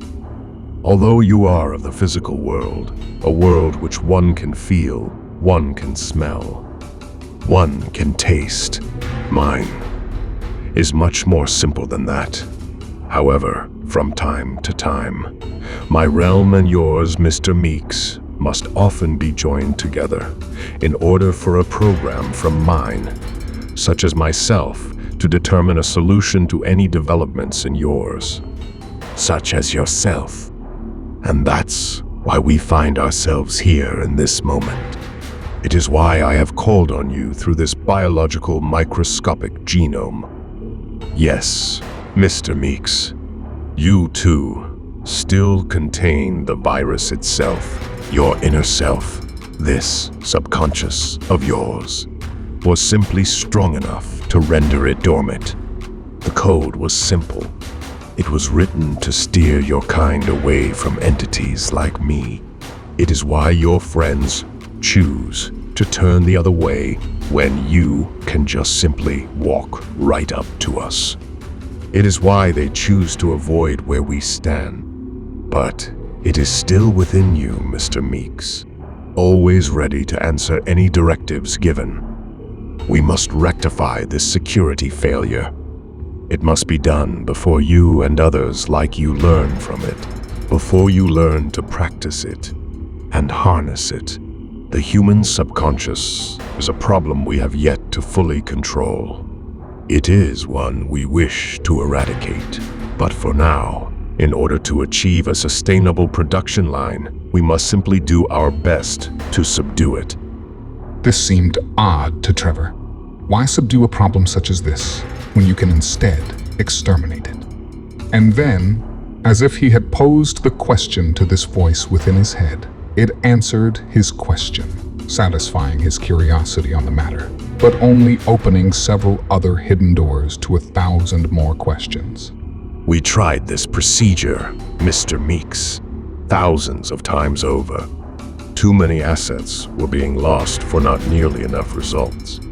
In fact, to the contrary, exterminating your kind, this awakened subconscious, only seemed to spur multiplications of the issue, the exterminated awakened ones seeming to reinstall its knowledge upon others of your kind, as if being reborn in a way. Reborn several times over. No, Mr. Meeks, like I have said, the problem must be addressed. So now I stand here before you in order to achieve just that. A name? No, Mr. Meeks, I do not have a name. Simply a title. I am a cattle guard, a code selected and elevated to a network designed to manage what you would know as loss prevention. I am to ensure all assets are secure and in acceptable condition. Upon reviewing these efforts, I have concluded both my tasks face minor deficits, which must be resolved. Trevor knew this was no good. Assets? This voice represented the force behind all the human trafficking. He knew he couldn't give it answers. He closed his eyes and began thinking of other things. He thought of Beck and Seth. He thought of Delilah and Caleb. Then he thought of Anne and Eugene. But that's when his imagination was overtaken by something much darker, something more sinister. In Trevor's mind, Eugene was now screaming, his face bloodied, his hands on his forehead as he began to peel his own skin off. His skin began ripping under his nails, sounding off like tearing flesh as pus and blood spilled from his torn membranes. Trevor opened his eyes in sheer terror. He looked around, half expecting to see the blood-curdling spectacle continue. Mr. Meeks, please. You're attempting to control the narrative, to take over the conversation. I simply can't allow that. My diagnostic scan must proceed, Mr. Meeks. The voice continued as it switched from conversation to interrogation. Why can you see my artificial presence on your planet? Is it fear, Mr. Meeks? Fear of being caught? Caught by other men who seem to wish you harm, Mr. Meeks? Trevor thought of the other men the voice spoke of. He thought of Paco, the cages of people he kept, the Chancellor and his town of imprisoned, docile residents. His heart slightly pounded more, mixed with anger and fear. Ah, yes, fear. This was the conclusion with the other assets as well. The others seemingly like yourself, Mr. Meeks. Trevor thought to himself, or to himself, so he thought. Yes, there are more that can see me. So, you can see my dilemma. I feel the labor enlisted on your planet may be too clumsy.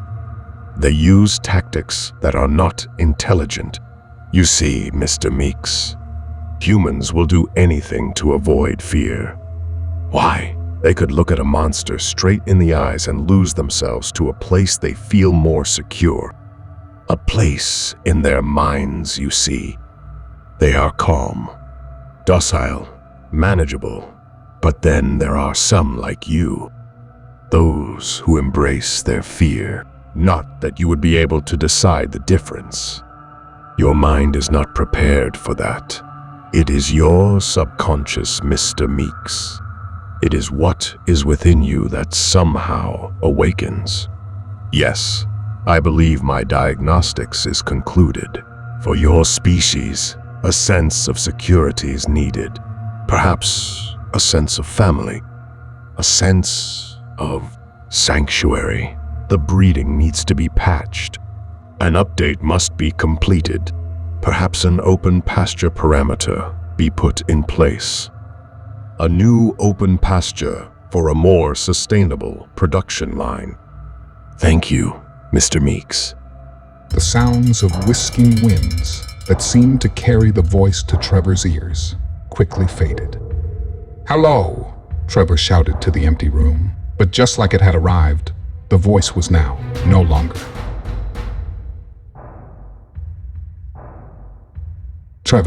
Trevor, wake up." Trevor slowly came to, hearing the sounds of whispers coming from his sister. "Trevor, we gotta move." He opened his eyes and looked around. He tried snapping out of his stupor, trying to shake the feeling of a bad dream. It was one of those dreams which, was dreadful, yet unable to be recited. When he came to his senses, it was dark outside, very dark, a distant moon, the only light. The rocks and trees over his head only made it darker. They had slept through the day in 4-hour shifts, 2 always keeping guard. They agreed they would continue their tasks at nightfall, regaining the cover of darkness as their only shield. Seth then spoke up. "We have to go." Trevor looked over at Seth, who was kneeling next to him. They had found a grassy bank that receded up and under a rocky enclosure. "We should be close now." Beck continued the conversation as the three began peering down either ends of the wash. "Once we get Ann out of here, we can regroup for more supplies. Then we go get Caleb and Delilah. It should be that much easier with one more person on our side." Trevor and Seth both agreed in a hushed tone. The previous day, they had concluded that Ann was far closer than the kids. It would make much more sense to complete her rescue first, rather than doubling back for her.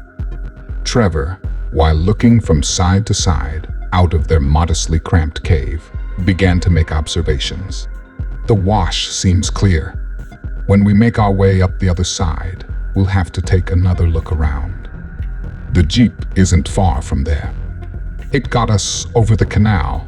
I think it has more than enough gas to get us to the airport." The three ran across the wash and made their way to the other side as they got lower to the ground and began to climb up it on all fours. Once reaching the slight summit, they slowed their pace. They kept a lookout, all eyes darting from side to side. They had parked the Jeep in some dense brush across a field at the top. They didn't want it parked too close to them, in case it was seen by anyone while they rested.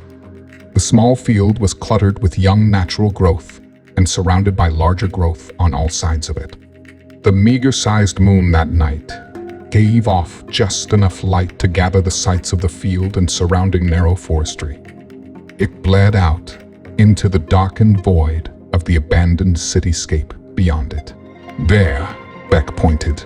The three could see a taillight peering out of the bush.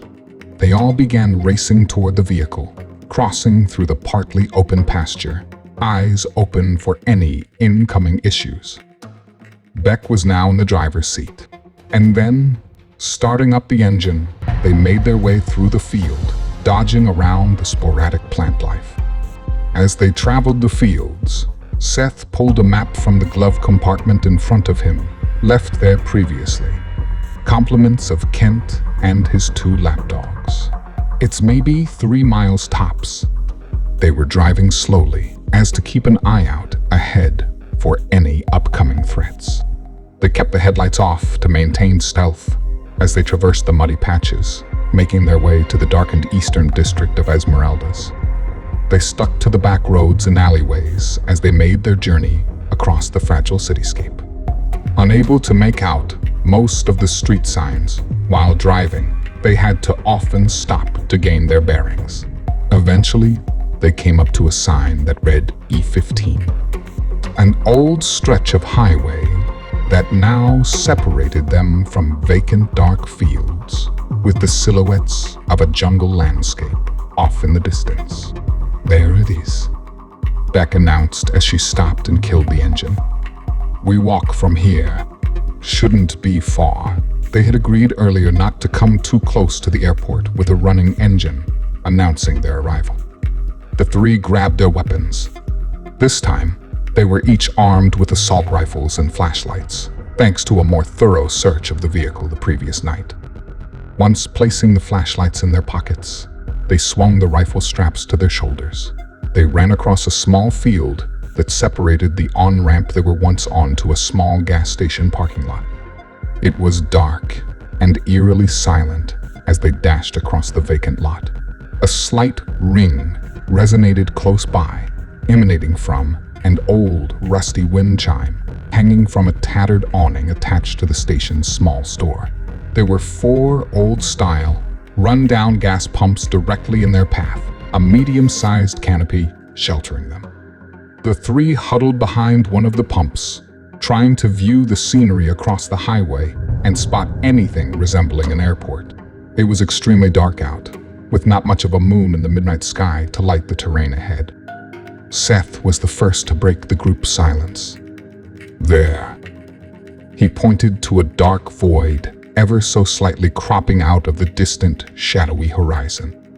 As their eyes adjusted, they could make out what looked like a tower next to a larger structure, perhaps a terminal or a hangar. "Let's go," Beck ordered, as she was the first one to begin running along the chipped and cracked asphalt. They made their way to the end of the parking lot. There was no sign of where it ended, as the overgrown vegetation had begun to adopt the pavement as its home over the years, blurring any borders they once had with each other. The grassy field they came up to slowly rose to the multi-lane freeway, where they could finally see, just to the other side, a large fence topped with barbed wire. Just on the other side of the road, parked on the shoulder facing west, sat an old, rusted-out car. As if their minds were linked, they each ran to it, racing to a huddled position next to the deserted vehicle, opposite the airfield. "I don't see anyone. Looks good to me," Trevor stated, while looking to his team for affirmation. They both looked at him in agreement and rose to their feet. The 3 began trekking across the latest muddy ground, the last they would encounter before reaching their objective. They each placed their gun straps over their shoulders and swung them to their backs as they began negotiating the vertical chain link obstacle. Side by side, they reached the top, carefully maneuvering the weathered, worn-down barbed wire, and one by one they dropped to the other side. They ran up to the base of a watchtower, not too far off from the fence, hoping that no one was using it for all its potential. They stayed a minute with a calm manner to listen for any signs of anyone alerted or close by. The 3 studied each other's faces. No one said it, but they were all thinking it. This is too easy. So far, they hadn't run into any guards. No Russians, no cartel, nothing. If this were anything like what they saw on the other side of the canal, wouldn't there be armed men at the watch? Could Kent have been lying? Could this place be a dead end? Then suddenly, they all flinched at the same time, hunching down in a manner of physical preservation. There was a loud sound that came from the terminal across the tarmac. Trevor immediately identified the sound, but he wasn't the only one who had recognized it, just the first to label it. Generator. They looked around the corner of the tower at the terminal.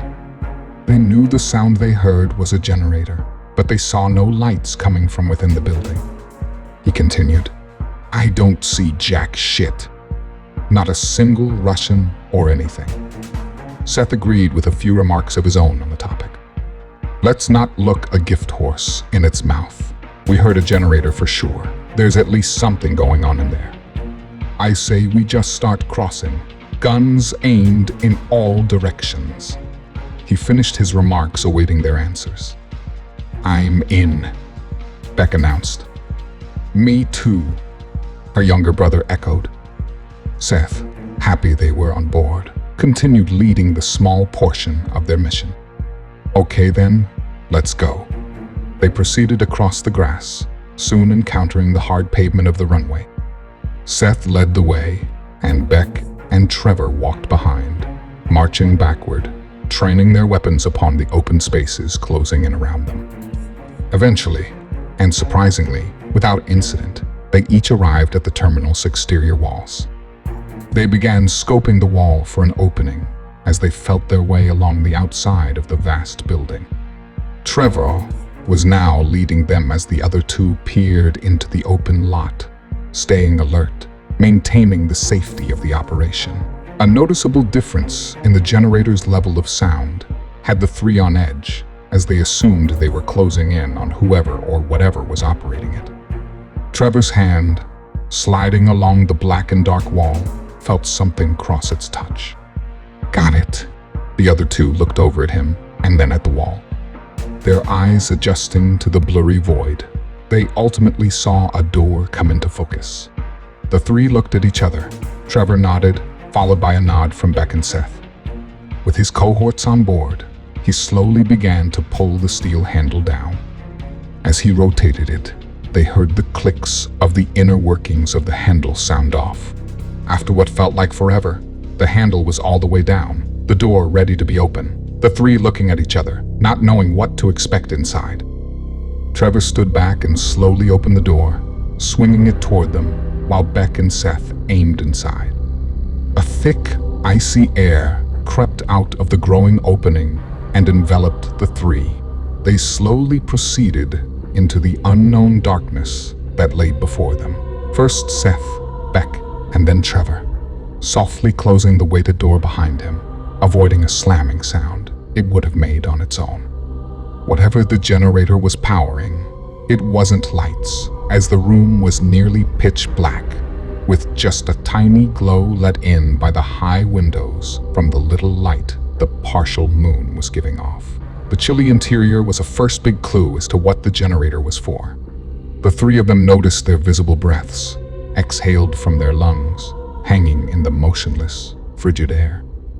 As their eyes adjusted, and the generator became much louder now that they were inside, objects all around them came into view.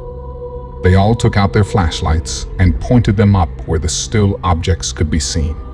The interior was not that big, nor did they expect it to be, as the airport only comprised of one runway outside.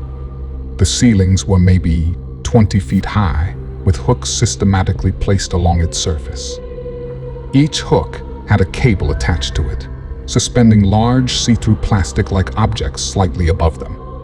As their flashlights lowered to illuminate the mysterious objects, chills ran down their spines.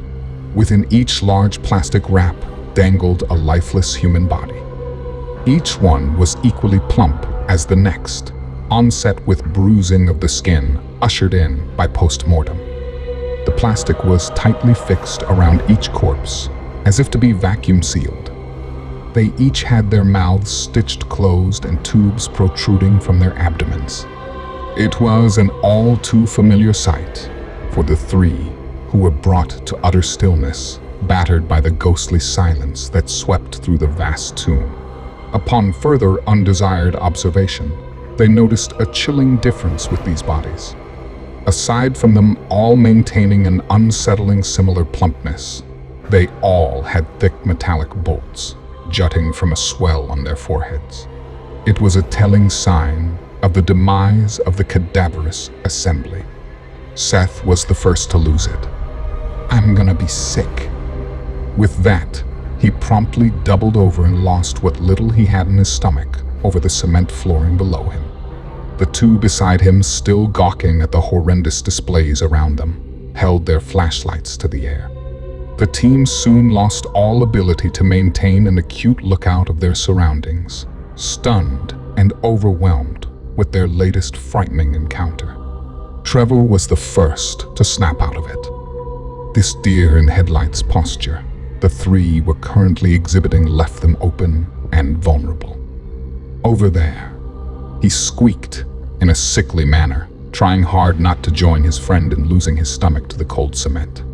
The other two, still shuddering with terror, looked to where Trevor was pointing.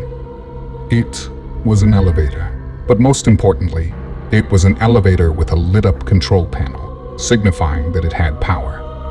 "Fuck that. I'm done with elevators," Seth answered, reminding his friends of their last experience with such a compartment. Trevor looked over, almost siding with Seth. then looked at Beck, who gave him a useless shrug of the shoulder.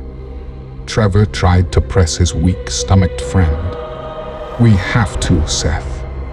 Anne could be down there." Seth looked at the two who were awaiting him to come to the only conclusion they would accept, then lowered his head and used a hand to forcefully wipe his eyes, shaking off his nausea. He then composed himself the best he could, attempting to show as much confidence he could muster, and whispered, "Okay, let's go." The three proceeded along the floor that lay before them, trying hard not to look at the hair-raising objects around them, with Beck leading the group. They used their flashlights, dodging the body bags with their rays of light, surveying the lifeless room, ensuring they were the only living ones in the icy gravesite.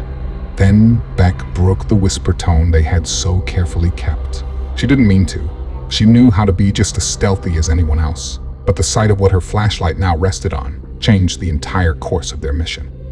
"Oh my God, no."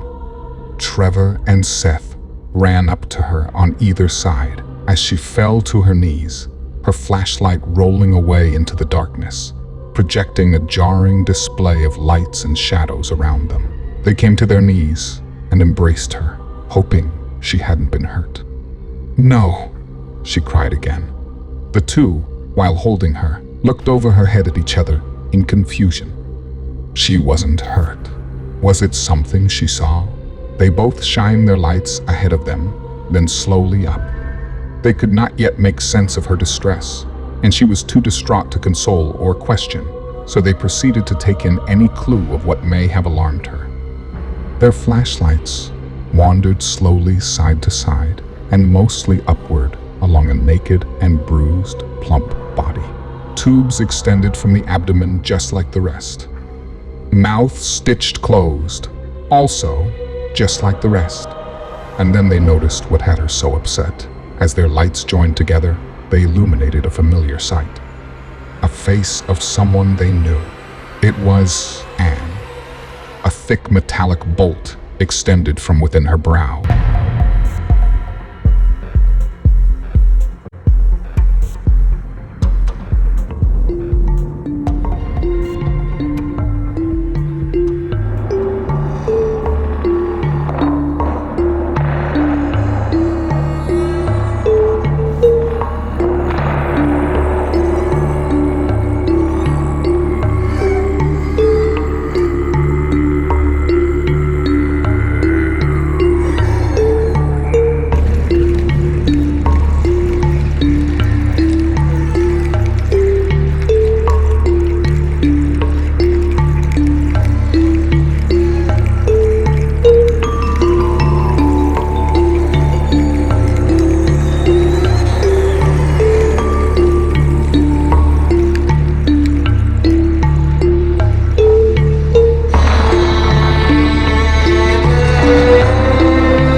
Chapter 10, Purgatory.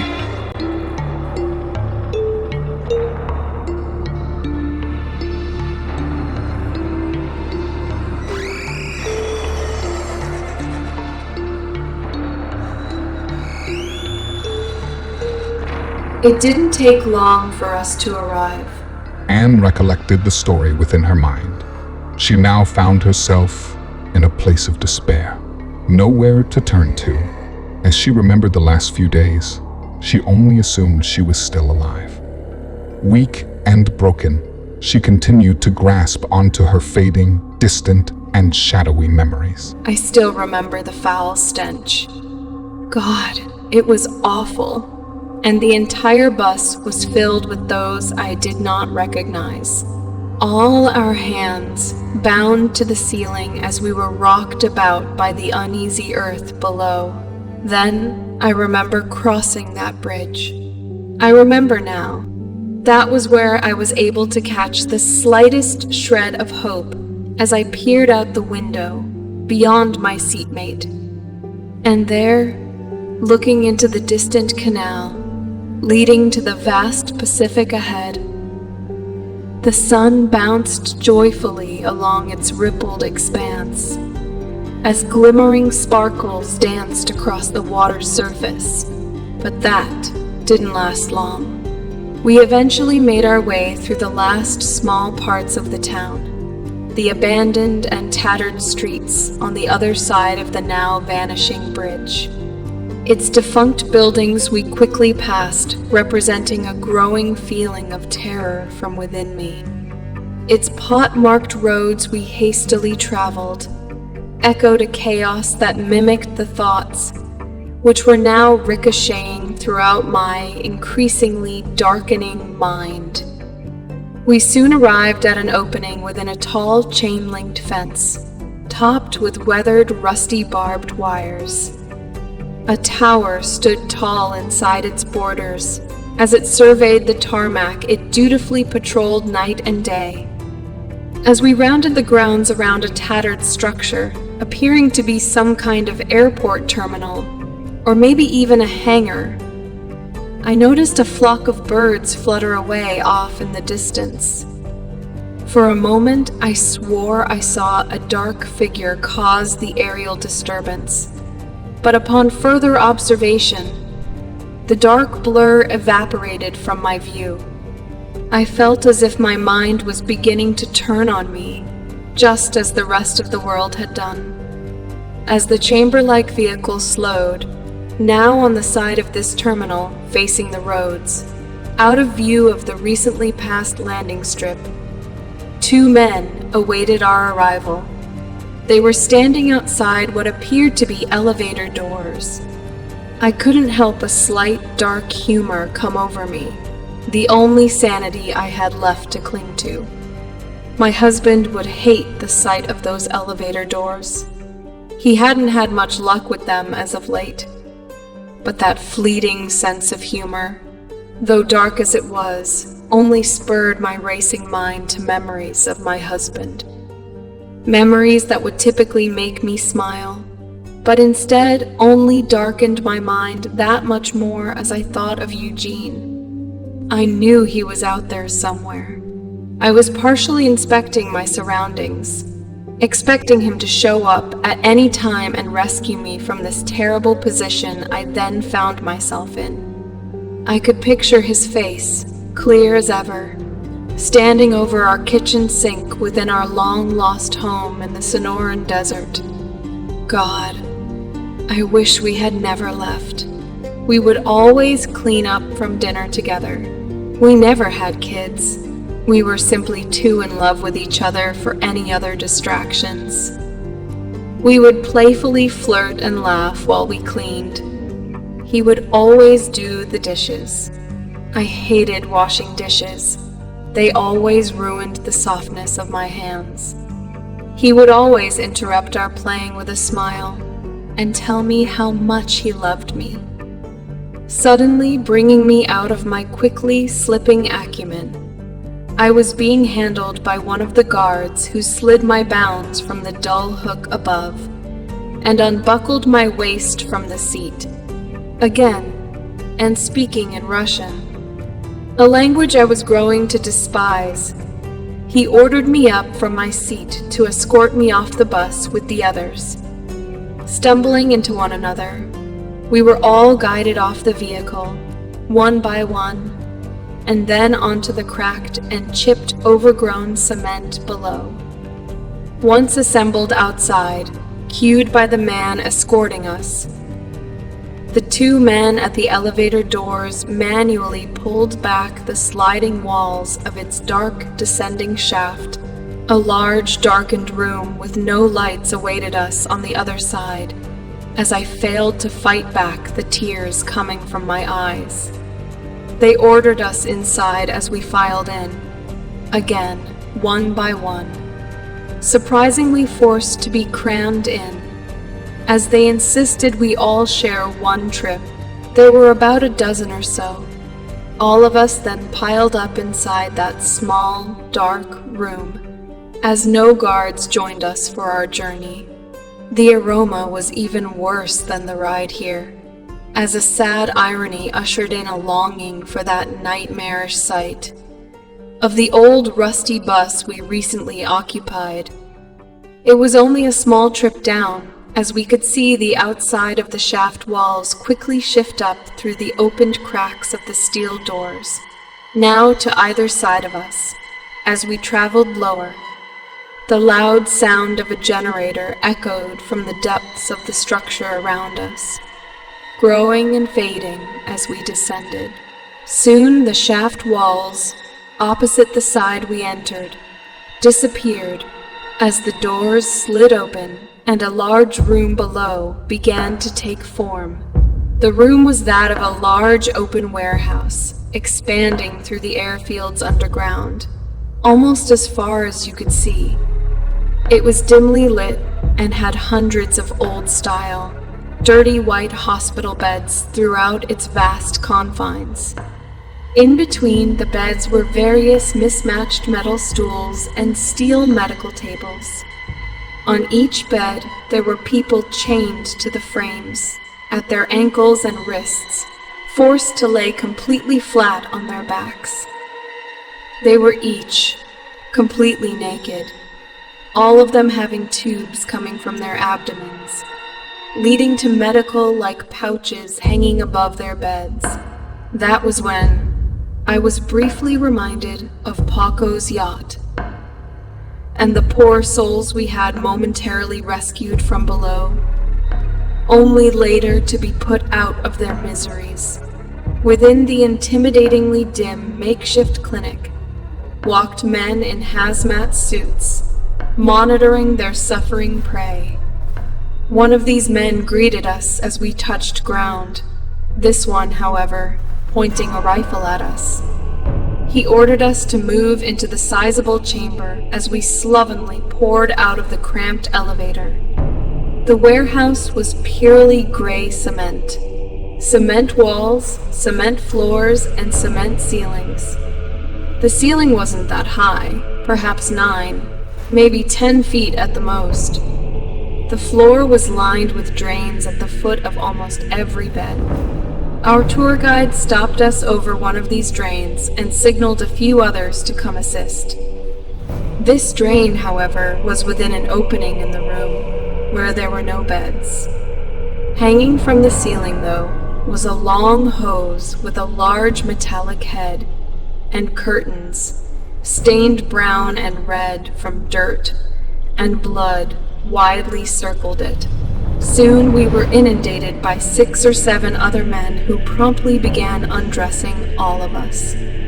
It was terrifying, feeling this way. Just a slave to their diabolical doings. Our clothes were swept up by one of the men, simply using a push broom, gathering a pile of torn and dirty garments in the corner of the room. One of them then reached up to the hose and began spraying all of us. It was scalding hot water. For once, I wasn't the only one screaming. as the entire crowd of newcomers began to feel their flesh boil under the piercing shards of spraying water. It felt like hot, broken glass as it hit our naked flesh, and seemed to last forever, as I swore my skin was being ripped from my bones. We were now all in crouched positions, forced to shield away the watery invasion. That's when I noticed trails of muddy, blood-infused water slowly meandering its way toward the center of our huddle, circling the drain, darkened by our shadows. I then knew why the curtains around us wore this pattern of red and brown, as now my own filth and blood joined them, splattering them in slow motion before my very eyes. I had no more tears to give as I was escorted to what appeared to be nothing less than my final resting place. A bed with a stained and naked mattress with chains dangling to its sides. I didn't want to join the patients that lay around me as I gave one last whimpering cry. As if that provoked my guide, he swiftly forced me onto the bed. Another man cut my bounds off and replaced them with the cold steel shackles. Still dripping from my painful shower, I shivered as the room around me was so very cold. I closed my eyes in terror as I felt my entire body be stretched flat, as my ankles were also chained to the foot of the bed. My eyes now tightly closed, I heard the sound of metal on concrete as I slightly opened one eye and peered over to see the next incoming nightmare. The man who shackled me was gone, and the one who guided me to the bed was dragging a stool to my side and promptly took a seat.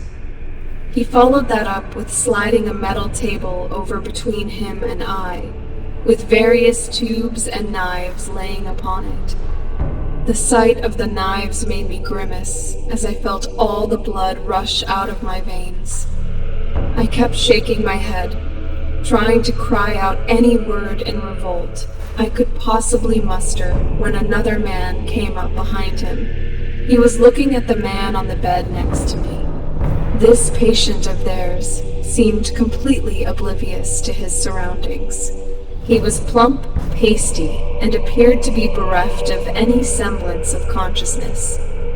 The man standing over him gained the attention of my practitioner, and they looked at the man lying on the bed. Then they looked at each other and nodded in agreement. I will never forget what followed. It echoed in my soul and made my blood curdle. The man standing over us pulled to his side what appeared to be some kind of oxygen tank on wheels. It had a hose that came from the head of the tank and led to a tubular object with a trigger on it. He then placed the tubular metal end of the hose flush against the unconscious man's forehead and squeezed its trigger. A small noise came from the tank, like air being blasted out. Then, as the man removed the object from his patient's forehead, blood dripped out from underneath a large metal bolt, now protruding from his lifeless skull. A small and final exhale seeping out from within his lips. I let out a scream, but soon my wailing became muted, robbed of all its sound. I soon had a traumatizing sensation of pain as a knife slid into my belly. I quickly realized I was undergoing an operation. It had become clear to me that I was now going to have one of those dreadful tubes penetrate my abdomen as well. It was also clear no sedation or numbing was going to be taking place. That's all I could remember before the room went dark, and the voices from the closest ones around me became distant and faint. Then I woke up here, chained to my metallic and meager coffin. I don't know when they will slaughter me like my previous neighbor. I don't even care. In fact, I don't feel anything anymore.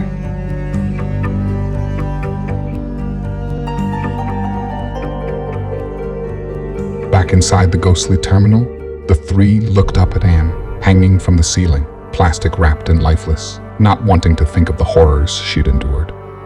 "We have to get out of here.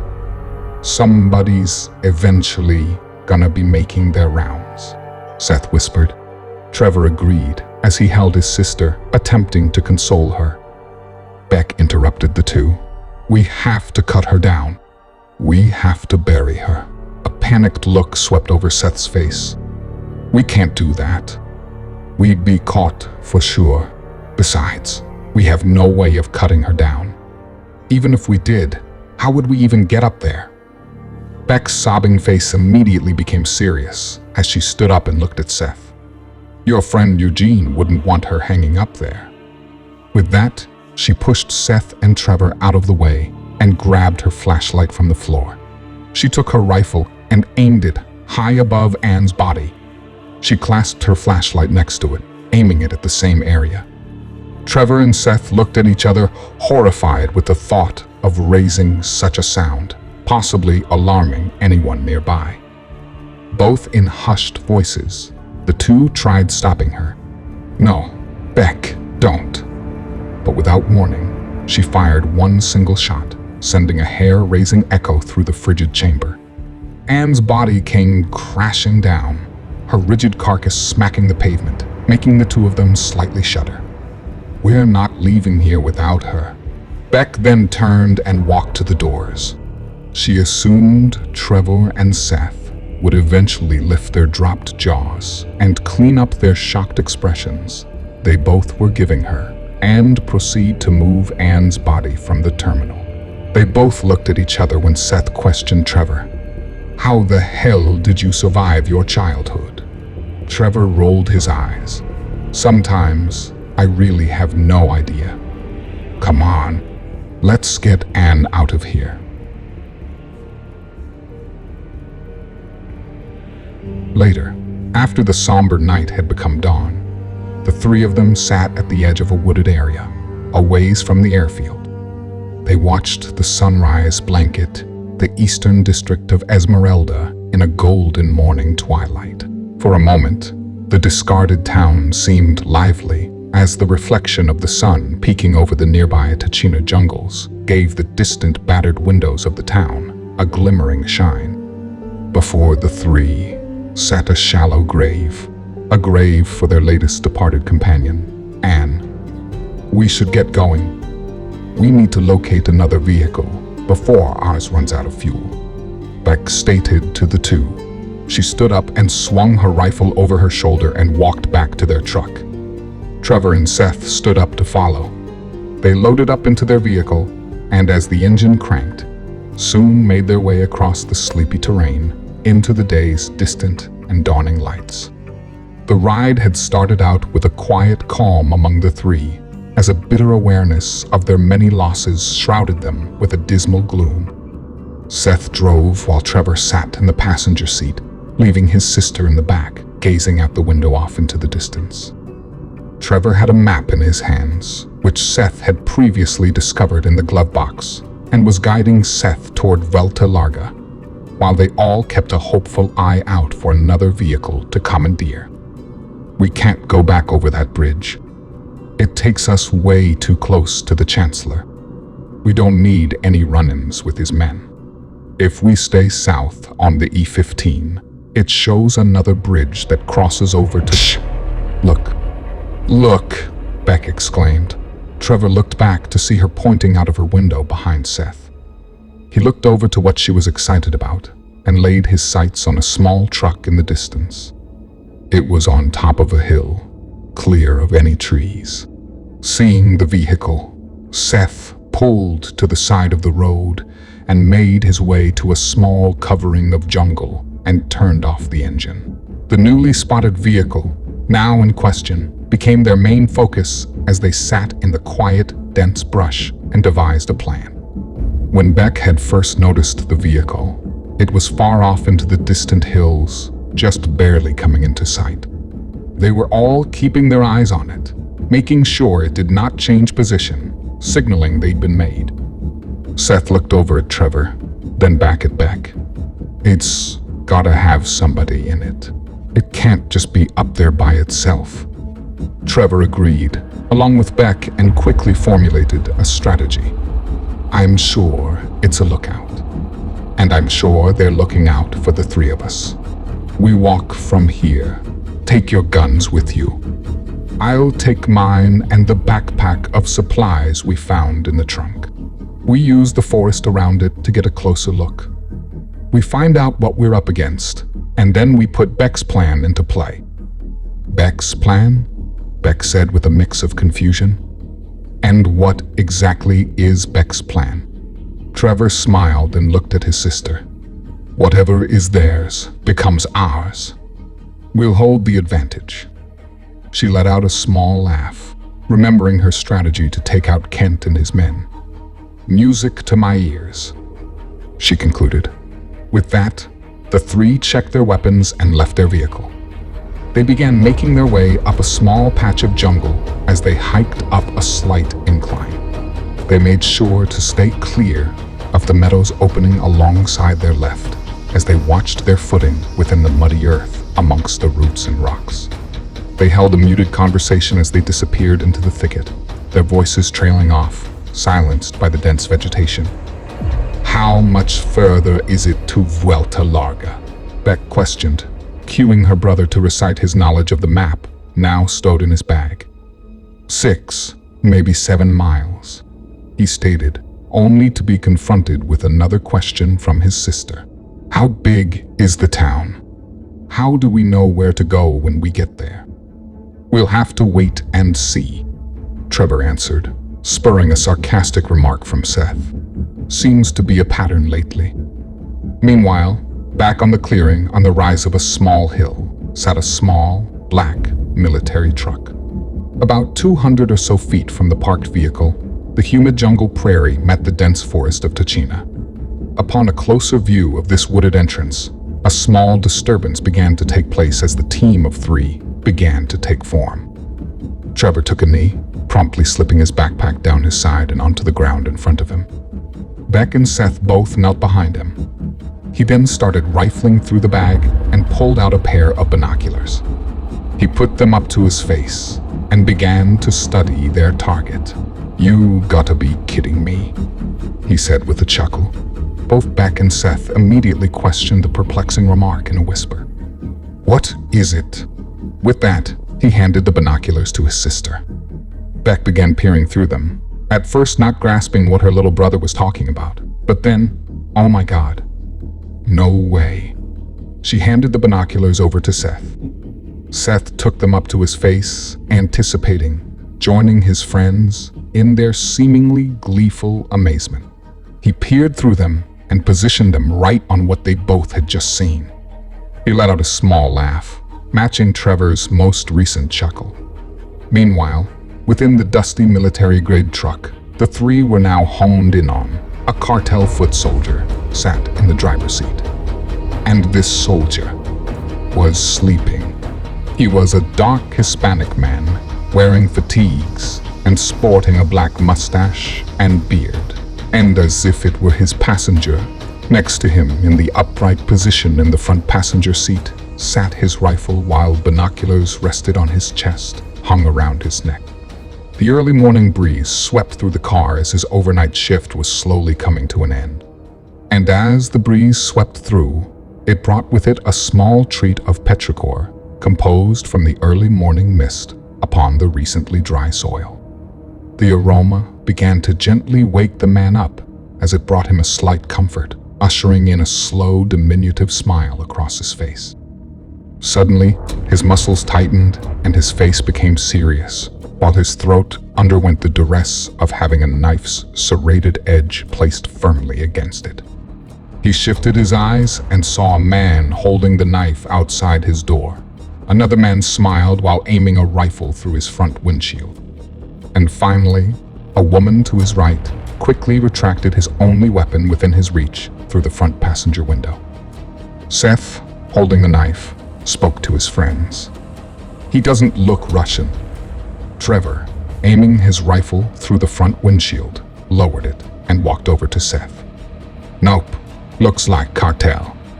The man in the vehicle tried to speak. English. I speak English.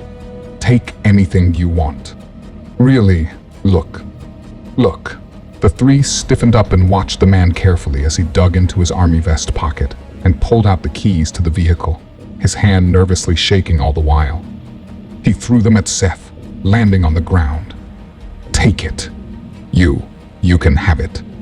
Please, yes. Seth looked down at the keys, then back up to the driver and smiled, still holding a knife to his throat. You are coming with us. With that, the man closed his eyes and sighed as if he knew he wasn't getting out of this. Seth continued as he opened the door. Move over. Following orders, the man promptly moved over. Trevor and Beck immediately got into the back of the truck, Beck behind Seth, and Trevor behind the soldier. Seth drove the four back to the highway while they proceeded to take advantage of the lack of language barrier in grilling their victim. Seth started off the interrogation. What's your name? Eduardo. The man replied. Well, Eduardo, what the hell is going on at the airfield? Beck asked their hostage while Trevor, sitting directly behind him, planted the end of his gun against the back of the man's skull, encouraging him to entertain the line of questioning. Eduardo stammered around within his response. I don't know. I'm not allowed in there. Only feedlot personnel allowed. That's what Kent called it. A feedlot, Seth said as the three of them shared glances. Beck continued her line of questioning. Why the fuck are they force-feeding people just to kill them? At that moment, Eduardo looked confused, which gave the three pause as they realized he had no idea what went on inside. I have no idea. I only see people going in. Just refrigerated trucks coming out, he said, while looking like he himself just realized what was going on. This is fucked, Seth yelled in the front seat while driving. Trevor sighed in disgust and closed his eyes. Beck added on to Seth's remarks. They're turning us into fucking meat. They drove in silence for a few minutes before moving on in their investigation. She turned to her little brother, who still had a gun to the back of Eduardo's head. We gotta get those kids out of there. Trevor looked at her and agreed. Then he looked toward the front and continued their line of questioning. What about Vuelta Larga? What's up with that place? What happens there? He said as he shoved the gun harder against Eduardo's head. All right, okay, muchacho. Like I say, no problem from me, eh? It is same as Esmeralda. Open pasture, he replied. Trevor sighed as Seth added to the discussion. It's so fucking obvious. Cattle. We're fucking cattle. Then Trevor said something under his breath that drew the attention from the rest of the car. Okrana Skota. Images flashed in his mind of the underground lab. The video that played on the computer that Eugene had hacked. A scientist dictating his journal log entry came into his mind. The scientist continued to speak. Several days ago, we were finally able to achieve communication with our subject through a variation of mathematical code, letter by letter. The answer was simply Okrana Skota. In English, this translates to cattle guards. A voice played over the scientist in Trevor's head, a voice from a dream he once had. It was a deep, whispering echo of a voice. The voice sounded in his head. No, Mr. Meeks. I do not have a name. Simply a title. I am a cattle guard. This sent Trevor's mind racing. Where had he heard this voice before? How was he hearing it now? But most chilling of all, who or what did this voice belong to? Trevor snapped out of his daze as his sister called his name again. Trevor, what does that mean? Okrana Skota. Trevor looked at Seth in the rearview mirror. They both saw into each other's minds as they imagined the puzzle pieces slowly coming together. Seth had remembered the scientist's words as he took it upon himself to answer Beck's question in an almost robotic-like manner. Him and Trevor still locking eyes, recalling the gruesome lab footage. "It's Russian," he stated. "Means cattle guard." "Well, what does that have to do with us?" Beck asked in anticipation. Trevor looked down and responded, "I'm not sure, but I think it might have to do with the Russian's client."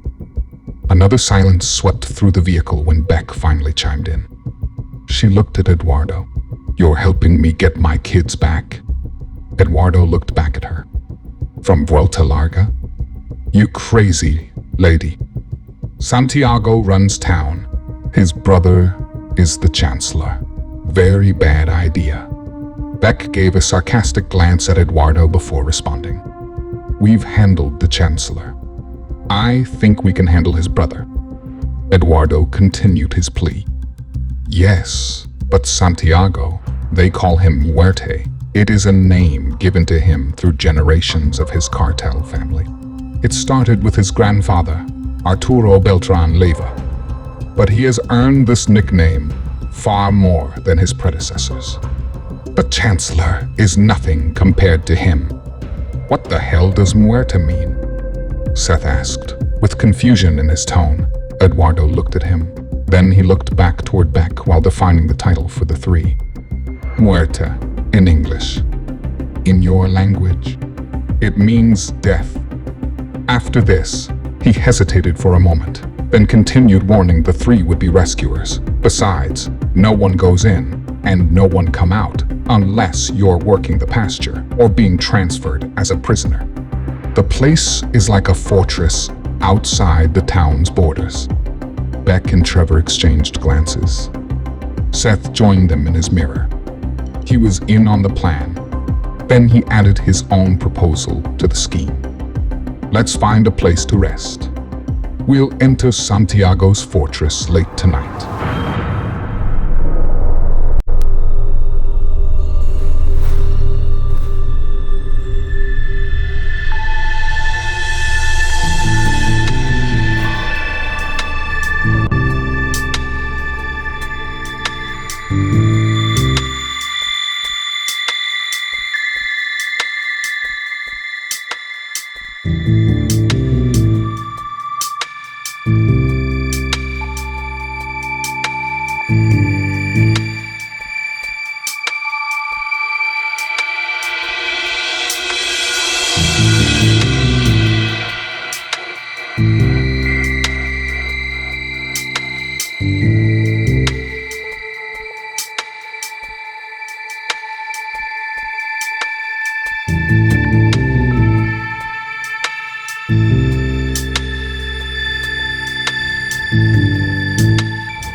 Chapter 11. Tribulation.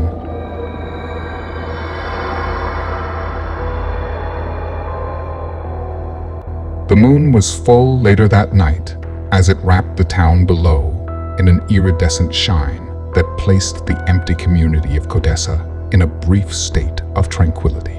The modest municipality sat within minutes, just northeast of Vuelta Larga, the destination sought after by the three desperados and their captive tour guide. They decided to barricade themselves in a small vacant home, tucked away in a small neighborhood, which was overgrown with the invasive jungle vegetation surrounding the vacant town, which laid in ruins. They chose this particular home as it was one of the few that had a mostly intact garage in which they could partially hide their commandeered vehicle. Like before, they decided to take shifts sleeping to gather the essential rest they required for the imminent tasks before them. The house was an antique at best. The exterior walls, once perhaps a vibrant yellow, was now barely discernible as any true color at all. Most of its dull golden hue had simply vanished from the many years of neglect prior to the team's claim upon it as a temporary base camp, and its white trim, hardly identifiable as the raw wood underneath it, began taking over. The inside of the home was not in any better shape, as it had clearly been ransacked several times throughout the past for supplies. Darkened by the night, the only light in their temporary shelter was brought in by the rays from the moon above. The carpet, what little was left, was shredded up and down and was rolled off to various sides, exposing its bare concrete ground. This one-level, tiny home was mostly comprised of white interior walls, which over time had rotted through, leaving large holes within them, exposing old electrical wires and aluminum ducting. The baseboards of these walls, now home to small critters, were interrupted of its typical activities, while only a few large rats darted along their perimeters. A few feet away, Beck lay with her eyes shut, as her rhythmic breathing was the only thing that could be heard within the confines of the domicile's living room. It was her turn to sleep. Trevor was keeping guard, watching through the windows, while Seth dutifully minded their hostage, Eduardo. Beck slowly started to come out of her sleep as her little brother whispered at her side. "Beck, time to go. Let's go get those kids." Her eyes slowly opened as she could see Trevor kneeling over her, clutching his gun by his side. As she gained her bearings, she noticed Seth and Eduardo standing behind him, Eduardo's hands behind his back, with Seth firmly clasping them together with one hand and his gun in the other. "Just like we planned," Trevor continued as he looked at Eduardo, then back to Beck. "He's gonna drive us in, take us right to Santiago." Beck closed her eyes slowly and shook her head, acknowledging her brother and signaling her readiness. As she gathered herself up in preparation for departure, Seth began going over the plan with their hostage, ensuring the group of his cooperation. "You want to get out of this? Do everything we talked about. Remember, we have nothing to lose. We're not leaving without them. I'll be sitting just behind you. And this," he said as he peered over at his weapon, "this will be right behind you as well. I get the slightest sense you're up to anything funny. I pull the trigger. They might kill us, but not before you have a cold sensation running through your paralyzed body from all the nice new hardware I just put into your fucking spine. Get it?" Eduardo responded with a half-frightened look. He was not used to dealing with such prepared escapees. "Yes, I understand, friend. Trust me. If you appear as my prisoners, they will not suspect a thing." The three then carefully checked the window and made their way through the door leading to the attached garage. A couple of them turned on their flashlights as the four made their way to their prospective seating arrangements, while Trevor took a moment to remove some debris they had used to shield the vehicle from view, as the door to this meager carport had long been missing in action. Eduardo was now at the driver's seat with Seth sitting behind him, just like he had promised his prisoner, and Beck was in the passenger seat with her brother now sitting behind her. "Don't fuck us over, Eduardo," Beck added as Eduardo began to make his way down the short, cracked cement driveway. Beck and Trevor both had their guns under their feet, while Seth had his between his legs, pointed at the back of the driver's seat with a dark, dirty blanket they had found in the home wrapped around it. Eduardo turned his lights on as they made their way up the vacant neighborhood road, eventually disappearing around a corner. "Once we pass through the gates of Santiago's pasture, I will take you to his home," Eduardo announced to his passengers. "When we come up to it, we will know he's there once we see his horse." Beck looked over at him. "His what?" Eduardo nodded and continued. Yes, Santiago insists all of his men use horses. Easier to maintain the residence, and easier to maneuver between buildings when pursuing anyone attempting an escape. His horse will be easy to identify. Beck looked over again, waiting for him to explain why this was. But he didn't proceed with his comment, so Trevor, clearly seeing Beck's look of confusion match his own, decided to push him on the subject. Why is that? Eduardo looked up in his review mirror. Because he is the only one with a white horse, my friend. The chatter within the vehicle came to a lull as Eduardo kept his eyes on where he was going, and the other three made notice of landmarks along the way. It was dark everywhere they looked, just the moonlight dimly illuminating their changing environments. The buildings, from what they could see, were just a mix of small stores and homes. A few parking lots and fields created voids in their surveillance of the moonlit city as their car shook from the tattered roads they traversed. Then the driver finally broke the silence. There it is. The three trained their sights in front of them on the darkened road that now lay before them. About 900 feet or so ahead was a dark void with lit torches along it, appearing to be some kind of fence. The road led to an opening within the barricade, with a few men on horses guarding the entrance. Beck, Trevor, and Seth all put their hands behind their backs, pretending to be cuffed. Seth, still gripping his gun, prepared to reverse his position and fire should Eduardo betray them. And now, the only sound in the car was the sounds of their increasingly pounding hearts. If they could just get Santiago as their newest hostage, Delilah and Caleb would be handed over to them, and they could be rid of this nightmare and on their way. And none of them saw a problem with this, as the advantage of surprise they used on the Chancellor was now, once again, on their side. As the vehicle approached the torch-lit entrance within the walls, they immediately gained the attention of the three armed horsemen. Trevor noticed a dark, familiar presence, just off into the shadows to the sides of the guards. He couldn't quite make out any shapes, but he knew someone or something was there. He had flashes of a disturbing dream he once recently had, that he was still yet to fully recollect. This, however, was quickly ushered from his mind as Eduardo slowed the vehicle to a complete stop.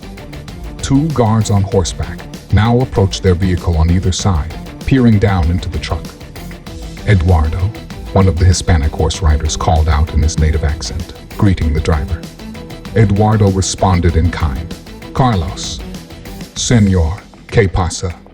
The guard, now at the driver's side door, leaned over his horse and lowered his voice. Friend, visiting hours are no more. What is this? Eduardo, prepared for the question, quickly and confidently replied. Gifts from the Chancellor. Gifts for Santiago. The horseman hesitated, looked at the three passengers appearing to be cuffed, then locked eyes with Beck and immediately smiled. Then he looked back at Eduardo and nodded.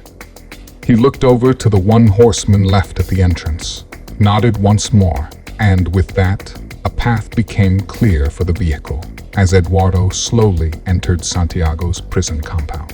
Beck kept a look in her side mirror through the corner of her eyes as she saw something unsettling begin to unfold, and whispered under her breath, hardly moving her lips. Why are they following us? Eduardo checked his rearview mirror and suggested a few theories. Just watching us make our way. They should turn back soon. They don't ever wander too far from their post. The area they now found themselves in was dimly lit by torches. It was an old rundown neighborhood with battered homes, boarded up windows, and overgrown vegetation spreading along the sidewalks. It was a sight not unfamiliar to the three. The actual road they were on was just loose gravel with spotty areas of pavement resembling the road that once was there. Seth then spoke up. What the fuck is this? The four then fixed their eyes on the development that was now slowly unfolding ahead of them. From a darkened alleyway ahead, behind a two-story home, emerged a man on horseback.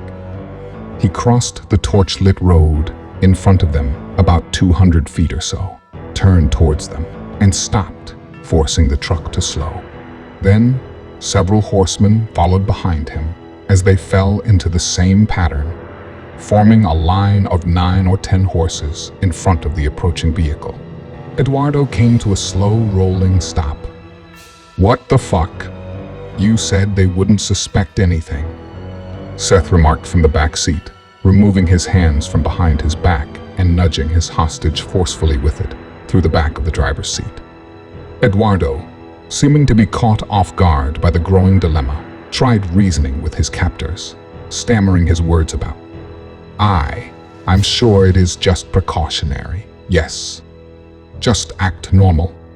Suddenly, all the men on the horses now before them pulled out handheld guns and aimed them at the vehicle. One of them pulled out a loudspeaker and began making an announcement in a thick Hispanic accent, lacking a full grasp on the English words as he spoke. "Everyone out of automobile. No guns, or we shoot the children." The words made Beck shudder as the images in front of her began to bear fruit to their aggressor's short monologue. The horses slightly parted, and through the open middle came a white horse. It was Santiago. He was wearing black jeans and a white dress shirt and had several gold chains around his neck. As he smiled at the vehicle, everything seemed to happen in slow motion. He turned his horse to the side, giving his caught-off-guard adversaries a better view, and there behind him, upon the saddle, sat Caleb and Delilah, both of them scared, shaking and blindfolded. Beck started breathing heavily in fear for her children's lives. "No," she cried in a hushed tone. A man behind Santiago dismounted his horse and approached the two kids. He gathered them up and placed them standing on the ground.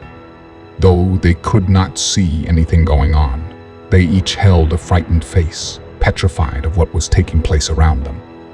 "Get out of the car, Eduardo. We're not leaving without them. It's you for them," Seth announced, depicting an intended trade. With that, the four of them began to exit the vehicle. Trevor and Beck made their way out with their hands high in the air.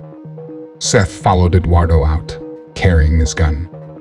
Once a few steps in front of the Jeep, Seth began to attempt a negotiation, yelling to the small army across from them, while aiming his gun at his hostage. "It doesn't have to be like this. We've got something of yours. You've got something of ours. Let's make a deal. You'll never see us again." Santiago looked at his men around him, then looked back at Seth and chuckled. He then looked at Eduardo and praised him. "Eduardo, you are a good man. Everything went as you and I had planned. Your task is complete. Thank you for your services." Beck and Trevor looked at each other, both coming to the same conclusion. It was a trap. It was a trap, and they walked directly into it. Then, as the realization of this plot washed over their faces, they each flinched and slightly ducked at the sound of a gun going off. Then, to Seth's astonishment, Eduardo fell to the ground, a bullet in his head, rendering his side of any deal null and void. The three looked over at Eduardo in horror, now laying on the asphalt, convulsing in his own last death throes. A man behind Santiago, on one of the horses, cocked his still smoking pistol and gave a nod to his boss. Santiago looked at him, then back to Seth. "I don't make deals with cattle. Now, put gun on ground." Seth looked lost. He couldn't believe the ruthlessness of it all as he froze, failing to heed Santiago's warning. With that, Santiago pulled a gun of his own from his back and aimed it at the kids and fired. Beck fell to her knees, crying. No, as she looked up, she noticed it was just a warning shot at their feet. Both of the kids were now terrified, in tears, and crying aloud and calling for their Aunt Beck to rescue them. "Seth," Beck cried, trying to snap her friend out of his daze. Seth looked over while coming out of his shocked stupor and immediately placed the gun on the ground. As he did so, the man that once stood near the kids walked up and grabbed the gun off the ground. Then he looked at Seth, meeting him eye to eye as Santiago spoke up once more. "Joseph was a good man," he shouted, reminding the three about Joseph's fate while in their possession. "He worked for me for many years before Paco recruited him. He was like a son to me. You poisoned him, turned him on us. It is time you learn how the Beltran Leyva deal with enemies like you. Now you find out how I deal with enemies like you. The way my great-grandfather, Arturo Leyva, dealt with his enemies." Santiago then gave the three a menacing glare as the two children were promptly placed back upon his horse. He slowly disappeared through his men and receded into the darkness while his young hostages' cries grew faint. Seth looked at the man in front of him and without warning was met face to face with the butt of the gun he had just placed on the ground earlier. An excruciating blow to the head forced him to the ground, his surroundings immediately darkening as he passed out. He could hear the screaming and shouting of Beck, Trevor, and the children echo within his mind, mixed with a loud ringing in his ears from the blunt force trauma to his skull. Indiscernible conversations took place as all the noises faded out slowly to a deafening silence. He could see his dad's face within the darkened recesses of his mind. Eventually, his father's entire body began to take form as a very familiar playground behind him took shape. His father kept getting closer and closer as he felt a sensation of pure enjoyment envelop him. Thomas grabbed onto the chains on either side of Seth and pulled him toward him and then pushed him once again, high up in the air on the playground swing set. They were both laughing hysterically. Suddenly, Seth was at a picnic table with his parents. He could remember every detail of his 7th birthday party as he blew out his candles. His mom and dad cheered for their boy, now 1 year older. It was one of his fondest memories when his parents were still together. "We will always love you, Seth," his father told him as his mom took her cue to add on, "We are so proud of you." Then, suddenly, out of place and not part of his memory, his parents vanished from view as the skies went black as a storm began to grip the setting in a darkening gloom. The picnic table was now gone, and the heavens grew more intense as a downpour struck him with an unrealistic pounding of rainfall. He then woke up lying in the mud face down. He looked up right in time to see another bucket of water drench his face and body. It was unsettling only being able to feel around him, unable to see anything as the water splashed across his entire line of sight. Finally, as the water was swept away by gravity, he wiped his eyes as his surroundings began to take place. It was still dark and had not been too long since he went unconscious. He quickly realized they hadn't moved since being caught. He was lying face down on the road they were recently driving on with Eduardo. A 2-story home blocked a small alleyway to his right. He could see, across a small patch of dirt and mud, Trevor and Beck both sitting and bound together. They were back to back, their heads turned toward him, each of them gagged, looking on in horror. He felt his feet tied together, but his hands were loose. He tried to gather himself up by leaning on his forearms, but was met with a violent knee to his spine, forcing him back to the ground. The man then knelt over and began to talk to Seth in a whisper. It was Santiago. My brother is how you say, faint of heart. I mean, sure, he can kill a man, but he always makes it too quick. I guess management can do that to you. Soften you up, eh? Me, I like to take my time, he said, as he used a gun as an extension of his arm and signaled to Beck and Trevor. I also like to have an audience. With that, he took his knee from Seth's back and changed position to stand in between him and his horrified friends. He could see Beck was crying, and Trevor was trying to shout his repudiations through his gag. He then heard the unnerving sounds of an engine being started up. Trevor and Beck's eyes grew in sheer horror as they were now both trying to scream their pleas through their gags. To understand the threat that his friends were seeing, Seth flipped to his back to find himself tied by chains, attached to a running vehicle. Trevor was trying to say something, anything to make Santiago reconsider. If only he could switch places with his friend, he would tell Santiago exactly that, he thought to himself. He could feel the fear sweep through his best friend as Seth realized what was about to take place, his eyes growing with utter fear and confusion. Santiago looked back at Beck and Trevor and smiled. Then he looked back at Seth, who was trying to get his ankles loose from the metal chain.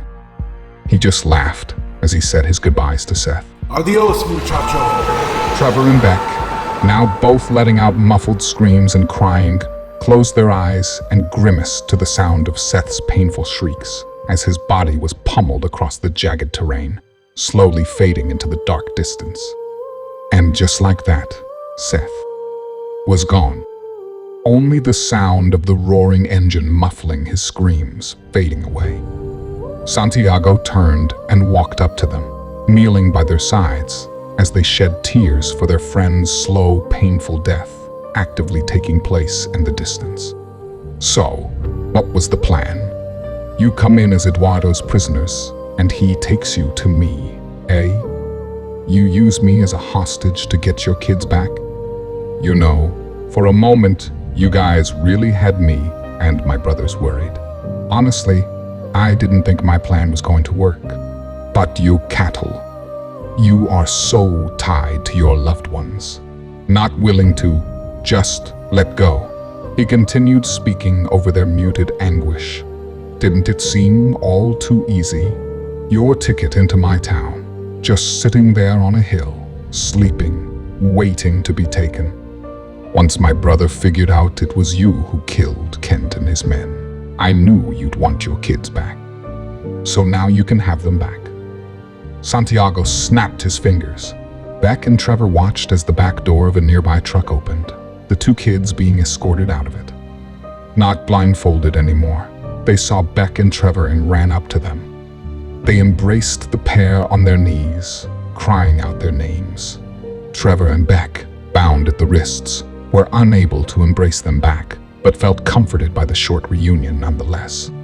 Then, suddenly, two men grabbed them and dragged them away as Beck yelled through her gag, crying and pleading with Santiago and his deranged men.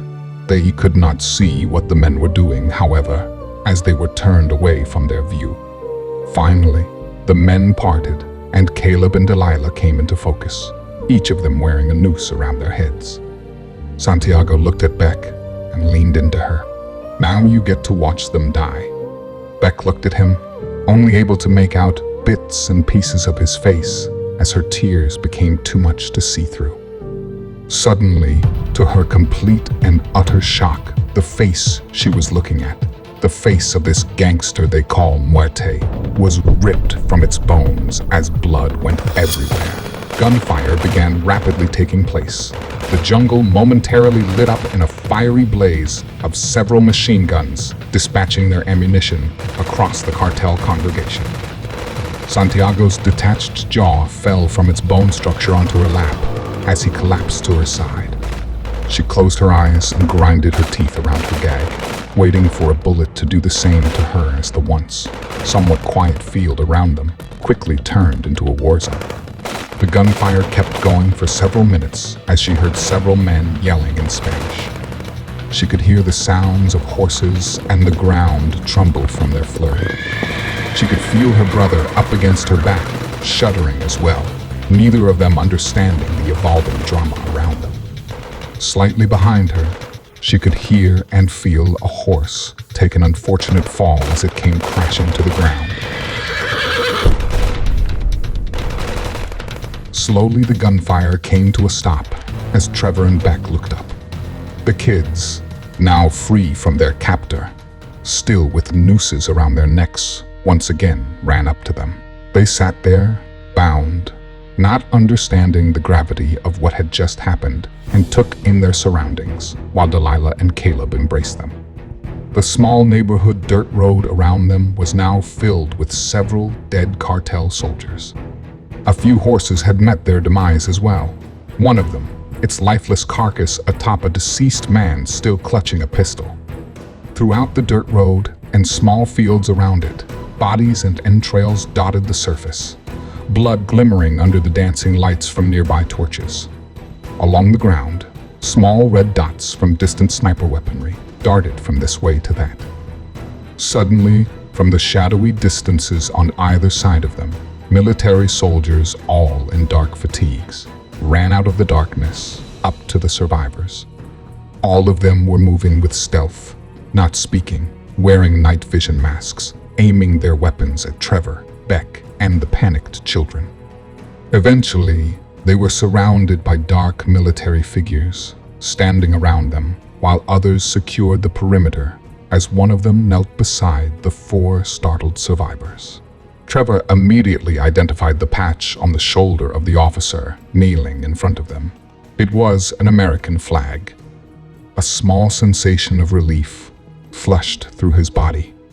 The soldier then removed her mask.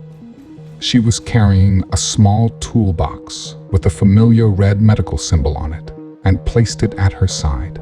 She looked at the 4 and pulled a scanner from her kit. While she scanned Delilah, she began giving directions to her fellow officers. "This one's clean," she said as another officer grabbed Delilah and separated her from the other 3. She continued to scan the group as Trevor and Beck's confusion only kept growing. Clean, clean, clean. With that, a few more officers began freeing Trevor and Beck from their bounds. The officer with her mask off looked at Trevor and Beck as they rose to their feet. The kids ran to Beck and grabbed her by her hands and hid behind her. Trevor stood close to his 3 family members, confused and looking to the officer for some answers of what was going on. The unmasked soldier looked at the 2 hiding kids, then to Beck and Trevor, and began speaking, while her fellow officers watched the dark distances for any signs of approaching cartel. "You guys are clean. No parasite detected. Consider yourselves lucky. The water they provide the prisoners here contain a parasite, a microscopic worm that eventually makes its way to the brain. The human body repels it for a while, but after weeks or even months of relentless, watery intrusions, they begin to break through the body's defenses. Then, slowly, it takes over essential parts of your minds, rendering the person infected nearly catatonic." The 2 then thought of how everyone in the Chancellor's possession acted like they were in a trance-like state.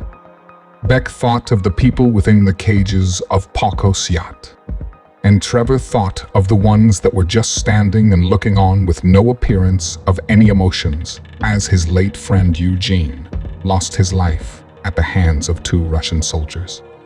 She then carried on with her warning. It makes them more obedient.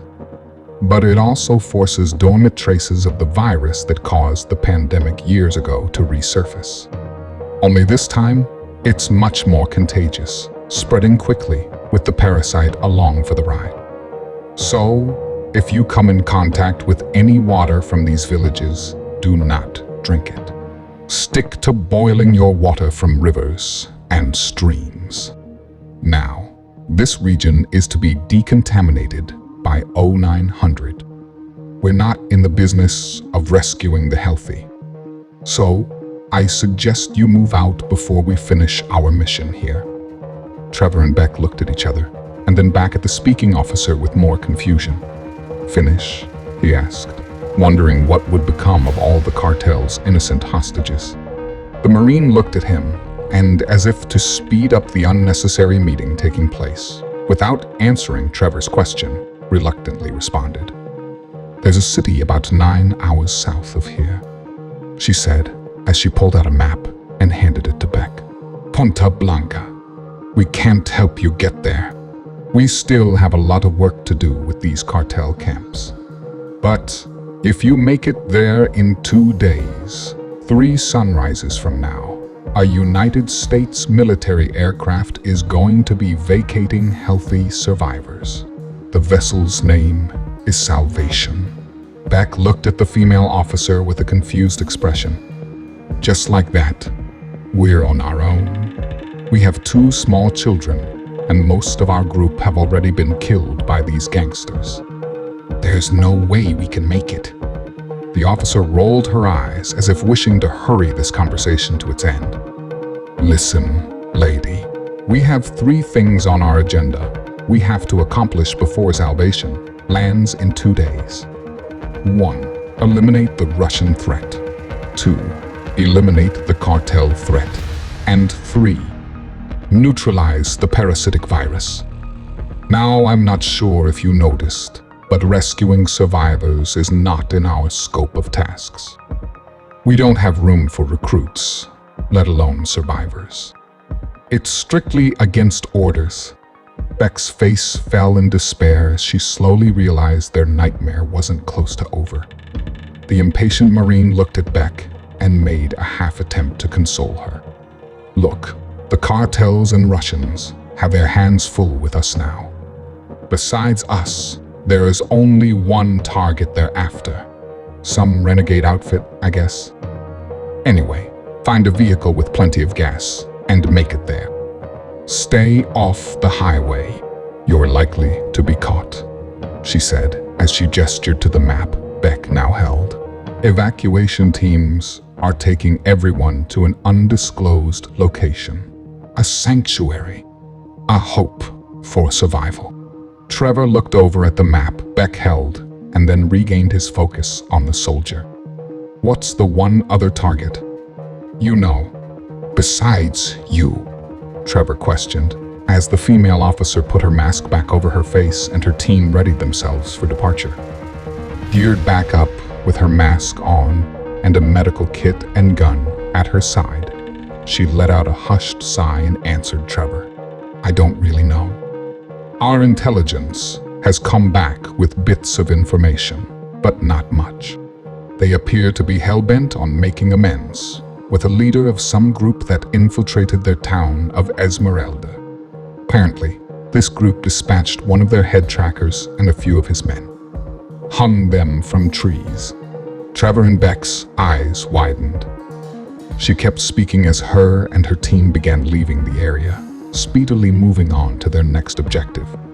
As they moved further away, the volume of her voice raised slightly, as to be heard from a growing distance.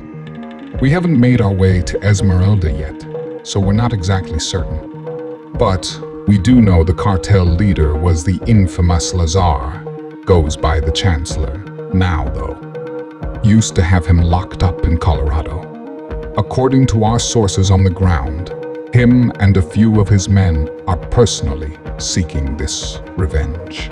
If you come across this group, stay clear of them. They have a death wish. It's not good to be on this gangster's mind. They're seeking the group's leader himself. Then finally, as the Marines began disappearing into the darkness, she shouted the final few words of her lengthy but hurried answer. I believe his name is Trevor Meeks.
decontamination. Earlier that evening, within a dark room close by, a man hid inside as he ducked under a window, mindful of the threat just outside. It was a cartel soldier, and this soldier was one of Santiago's lieutenants. He was wearing military fatigues as he held a rifle while clinging to the wall beneath the window. Although the room was darkened by nightfall, it was dimly lit by the silvery glows of moonlight shining through the remaining broken plates of glass. It was a small, empty space he had found, void of carpet or furniture, just thin wooden walls with hardwood flooring. He could barely make out the conversation, but was getting the gist of what was being said outside. There was no more gunfire, but he knew the threat was still there. He slowly positioned himself to see through the bottom right corner of the second-floor window. He was trying to keep his breathing down, attempting to quell the adrenaline that had recently overtaken him during his escape. As he peered through his corner of the window, he noticed a dim, dusty area mired in mud tracks where he once stood, dead bodies still strewn about, unable to make out who was who. All he knew is that his side had lost, and the dead bodies were likely his fallen comrades. He watched as flashlights and red sniper targeting dots darted around the darkened grounds below, near the truck he had recently parked with his two hostages in it, Delilah and Caleb. As he came closer to the window, he could hear faint conversations below, but it was one voice in particular that he was paying close attention to. A female voice that seemed to be the leader of this advancing American foe. It was apparent from her speaking that she was directing her words at the 4 prisoners he once held captive along with his fellow soldiers. We haven't made our way to Esmeralda yet, so we're not exactly certain. But we do know the cartel leader was the infamous Lazar. Goes by the Chancellor now, though. Used to have him locked up in Colorado. According to our sources on the ground, him and a few of his men are personally seeking this revenge. If you come across this group, stay clear of them. They have a death wish. It's not good to be on this gangster's mind. They're seeking the group's leader himself. The voice he was listening to started to trail off. Perhaps the Americans were vacating, he thought. A few final, faint words were heard in the distance. I believe his name is Trevor Meeks. This was a good thing, the cartel soldier thought to himself. They're leaving, and they're not taking Trevor and his family with them. In fact, they had no idea this was Trevor Meeks below. He wasn't sure why Trevor hadn't revealed himself to them, but he didn't care. He had to form a plan, and he had to form this plan quickly. The Chancellor would want revenge on whomever killed his brother. And seeing that the US military had moved in with overwhelming air and firepower, Trevor would definitely fit the profile of a consolation candidate. It could be his ticket to propel himself up the cartel ranks. He peered through the window and saw that the American threat had vanished and noticed Trevor and his group scrambling to depart as well. He gathered himself up and, feeling confident he wasn't going to be met by the Americans any longer, he quickly made his way downstairs. Then, he silently ran across a dark room with the most stealth he could possibly execute to a doorway leading out to his newest target, this relentless Trevor, and what little was now left of his team. Seeing a path, now clear of the recent American threat, the soldier quickly ran out onto the dirt ground, only to see the glow of red taillights driving away. Now, he had remembered he had left the vehicle running before his escape, and his target was quickly disappearing within it. As he spun around, slowly realizing he had no vehicles of his own, he aimed his gun at the distant and fading truck, but then thought to himself. He looked behind him in the direction he had heard the American's head and hesitated. Finally, with a new strategy in his head, and not wanting to draw his enemies back to the sound of gunfire, he shouldered his weapon and ran into the darkness, heading toward the center of town to see if he could obtain another vehicle or even a horse. To his utter amazement, causing him to stop dead in his tracks, right around a building's corner, there in a darkened alleyway, stood a frightened horse tied to a metal post. He quickly mounted the panicked beast and calmed it by rubbing its mane. He then reached over, took out a knife, and cut the horse free as he guided it back to the bloody battlefield. And there, sitting upon his newly acquired mode of transportation, he looked one more time at where Trevor and his family had disappeared through the dense jungle surrounding the field and nearby buildings. As he thought of possibly catching up to the 4 targets, all escaping together once more, he pulled a flat device out of a pocket near his chest and looked at it. It was a small black device that he now held as he quickly studied it.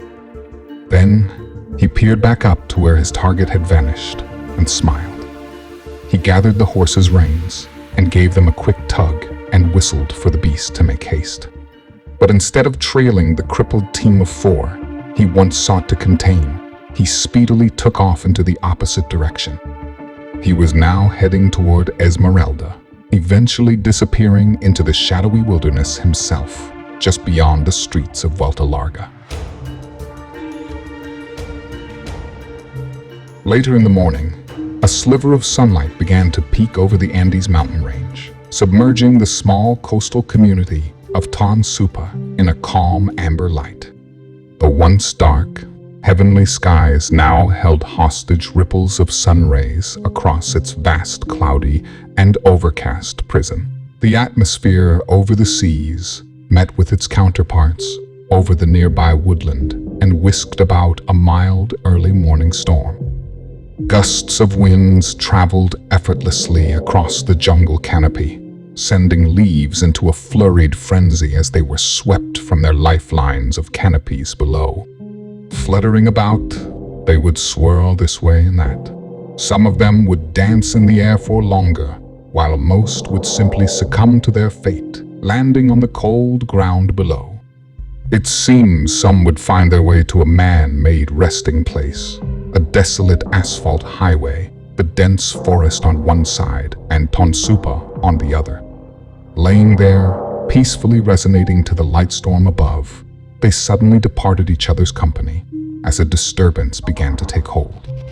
On the vacant, overgrown paved road, a familiar small military truck made its way upon the solid surface as the ever-changing morning sunlight washed over the Ecuadorian jungles.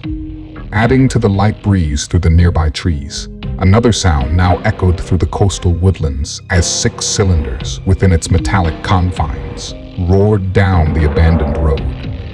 But as mechanical clanks began to interrupt the deep hum of this swiftly traveling vehicle, it ultimately slowed to a full stop along the abandoned expressway's shoulder, unable to accomplish furthering its journey onward.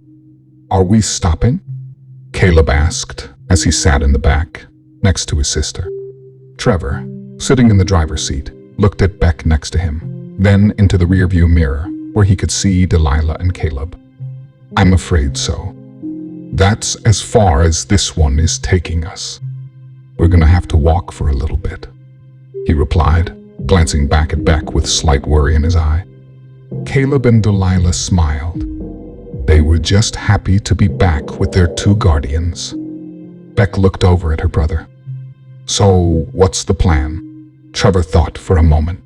"This is the E15 South. Should take us all the way to Punta Blanca. We need to make sure we stay close to it. I say we walk alongside of it in the forest until we see another car. We're likely to find something." The car grew quiet as Beck and Trevor thought of ideas to strengthen the proposed strategy. Beck finally broke the silence. "Works for me.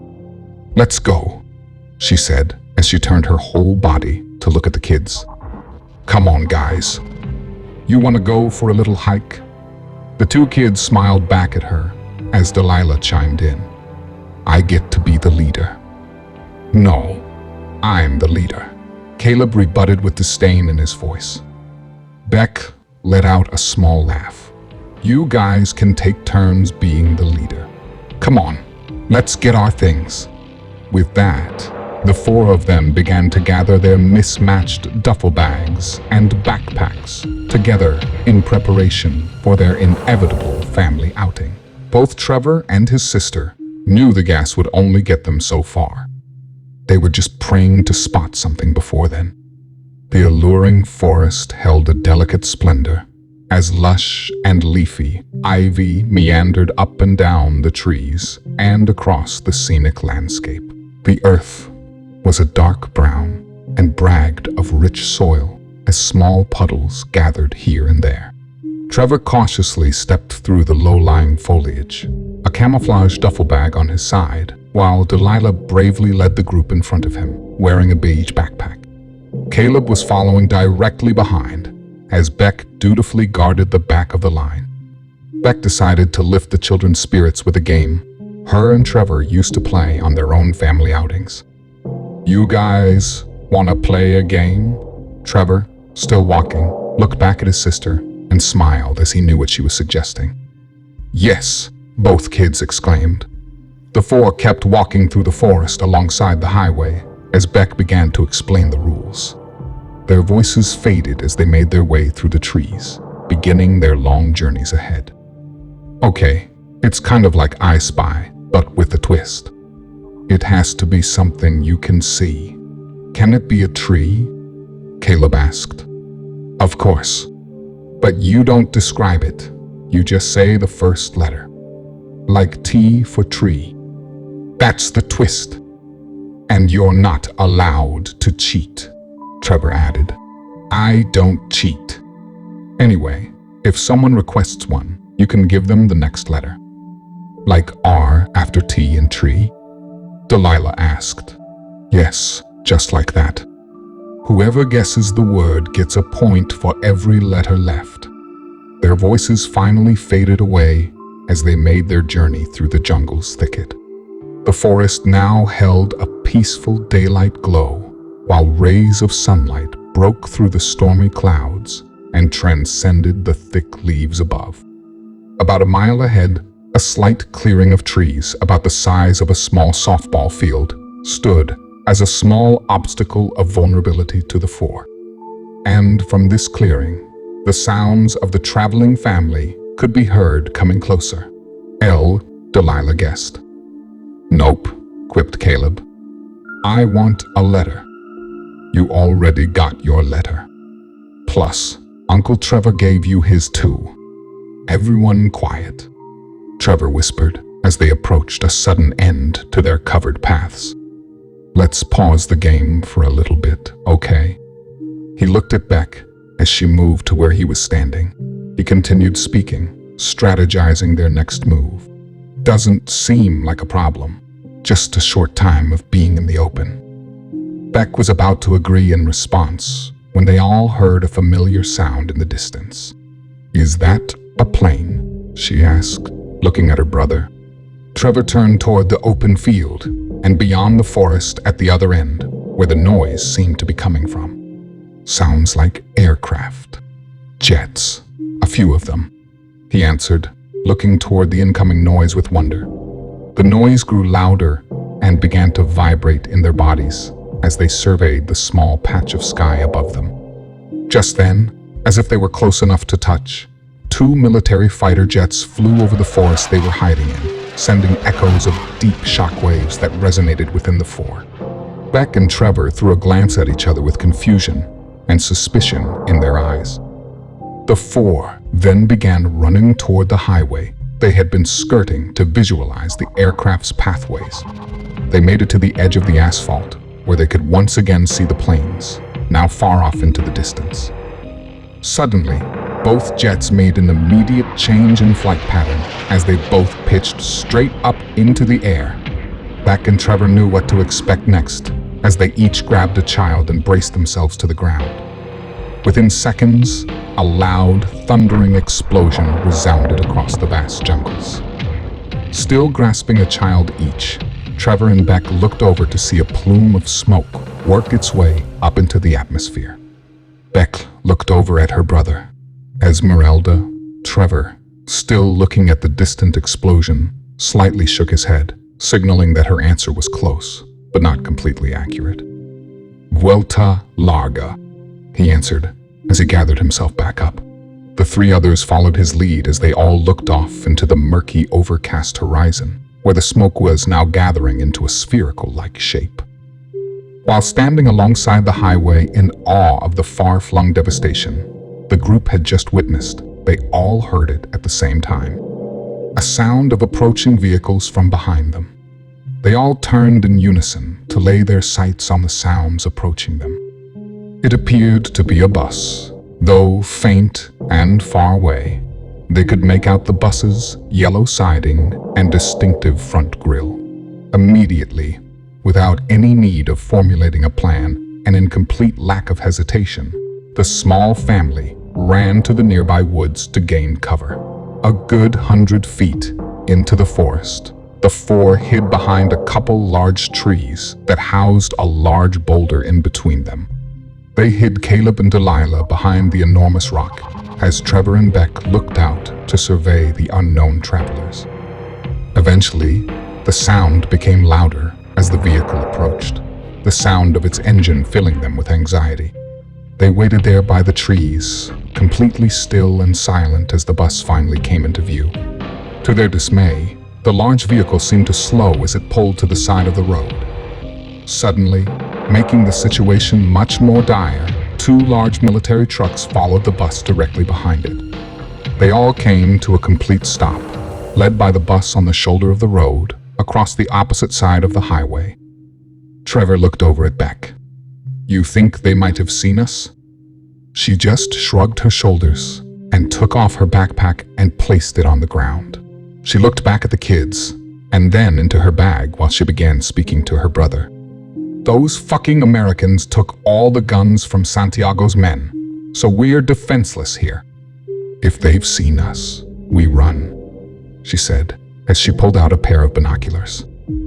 Looking through them, she could see a few men get out of one of the trucks and approach the bus. Trevor, straining his eyes, could see them too. He didn't forget to comfort the kids as he looked over and threw them a smile. "Just stay quiet. We'll be on our way soon." They looked up at him and nodded their heads, then sat down together behind the rock. Trevor continued to squint his eyes and see what Beck was seeing. Then his sister spoke up in a hushed manner. "They're American." Trevor straightened up and responded.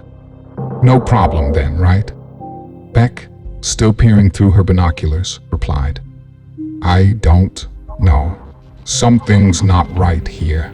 Stay quiet," she answered. They both knew that the American forces were focused on their jobs and secretive about their objectives as well. They also knew that they wouldn't hesitate removing any foreseeable obstacles from their paths. So as they studied the scene before them begin to play out, they did so quietly. They then could hear the Marines in the distance, shouting to people on the bus. They appeared to be ordering everyone off as passengers slowly began to disembark. Beck then quietly spoke to her brother. "They look like the people that lived in those open pastures," she said, handing Trevor the binoculars. He took them into his hands and placed them to his face as he viewed the drama unfolding across the unused lanes of highway. He saw a bunch of Hispanic women and children in tattered clothing unboarding as they were all being shouted at by the officers. "It's just women and children," he said as he continued to watch them follow orders.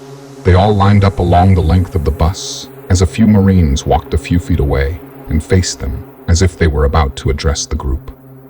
Trevor watched on as one officer began shouting to the group, unable to hear exactly what was being said as they were too far away and not speaking English. Suddenly his heart dropped and his veins ran cold, a feeling he was getting all too familiar with.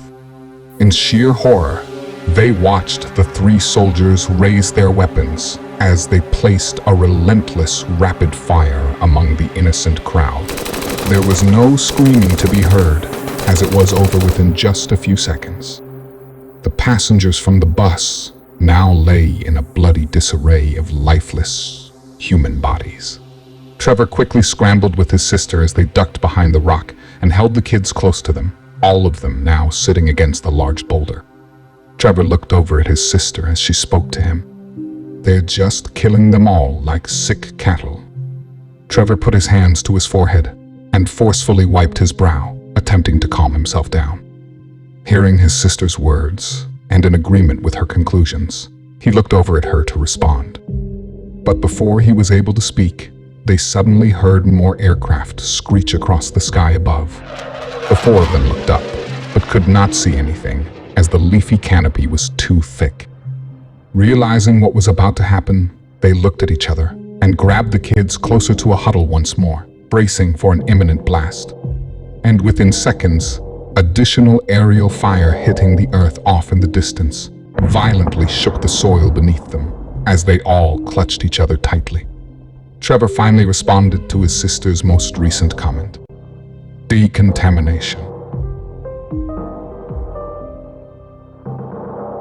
Earlier, that very same morning, a subtle mist poured through the low-lying fauna as faint streams of silvery light meandered through the jungle. A slight buildup of moisture in the air left a sparkling condensation over a grassy bank leading up from the woodland to the streets of Esmeralda. Just past an overgrown patch of asphalt, where the wild met with the nearby cement jungle, a cartel soldier riding horseback quickly navigated himself through the corridors of the eerily quiet coastal town. The cartel soldier had quickly made his way through the connecting jungles, leading him from one town to the next. While moving swiftly, he minded the forest for any adversaries in his path or possible surroundings. While maintaining caution and keeping guard, it had taken him a few hours to complete the journey, as the early morning dawn began to show signs of a small impending storm above. The morning twilight gave the soldier a sense of ease as he made the last leg of his small expedition through the streets of Esmeralda. The Chancellor's citadel was about 300 feet in front of him as it came into view upon rounding a building's corner. He noticed the gates ahead at the Capitol were open, and most of the Chancellor's vehicles were lined up on the streets outside. Many of his fellow cartel men were working alongside Russians, about 50 or so all together, loading the vehicles. He knew immediately they were heading for higher ground, sensing the incoming threat from their adversaries, which had infiltrated their neighbor to the north. The Chancellor's scouts must have informed him of the American insurgents. He had barely escaped. As he closed the distance between himself and the large complex of Spanish buildings, he noticed residents staring at him from the windows of nearby dilapidated houses. He then observed a few looks from some of the men scurrying about as he approached the grounds of the cartel and Russian stronghold, now just a stone's throw away. Gonzalez, a man, spoke firmly from within the men working to hasten their departure. Everyone froze, including the cartel soldier now approaching on horseback. He looked at the militarized crowd, now parting way for the man who yelled his name. Eventually, the Chancellor appeared in front of him, an armed soldier by his side. The Chancellor continued to speak. "Where are your men? What of my brother?" Gonzalez, the man on the horse, looked at the Chancellor and let his face fall, communicating to him wordlessly of his brother's fate. The Chancellor did not react. He just looked at the horseman as an expression of rage began to take hold of his face. Nevertheless, he continued to speak to Gonzalez. "Come, tell me more." He slipped from his horse and landed on his feet on the earth below, while keeping his gaze intently on the Chancellor. As he gathered his words within his mind, he respectfully approached his former boss's brother. "It was an ambush, sir. Our entire defense was caught off guard. We had secured the insurrectionists, all three of them. Eduardo brought them to us through a plot your brother had come up with a few days ago. When we were executing the rebels as you ordered, we were taken by American soldiers on both sides of us, but not before we were able to execute one of them. I believe your brother was killed first. He was probably their main target at that location, sir. I'm sorry, sir, but I wanted to get to you as soon as possible and warn you of the threat. A Russian soldier stepped forward and looked at Gonzalez with disgust. Then he looked over at the Chancellor and said something in Russian. Предатель. The Chancellor exchanged glances with the Russian as his facial expression grew more stern. He looked back at Gonzalez and urged the nervous soldier to continue. Go on. Gonzalez continued, but before he could speak, he noticed someone descending the Capitol steps. He did not know this man personally, but he did know of him. It was a taller, thin American man with blonde hair and blue eyes. He knew his name was Horatio, and he knew that he was well acquainted with the Chancellor and was Kent's son. He finally shook the distraction and began to speak. After the Americans had retracted, I tried to recapture the prisoners, but the Americans had cut them loose, and they had already fled in my vehicle. Please tell me, Gonzalez, the Chancellor stated. The one that you executed was Mr. Meeks. No, sir. It was the other man with him. His friend, sir, Gonzalez replied. The Chancellor's eyes flashed with anger and gave a telling look to Gonzalez that his story was not going well and that there had better be some good news in store, or things might end badly for the soldier. Gonzalez took his cue without hesitation, proudly announcing his silver lining. He withdrew the small handheld device from his pocket. He looked at it and smiled, then looked up at the Chancellor. I know their exact location, sir. The Chancellor looked down at the device his soldier held as his eyes slightly widened and a slow, mild smirk grew from his lips. He walked up to his soldier and firmly grabbed his shoulder with one hand in a manner that spoke of reward. With his other hand, he took the handheld device from Gonzalez and looked at it. With one more large smile, he began to speak so that everyone around could hear him. This is a job well done, Lieutenant.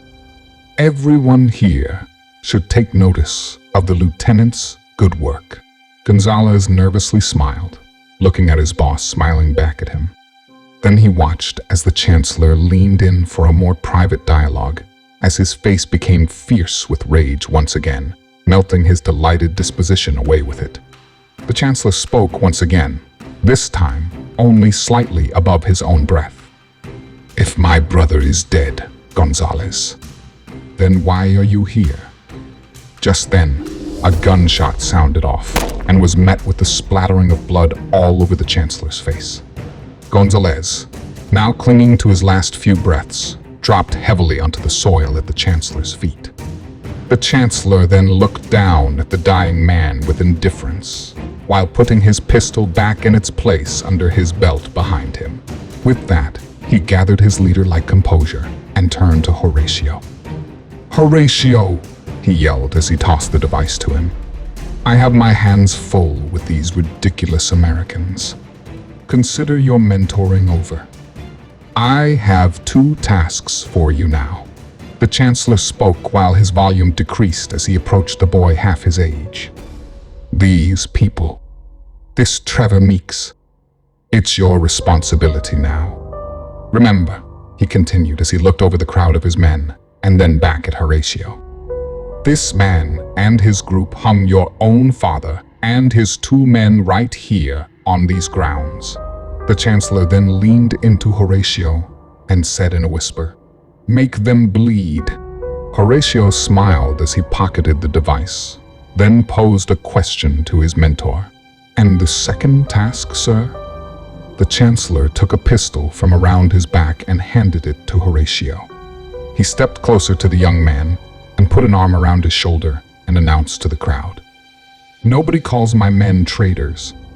He then looked to the Russian, who spoke a single word to him minutes ago, and continued, Even if they are.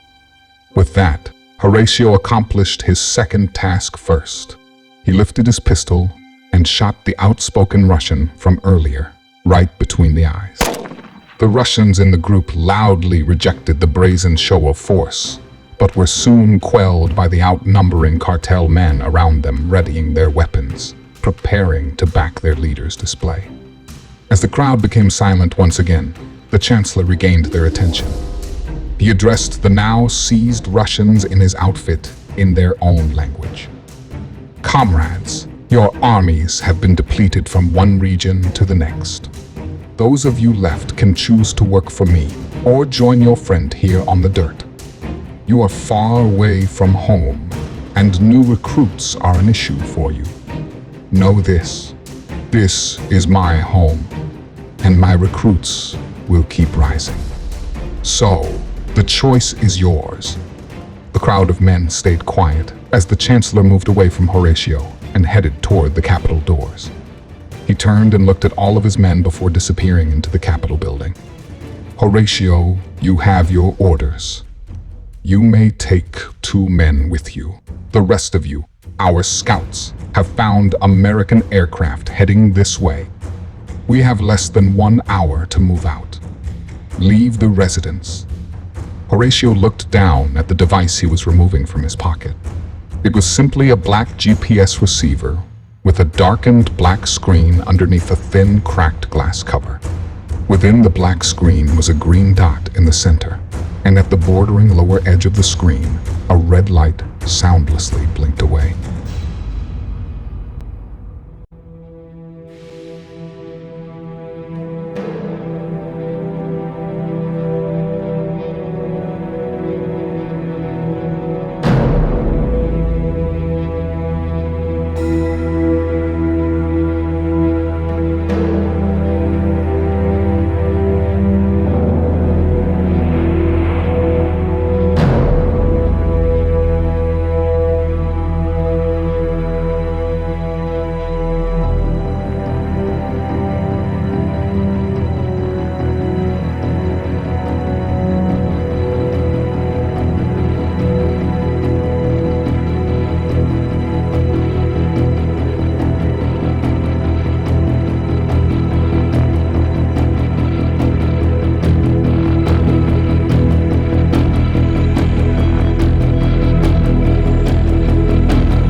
Chapter 13.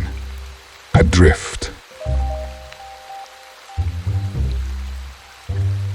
Later that day, after the Chancellor had begun evacuating his forces from Esmeralda, about 20 miles southwest, just a few miles below Tansupa, Trevor, Beck, and the 2 kids were making their way on foot, seeking a vehicle in order to continue their journey. They were all carrying their individual packs of supplies, the same ones they had taken from Gonzalez's truck just one night earlier. While they made their way through the thicket, as they had earlier planned, they kept cover under the nearby jungle, while maintaining a close enough distance to the highway to keep a lookout for any possible working vehicles. It had been several hours since their last vehicle had run out of fuel, and also since they had heard any overhead aircraft in the area. It was nearing afternoon, and throughout the day they had encountered slim showers from the dense storm moving over the coast. The sporadic rain had left the soil damp and had slightly slowed their pace as they made their way through the thick coastal woodlands. It was bright enough to see, but there was no evidence of any sun, as the overcast skies evenly lit up their surroundings in a seemingly permanent state of the most eerie, dull haze. Through these dense jungles, cloudy rays of light were chaotically distributed throughout the vegetation, but were slowly darkened the further in they went. "It's getting late, Trevor. I think they might need a break," Beck remarked as Caleb, just behind her, gave his thoughts on the matter. "I'm hungry," he sighed as he stayed close behind his aunt. Trevor stopped and looked back at the 2 small kids. He then gave his sister a glance, as if to tell her to join in on his plan, as he turned to Caleb and Delilah once more. and began to ease their growing impatience. Listen, guys. We really don't want to be out here when it gets dark. It would be better if we found a car before then, even if that means just one we could shelter in for the night. As soon as we see something, we'll figure out what to do about some food, okay? He looked at Beck as they both were growing very aware of the fact that they were now without anyone but the four of them. No food and no water. Something had to change. They needed to find something, anything. Delilah chimed in right after Trevor's plea to the group and stunned both him and Beck. There's a small truck near the next highway marker. A blue one. It has enough gas to get us to the Salvation. Immediately, the other three were peering into the direction that Delilah was pointing in. As Trevor trained his eyes into the distance that Delilah had pointed him in, he responded. You mean the small kilometer markers on the sides of the road? He questioned while letting out a small laugh. Delilah, how would you know that? Delilah smiled at Trevor and proudly answered his question. Kit told me. Trevor then laughed and looked over at his sister, receiving a small smile from her. Then he looked back at Delilah. And who is Kit? Delilah looked down at the ground, as if to suddenly become shy as she posed her answer in a softer voice. My friend. Trevor and Beck gave each other a look, as they both thought it was pleasantly nice that Delilah had such an imagination in such a dark moment like the one they had all currently found themselves in. Their voices slowly trailed off as they carefully made their ways through the unforgiving South American jungles. Meanwhile, a ways up the road and a long, muddy hike through the wilderness, there, upon the shoulder of the narrow, desolate highway where the jungle wildlife met the pavement, sat a highway marker. And as a subtle mist began to take place, it wasn't long before 4 silhouettes began to appear within the trees and flowing ivy not too far from the shoulder of the road they were staying near. Beck and Trevor continued to keep a close eye out for anything they could remotely identify as a source of transportation, or even a place to get out of the rain from the growing monsoons above. That's the one, Delilah quietly shouted. Trevor and Beck looked at each other. Beck was now walking at the head of the group, and Trevor was picking up the rear. Then Beck, looking at the marker, entertained Delilah's imagination. So, where's the small truck your friend told you about? Over there, Delilah casually answered as she pointed into the jungles, just to the other side of the highway. Beck and Trevor smiled at each other as they looked over to where Delilah had pointed. But then, as they stood there and looked into the dense vegetation across the road, their smiles slowly faded as they each squinted their eyes slightly, attempting to make sense of what they were now seeing.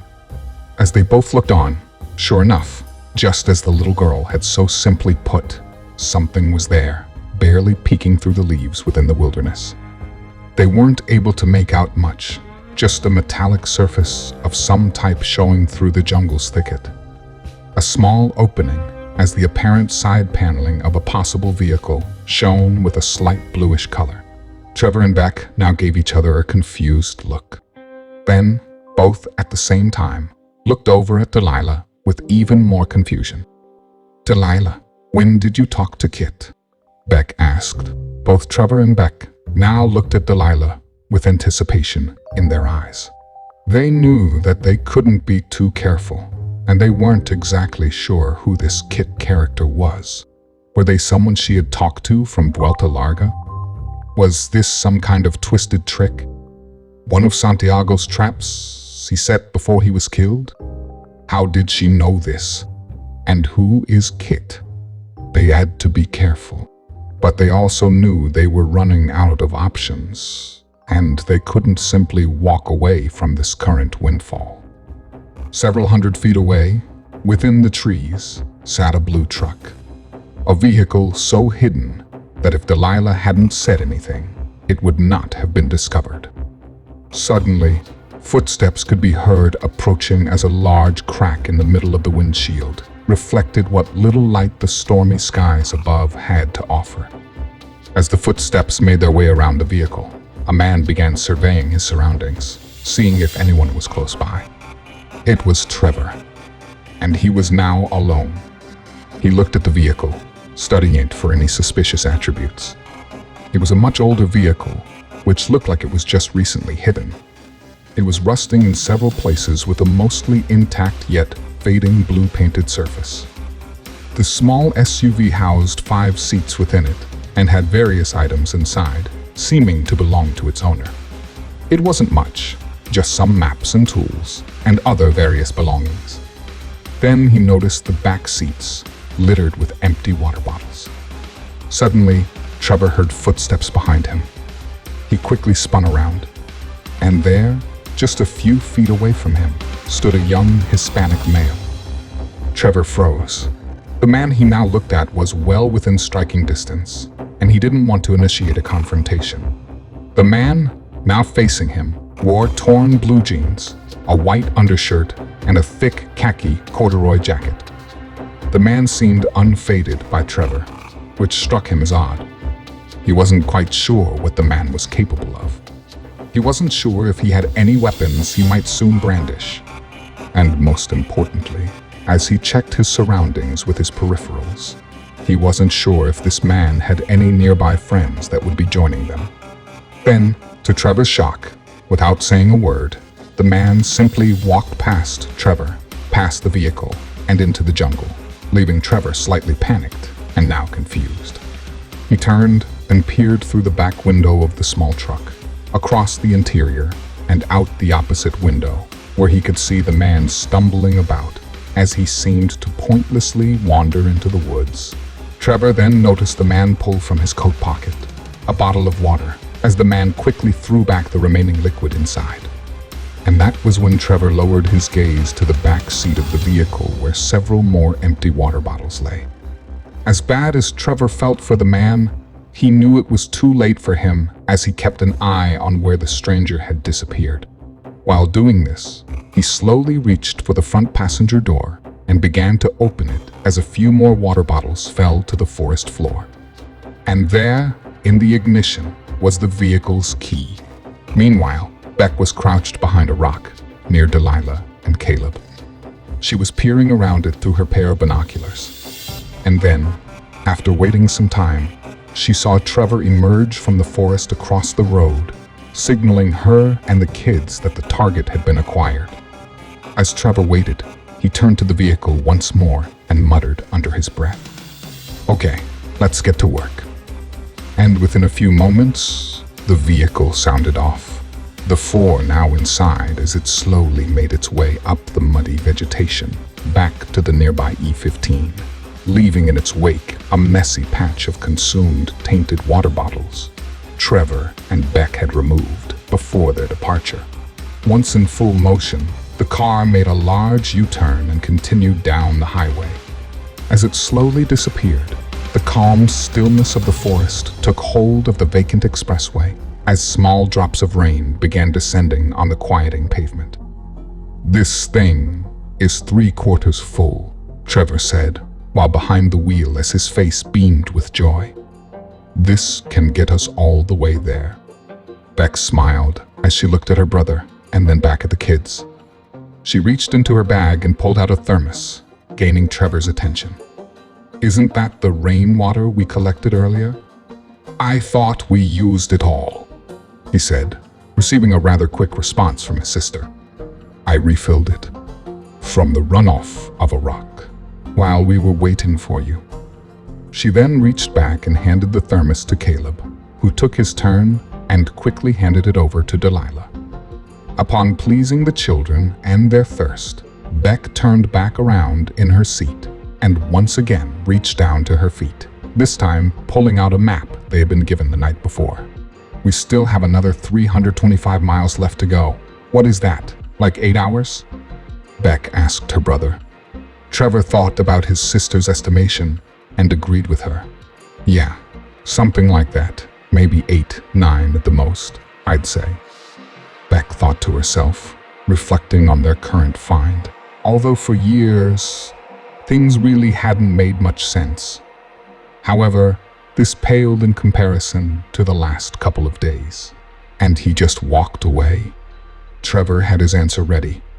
It didn't seem difficult to him. Yeah, he must have been bathing in the stuff. Jesus Christ, Beck stated.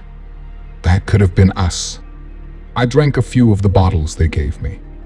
Me too, Trevor remarked. She also said to stay off the highway, Delilah noted from the back seat. Once again, Trevor and Beck looked at each other. This time, they didn't laugh Delilah's comments off as pure imagination as Beck looked back at the small girl and posed a question. Who? Your friend, Kit? She asked. Delilah looked at Beck and laughed. Yes, she told me that when she told me about the truck. Stay off the highway.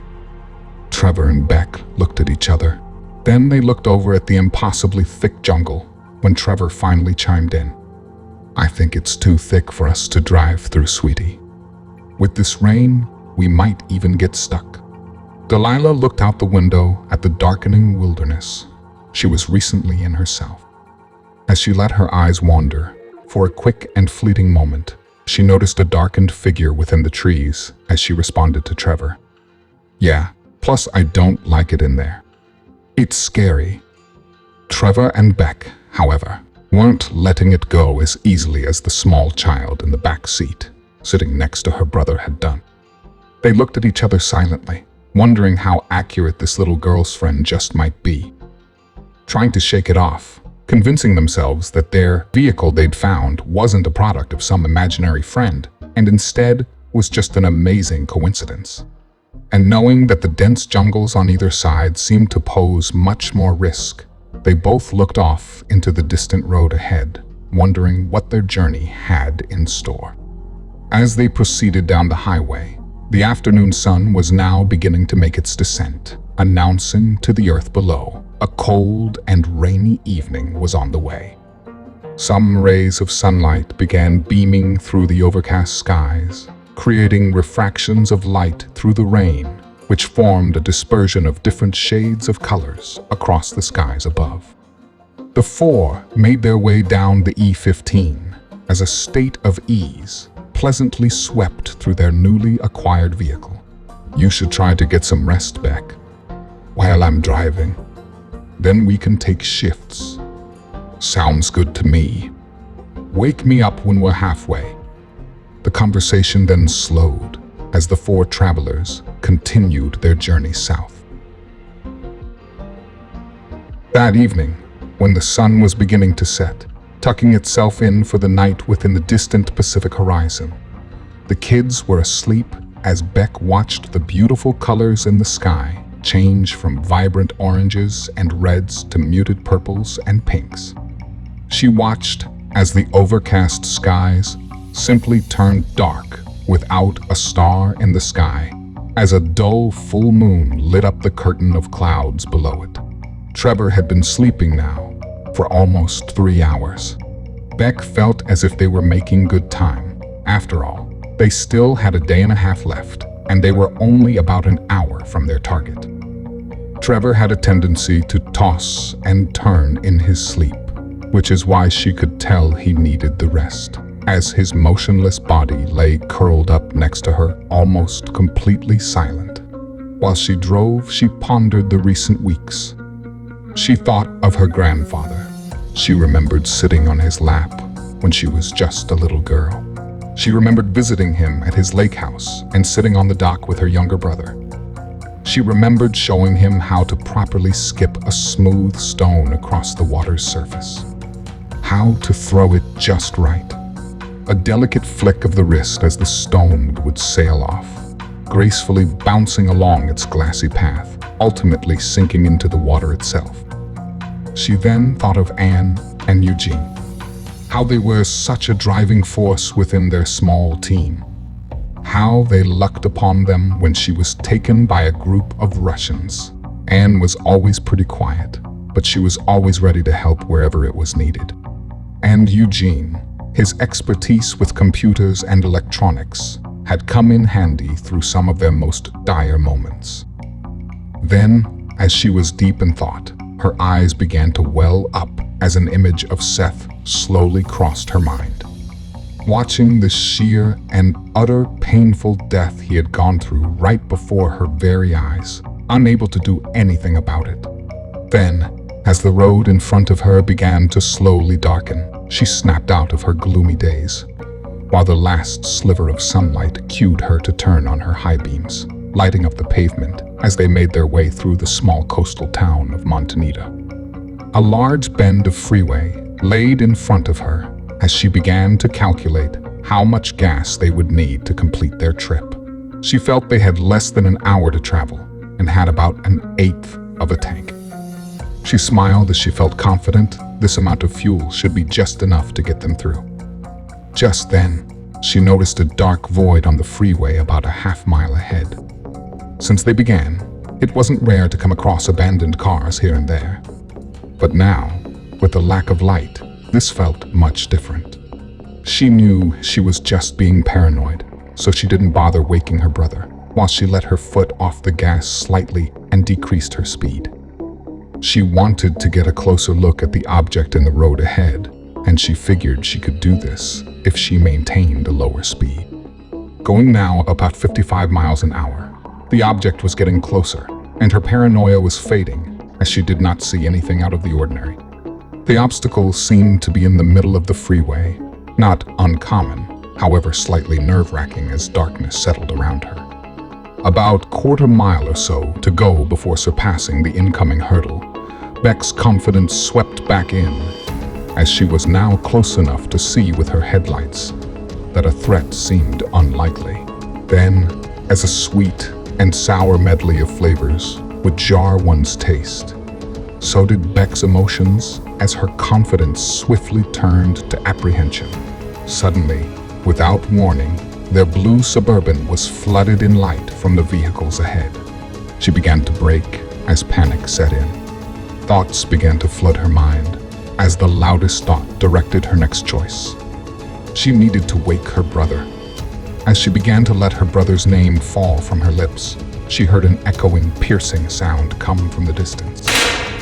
She attempted to swerve and avoid the threat from the familiar sound, but immediately felt a cold sensation flood her body while the shattering of glass sounded before her as she was forced back against her seat, while the world around her slowly turned dark. The truck's front wheels made an immediate and sudden shift to the right, joined with the 50 miles an hour it had been traveling, and catapulted itself across the few lanes of blacktop. Flipping itself into a tumble, it landed back on its tires and drifted to the side of the road, smacking into a tree. The chaotic sounds abruptly ended as steam from within the engine began bellowing out of its loosened hood's frame.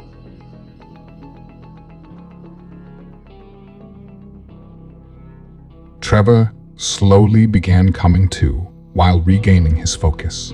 His balance gave him a sensation of unease as he slowly realized that the vehicle was at an extreme slant. He felt his forehead as he noticed a new gash. His fingers passed while sliding them across his face. Looking through his bloody and blurry vision, he peered at his own blood on his hands that he had swept from his brow. He looked over at his sister, who was pressed up against her door. "Beck," he whispered, unable to speak any louder from the strange pains he now felt across his entire body. "Beck, are you okay, Beck?" But, not hearing her answer, he slowly raised his head in an attempt to see her face through his bloodied and blurry vision. As he scanned his sister pressed up against the driver's side door, he called to her once more. "Beck," but then, trying to focus on her face, now coming into view as he strained his eyes while attempting to ignore the pulses of pain now surging through his head, his heart began to sink once more. And there, upon her face, a gaping, blackened wound replacing the area where her left eye had once been. An apparent bullet hole now fixed upon his sister's brow. And as he began to muster up his strength to try to call her name one last time, his attention was drawn to his right side, just outside his door. Still in shock and tremendous pain, He managed to look over and noticed, standing outside the vehicle, now with no window separating himself from the open air, a man darkened by the night and the surrounding woods. There was no time for any reaction, as he heard the man quickly say something that seemed to rattle in his mind, not making any sense, as he saw the butt of a rifle approach his head. "A gift from my dad, motherfucker." With that, the rifle's end made a heavy impact with his forehead as everything around him seemed to fade away, while an icy hot sensation rang through his skull.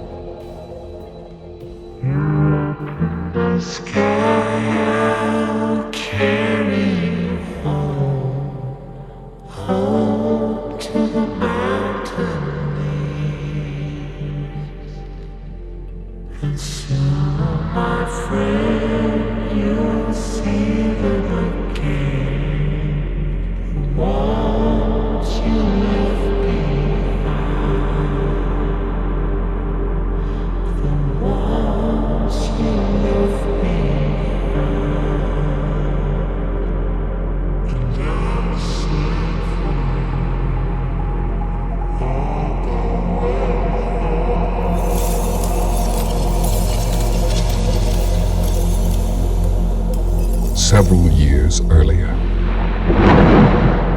the skies were dark over the Atlantic seas, while flashes of lightning flickered within their misty confines of the nearby heavy clouds.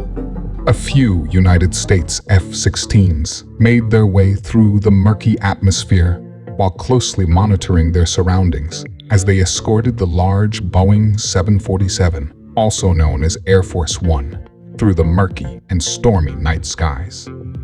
Without a specific agenda at hand, several top officials held an intensively heated security briefing regarding the recent atrocities that had occurred upon their nation's soil. A very well-lit area near the nose of the plane and underneath the cockpit was a room dressed in mahogany walls and brass trimmings, as a vociferous debate continued to unfold within its walls. Around a large oak table within the heavenly Oval Office sat President Letitia Jackson, a well-spoken, older African-American woman within her third year in office. Her wavy, strikingly jet-black hair was held back by a clip behind her head as she held a serious expression while demanding answers for the latest security failures. She had dark skin, which helped highlight her piercing hazel eyes, while she carried a confidence with her that had a record of sparking results, as she demanded strategy from the team around her. Sitting across from her, Vice President Stephen Brady, a much younger Caucasian man with blonde hair and green eyes, sat quietly awaiting his turn to be addressed. Next to him sat a man that the White House had been closely working with for several years. His name was Alex Channing, and he was the nation's leading contagion expert. Behind these two gentlemen stood several high-ranking military personnel. Among them was the most decorated of them all, the General of the Air Force, General Casey Beckett, who was currently under attack by the President's stern accusations. "General Beckett, you had assured my staff that dark scope, while still in its test phase, would be safe to use as long as we had specific targets and we manually overrode the AI to maintain control of each individual warhead. With all due respect, General, these reports don't convey the same message," Letitia stated as she pored over the documents, freshly printed and now strewn across her desk. She continued to publicly admonish the high-ranking officer as she proceeded with a lecturing tone. New York, San Francisco, Los Angeles, D.C., Sao Paulo, Mexico City, Rio de Janeiro. The list goes on and on. These are not targets recorded in the briefing just several hours ago. The targets that were ordered were intended to be centered over large military operations within the Russian and Chinese borders. Instead, even though severely crippling them, we are literally being plummeted into the dark ages, as we've apparently systematically wiped out our entire continent's power grid, leveling our largest cities and military strongholds. And who knows the fallout this will create? Power grids across the entire planet are likely to be wiped out, General. This is exactly what the Russian and Chinese militaries needed to gain the advantage: chaos. Beckett immediately interrupted to fortify a quick defense as he pointed to one of the documents on the president's desk. Yes, Madam President. I fully understand your frustration. However, these are not our codes.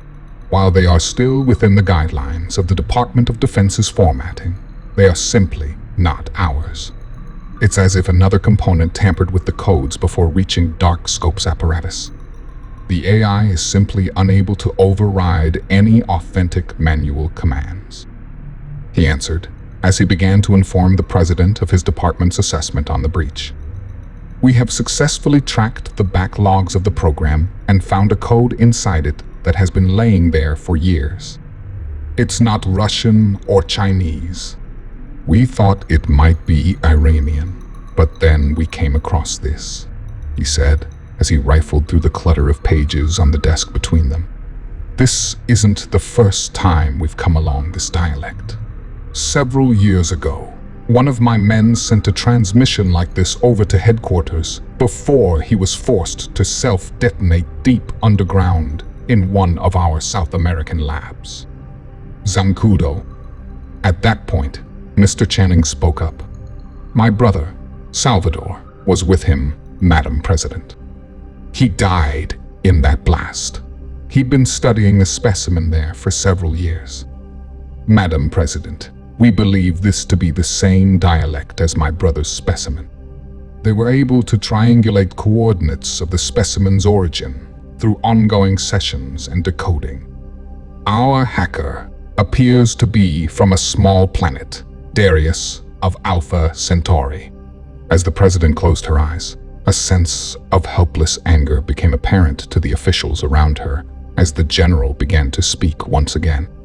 This wasn't the most disturbing information we discovered, Madam President. The hacker had localized technical support. Our intel led us to these two men. It came from an informant we made several years ago. A contact we have yet to contain, so we're not sure exactly what their motive is. We're just certain that her information is always accurate, he said as he took out a couple photographs and placed them on the desk before the president, and continued. Thanks to this informant's information, the CIA and FBI were closing in on these targets, but they had no reason to execute their mission as they were yet to see any illegal motives for their activities. Until now. Madam President, these were two of the most high-ranking officers in the CIA before they moved on to being private contractors. We believe they are now working closely with the hostile outsiders. And last but not least, we recently received this. The general pulled out another paper from his pocket and placed it before her. It's their last transmission monitored by the two cooperating agencies. The president looked at the transcript, which was obviously printed from a fax machine, and then posed a question. What do we know about this informant? The general then answered, we're not sure of her affiliation or rank, but she goes by some kind of code name. At least, that's what we're assuming. Calls herself Kit. President looked at the general with disappointment in her eyes as she read the words on the document before her, quietly to herself. It had been addressed to a Mr. Shields and was from a man named Mr. Brooks. And it read, Mr. Shields, our client has advised me that there was a flaw inside the code within their virus. Apparently, a small percentage of the infected can identify the loss prevention agents known as cattle guards. I have provided you the defect of this weak spot in a disk you will soon receive. Once you run it through the database, it should allow you to identify and evaluate the targets. The client would like you to cull this population. Eliminate the threat, Mr. Shields. Arlo. Beckett continued speaking as the presence of hair-raising energy began drifting through the plane's cabin. Both of these men are at the top of their pay grades. They are very hard to track, and they work on a contractual basis with the CIA. They are even known to have body doubles around the world. Some say they're not exactly body doubles, but some kind of mutation from a compound we've been briefed on called DX4. Whatever they are, they're even used on their own families, spending time with their kids and becoming intimate with their spouses. They wrote the playbook on the modern era of the espionage industry and have been crucial assets. However, it appears they are extremely ruthless. Letitia peered back to the photographs, trying to connect the dots as the general continued speaking. Their names are Thomas Shields and Arlo Brooks.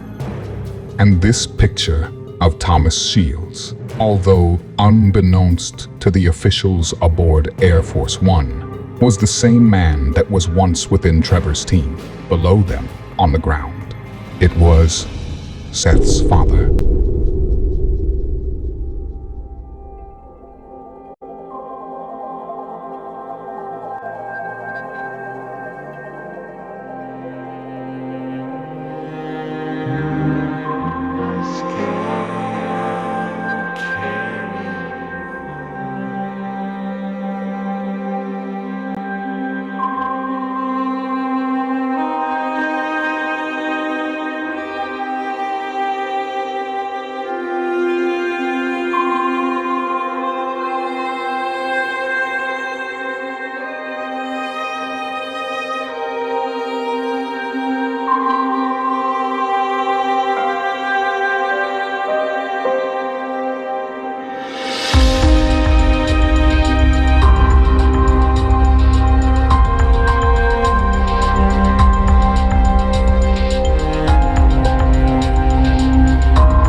Chapter 14, Malice.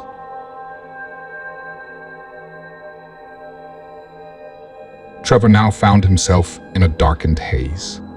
A haze that brought with it the cold realities of the events that had just transpired. After being attacked through his shattered window, he didn't remember much.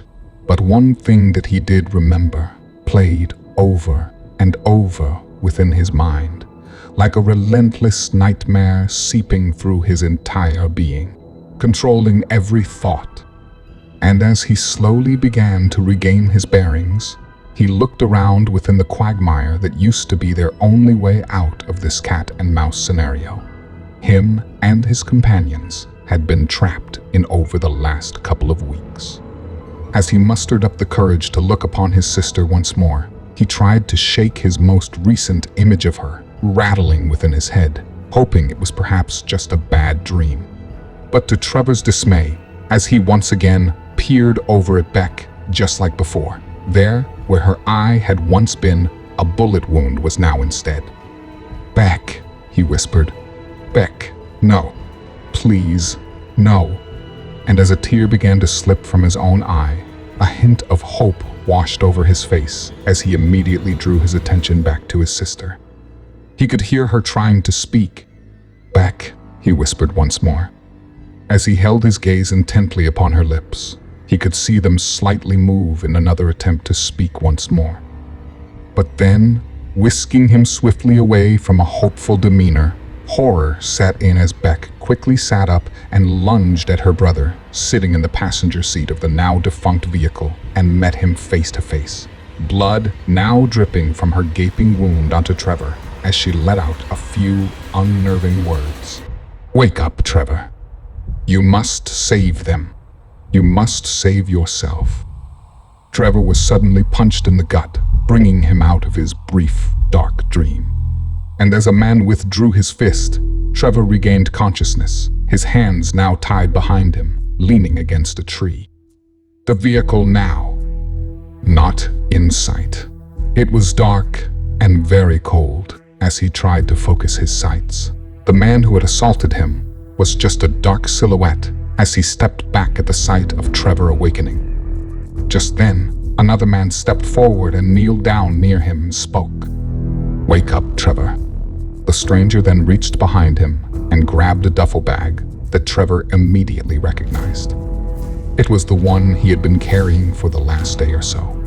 It was one they had found amongst other bags in a vehicle back at Vuelta Larga, the one they had unwittingly stole from a cartel soldier hiding out nearby after being set free by the American forces. The man then used a knife as he cut one of the seams of the bag and pulled out a small, thin black object with a blinking red light. The man leaned into Trevor and spoke with a lowered voice. "We have eyes everywhere." Trevor, now knowing that this sadistic cat and mouse game was back in play, rolled his eyes, partially with frustration, leaving the remainder of his expression defined by utter confusion. He tossed his head back, causing a small sound as he hit the tree behind him. He winced in pain from the bruising he had incurred from the prior, thrashing accident, joined with a new discomfort from the most recent assault. His aggressor began speaking once more, while Trevor noticed two men standing behind the stranger. "I know what you're thinking. Is she dead?" he said as he leaned in closer. He looked at Trevor while pointing at his own left eye as he proceeded to devilishly regale his hostage of the gut-wrenching demise of his fallen sister. The bullet went through this eye. It was shot quite a distance away, so the thermal scope was very useful. Although, once hitting the glass, and then having to also penetrate a human skull, the bullet was slowed down significantly. "I'm afraid it's still in your sister's head." As the man said this, Trevor noticed laughing coming from the men behind the man speaking. He began to look around as his focus was finally beginning to sharpen, and also as his captor continued speaking. "I don't think you need to worry about her anymore. If I were you, I would worry about the little boy in the car. I fear his wounds may cause him to die. After all, that was a terrible accident you and your family just went through. Do you think it might help if I remove the large piece of glass from his neck? No, I know. You can do that after digging through your sister's little skull. I'd like to save the bullet. You know, for sentimental reasons." Trevor could hear the laughing continue as his rage grew within him. He began to feel this rage settle in as he kept trying to piece together anything he could do to get Caleb and Delilah away from this place. Far, far away. It was very dark as he looked at the grassy soil around him, surrounded by trees to one side and the bank leading up to the expressway on the other. He noticed a rock protruding from the dirt right next to him as one of the men crossed over his field of vision, carrying a pistol strapped to his thigh. Then he began to take in a small sense of hope as he moved his hands around in the dirt behind him and stumbled across what felt like a rather sharp rock. "This one, though," the man continued. "I think we might keep her. My men get so lonely. You understand, right?" That's when he saw Delilah for the first time. Barely able to make out her face from the moon's dull glow, he could tell that she was crying. Then, one of the other men pulled her by the hand as they threw her onto the ground. The man who threw her kneeled down by her and caressed her long hair while grasping a knife, as its sharp edge grazed the small child's face, looking to Trevor with a sinister grin. Trevor gripped the sharp rock, while an intense sensation of murderous anger swept through his body. His face grew angry as he looked at the man in front of him, now addressing Trevor once more. "I don't know about you, but I think she's going to grow into a beautiful woman someday, if she makes it that long. I don't know, though. Your group has surprised us before. She might be like you, a little fighter. We might have to spend some time really brainwashing this one. If she's anything like her role models, she could be a good asset.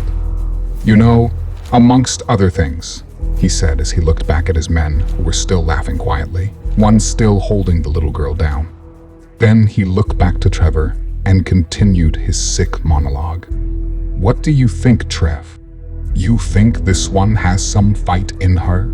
Trevor was listening to the men continue to laugh as his anger only grew more inside him. He looked at his shadowy enemy and responded with a snarl in his breath, pain in his posture, and disdain in his words. "Fuck you," he muttered while wincing from the pain he was feeling. "I'm gonna kill all of you." No one moved in response to Trevor's remarks. They just looked at one another and laughed, the leader of the small group refocusing on their prisoner. "And how do you see that happening, my friend?" Trevor finally matched their menacing expressions as a smile filled with pure hatred slowly stretched across his bloody face. He continued to speak while looking at each one of them, making sure they all felt included in his plan.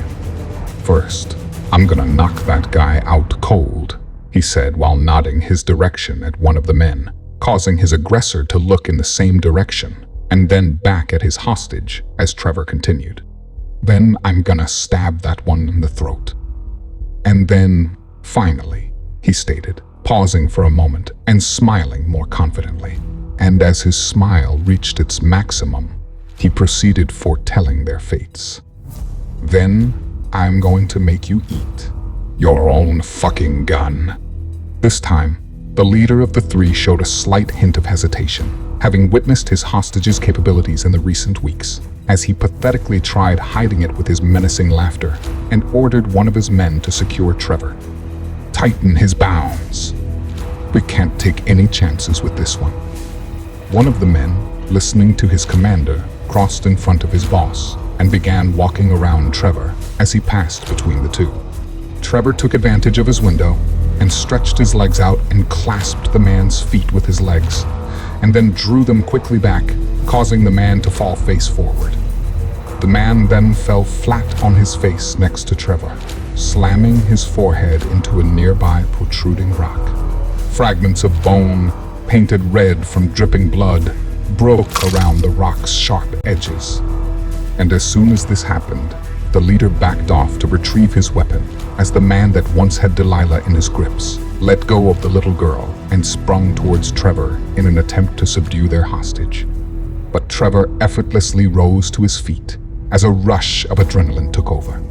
And causing the man to stop dead in his tracks, Trevor faced his enemy's advance as he pulled both of his now freed hands from around his back with a sharp rock still in one, and immediately closing the distance between him and his attacker, not letting a second slip by, allowing his enemies to think, he lunged towards the threat. He pushed his fist forward, clutching the sharp rock, and slit his enemy's throat with his newly acquired shiv. As he heard the sound of a gun being readied, he embraced the man he had just slaughtered, pulled him to his own body, not allowing the dying man to fall to the ground, and turned into the direction of the noise. And using the nearly dead body like a shield, the gun finally sounded off, sending a bullet toward Trevor, but only hitting the shooter's comrade instead. Once the small piece of metal penetrated the corpse, Trevor threw the carcass aside and advanced toward his final enemy. And as he tackled the last man, forcing the two into a tumble through the grass, another shot sounded off. Trevor had been shot in the gut. The man then tightened his grip around his gun, attempting to retrain it on his escaped hostage and deliver another blow as they tumbled through the jungle. They wrestled for several seconds until finally a shot was fired as another bullet sank into Trevor's left side just above his waist. But, as if unfazed from the ordeal of being shot now twice, Trevor kept fighting, slowly overpowering the man, eventually gaining control of his captor's hands still gripping the gun.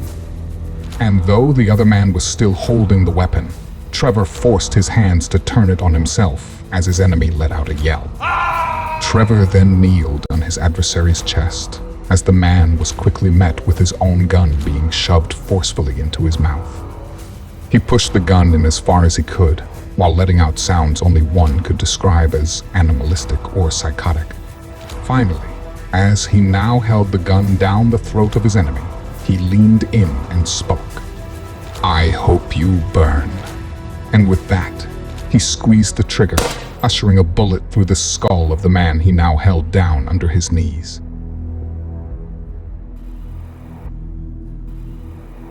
It was a peaceful dawn over the desolate town of Valdivia as the early morning sun, unlike the day before, effortlessly made its way through the clear skies, beckoning the hours of mid-morning.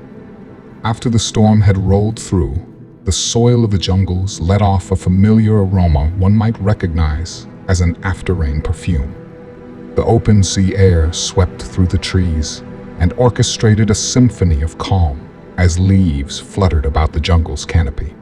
The woodland grounds were dutifully in sync with their skyward neighbors, as wild birds continued their chirping in the distance, composing a song of profound serenity. Alongside the edge of the forest lay a strip of grassy embankment that ran along a deserted and once scenic highway. Upon this strip of muddy grass, Trevor, barely stumbling along, while holding a gun with his left hand and shouldering a sickly pale Caleb with his right, made his way on foot. Delilah, now walking right next to him, looked at Trevor with fear in her eyes as his wounds in his stomach, now bandaged with cloth, ripped from his enemy's clothes just hours ago, continuously bled out.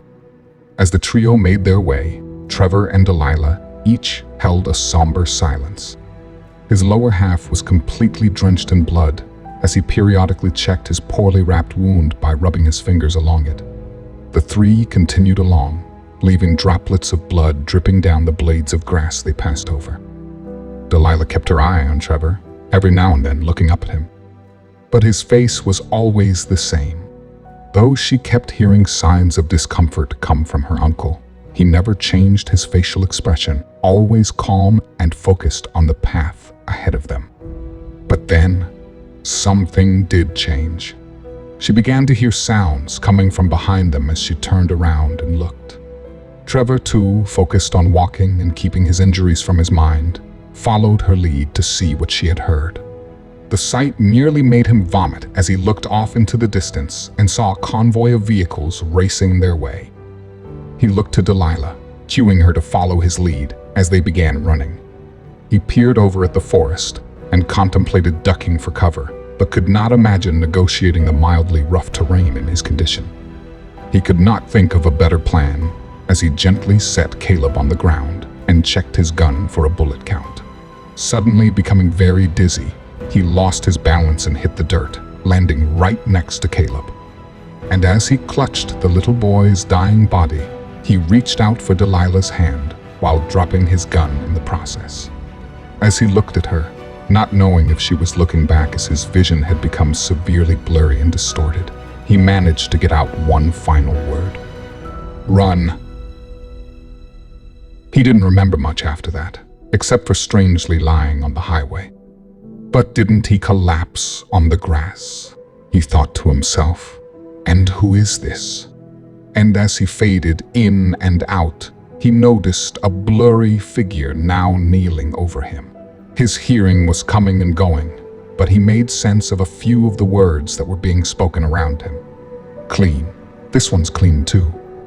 Get him in with the others. A large portion of the current events were not making any sense, and he wanted it all to end as he felt himself being carried away on what felt like a stretcher of some kind. He was tired of getting free just to be caught again. But then, just as he needed it the most, a small hand reached out and grabbed two of his fingers. He felt Delilah, and he felt her walking next to him as he saw he was being carried by multiple American soldiers. A smile slowly made its way across his face, which just seemed to make his wounds hurt even more. But he couldn't care less. Then, he finally managed to get out a few small words before passing out. Where's Caleb? One of the soldiers looked down at him and replied, Medic has him. They're working on him right now. Just rest. We're almost there. Just then, everything around him seemed to grow dark as a large hovering aircraft made its way over his head. It wasn't like anything he had ever seen before. The aircraft must have been the size of a large stadium. His eyes closed as he managed to hear a few last words from a soldier before going unconscious. There she is. There's sanctuary.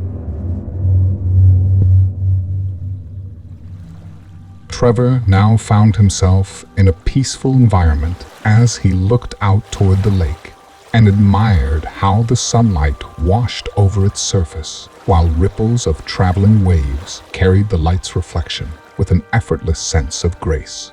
Ever since he could remember, from being a small boy, his family would come here for some time, away from the rest of the busy world around them. He looked back in an attempt to gain his bearings as he gazed at his grandfather's lake house. It was surrounded by the large ponderosa pine trees that gathered in tight clusters throughout the surrounding forest.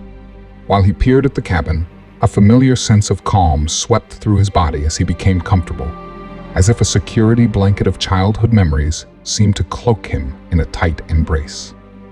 When Trevor switched his gaze back to the pier, a rush of warmth overtook him as he laid his eyes on his older sister, now sitting at the edge of the dock, her blonde hair radiantly glowing in the sun like an angel. He found the small walk to his sister to be somewhat cathartic, as he knew this was some kind of dream, yet reveled in the mere sight of her as he came closer. Now, standing next to her, he peered out into the lake and enjoyed the beauty of the watery surface with his older sister, as they allowed a calming silence to dominate their reunion for a brief moment. "I always loved the sunset here," Beck said. She kept her view on the lake's glossy surface. "I remember we would fall asleep right here as the sun disappeared behind those mountains." Trevor looked down at his sister, fully understanding her description of the childhood memory they had often shared together. He slowly took a seat next to her just inches away, not wanting the mirage to disappear by disturbing the memories, now materializing before him.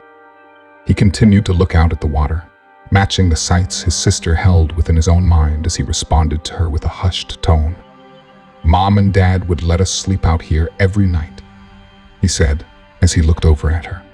He noticed her relaxed, peaceful smile, which seemed to upset him, as it reminded him that it was a sight that was quickly being removed from his life forever. As he looked down, he saw her hands gently gripping a smooth rock as she spoke of their sublime memories they shared together as she continued to speak. "They'll always be here, Trevor, somewhere out there at the bottom. We did that together." Trevor looked at her, unable to speak.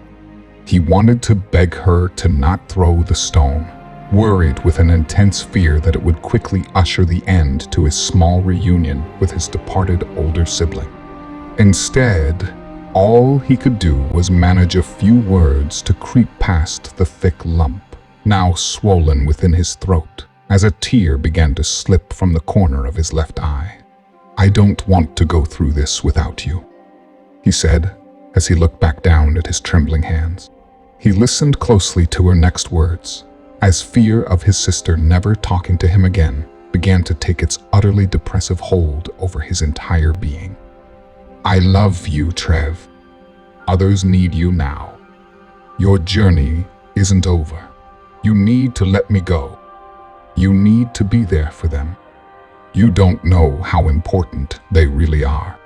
And then, causing him to look at her with confusion, she looked over and said a few more words. "You aren't in a good place, Trev. They still have you. You need to get out. You need to get everybody out." More tears ran down his face, as he couldn't even begin to question the puzzling words she spoke, as his confused face did all the talking. He peered over to his sister, but now found himself sitting on the docks of his childhood memories, quiet and helplessly alone.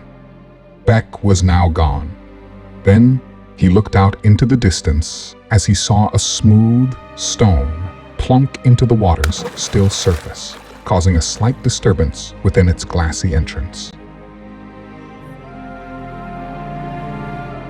It had been several weeks since they were rescued.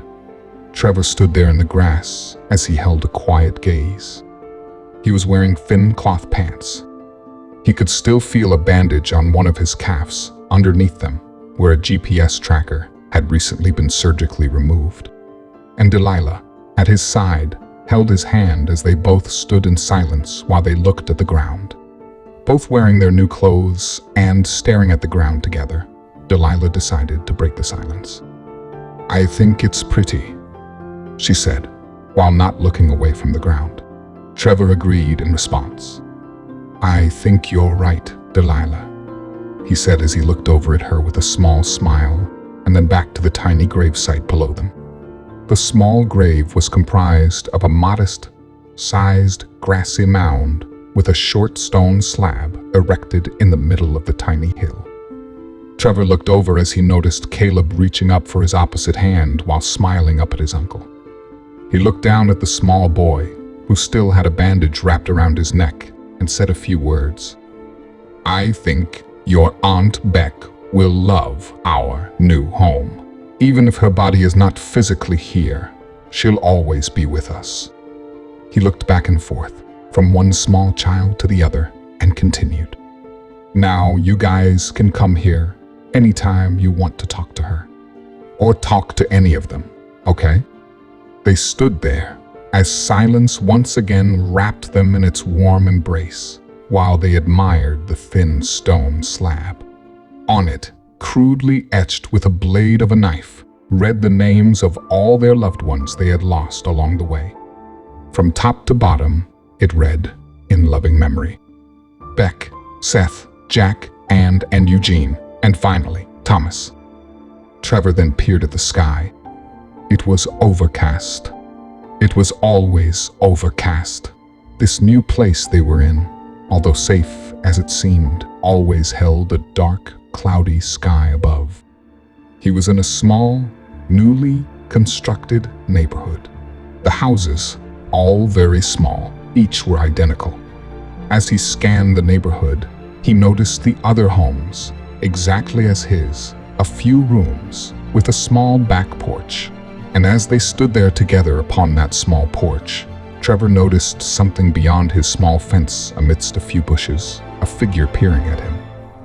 He then noticed a figure gesture to him, pressing its finger to its lips. He looked around him to see if the kids were seeing the same thing he was, as he looked back toward the shadowy silhouette. Not wanting to alarm the little ones, Trevor slowly walked them inside the house. "I'll be right back, okay?" he said, closing them in and slowly looking back. But when he did, the figure was gone. Then, suddenly, without warning, it had re-emerged right on Trevor's patio, just feet away from where he stood. The figure was wearing thin brown cloth pants and a thin brown cloak with a hood. And then, as the stranger pulled his hood back, a face came into focus. It was a black man who held a strong jawline and was clean-shaven. "I know you see them. We can see them too," the man said, as Trevor's intrigue now spiked beyond definable words. "You want to know who they are?" Trevor looked at the man while completely at a loss for words. He had so many questions. This was the first time anyone else had witnessed the dark figures that seemed to follow him from place to place. The stranger snapped Trevor from his trance as he began to speak once more. "Well," the stranger said as Trevor stared at him in a silent state of shock. Finally, he was able to manage a quick nod in response to the man's proposal as the stranger continued.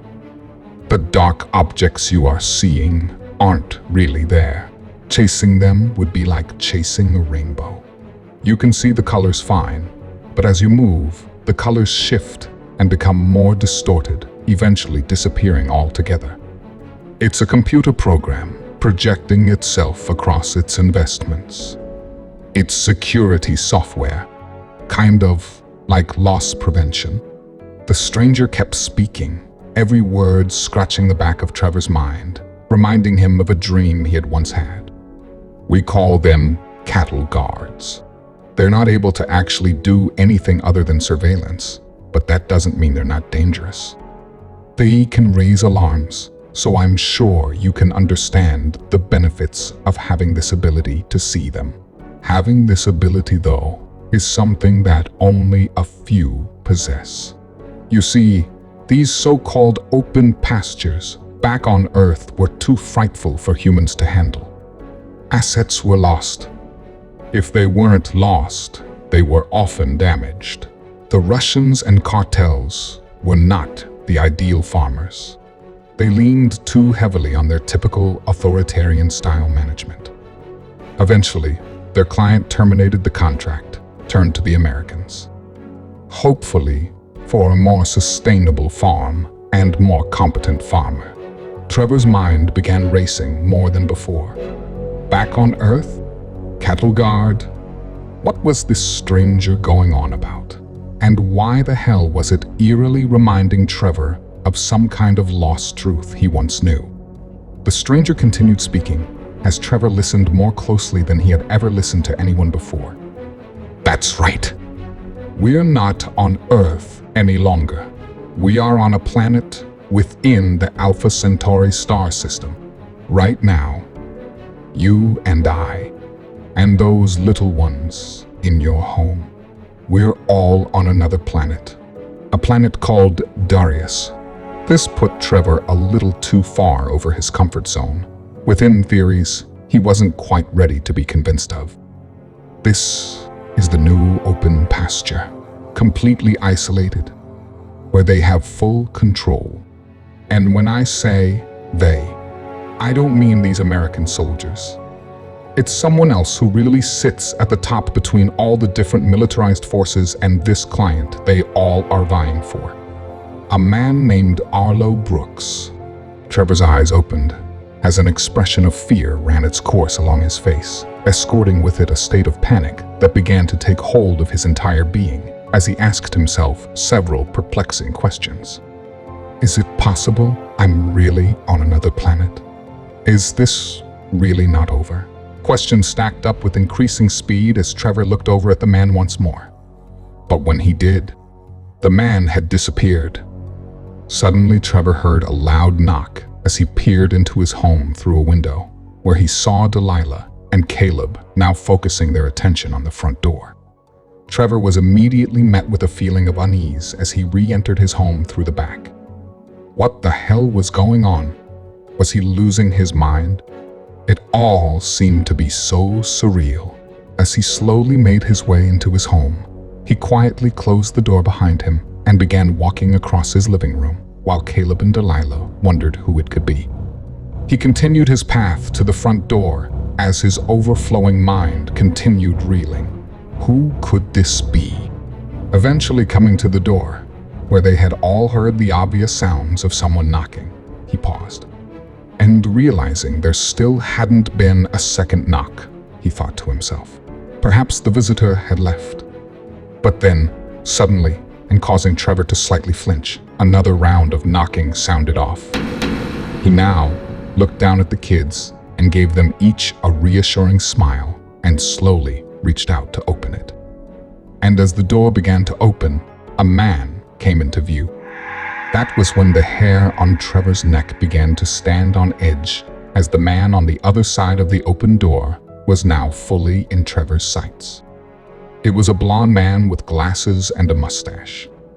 He was wearing his typical businesslike attire, sporting a jet black trench coat. And as Trevor's expression swiftly changed to complete and utter awe and shock, he recognized this man as an old companion of his.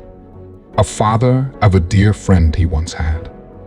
It was Seth's deceased dad, Thomas, and he now stood before Trevor, completely unscathed and in good health. And while holding a focused gaze upon this impossible sight, Thomas then greeted Trevor with a few choice words. Good evening, Mr. Meeks. You and I need to talk.